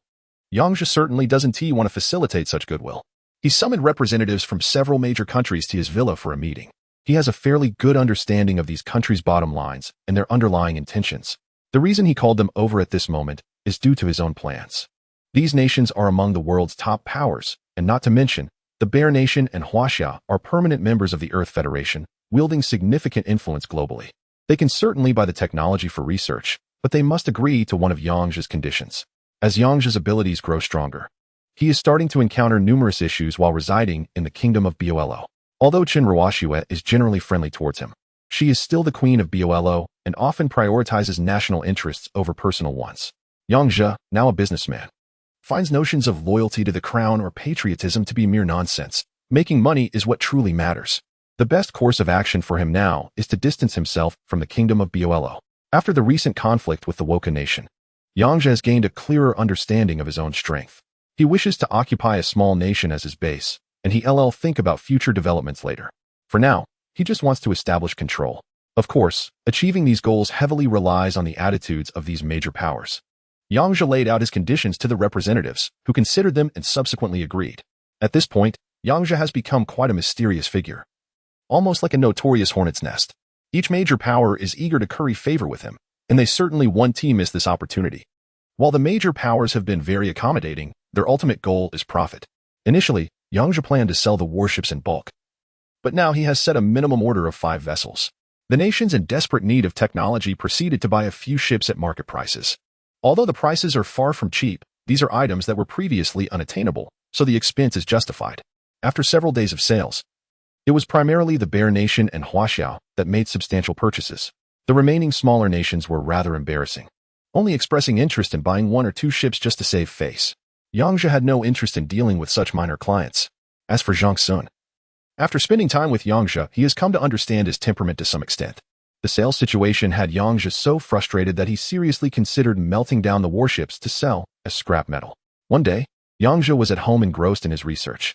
Master, the Queen of the Pineapple Kingdom and her entourage have come to visit. Should we receive them? Qin Ruoxue. Then don't stop them, Yang Zhe said to Air Dan, and then he went upstairs to the living room, asking Ai Giro to open the door and let them in. Prince Yang, Miss Giro. Zhang Sen entered the room and quickly performed a formal court bow to Yang Zhe.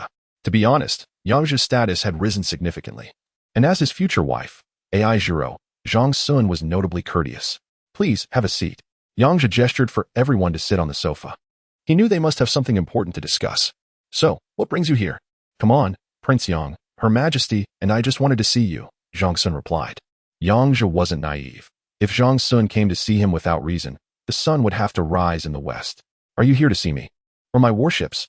He asked playfully. Zhang Sun was caught off guard and chuckled awkwardly. Seeing this, Qin Ruoxue shook her head helplessly.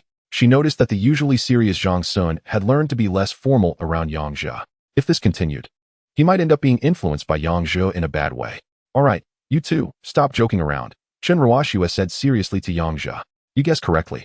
I'm here about the warships. I heard. Your sales haven't been great lately, so I've decided to help you out by purchasing a batch internally. After she finished speaking, she looked at Yang Zhe with a smile.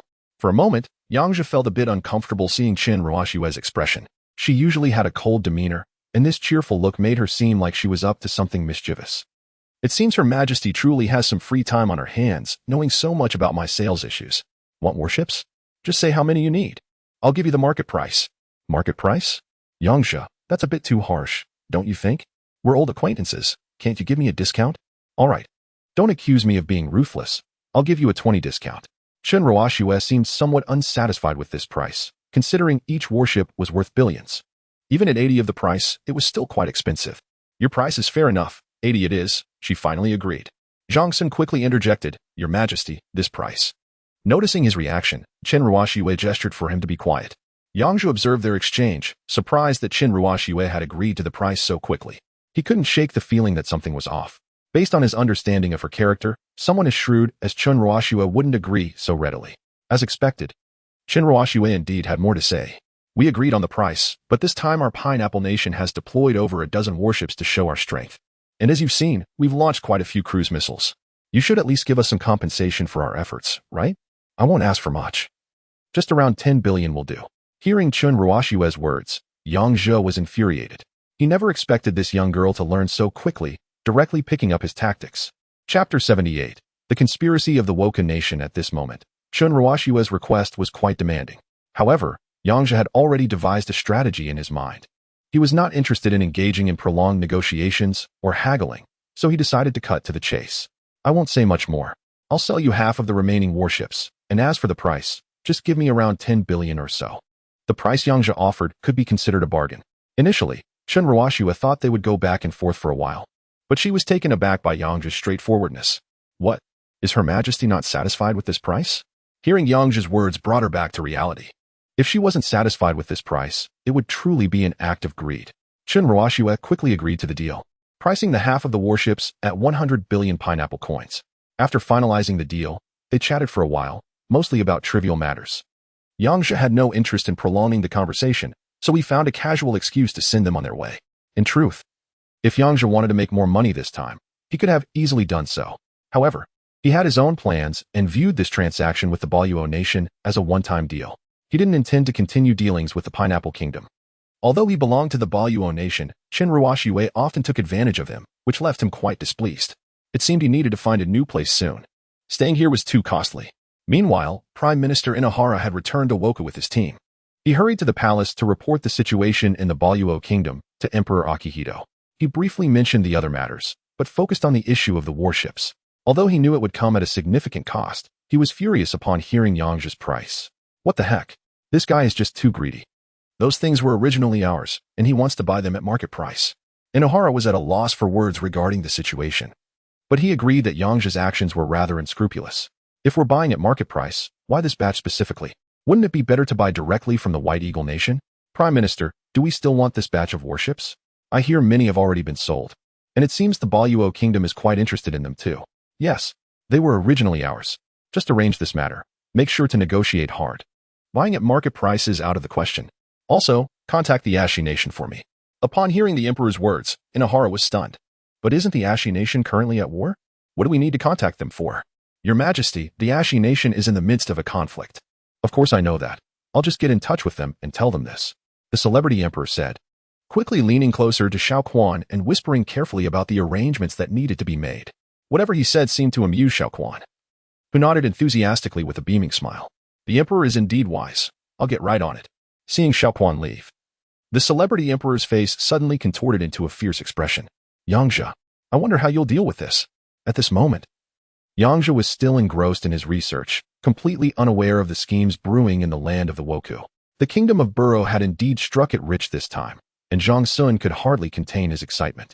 On the way back to the palace, he kept expressing his joy to Chun Ruoxue.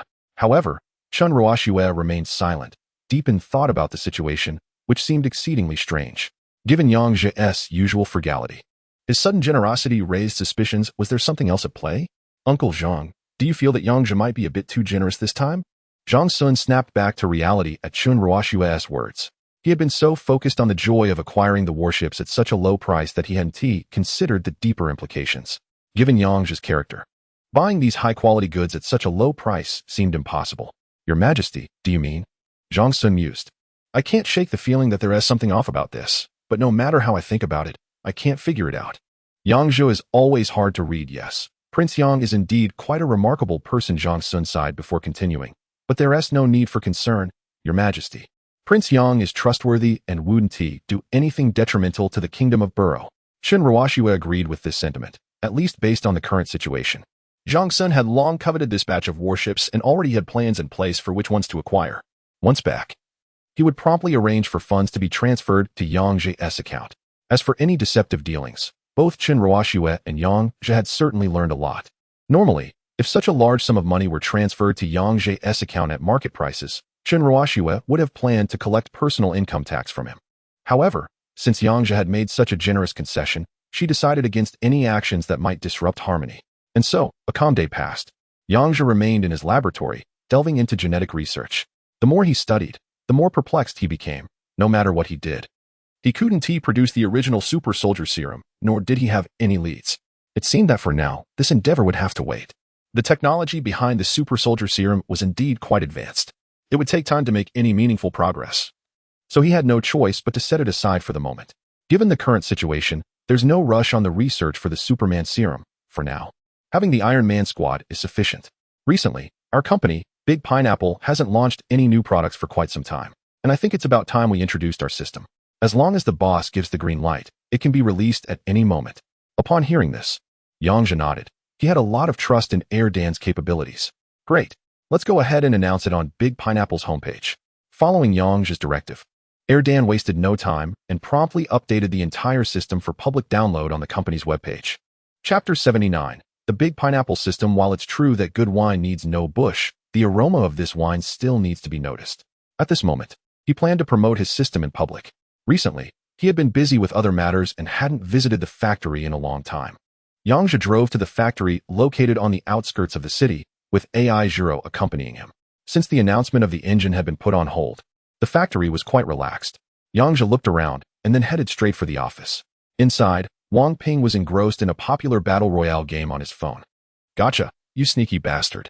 Oh no, there's another one. Number 2, he's behind the building. Be careful. There's a camper over there.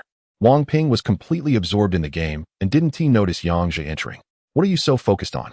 I'm busy, don't bother me. Wang Ping was still deep into the game and momentarily didn't register Yang Zhe's words, thinking someone had come in with a matter to discuss. However, after a while, he suddenly paused and looked up, realizing it was Yang Zhe. He quickly jumped up from his seat. Why Yang Zhe? What brings you here? Yang Zhe didn't say much. After all, there was nothing urgent to discuss, and it was perfectly fine for Wang Ping to play a mobile game to pass the time. This game seems pretty fun, right? How are your results? Wang Ping's face immediately fell in frustration. I can't believe it. With my high-end phone, I still experience lag while playing this game. I was about to win, but it all went wrong because of my phone. After saying this, Wang Ping handed his phone to Yang Zhe and continued, Look, our Pineapple Kingdom's domestic phone claims to be a flagship, but the performance. Sigh. At this point, Wang Ping couldn't help but let out a sigh. Yang Zhe knew him well, despite being somewhat unreliable at work. He was always supportive of domestic products. Even now, with a net worth of over 100 million, he still used a phone produced by Pineapple Kingdom Communications. Although the phone had decent specs, the operating system it used was one of the 2 mainstream systems, Robot OS, which was considered the trend. As the creator of the Super AI system, Yang Zhe understood the underlying issues. The configuration was fine, and the system was acceptable. But the problems arose from the imperfect compatibility. Don't bother changing the phone. I have a system. Update it and give it a try. Yang Zhe, have you developed something new again? Yang Zhe couldn't be bothered to waste time talking, so he directly said, I've already posted the download link for the system on the Big Pineapple Company's homepage. You can download it yourself and give it a try. Oh, okay. Wang Ping quickly accessed the Big Pineapple Company's homepage, and sure enough, there was a prominent link for downloading the Big Pineapple system. Seeing this, he hurriedly started the download.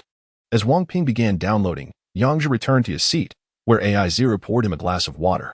With the fast internet speed, the installation package for the system was soon downloaded. The installation process was quite straightforward.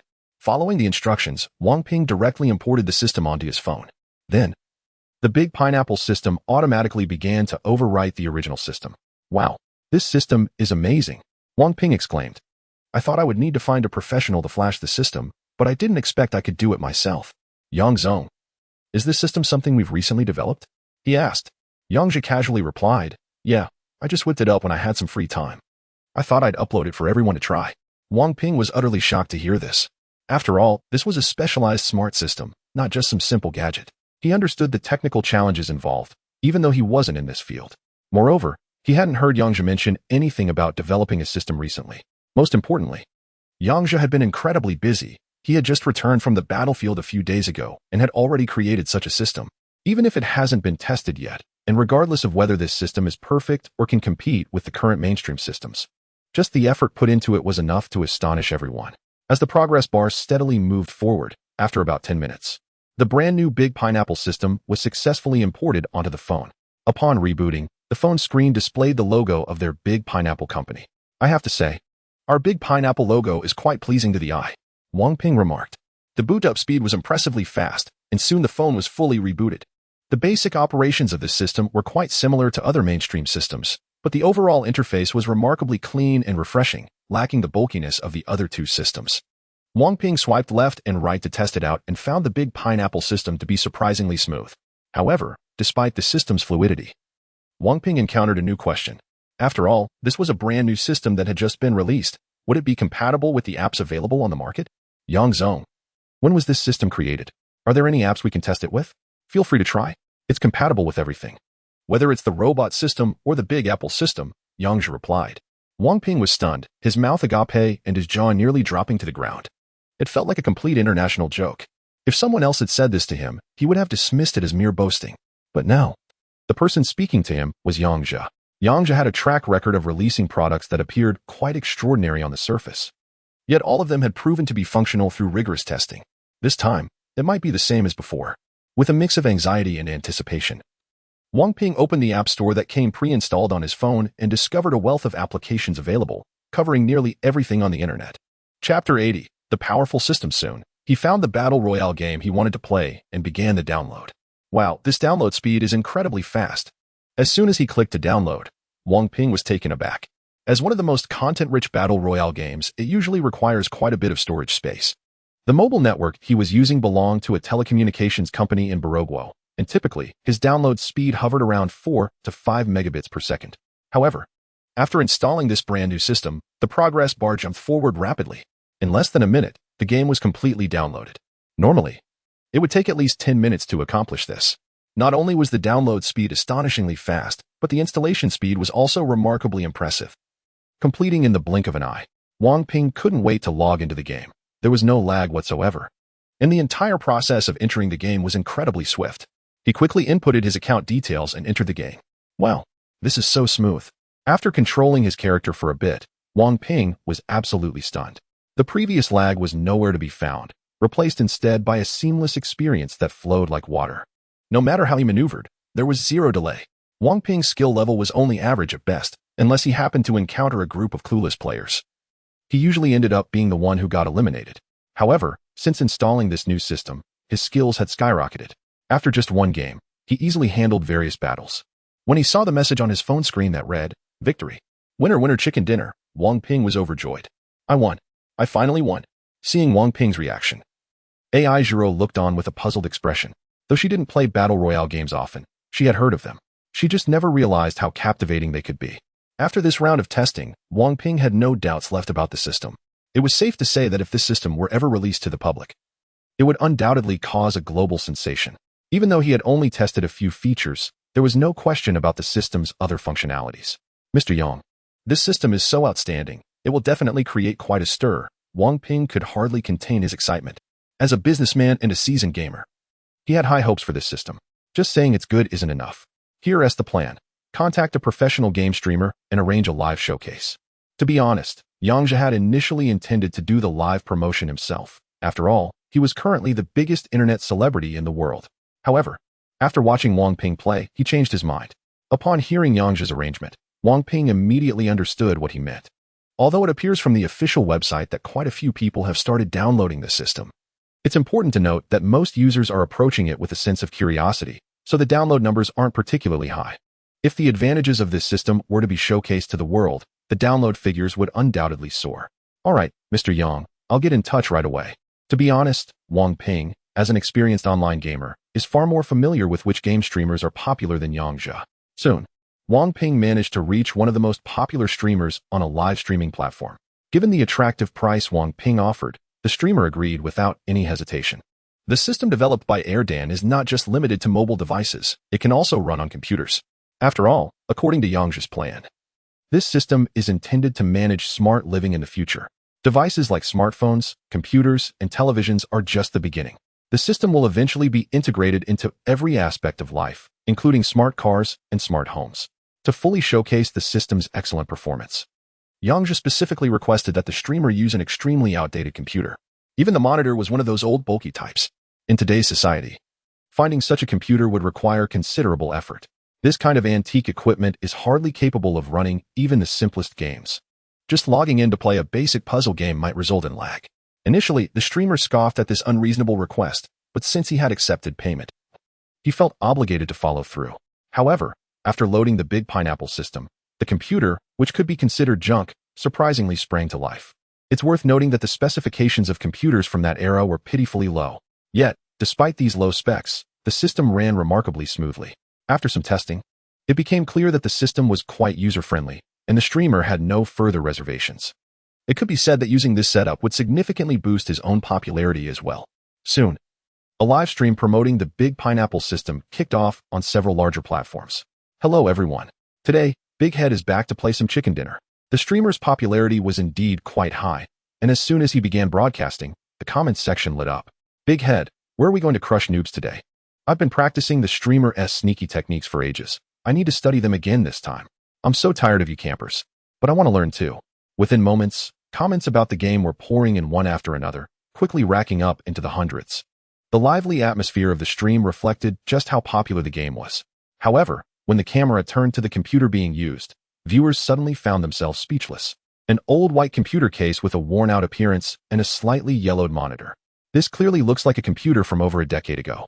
Where on earth did the streamer manage to find such an outdated piece of equipment? It really brings back memories, doesn't it? I thought we were supposed to be playing PUBG. What on earth is the plan with this rig? Are they really going to use this computer to play PUBG? I think you've lost your mind. This machine might struggle to run even the simplest games, let alone PUBG. Everyone, let us not argue. Let's watch and see what the streamer has to say for a bit. Chapter 81. Good luck, let's eat chicken tonight for a moment. Everyone was quite curious about why this antique computer was being showcased. As the comments started to roll in, the host couldn't help but chuckle. It seemed everyone was eager to know why he was presenting such a computer. Well, I'm going to use this computer to take you all on a chicken dinner adventure. As soon as the host said this, a flurry of comments followed. What? This computer can play chicken dinner? It probably won't even be able to start the game without freezing. Yeah, come on, big guy, stop joking. I've used computers like this before, and they can really slow you down. The person above is just a broke loser. Judgment complete. The comment above is right. What kind of joke is this in this day and age? I get it, the host is just messing with us. To be honest, at that moment, nobody in the live stream believed that this computer could run a chicken dinner game. The memory usage for such games is quite high, and they require powerful hardware. Even a typical home computer would struggle without lagging, let alone this old relic. I know everyone is curious, but before we dive into the game, we need to make some preparations. Recently, I discovered a brand new system, so let us load it up and take a look. After saying that, the host sat down in front of the computer and turned it on. Not only was the computer incredibly outdated, but the operating system was also from back in the day. It was clear that our system was quite old, so everyone would have to be patient while waiting. Once it booted up, he entered the website of the Big Pineapple Company in the browser and accessed the homepage. Look everyone, this is the brand new system released by Big Pineapple Company. I just discovered it a few days ago. Did you all notice? When did Big Pineapple Company release a new system? I had no idea. I saw it this morning, but I was too afraid to download it. Yeah, smartphones are expensive. I'm really worried that if I download this system, I'll turn my phone into a brick. How do we miss such huge news? Big guy, hurry up and test this system. Meanwhile, Yang Zhe and Wang Ping were watching the live stream in their office. Yang Zhe had already designed the next part of the host's storyline. However, after seeing the comments, he realized one reason for the low download numbers. After this live stream, everyone would probably rush to download the system. You can see that this computer is really lagging. If we try to download with this machine, it might take all day. The host continued. But don't worry, I came prepared. With that, he pulled out a USB drive that he had prepared in advance, which already contained a copy of the Big Pineapple system. He then plugged the USB drive into the computer S port. Soon, an installation interface automatically appeared on the screen, with a large logo of Big Pineapple Technology Company in the background. After clicking on the system installation, the progress bar quickly moved forward. About 10 minutes later, the system on this computer was fully installed. The computer then automatically restarted. When it booted up again, the familiar interface was replaced by the brand new system from Big Pineapple Technology Company. Look at this interface, it's quite refreshing. Now, let us find the popular Battle Royale game to download, said the streamer, Big Head. He opened the App Store and quickly found the trending Battle Royale game. As soon as he clicked download, everyone watching the stream was stunned. The progress bar was visibly moving at an incredible speed. It was hard to believe that even a high-end gaming PC, specifically built for gaming, would struggle to match this download speed, let alone this old computer. Even though the streamer had a fast internet connection, his computer simply couldn't handle such high speeds. The only conclusion was that the system they had just loaded was responsible for this. Wow, what is going on? Am I seeing this right? No way. This old piece of junk is running Big Pineapple Technology's system so smoothly, exclaimed one viewer. I spent over 20,000 on my computer, and it can't perform like this. I need to download it and give it a try. The download speed alone had already amazed the audience. But what happened next? When the streamer entered the game, left them even more astonished. Typically, Battle Royale games require a lot of memory, and even with modern computers, it usually takes around 30 seconds to load. However, Big Head's old computer managed to get into the game in just 10 seconds, including the time taken to input his account details. This speed was simply unbelievable. At that moment, some viewers even speculated that the streamer was playing a pre-recorded video, sped up for dramatic effect. But that theory quickly fell apart, as this was a live stream, and there was no such thing as a recording. As a professional gaming streamer, Big Head had a deep understanding of games and was certainly a high-level player. Now in the game, he selected his character and map. As his parachute touched down, Big Head skillfully found a small house and discovered some weapons inside. The overall smoothness of the gameplay was impeccable, with no lag whatsoever. Look at this. After installing the new system, the gaming experience is truly impressive. Aside from the old screen being a bit harsh on the eyes, everything else is fantastic. Quick look, there's a camper ahead slowly crawling towards us. Alright, dealt with him. The series of impressive maneuvers left everyone watching the live stream completely stunned. After another intense battle, all the enemies on site had been eliminated. At that moment, the old computer screen displayed a few big words. Winner, winner, chicken dinner. They really did win. That player is amazing. This is just unbelievable. Everyone around seemed to be in shock while this person took down the opponents. Is this system really that powerful? I need to hurry and download it to try for myself. This system is a total game changer for winning. I want this system too. Chapter 82. Astonishing download numbers in an instant. Viewers responded enthusiastically, eager to rush back and download the system to see if what the streamer said was true. Today's gaming session comes to an end here. Friends can choose to visit the homepage of Big Pineapple Technology to download and experience the system, which runs smoothly on both phones and computers. Moreover, as everyone has seen, the system has very low requirements for hardware. Alright, that's it for today's live stream. Goodbye. At this moment, in Yang Zhe's office, seeing that the live stream had concluded, Wang Ping could hardly contain his excitement. Yang Zhe truly had a knack for this. He managed to promote his system just through a single live stream. Each time, he created a buzz that was incredibly eye-catching, just like when he first promoted the engine. He didn't go straight for cars, but instead showcased a tractor pulling a tank. Now, he was using an antique computer to promote their brand new system. Regardless of the product's quality, the hype was undeniable. Boss Yang, what are you thinking? These ideas are simply brilliant. I'm in awe. Enough with the flattery. Let us see how many downloads we have now. Yang Zhe had grown accustomed to such compliments. He was only interested in checking the overall download numbers. Wang Ping nodded and quickly accessed the back end of the Big Pineapple Technology website. As one of the original shareholders and a partner of Yang Zhe, he naturally had the authority to edit content on the company's homepage. However, upon entering the homepage, he was left dumbfounded. The live stream had just wrapped up, and logically, people would need some time to react. He expected the download numbers to increase a bit, but not by much. Boss, take a look. Without Wang Ping having to point it out, Yang Zhe was already focused on the computer screen. According to the back-end display, the total download count had reached 3 million. Wow, how can people be so crazy? This is terrifying. Wang Ping couldn't help but exclaim at the frenzy of the audience. What shocked him even more was that the number was still climbing. Yang Zhe, standing nearby, gaped in disbelief. Young master, you're amazing. Just by arranging a live stream, we've gained so many downloads. Yang Zhe chuckled at their astonishment. Wang Ping quickly snapped back from his shock. Although the system was exceptional and the download numbers were high, as a businessman, his primary goal was still to make money. While the system was great, he hadn't yet figured out how to profit from it. Could it be advertising or bundling? After all, not being in the IT industry, Wang Ping could only think of situations he encountered in his daily life. Frustrated and unable to come up with a way to make money, he couldn't help but ask. By the way, General Manager Yang, our system is so popular right now, but how are we supposed to make money? It's all available for free download. Yang Zhe had actually already considered the question Wang Ping raised. This system was exceptionally powerful compared to it. Even the likes of the Big Apple and robot systems were nothing. The best part was that this system didn't require high-end configurations. Even some basic smart elderly phones could run it smoothly. This meant that the potential user base could be quite staggering. With users in place, how could they not make money? I naturally have my ideas.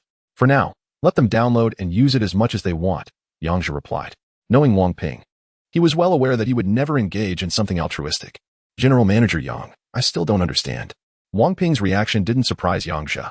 After all, he was just an outsider when it came to systems. It was unlikely he could figure out how to make money from it. Oh, I forgot to mention.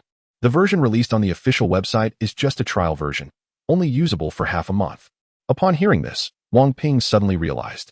With the current level of popularity, half a month would be enough to spread the system globally. Moreover, once people had experienced the excellent performance of the system, they would find it hard to live without it. The best part was that this system could run on any device, even those from the Big Apple company. Once the trial period was over, Yang Zhe could easily sell the system. Considering the vast number of users worldwide, even if only half of them ended up using his system, it would yield a tremendous profit. General Manager Yang, you're brilliant. We're going to hit it big. Look at you, so easily excited. This is just a small amount of money. To make money, we need to think long-term. With that, Yang Zhe pondered for a moment before continuing. By the way, contact a few mobile manufacturers and let them know that our system is officially available for sale now. I believe they will be quite interested. At this point, Yang Zhe couldn't help but chuckle. With this system, they could thoroughly improve the current variety of issues with mobile phones. Anyone with a bit of sense would come to them to buy the system. In his mind, he had already planned that he wouldn't charge them too much. For a 1-year usage period, he would only charge 200 yuan. The reason for collaborating with mobile manufacturers was mainly due to their significant advantages. Their sales network spans the entire country, with even a small village having 2 or 3 of their outlets. Nowadays, it's common for almost everyone to own a smartphone, and parting with it for an upgrade might feel a bit painful. However, it's not a problem if you choose not to upgrade. You can simply pay to install their system. Each set costs around 200 to 300 yuan, which is significantly cheaper than buying a new phone. Additionally, you can purchase the system's duration directly from their official website, ensuring comprehensive coverage. With the super artificial intelligence system, Erdan, managing operations, each system has a unique code. It's impossible to install one system on multiple phones. Chapter 83. The costly blow to Big Apple. It can be said that Yang Zhe's plans were quite reliable, but he overlooked one thing. Although this system had proven to be quite effective through experiments, it was still in its infancy and had not yet gained widespread popularity. Wang Ping had just contacted several mobile phone companies, and they all dismissed it as a joke, showing no interest at all. Currently, every mobile phone manufacturer has its own research institutions working on systems to surpass the other 2 mainstream platforms. Not a chance. They have invested countless resources without any progress. How could a company that produces engines also develop a system? Let's see how they managed to ignite it. Though a few mobile manufacturers were polite in their rejection, thanks to their connection with Yang Zhe, Wang Ping was still quite frustrated. Are these people blind? How could they not want such a great system? While Yang Zhe was initially irritated, he soon came to terms with it. They simply didn't know how to seize the opportunity. Just wait a few days, soon enough. They'll probably come knocking on your door themselves. At that moment, he understood that the news of the system had not yet spread widely. It was normal for these phone manufacturers to be skeptical. By the time they realized they should collaborate with Big Pineapple, it might not be as easy to negotiate as it was today. With the system issues resolved and nothing much left to do at the factory, Yang Zhe drove back to their villa with Yang Zhe. As time went on, the buzz around the system continued to grow. Online, discussions about the new system surged again. Wow, I just downloaded this system, and it's incredibly user-friendly. In the past, trying to get a chicken dinner was nearly impossible, but with this system, it's as easy as drinking cold water. I specifically compared it with the Big Apple Company's system and found it to be much smoother. Now let's see how Big Apple responds. They used to have an absolute advantage, daring to sell phones at sky-high prices, but now, exactly. Companies like Big Pineapple are needed to stand up against such unscrupulous corporations. The focus of online discussions gradually shifted from the new system to Big Apple. After all, Big Apple had previously held a dominant position. Although the phone's hardware wasn't impressive, the system was undeniably top-notch. Even if the overall configuration couldn't compete with robots, their system was unparalleled. Most importantly, the compatibility between their system and the hardware was exceptionally high, leading to an incredibly smooth user experience. Instances of lag in Big Apple phones were rare, and they could run without issues for years. However, with the launch of Big Pineapple's system, Big Apple faced a devastating blow. With the emergence of robotics companies, Apple Incorporated has certainly felt some impact. However, since they possess core technology, despite the constant improvements made by these robotic companies, they have always struggled to keep pace with Apple. Amid such intense discussions, several days passed, and it can be said that the online discourse during this time was entirely focused on this new system. At this moment, the homepage of Big Pineapple Technology Company displayed that their download numbers had already reached over 1 billion. This figure is incredibly impressive, yet the situation is far from over. As the number continues to grow steadily, it is evident that there are still many people downloading this system. With the release of Yang Zhe's system, Apple has faced a catastrophic blow. What was once a hot-selling iPhone suddenly became neglected, particularly after people experienced the Big Pineapple system. They recalled Apple's previous unscrupulous practices and became extremely outraged. While praising the Big Pineapple system online, a movement to boycott Apple was also initiated. Globally, Apple is undoubtedly considered a tech giant, with its stock price remaining relatively stable over the years. However, after a few days of fallout, Apple experienced its first-ever decline in stock price, and it was the largest drop to date. The overall decline reached 30. For a company of such magnitude, a 30 drop in stock price is akin to a ship capsizing. Apple's valuation is in the hundreds of billions.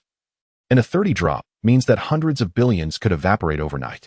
Meanwhile, within Apple's board of directors, they were engaged in heated discussions about the sudden emergence of the Big Pineapple system. The chairman, Joe, a middle-aged man with glasses and a bald head, wore a serious expression. "Can someone tell me what we should do now?" Upon hearing the chairman's question, a shareholder spoke up. "What we need to do now is to quickly stabilize the investors' emotions and prevent the situation from worsening." Hearing this, Joe slammed his hand on the table. "Then tell me, how do we stabilize the investors' emotions?" As soon as he said this, the board members fell silent. What is going on? Why is no one speaking now? Are you all hesitant when faced with a challenge? You were all eager to share when it was time to distribute profits. Growing increasingly frustrated, Joe stood up from his chair, visibly agitated.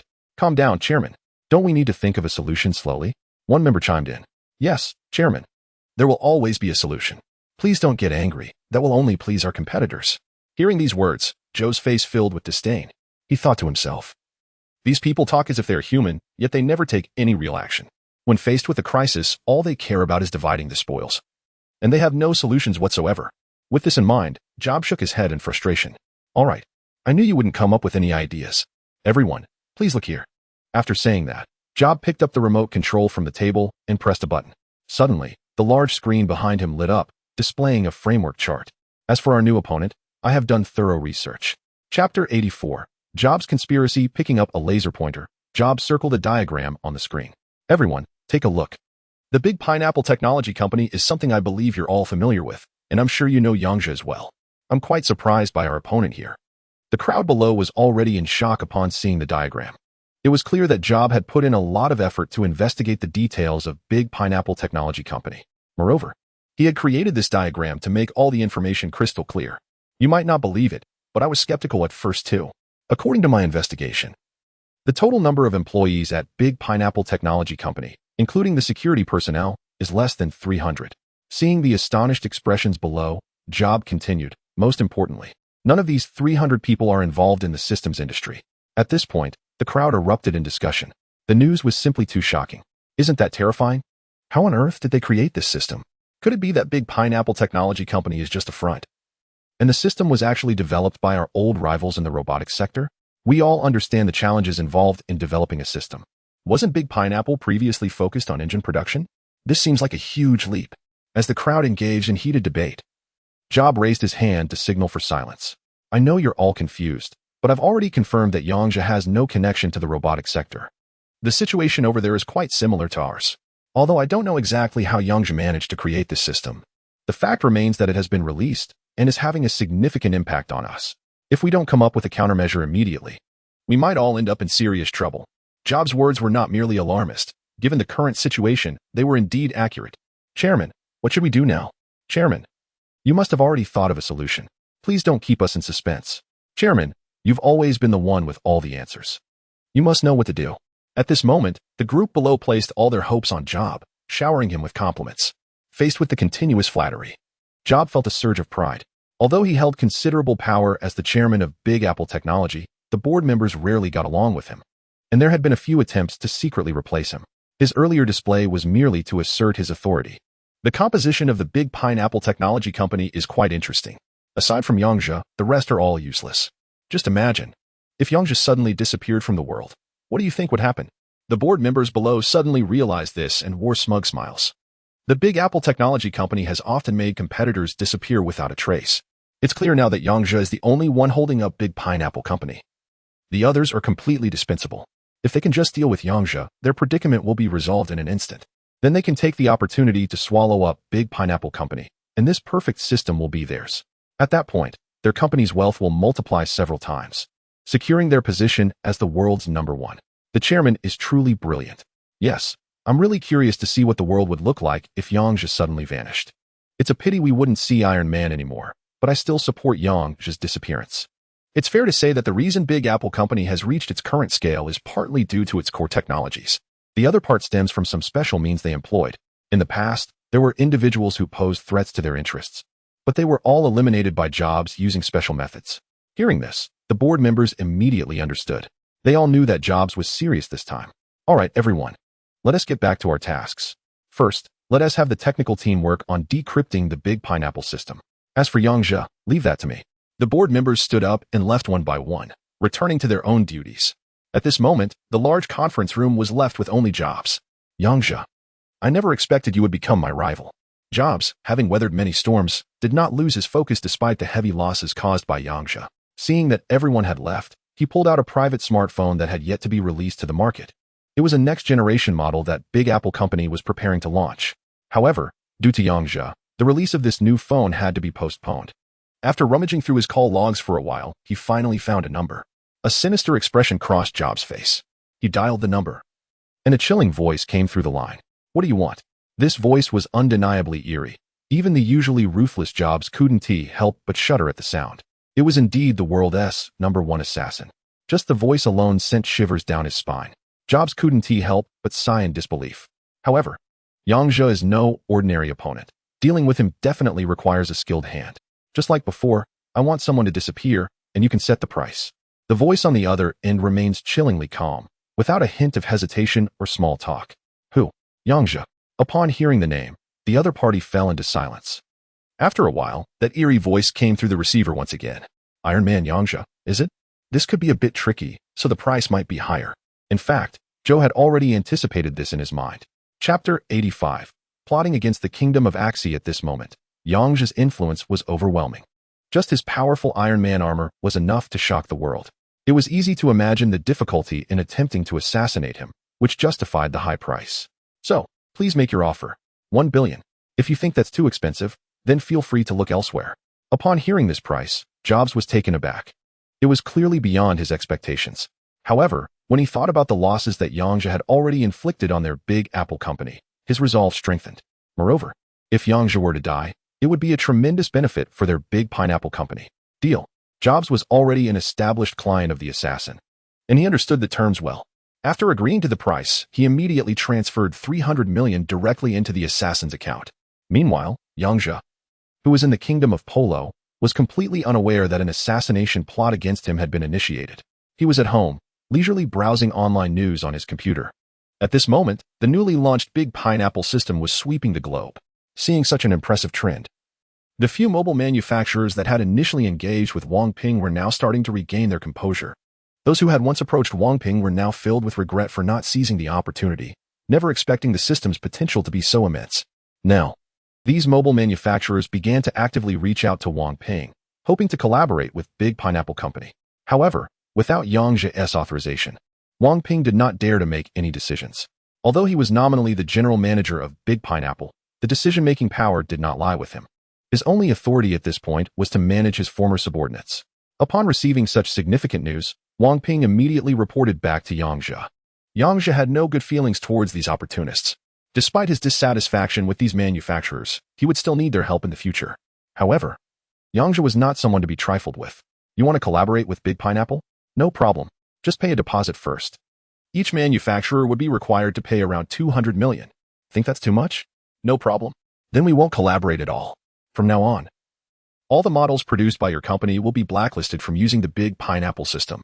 Upon hearing this condition, the mobile manufacturers were filled with regret. If they had agreed earlier, they could have saved that 200 million. Although the mobile industry was still in a phase of enormous profits, 200 million was not a trivial amount for any of them. However, the underlying issue was that they had completely lost their initiative and were now at the mercy of Big Pineapple's arrangements, with no say in the matter. In recent days, Yang Zhe has been particularly busy. After dealing with the mobile phone manufacturers, a representative from the country of Woku, accompanied by a few associates, came to negotiate with Yang Zhe regarding a batch of warships. Yang Zhe was not keen on dragging out discussions about those warships. Out of the entire batch, a few major powers had taken the lion's share, and he had allocated half of the remainder to Qin Ruoxue, leaving around 40 ships. Yang Zhe decided to offer them a straightforward deal, giving them a package price at 20 off the market rate. Even with the discount, the transaction amounted to several hundred billion. For second-hand goods, this price was quite reasonable, especially compared to buying new ones. When the representatives from Woka learned that they could secure the deal at this price, Prime Minister Shao Quan was understandably pleased.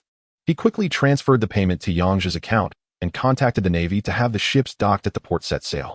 After checking his account, Yang Zhe realized he could no longer keep track of the number of zeros. Even if he wasn't the richest person in the world, he was certainly among the top few. Logically, with such wealth, he shouldn't be residing in a small country like the Kingdom of Bolo, as there were numerous restrictions everywhere. Dyer, pull up the world map. Yang Zhe commanded, and a world map appeared on the screen in front of him. He began to study it carefully. Currently, the global landscape was relatively peaceful, aside from some minor conflicts. Yang Zhe's objective was not to rely on others. He wanted absolute power in his own territory.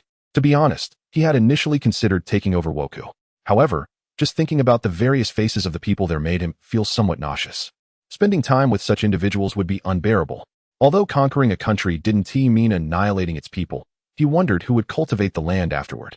As for other countries, he had no grievances against them, making it difficult for him to take action. While Yang Zhe was not a saint, he believed that any military action should at least have a justifiable cause. He had already made arrangements with several major powers. As long as he could provide a reasonable justification, they would likely support him, as this was a condition he had secured in exchange for the warships. After much contemplation, Yang Zhe ultimately settled on a location, the neighboring country of Axi, which was currently embroiled in a full-blown civil war, leaving the nation in complete disarray. This chaotic situation presented a perfect opportunity for Yang Zhe to intervene. If he could set a trap for them, he would have a legitimate reason to take action. The reason he declared war on Woku initially was also based on certain preconditions. During the grand celebration of Pineapple Kingdom's Independence Day, a traitor supported by the enemy nation caused quite a stir, and on top of that, the safety of our own lives was threatened. All eyes were on us. As a noble of Pineapple Kingdom, it is only natural to lead by example, putting the country first and seeking to restore our honor.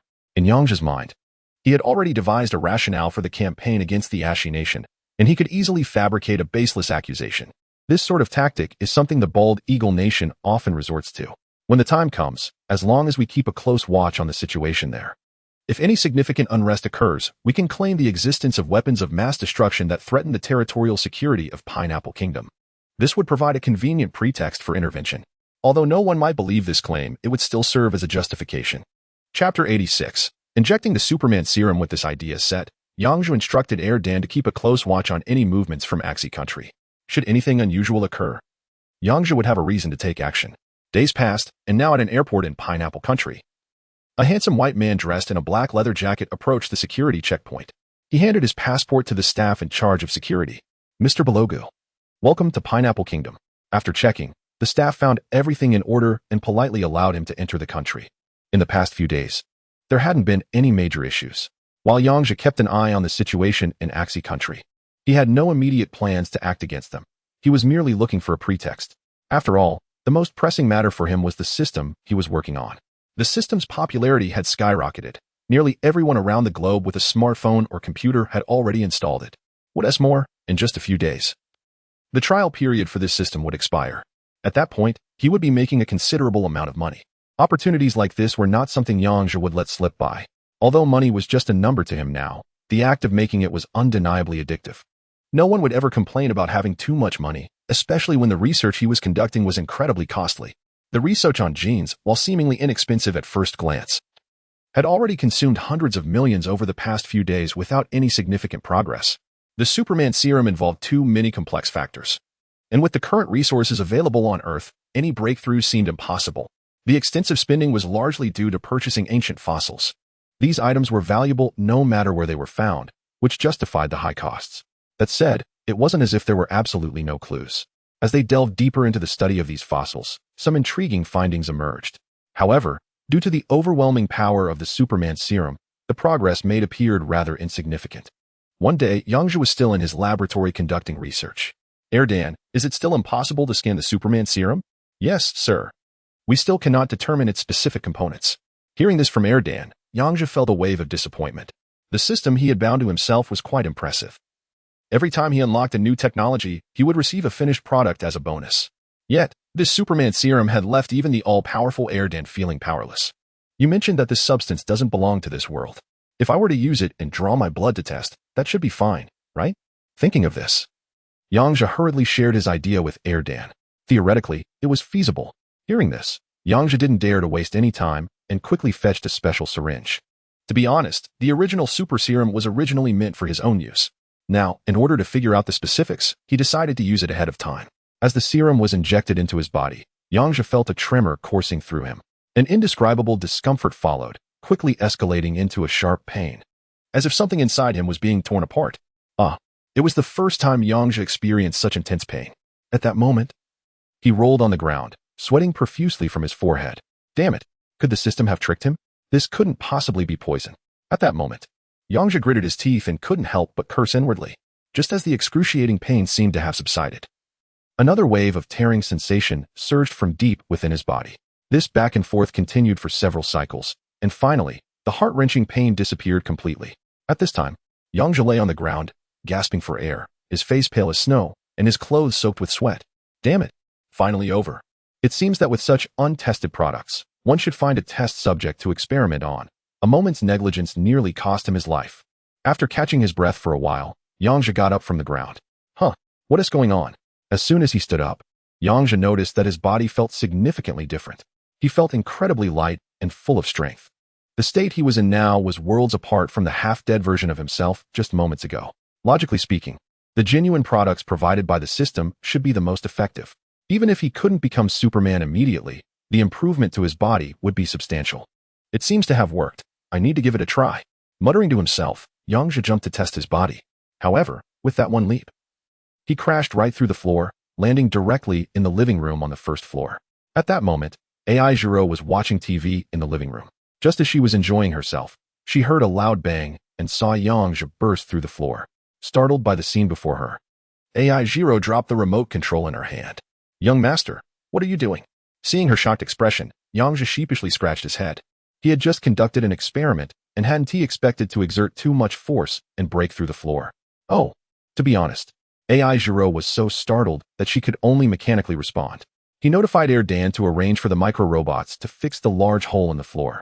Yang Zhe then made his way down the stairs to the laboratory below. As for the specific experiments, it would be better to find a more spacious location. It seems that the power of this super serum is quite formidable.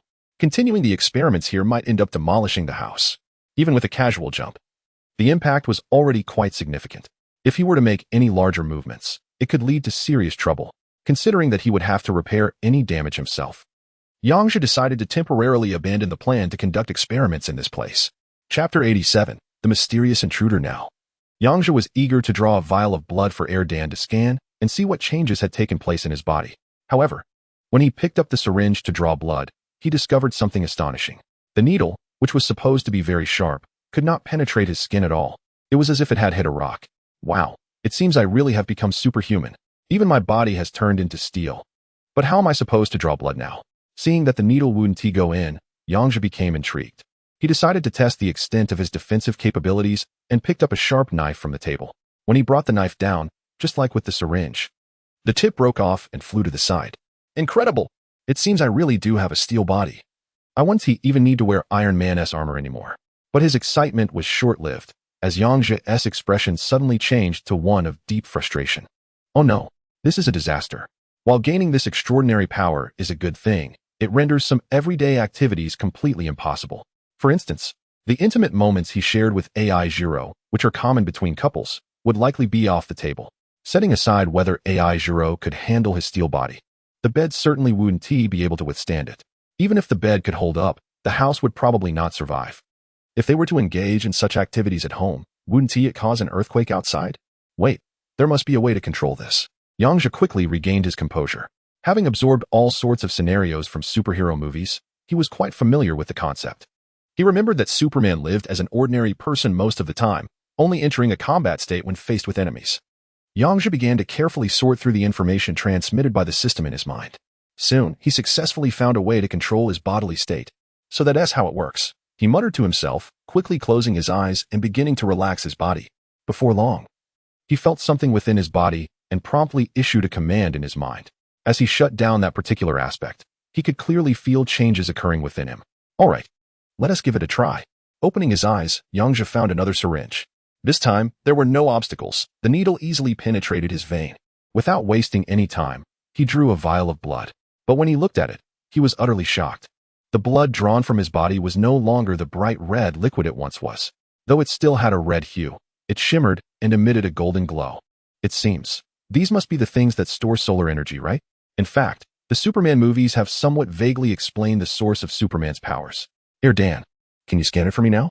At this moment, the product was already available, and Yang Zhe wanted to know immediately what this Superman was all about. However, after a long wait, Erdan's voice came through slowly.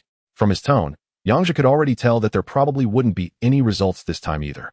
Sir, your blood sample has shown that 8 gene locks have been unlocked. However, we still cannot quantify some other unknown substances.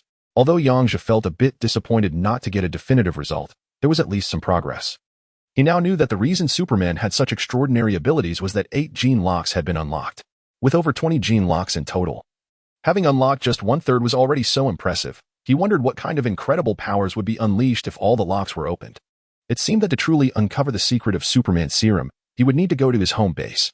With current technology being so limited, who knew when he would be able to reach the unknown planet of Krypton? As Yang Zhe thought about this, he shook his head in slight frustration. Although he had successfully unlocked some of Superman's genetic technology, he felt a sense of emptiness, as if he had entered a treasure mountain but left empty-handed, which was incredibly disheartening. At that moment, Erdan's voice came through again. Report, Master, an intruder has been detected. Intruder? Quickly, show me the footage. Understood, sir, transmitting now. Suddenly, Yang Zhe's phone screen lit up, displaying a scene from the courtyard outside his villa. At that moment, the screen showed nothing. There were no signs of anyone's presence. Yet, the camera kept moving as if it was locking onto something. Yang Zhe felt a wave of confusion wash over him. He couldn't make heads or tails of it. There was clearly nothing there. Where was the intruder? Could Erdan have made a mistake? Erdan, where's the intruder? Why is there nothing at all? Report, sir, I'm not sure. However, from the various sensors I've arranged, there is currently a powerful force wandering in the courtyard. After constant calculations, Erdan concluded, this powerful force is a murderous intent. Upon hearing this, Yang Zhe's brows furrowed tightly. Murderous intent. Could it be someone is trying to assassinate me? At that moment, Yang Zhe recalled this possibility. Ever since he had crossed over, he had turned the previously calm situation upside down. Now, there were simply too many people wanting his life. He couldn't even count them all on 2 hands. However, Yang Zhe suddenly became interested. Someone who could remain undetected even in front of Erdan. This super AI system clearly had some skills. Although Yang Zhe's yard appeared quite ordinary, it was equipped with a super sensor that had been transplanted from Iron Man. This device was incredibly advanced, far surpassing any life detection or thermal imaging technology. Even such a sophisticated piece of equipment could only sense the presence of killing intent, which suggested that the person approaching was anything but ordinary. This was indeed intriguing and provided a perfect opportunity to test Superman's abilities. With that thought, Yang Zhe issued a command in his mind. The powers he had intentionally locked away suddenly returned.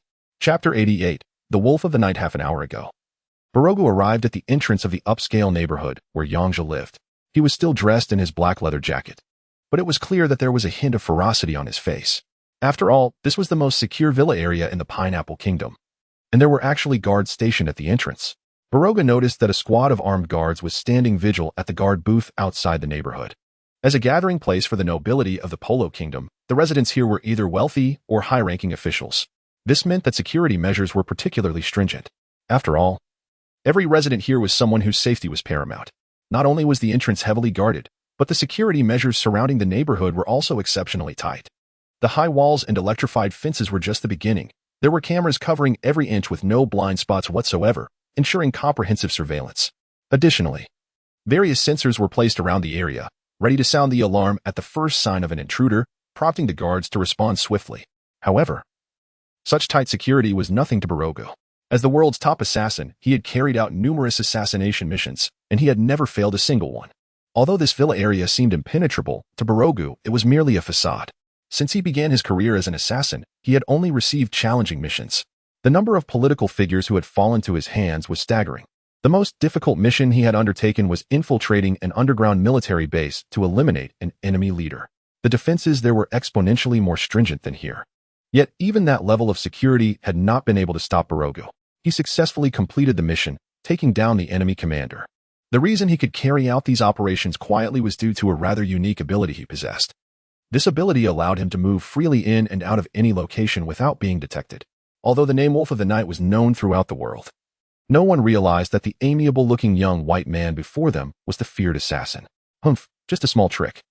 Borogu muttered to himself as he slowly emerged from an alley across from the neighborhood.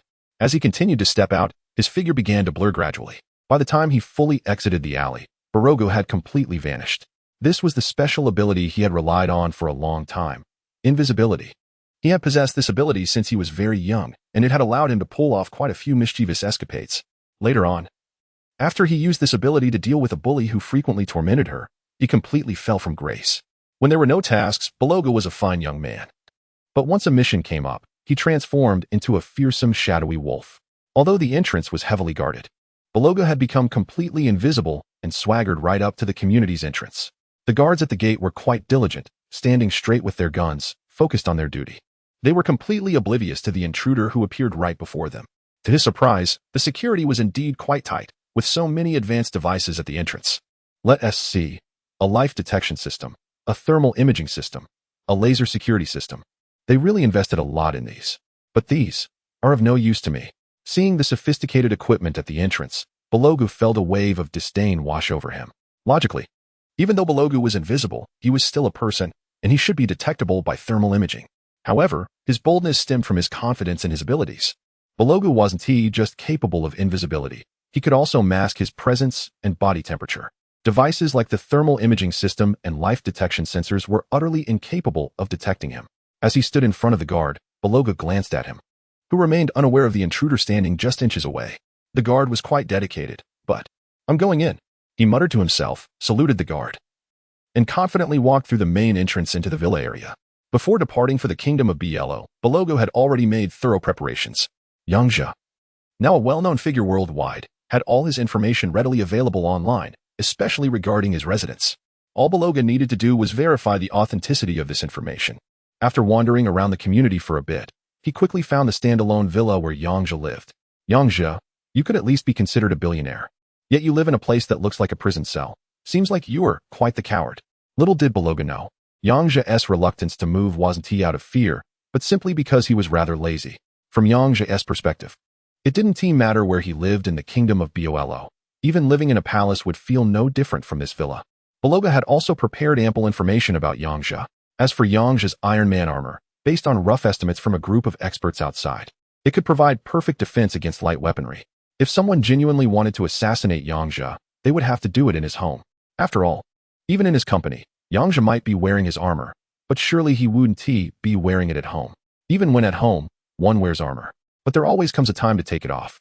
Iron Man Yang Zhe, it's an honor that you will soon become the 186th person I've killed. I'm really looking forward to seeing the look of terror on your face just before you die. However, It seems I won't get to see that at all. Beloga chuckled softly, feeling quite confident about this assassination mission. After all, there has been anyone who could escape from him, and Yang Zhe would be no exception. With that, he leaped up and effortlessly scaled the low wall of the villa. Chapter 89. Playing a role though the villa's courtyard wall could be considered low. It still stood over 2 meters high. Jumping over it from a standstill would be a challenge even for the world's high jump champion without assistance. As a residential area for the nobility, the villas in this neighborhood were all quite exquisite in design.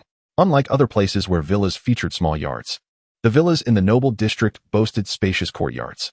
Beroga leaped over the wall and crept along the base, hoping to find an opportunity to sneak in quietly.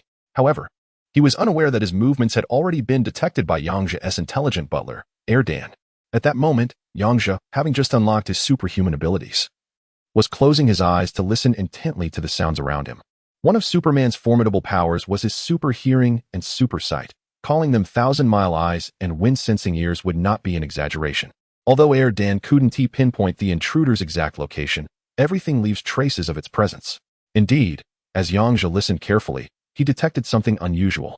He heard faint panting, which, despite being muffled to a low level, could not escape Yang Zhe's extraordinary hearing. Someone was indeed there. It seemed an unusual character had arrived. Erdan, let us go out and have some fun with him. Yang Zhe communicated this to Erdan, then he made his way up the stairs to the living room. With the sounds reaching his ears and Erdan's constant visual tracking, Yang Zhe was able to keep tabs on the intruder's location. Given that his hearing was already so extraordinary, Yang Zhe decided to test his vision as well. Peering through the window, he focused on the position of the intruder. At first, he saw nothing, but as he concentrated, the outline of a person suddenly appeared before him. The more he focused, the clearer the figure became. Meanwhile, Beroga, who was lurking there, noticed Yang Zhe looking in his direction and felt a surge of anxiety. Had he been discovered? No way, Yang Zhe is just an ordinary person. I must be overthinking this. Although that thought flashed through his mind, he quickly dismissed it. His abilities were beyond the detection of even high-tech instruments. So how could Yang Zhe possibly notice him with just his naked eye? As Yang Zhe finally captured the intruder's silhouette, he felt a sense of wonder. In this world, there were indeed things that could become invisible. Erdan, do you know what this is? Has any high-tech invisibility technology been developed?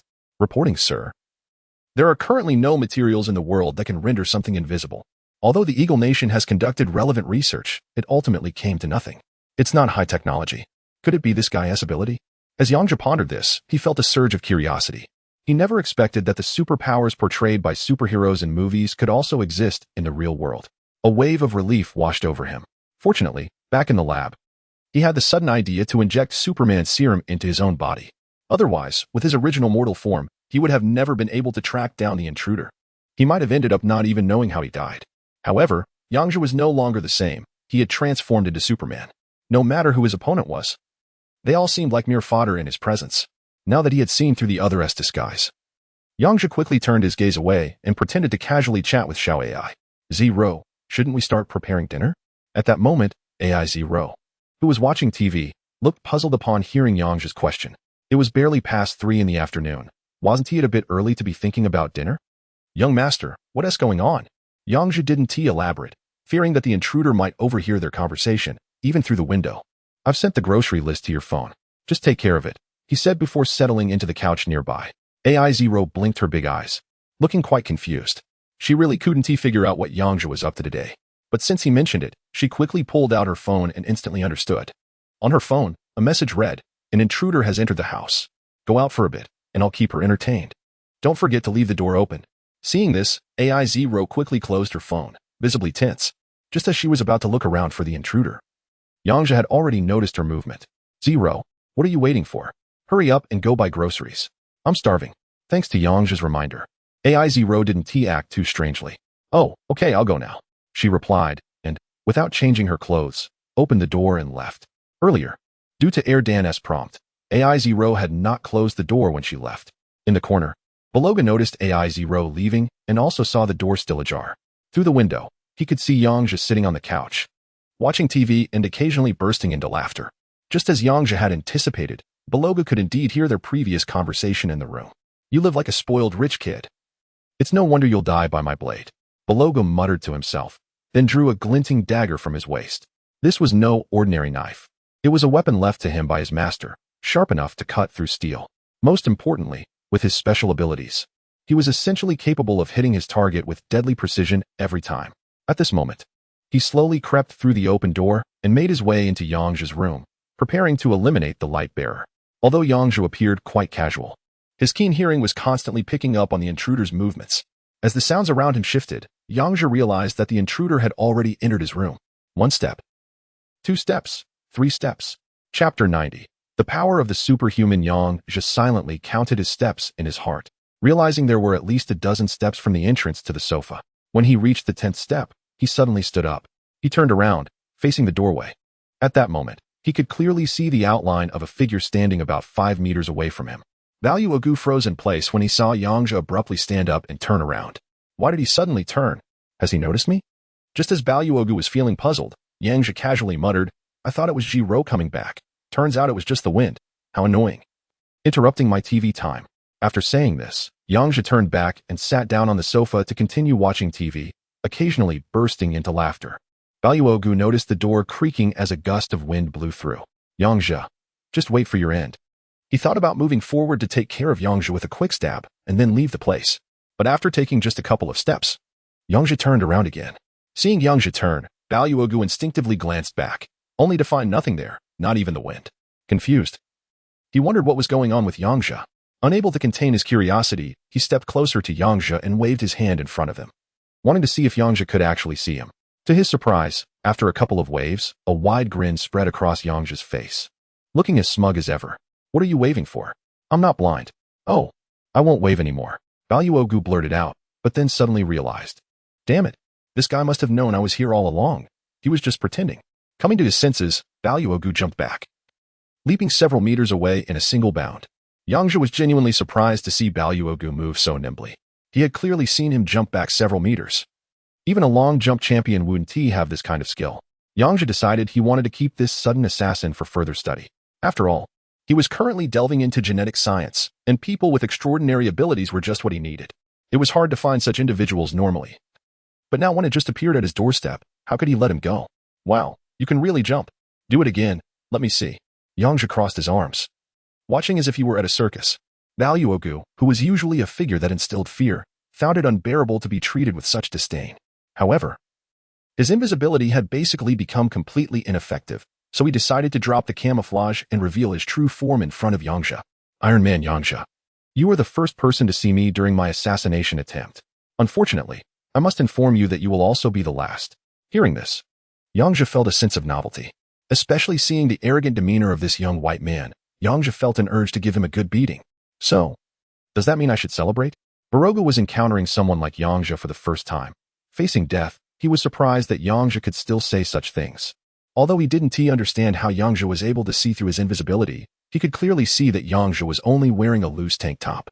His skin was exposed, and there was no sign of Iron Man armor whatsoever. Baroga was feeling quite confident in himself. With his quick reflexes and the sharp dagger in his hand, taking down Yang Zhe in casual clothes would be a matter of mere moments. Then you can go to hell to celebrate. After Baroga said this, a sinister expression crossed his face. He then pushed off the ground with force, launching himself forward with the dagger in hand, charging towards Yang Zhe like a cannonball. The speed and reflexes he displayed caught Yang Zhe off guard.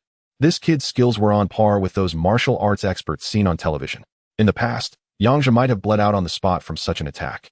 But he was no longer the old Yang Zhe, standing there with his steel body. Even if Baroga were to stab him, it wouldn't make a difference. While he had absolute defense, Yang Zhe wasn't going to just let him stab away. Baroga was fast, but Yang Zhe was even faster. With a swift movement of his foot, Yang Zhe sidestepped the incoming attack. He then lifted his leg and kicked Baroga, who was charging at him. The strength of a superhuman was no joke. This kick had considerable force. Baroga, who was rushing forward, was sent crashing into the wall of the living room. The wall behind him visibly cracked from the impact, showcasing just how powerful that kick was. Under normal circumstances, someone would likely be killed outright by such a kick, or at the very least, spend the rest of their life in a hospital bed.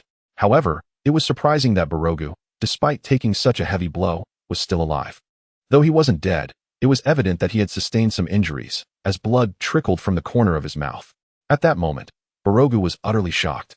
He hadn't expected Yang Zhe not only to see him but also to possess such remarkable speed and skill.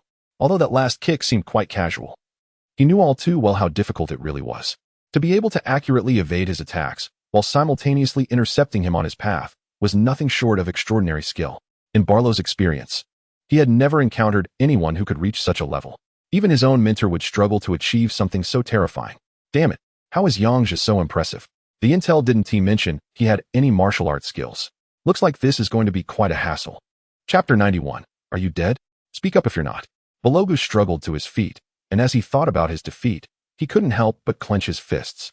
In fact, Yang Zhe was also taken aback. The guy across from him was surprisingly resilient. After taking that kick, he was still able to get back up. Hey, do you want to give it another try? Come on. Yang Zhe stood there grinning, even throwing a provocative gesture at Belogu. The usually invincible Belogu had just suffered a significant loss, which made him seethe with anger. Seeing Yang Zhe's dismissive demeanor only fueled his rage. He had always viewed others' lives as insignificant, but now being looked down upon was something he absolutely could not tolerate. Belogu started to exert himself on the spot, his expression resembling someone who had been constipated for too long. As he exerted more force, his face turned beet red, and the veins on his forehead began to bulge. Could it be? This guy is trying to unleash some biochemical weapon in my living room? But soon, Yang Zhe realized he was mistaken. Around Belogu's body, he could clearly see something like heat swirling around him. Moreover, the pitch-black dagger in Belogu's hand was now turning a blood-red color. What kind of trick is this? To be honest, it was the first time Yang Zhe had seen such a display.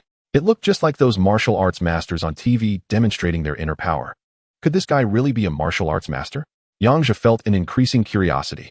Judging by the invader's performance so far, he certainly seemed deserving of the title martial arts master. Now that he had conjured something akin to inner energy, Yang Zhe's interest was piqued even further. At this moment, he decided he had to capture this guy for further study. Perhaps Belogu had finished channeling his energy, as the veins on his forehead slowly receded. However, the aura swirling around his body did not dissipate. Belogu returned to a normal expression and spoke to Yang Zhe in a grim voice. Yang Zhe, although I don't know why you are so formidable, I'm not someone to be trifled with. In all the missions I undertake, the word failure doesn't exist. Oh really? Well, let me officially tell you today that now that you've encountered me, you might just get a taste of failure, Yang Zhe replied. Hearing this, Belogu chuckled darkly. Talking big when death is imminent. Huh? You're the first and the last to witness me in this state. Yang Zhe couldn't help but find Belogu's arrogance amusing. Hey, can you come up with something new? You've already said that line. Upon hearing this, Belogu, who had been brimming with confidence just moments ago, suddenly halted. Did I say that before? Oh, my bad. Let me think of something else. He scratched his head, pondering for a long time, as if he was trying to come up with a new line. Immediately after, he switched back to that fierce expression and said viciously, Yang Zhe, anyone in my condition who has seen me doesn't survive. Damn, it seems I wasted my breath just now. Isn't that basically the same thing? Have you ever been to school? Belogu didn't expect that even with death looming over him, Yang Zhe still had the nerve to banter. Moreover, Yang Zhe's careless remark hit Belogu right where it hurt. Although Belogu had been to school, he had spent over 10 years just in elementary school. Eventually, the school could no longer tolerate him and sent him home early. This was a dark past he was reluctant to mention. You're dead. He didn't want to waste any more breath with Yang Zhe. For some reason, every time he talked to Yang Zhe, he ended up getting wrapped around in circles. At this moment, Belogu's body suddenly sprang into action. He pushed off the ground with his foot, launching himself with tremendous force. This time, it was far more powerful than the last. His kick shattered the entire floor beneath him. Belogu hurtled toward Yang Zhe like a cannonball, and the current swirling around his body turned into a tangible, blood-red aura. Though Yang Zhe was astonished by the spectacle before him, he quickly regained his composure. He deftly dodged, moving with ease. Come on, I'm right here. Over here, where are you aiming? I'm right here. Watch your back. I'm going to step on your foot. Once brimming with aggression, Belogu realized that once the real fight began, all his trump cards were ineffective against Yang Zhe, who treated him like a toy. I'm going to kick you. Yang Zhe taunted again. Belogu, who had been cautious about dodging, stopped being careful. After being toyed with by Yang Zhe, he thought that the spots Yang Zhe claimed he would attack were never real. This time, he assumed it was more false intelligence. But just when Belogu let his guard down, Yang Zhe's foot landed squarely on his stomach. Belogu was sent flying like a cannonball, and he landed right back at the same wall where it all began. After taking two massive impacts, the wall could no longer withstand the pressure and collapsed under Belogu's weight. Now buried under the fallen bricks, he felt as if his entire body was falling apart. He felt a tumultuous wave inside him, clearly suffering significant damage. Are you dead? If not, say something. Belogu, trapped beneath the rubble, was seething with hatred for Yang Zhe.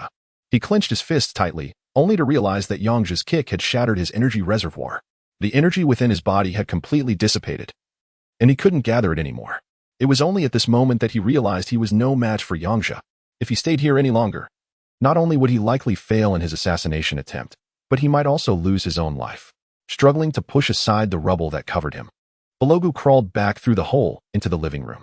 At this point, he looked quite disheveled, with a face covered in dust and dirt, completely lacking the arrogance he had when he first entered the house. Chapter 92. Trying to run? I haven't agreed yet, Yang Zhe. I have to admit that you're quite impressive. This time I've lost. Upon hearing this, Yang Zhe wore a look of nonchalance. What a joke. If you could successfully assassinate someone in front of a superhero, then that superhero would be nothing but a counterfeit product, right? Just so you know. Since I'm not your match today, let us say our goodbyes. Hearing Balogu's words, Yang Zhe was well aware that this kid was planning to make a run for it. If he could fight, he would. If not, he would leave. Where could one find such a good opportunity? Especially when it was a juicy target right in front of him, Yang Zhe certainly wouldn't let it take flight. Sir, you're mistaken. You look like you've come from far away. I should at least extend some hospitality before you leave. No need to rush, right? Although Balogu's cultural understanding wasn't high, he grasped the meaning behind Yang Zhe's words. It seemed that Yang Zhe had no intention of letting him go. However, as the world's #1 assassin, Balogu was exceptionally skilled in assassination techniques. Likewise, his ability to escape was equally impressive. Yang Zhe, while I may not be able to defeat you, if I want to escape, no one can stop me. After saying this, Balogu pulled out 2 round objects from his pocket. Yang Zhe caught on to this and knew these 2 items were definitely suspicious. Otherwise, Balogu wouldn't be so confident. Although Yang Zhe was quite confident in his abilities, he still prepared himself for action. Just as Balogu was about to throw the 2 spherical objects, Yang Zhe had already swiftly closed the distance between them. With a simple hold, he restrained Balogu completely. The 2 spherical objects fell to the ground, and with a loud bang, a dazzling white light erupted in the room. What the heck? It's a flashbang. The intense brightness lasted for several seconds before gradually dimming. This must be Balogu's escape tool. Under such blinding light, anyone would surely lose their bearings. Moreover, given Balogu's skills, he could easily cover a significant distance in those few seconds. I'm sorry. When I say you can't leave, you can't leave. With Yang Zhe tightly holding him, Balogu couldn't move at all. He tried to struggle, but it was utterly futile. However, in that moment, he seized a rare opportunity. Daring to get close to an assassin was a foolish act. After all, the assassin still had a knife in hand. Balogu infused a burst of energy into his dagger, and the once dim blade flared back to a bright red. In one swift motion, Balogu plunged the dagger into Yang Zhe's body. Seeing that Yang Zhe made no effort to stop him, a smile immediately spread across Balogu's face. This dagger is no ordinary weapon. It is coated with a deadly poison.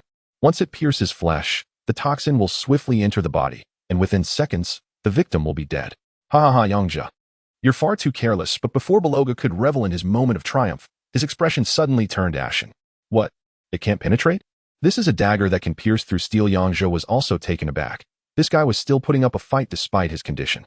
Luckily, his superhuman abilities were genuine. Otherwise, he might have been stabbed to death right then and there. Just thinking about it made Yang Zhe furious. He delivered 2 sharp slaps to the back of Balogu's head. I want to let you get away with being so unruly. How dare you stab around like that? Balogu, who was usually invincible, had never experienced such humiliation. His head was buzzing, and he felt dizzy. Stop! Stop! Just kill me already. At that moment, Balogu was in excruciating pain, and he thought it would be more merciful to just die than to endure this torment. Moreover, he realized he was completely at Yang Zhe's mercy, with only death awaiting him. Wanna die? How could I let you go so easily? Someone like you is a real treasure, and I intend to keep you around, Yang Zhe said, then shouted to Erdan. Erdan, send 2 iron men over here to tie this guy up and take him straight to the lab. Upon hearing that Yang Zhe planned to send him to the lab, Balogu's nerves tightened, and he felt a wave of anxiety wash over him. Yang Zhe was unpredictable. Who knew what terrifying things awaited him in the lab? The previously calm Balogu began to struggle desperately, but just like before, his efforts were futile. Seeing Balogu's frantic state, Yang Zhe quickly squeezed his hand to prevent him from wielding the dagger recklessly. Balogu let out a painful scream as the dagger clattered to the ground, embedding itself in the floor. At this point, Yang Zhe realized just how formidable a superhuman steel-like body could be. This dagger was undoubtedly top-notch. Its ability to penetrate concrete with such ease demonstrated its incredible sharpness. It seemed this dagger was a fine piece of work, and now it belonged to me. You scoundrel! You're nothing but a thief, Balogu exclaimed. Yang Zhe couldn't be bothered to argue with him. By now, Erdan had already brought 2 iron men to the scene. The Iron Men swiftly restrained Beloga, using specially designed locks to secure him tightly. These restraints were made from materials equivalent to Iron Man armor, far stronger than ordinary ropes. Although Beloga had some skills, he wouldn't be able to break free from this setup. Take this man to the lab. I need to study this carefully. No, you can't treat me like this. I'm going to sue you. Who's going to call the police for me? Someone's going to get hurt. Hearing Beloga ramble on, Yang Zhe found him utterly amusing. He's going to sue me. Help. And looking for someone to call the cops. Not even considering that he is just a shady assassin himself. Now he has the audacity to say such things. If people found out, they'd be laughing their heads off.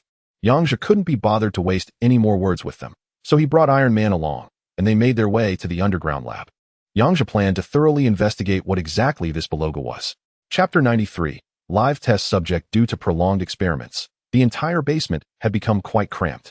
To address this issue, Yang Zhe decided to expand the space using microrobots. At this moment, the underground laboratory had grown to several thousand square feet. Aside from housing a supercomputer, the rest of the area was dedicated entirely to his experiments. Brought into the laboratory by Iron Man, Bearlog felt an overwhelming sense of terror. If he had fallen into the hands of others, it might have been somewhat bearable. At worst, he would face death. However, upon entering the lab and seeing the various strange substances contained in bottles and jars, he felt a chilling dread wash over him. Bearlog had no idea what awaited him. It seemed that Yang Zhe was nothing like what he portrayed to the outside world. It was possible that he would turn Bearlog into a specimen for display. What do you want? Let me go quickly, or I'll haunt you as a ghost. Bearlog shouted, his voice trembling. Hearing this, Yang Zhe felt a mix of amusement and curiosity. By his appearance, Bearlog appeared to be Caucasian. Wasn't it common for people like him to believe in God? Why was he talking about ghosts? Shut up. When did I say I was going to kill you? Yang Zhe retorted. To his surprise, Bearlog began to struggle even more. If Yang Zhe had said he was going to kill him, Bearlog would have felt somewhat relieved. But the fact that Yang Zhe was not planning to kill him only meant that he intended to conduct some horrifying experiment on him. Bearlog recalled having seen a film about human experimentation, filled with all sorts of torturous methods. Yang Zhe glanced around, realizing that Bearlog was indeed a dangerous individual. He couldn't keep relying on Iron Man to watch over him forever. He needed to create a special device for Bearlog. Based on Bearlog's previous behavior, Yang Zhe quickly designed a custom locking mechanism for him. Then, using the brainwave controller in his glasses, a swarm of micro-robots rushed in from the corners. In a flurry of black, a specially designed locking device for Bearlog appeared in the laboratory. Witnessing the micro-robot's astonishing speed, the usually indifferent Night Wolf was genuinely taken aback. He hadn't expected that the scattered parts just moments ago could transform into such a device. Although it was called a locking mechanism, it resembled armor more than anything. Aside from the absence of a helmet, there were several large openings at the arms, and the entire suit was secured to a cross. This thing. It's not meant to confine me, is it? Bearlog felt a surge of anxiety as he beheld the peculiar contraption. You're not that foolish, are you? Exactly. This will be your new home, Yang Zhe replied. Upon hearing this, Bearlog shouted in panic, Oh my God. You madman. Let me go? Not wanting to waste any more time, Yang Zhe issued a command to the two Iron Man suits, which promptly shoved Bearlog into the armor.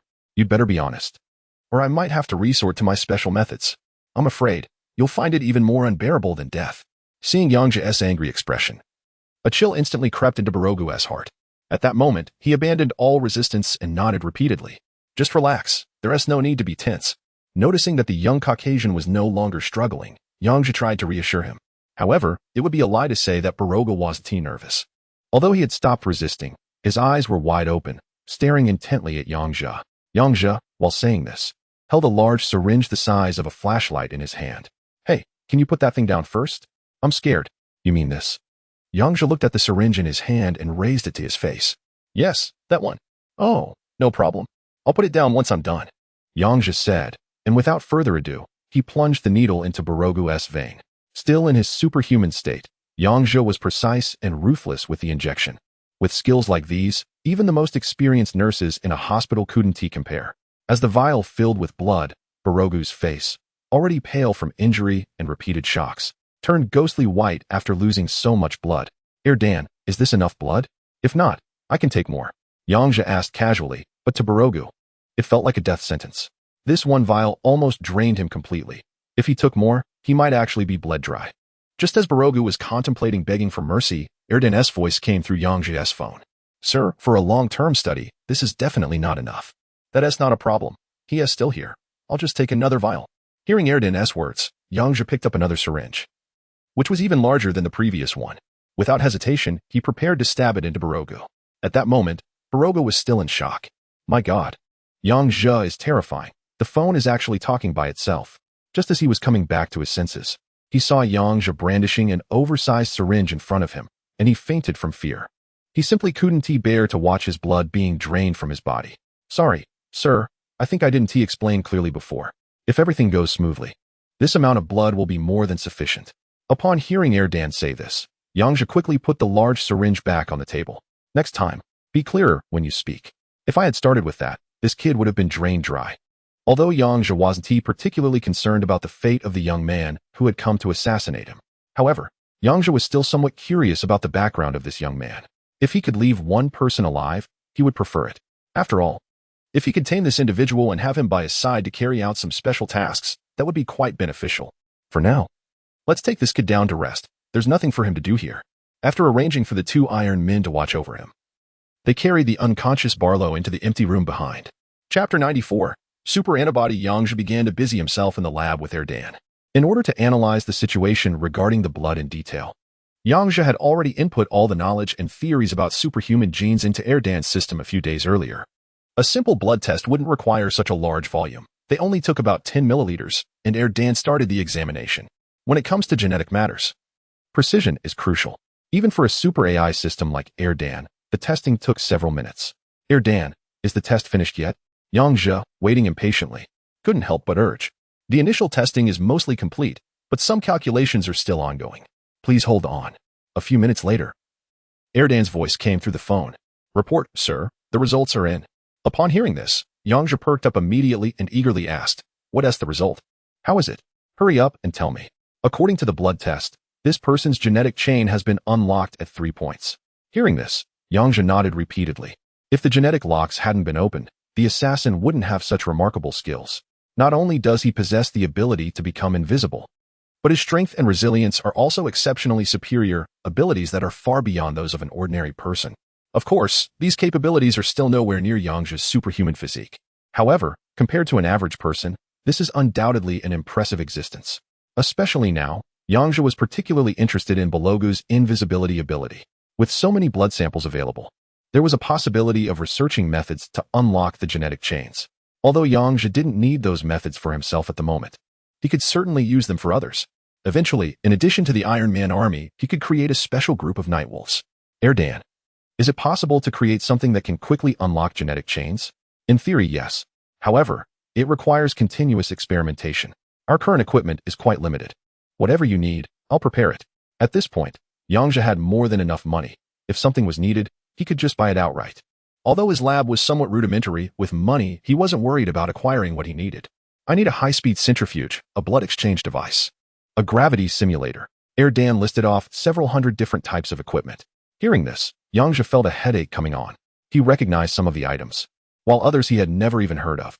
The most outrageous request was for the high-speed centrifuge, which left Yang Zhe perplexed. Isn't that thing used to create nuclear bombs? Do we really need that for gene research? However, Yang Zhe has a lot of trust in Erdan, as he is the one who created this product. Moreover, when it comes to manufacturing something like a nuclear bomb, as long as the raw materials are available, it is entirely possible to produce as many as needed. Some of these items are quite large, and his current laboratory can only accommodate a few, so Yang Zhe has to put things on hold for now. Erdan, let's continue the research on this blood sample. As for the rest, we will find a specialized location later. I want to build a proper laboratory. All right, sir. There's something else I need to mention. Through this sample agreement, I found something quite interesting. Yang Zhe didn't expect that Erdan would have more to say. Anything that caught Erdan's attention must be significant. Go on. Sir, there is a super antibody present in this person's blood. Hearing the term super antibody, Yang Zhe felt a sudden familiarity. He began to recall the information transmitted by the system in detail. Soon, he found the relevant records. The human body has various antibodies to combat external invasions, each targeting different symptoms. Some fight bacteria, while others combat viruses. People with strong antibodies are less likely to get sick, whereas those with weaker antibodies are more prone to illness. The super antibody is a versatile antibody that surpasses all others. For instance, while a specific cold antibody can only work against the common cold, the super antibody can combat all known diseases. Although this sounds impressive, it is not a panacea. It can only eliminate negative health effects and does not grant longevity. Normal aging processes will still occur. Well, I didn't expect this guy to be a treasure trove. It seems we really can't afford to lose him. Erdan, is there any way we can synthesize this antibody? Upon hearing Yang Zhe's question, Erdan paused for a moment before continuing. Yes, sir, it's entirely possible. However, we will need to prepare some additional materials. What materials do we need? Reindeer, tigers, pangolins, Chinese sturgeon, giant pandas. Hearing this list, Yang Zhe felt a wave of frustration. While he desperately wanted to produce this super antibody immediately, the current situation made it clear that this would have to be put on hold for now. Nevertheless, this reinforced Yang Zhe's determination to accelerate the relocation of their operations. Although what Erdan mentioned wouldn't be a significant issue given Yang Zhe's current wealth, some actions were still inconvenient in the kingdom of Boro. Yang Zhe decided that he would wait until they had conquered the Axie kingdom before establishing a true base for the big pineapple technology company there. At that time, various workshops will need to be constructed, and the most important of all is the Research and Development Center, which must be large enough to accommodate a wide range of necessary equipment. The animals in question are mostly rare species, distributed across several countries. These animals are treasures no matter which country they are in, but Yang Zhe has also thought of a corresponding strategy. Since they are all rare and protected species, he plans to establish a large-scale zoo. Once that is set up, he will be able to bring all these animals together. Once the animals are in place, the rest will be under his control. Chapter 95, Taking a Killer as a Lackey. Yang Zhe pressed Erdan for any further developments. Report, sir. There is nothing special to report at the moment. The equipment is insufficient for deeper research. However, Erdan reminded Yang Zhe that although a lot of blood had been drawn, it only reflected a momentary state. To conduct a thorough study, multiple samples would need to be taken at different times. By the way, now that we've captured him, I still don't know who this guy really is. Just a moment. Sir, I'm retrieving the information. The data extraction is complete. This person's name is Borogu. He is from the United States. 25 years old, and currently the CEO of Night Entertainment Company. What did you say? This guy is a CEO. Yang Zhe exclaimed. Find out how much money he has. The fact that the assassin sent to kill him was also running a major company piqued Yang Zhe's interest. Sir, the total assets of the individual amount to 48.5 billion. Wow, this guy is quite wealthy. Yang Zhe couldn't help but express his astonishment. He never expected that this seemingly ordinary and somewhat foolish Borogu was actually a hidden tycoon. While his wealth might not compare to Yang Zhe's, it certainly surpassed that of most people. Even in this world, such a fortune would rank him among the elite. Yang Zhe understood all too well that this money was likely earned through special operations. With Borogu's clueless demeanor, it was hard to believe he could run a company without running it into the ground. The so-called company was probably just a front. As it turned out, everything was just as Yang Zhe had anticipated. After Erdan investigated the company's situation, Yang Zhe found it quite amusing. He didn't expect Erdan to be such an interesting character. The company wasn't a shell corporation, it was indeed a legitimate business. As an entertainment company, it had directors and artists and had produced several films and television shows. However, just from the titles of these works, Yang Zhe could tell that Erdan was far from serious. Now that he understood Borogu's background, Yang Zhe became interested. Since he had already captured him, wouldn't all his money and company now belonged to Yang Zhe? Though he looked down on the so-called entertainment company, the cash at hand was very real. Even if he didn't care much for the amount, he could certainly use it to his advantage. With that thought, Yang Zhe headed to the room where Borogu was being held. The previously unconscious Borogu had regained consciousness and was chatting with the two Iron Man guards. Although it was called chatting, it was more like he was talking to himself. The two Iron Men had no independent consciousness. They were entirely controlled by Yang Zhe and Erdan. Although I have the ability to speak, without the orders from Yang Zhe and the others, I wouldn't waste my breath chatting with Borogu. Hey, big brothers, what do you think about what I'm saying? What is that guy talking about? He seems really into it. Just a moment ago, Borogu was relaxed, but as soon as he saw Yang Zhe walk in, he immediately tensed up like a mouse caught by its tail. And no, it's nothing. Yang Zhe didn't say much. He simply walked into the room, grabbed a stool, and sat down right in front of Borogu. I didn't expect you to be quite loaded. Now, I have some good news for you. All this money is now mine. This is impossible. You can't transfer this money without my permission. Hearing that Yang Zhe was eyeing the money, Borogu instantly became furious. After all, this money was earned from his relentless work in assassination, where he had risked his life and spent countless nights lurking in the shadows. While he hadn't faced much danger, he had put in a lot of effort to ensure the perfect kill. He was counting on wrapping things up in a couple of years to enjoy the rest of his life with this money. Maybe even find a few beautiful women to share it with. Now that Yang Zhe had set his sights on it, how could he possibly tolerate that? What did you just say? I didn't catch that. After Yang Zhe spoke, he chuckled and pulled out an oversized syringe. This syringe was even larger than the one they had in the lab.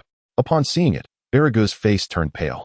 To be honest, after years of assassination missions, he wasn't particularly afraid of death. But what he had experienced with Yang Zhe was far more unbearable than death itself. I was just joking. Big brother, give me an account number, and I'll transfer the money to you. Seeing Baragu's forced smile, Yang Zhe nodded in satisfaction. No need to rush. Honestly, I'm quite interested in you. How would you feel about following me from now on? You mean you want to recruit me as your underling? Pretty much. So, what do you say? Can I think about it? Baragu was a bit taken aback by Yang Zhe's proposal. However, being the self-proclaimed night wolf, he wasn't keen on being someone as subordinate. Saying he needed to think it over was just a tactic to buy time. Yang Zhe saw through his thoughts. So he didn't waste any more words and pulled out the syringe again. Then, he stood up from the chair and walked toward Baragu. At that moment, Baragu felt a shiver run through him, and his expression turned serious. Big brother, I've thought it over. Being the little brother of Iron Man Yang Zhe would be an honor. That's more like it. Seeing that the other party had yielded, Yang Zhe put away the syringe. You two, let him go. I need to talk to him. After giving the two Iron Men an order, Baragu was released from the armor. Due to the previous loss of blood, Baragu still looked a bit pale. All right, since you've become my subordinate, that makes you one of us. Now, I need you to do something for me. At this moment, Baragu felt quite surprised. He hadn't expected Yang Zhe to let him go so easily. After all, he was a world-renowned assassin, and even though he had been subdued for the time being, who could guarantee that there wouldn't be any follow-up tactics? Since Yang Zhe dared to act this way, he must have been quite confident in his hold over him. Chapter 96. Do you believe it's chocolate? Although Baragu wasn't particularly sharp most of the time, at this moment, he had a clear understanding of what was going on. However, this was a perfect opportunity for him to lean on Yang Zhe for a while. If things got too heated, he could always slip away later. Having figured this out, Baragu immediately adopted a very respectful demeanor. Big brother, please go on. I don't care who sent you to kill me, but I'm very angry about it. You know what you need to do, right? Although Yang Zhe didn't say it outright, Baragu, who was used to being tasked with assassination missions, understood perfectly. Yang Zhe was indicating that he should return to where he came from and take out his previous employer, job. Got it. I'll wait for your news. So I'll head out now. Baragu said, ready to get up and leave. Wait. Yang Zhe wasn't foolish enough to let Baragu just walk out like that. If Baragu could come back on his own, that would be a miracle. Who would he turn to for help if he needed to research something later? Is there anything else, big brother? Baragu asked. Come here for a moment. Upon hearing this, he quickly turned around and approached Yang Zhe, looking a bit puzzled. Yang Zhe didn't elaborate further. He pulled out a pitch-black object that looked somewhat like a pill. Without warning, he grabbed Baragu's chin and shoved the black object into his mouth. With a bit of pressure, Baragu swallowed it whole.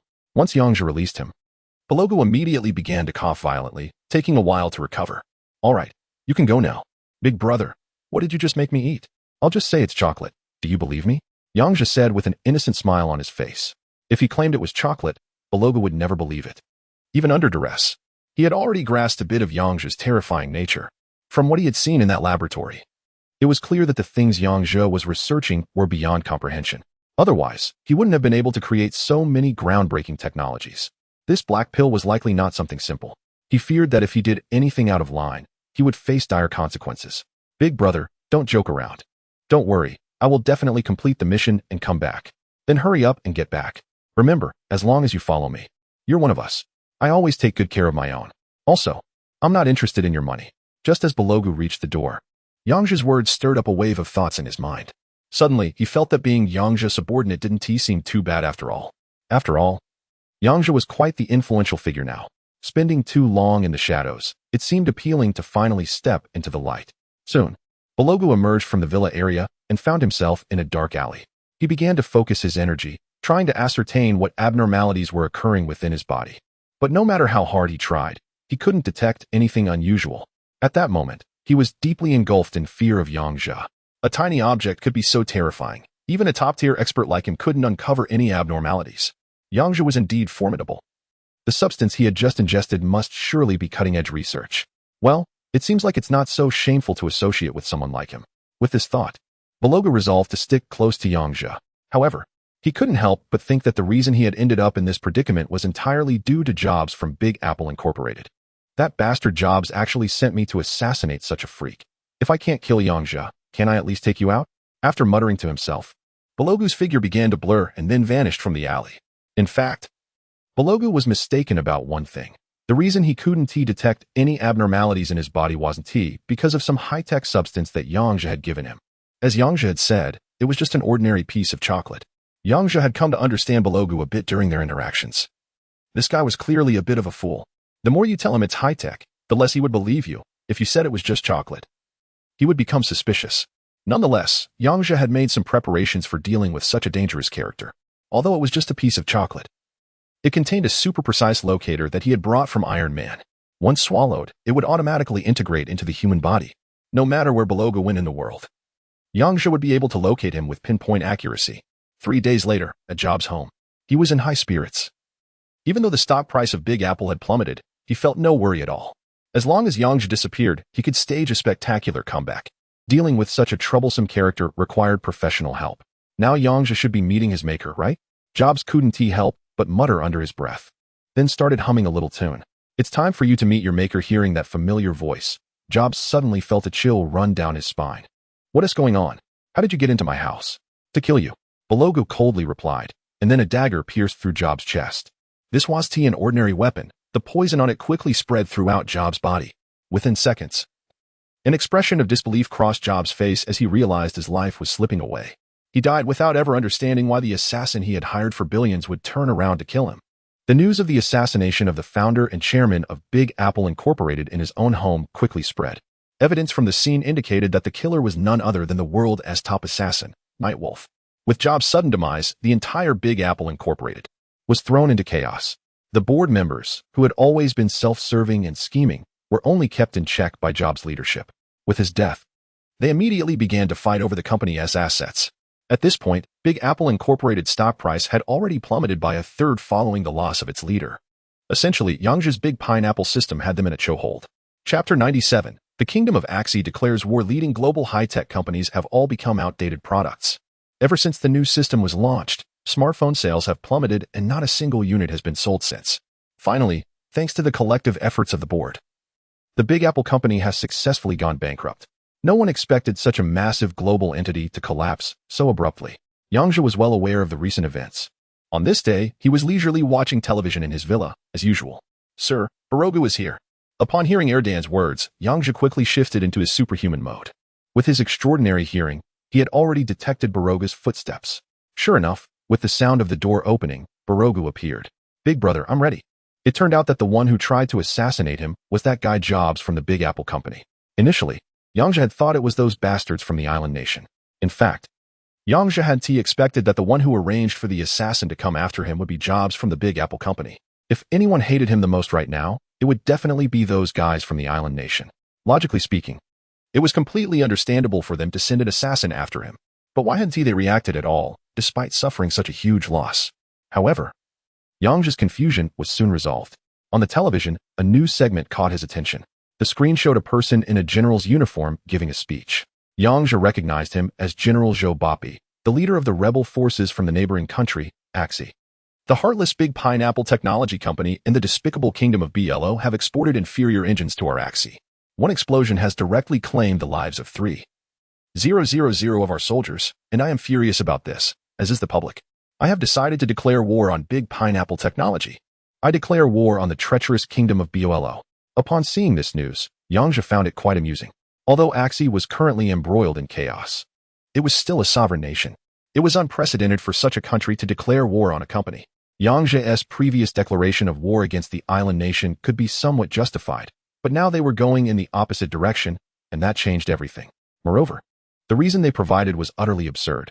While it was true that Yang Zhe's engines could self-destruct if tampered with, he had deliberately reduced their power output. So even if they did explode, the overall force would be less than that of a hand grenade. Those soldiers were essentially made of paper. It was impossible for over 3,000 of them to be killed in one go. The issue here was quite evident. Erdan, help me investigate what exactly is going on. I have a feeling that behind this, there must be the shadow of the Woken Nation. I was just wondering why they seemed so compliant over there. Now, with this situation unfolding, it's truly caught them off guard. Please hold on, sir. We're currently investigating their communications. Yang Zhe noticed that Belogu was standing respectfully behind him, so he quickly said, Pork rib. Go report to Wang Ping at the Big Pineapple Company's factory. You can enjoy yourself there for a couple of days. Soon we'll have our hands full. Upon hearing Yang Zhe refer to him as pork rib, Baroga was clearly taken aback but then felt a rush of excitement. This nickname indicated that he was being treated as one of their own. As for the address of Yang Zhe's company, Baroga was very clear about it. When he attempted to assassinate Yang Zhe, he had thoroughly investigated the company's location. Yes, big brother. After saying that, Baroga vanished and left the villa. Just a moment after he departed, Erdan's voice came through the phone. Sir, after continuous filtering, we found that the Woku Nation and Axi Nation have been in very frequent contact these days. It's not just the rebels. Even the government forces are in touch quite often. Upon hearing this, Yang Zhe immediately realized that his suspicions were correct. The reason why Axi Nation, despite being in such dire straits, dared to make such a statement against Yang Zhe, the hornet's nest, must be because the Woku Nation was stirring the pot behind the scenes. Although Yang Zhe had previously disabled all of the enemy's advanced warships during the naval battle, there was one detail that many people had noticed. While all system-controlled equipment was rendered useless, some mechanical weapons could still be operated. This allowed soldiers to use anti-aircraft guns to attack Yang Zhe. At this moment, Yang Zhe was crystal clear about the Woku Nation's schemes. The army level in the Kingdom of BLO was roughly on par with the Navy, both in a dismal state. On the other hand, while the Woku Nation's army appeared weak on the surface, they had the White Eagle Nation backing them, which gave their ground combat capabilities considerable strength. They had quite a few powerful conventional weapons as well. Meanwhile, the news of Axi Nation declaring war on Big Pineapple had spread worldwide through television broadcasts. Well, Zhou Bapi did a pretty good job. We must take this opportunity to conquer the entire kingdom of BOLO. The famous emperor was very pleased. Everything had been previously arranged with the Axi Nation.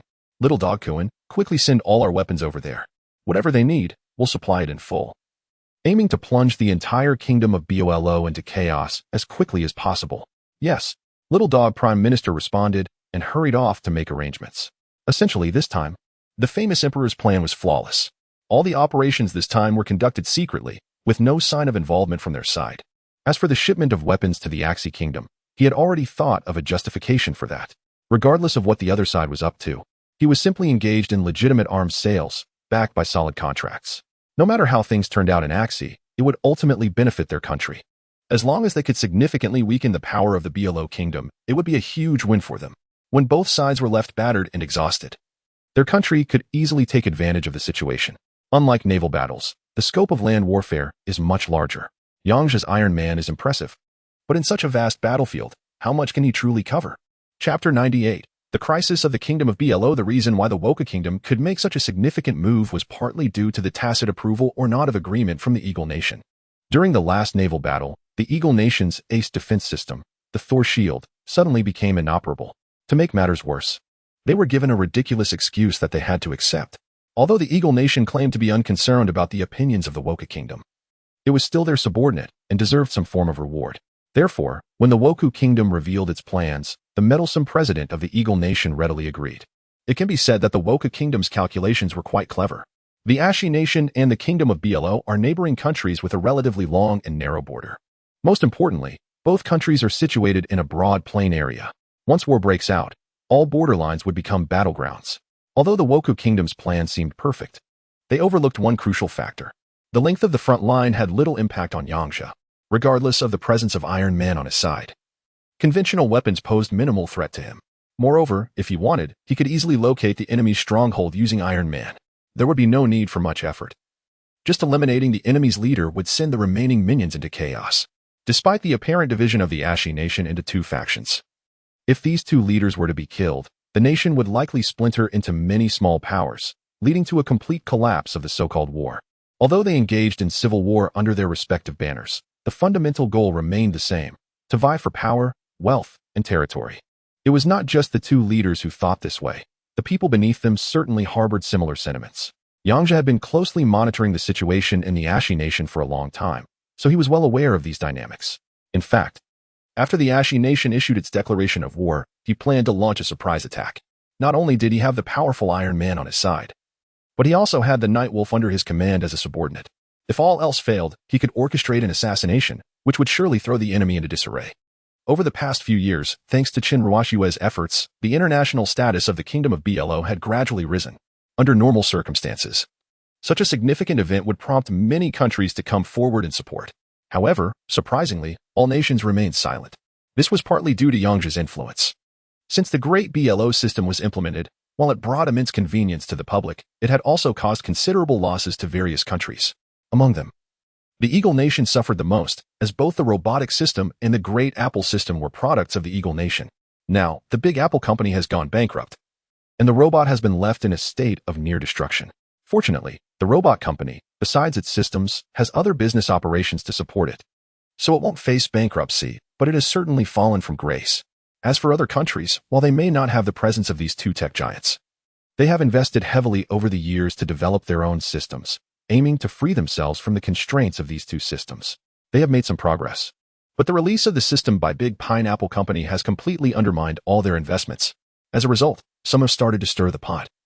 And just like last time, they are watching the drama unfold with a sense of glee. The kingdom of BOLO is hardly worth mentioning. Their true target is Yang Zhe's Big Pineapple Technology Company. Once the Pineapple Kingdom is crippled, there will be no safe haven for anyone. And Big Pineapple Technology Company will likely suffer significant losses as well. At that point, if all countries join forces to remove this troublemaker, all problems will be resolved, and they can reap considerable benefits. Unbeknownst to Yang Zhe, the various countries are calculating their moves. Although he is not worried about the prospect of war, having plotted against the Kingdom of Axie for quite some time, he intends to take action regardless of whether they strike first. However, Chen Ruoxue, the Queen of the Pineapple Kingdom, is filled with concern over such significant matters. At this moment, in the palace of the Kingdom of BOLO, Chen Ruoxue wears a frown. She is seated on her throne, discussing matters with some high-ranking officials of the kingdom.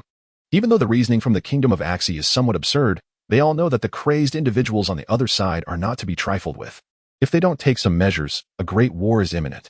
After years of civil war, the Kingdom of Axie is already severely weakened, its economy nearly regressing to a primitive state. These people are essentially madmen, willing to do anything at this point. What should we do now? Chen Ruoxue asks, her expression grave as she looks at the officials gathered below. At this moment, one of the ministers ponders for a moment and shares his thoughts. Your Majesty, it seems that the Kingdom of Axie has stated that everything is because of Prince Yang's Big Pineapple Company. Perhaps what? Zhang Sun interjects, already suspecting what the minister is about to suggest. Your Majesty, Prime Minister, since they have specifically named Prince Yang, we might as well hand him over to them. This way, wouldn't we avoid a war between us? Seeing someone take the lead in this suggestion, other ministers quickly chimed in to support it. Minister Chen is correct. Although the economic strength of our Kingdom of BOLO is several times greater than that of the Kingdom of Axie, they have been in continuous conflict for years and are still quite formidable. Your Majesty, the area along our border with the Axie Kingdom is entirely flat, and the border line is particularly long. If war were to break out, it would cause significant turmoil. Indeed, while Prince Yang has contributed greatly to our Pineapple Kingdom, if trading him for peace is an option, it would be worth it. At this point, it seems that Prince Yang will only bring endless trouble to the kingdom. He is far too ostentatious. Yes, Your Majesty, please consider carefully. It can be said that among the ministers below, apart from the admiral who fought alongside Yang Zhe last time, the others are surprisingly unanimous in their views. Chapter 99. The underhanded moves behind the Woken nations. They had made up their minds that sacrificing Yang Zhe would bring peace between their two countries. But is it really that simple? Chen Ruoxue pondered this in her heart. She did not believe that handing Yang Zhe over would quell the situation. Moreover, even if she wanted to give Yang Zhe away, was he really such an easy target? A young man who could stir up the Kingdom of BOLO at such a young age must be quite astute. From the declaration issued by the Axie Kingdom, she sensed that things were far from straightforward. An ordinary car engine causing the death of over 3,000 soldiers? That was just absurd. Was that even a car engine? It sounded more like a nuclear weapon. With such ridiculous reasons for war, how could they dare to hope for peace talks? Who among you can guarantee me that handing over Prince Yangqin would avert war? Hearing Chen Ruoxue's words, the previously indignant ministers fell silent. However, just as one of the ministers was about to speak again, Chen Ruoxue slammed her hand on the table and stood up angrily. Enough. When did the Kingdom of BOLO become a bunch of cowards? They have clearly come to bully us, and instead of devising countermeasures, you all think about seeking peace. Is it because we haven't experienced war in so long that you've all become complacent and lost your courage? Zhang Su, witnessing Chen Ruoxue's anger, quickly stood up. Your Majesty, please calm down. We definitely cannot hand Prince Yang over to them. The Axie Kingdom is indeed a significant threat, but do you think Yang Zhe is just some pushover? You all just know how to indulge in pleasures. If we provoke Prince Yang, it could be far more terrifying than anything the Axie Kingdom could do. Zhang Sun, no more words. We need to mobilize the entire nation for emergency preparedness, and all military forces should be dispatched to the border. At that moment, Shinra didn't have any good solutions either, but she knew she had to be prepared for a war that could break out at any time. The Kingdom of Blo initiated emergency procedures, and all troops began to quietly gather at the border. Meanwhile, the residents at the border were not yet evacuated, and no official announcements had been made. The situation was confusing. If evacuation began, it could throw the entire nation into chaos. In fact, it wasn't just the Kingdom of Bolo making deployments. The Axie Kingdom was also preparing accordingly. The two factions, which had been fiercely at odds, surprisingly found themselves in a rare moment of agreement to halt hostilities. It's worth noting that the two sides only agreed to a ceasefire during the traditional holidays of the Axie Kingdom, while at other times, they remained in a state of war. However, this time, a ceasefire was surprisingly initiated, leading to cooperation against the Kingdom of Pineapple. Just a couple of days after General Zhou Bapi of the opposition made a statement, the president of Axie Nation, Li Sandao, who leads the government troops, also declared war. His remarks seemed as if they had been coordinated with Zhou Bapi beforehand, first criticizing the Big Pineapple Company and then turning the blame towards the Kingdom of Pineapple. Thanks to continuous monitoring by Dan, Yang Zhe had already been aware of all the movements from Axie Nation. The reason both sides were able to reach such a consensus was due to the interference from the Woka Nation, particularly after Yang Zhe listened to several crucial recordings. He couldn't help but chuckle. It appeared that the Woka Nation was truly investing heavily for this major operation. 100 billion eagle coins, along with countless military supplies. It turned out that the famous emperor of Woka Nation had promised Axie Nation substantial benefits. As long as they could assist in this war, all the weapons and equipment would be provided by Woka Nation. Of course, for now, they had to present a united front against the outside. And once they dealt with the Big Pineapple Company, they would compete against each other. To give them a significant incentive, Woka Nation promised that regardless of which side emerged victorious, they would receive 100 billion eagle coins in economic aid. Currently, Axie Nation was so impoverished that even the president's pants were patched up. 100 billion eagle coins was undoubtedly an offer they couldn't refuse. If one were to ask what both sides were fighting for, it would certainly be for supreme power and wealth. However, after years of continuous warfare, Axie Nation's economy had already hit rock bottom. Domestic industries had long vanished, and now they even relied on imports for a pack of toilet paper. Given the current situation, even if they eventually unified the nation, they would still live in poverty. But with such a significant influx of money, their living standards would undoubtedly improve greatly. Dan, I want to see the list of people from Axie Nation. Coming right up, sir. After a moment, the phone screen lit up automatically, and Dan began to play a slideshow. The first image that appeared was Zhou Bapi, the leader of the opposition who had made a declaration on television last time.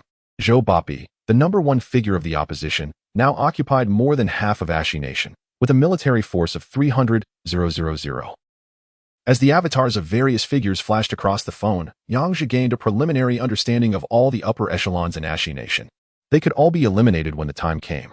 However, for now, they needed to stay alive a little longer, otherwise, who would receive the weapons and equipment being sent from Woka Nation? Thinking of this, Yang Zhe couldn't help but smile broadly and laugh. In his eyes, Woka Nation was like his own treasure. Although the last batch of warships hadn't sold particularly well, it had still brought him hundreds of billions in profit. Now, through Dan, he has intercepted communications from the Woka Nation, planning to continuously supply weapons and equipment to the Axie international team. Once the situation in Axie is resolved, all those leftover weapons will be his. Whether he keeps them for himself or sells them, Yang Zhe will definitely have struck a massive deal. However, before that, Yang Zhe still needs to make a statement. After all, the other side has already bullied him in advance. If he doesn't respond, he would just be a soft target for anyone to take advantage of.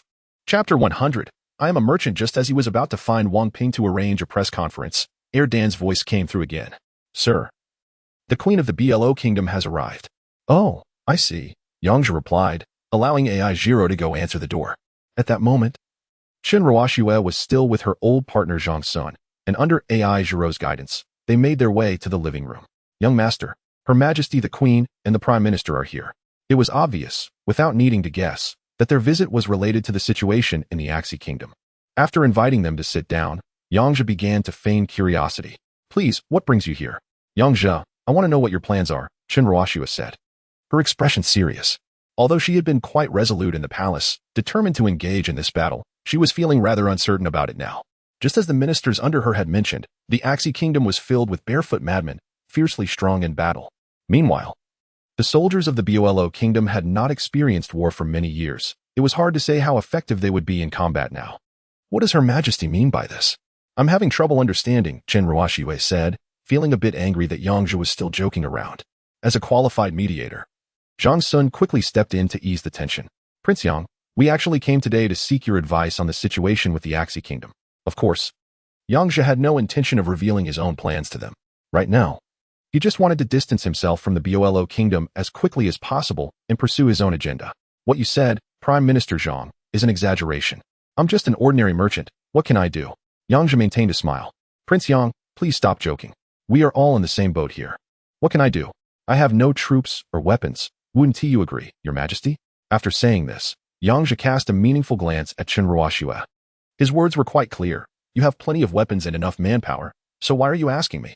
Yang Zhe, it seems you're not worried about this matter at all. Worried? What is there to be worried about? It's just the Axie Kingdom, right? Just the Axie Kingdom? Chen Ruoxue felt a mix of disdain and admiration for Yang Zhe's arrogance at that moment.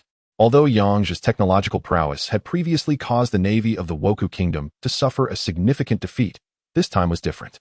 The last war with the Woku Kingdom had involved high-end equipment and powerful weaponry, but it had taken place far from the mainland, on the sea. This time it's a land battle. Both sides have already stationed troops along the border, and a major conflict is imminent. With such a long border, if any one point is breached, it would be a catastrophic disaster for the Kingdom of Pineapple. One reason Chen Ruoxue has yet to issue a declaration is precisely this consideration. The Axie Kingdom might be barefooted, but the Kingdom of Pineapple is well shod.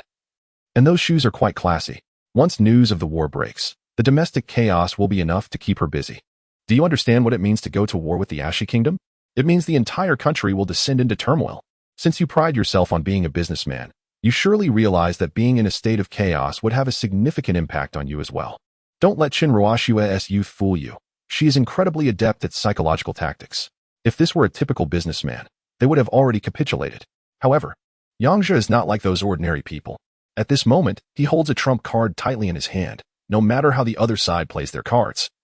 Even if they start to place orders, Yang Zhe can drop his trump card and leave his opponent dumbfounded. Prince Yang, you know that our Kingdom of Pineapple is at a critical juncture for survival. I implore you to take command once more and help us through this crisis. Upon hearing Zhang Sun's words, Chen Ruoxue's expression did not waver, clearly indicating her tacit approval. I'll repeat myself. I am a businessman, not your hired hand. Last time you came to me for something and now you're back again. Does that mean I'll be hearing from you every time you face a problem? How would I not be overwhelmed by that? You hold me in such high regard. What kind of payment are you offering? Yang Zhe's words left Zhang Sun speechless. Chen Ruoxue pondered for a moment on the sofa and then stood up. Yang Zhe, I understand your position now, so I won't disturb you any further. Uncle Zhang, let us go. Oh, okay. Watching Chen Ruoxue and Zhang Sun leave, Yang Zhe couldn't help but smile brightly. He could have easily done them a favor and agreed to their request, but in his view, there was no need for such unnecessary actions, as it was clear that agreeing wouldn't benefit him at all. Dealing with the scattered troops of the Axie Kingdom would be much simpler than facing the pirates from the Woku Kingdom, with Erden providing global precise location tracking. He knows exactly where the enemy leadership is located. He could probably send just one Iron Man to take out their stronghold without any trouble. As for the rest, Yang Zhe could easily handle them in no time. Those who want to survive should follow his lead obediently. If they truly seek death, he wouldn't waste a bullet on them. It's such a simple matter. Does it really need to be handled with such fanfare? Most importantly, Yang Zhe had suffered significant losses the last time he got involved with the Kingdom of Pineapple. At this moment, Chen Ruoxue had already boarded the special vehicle, preparing to return to the palace. Your Majesty, what should we do now? Zhang Sun asked. Hearing this, Chen Ruoxue couldn't help but let out a sigh. Since becoming the queen of the Kingdom of Polar, she had faced numerous challenges, big and small. However, this time felt like a significant test for her. Even during the last coup led by Chen Ruoyan, she hadn't lost her confidence. But this time, she felt an immense pressure. Every action she took would impact the lives of the entire nation.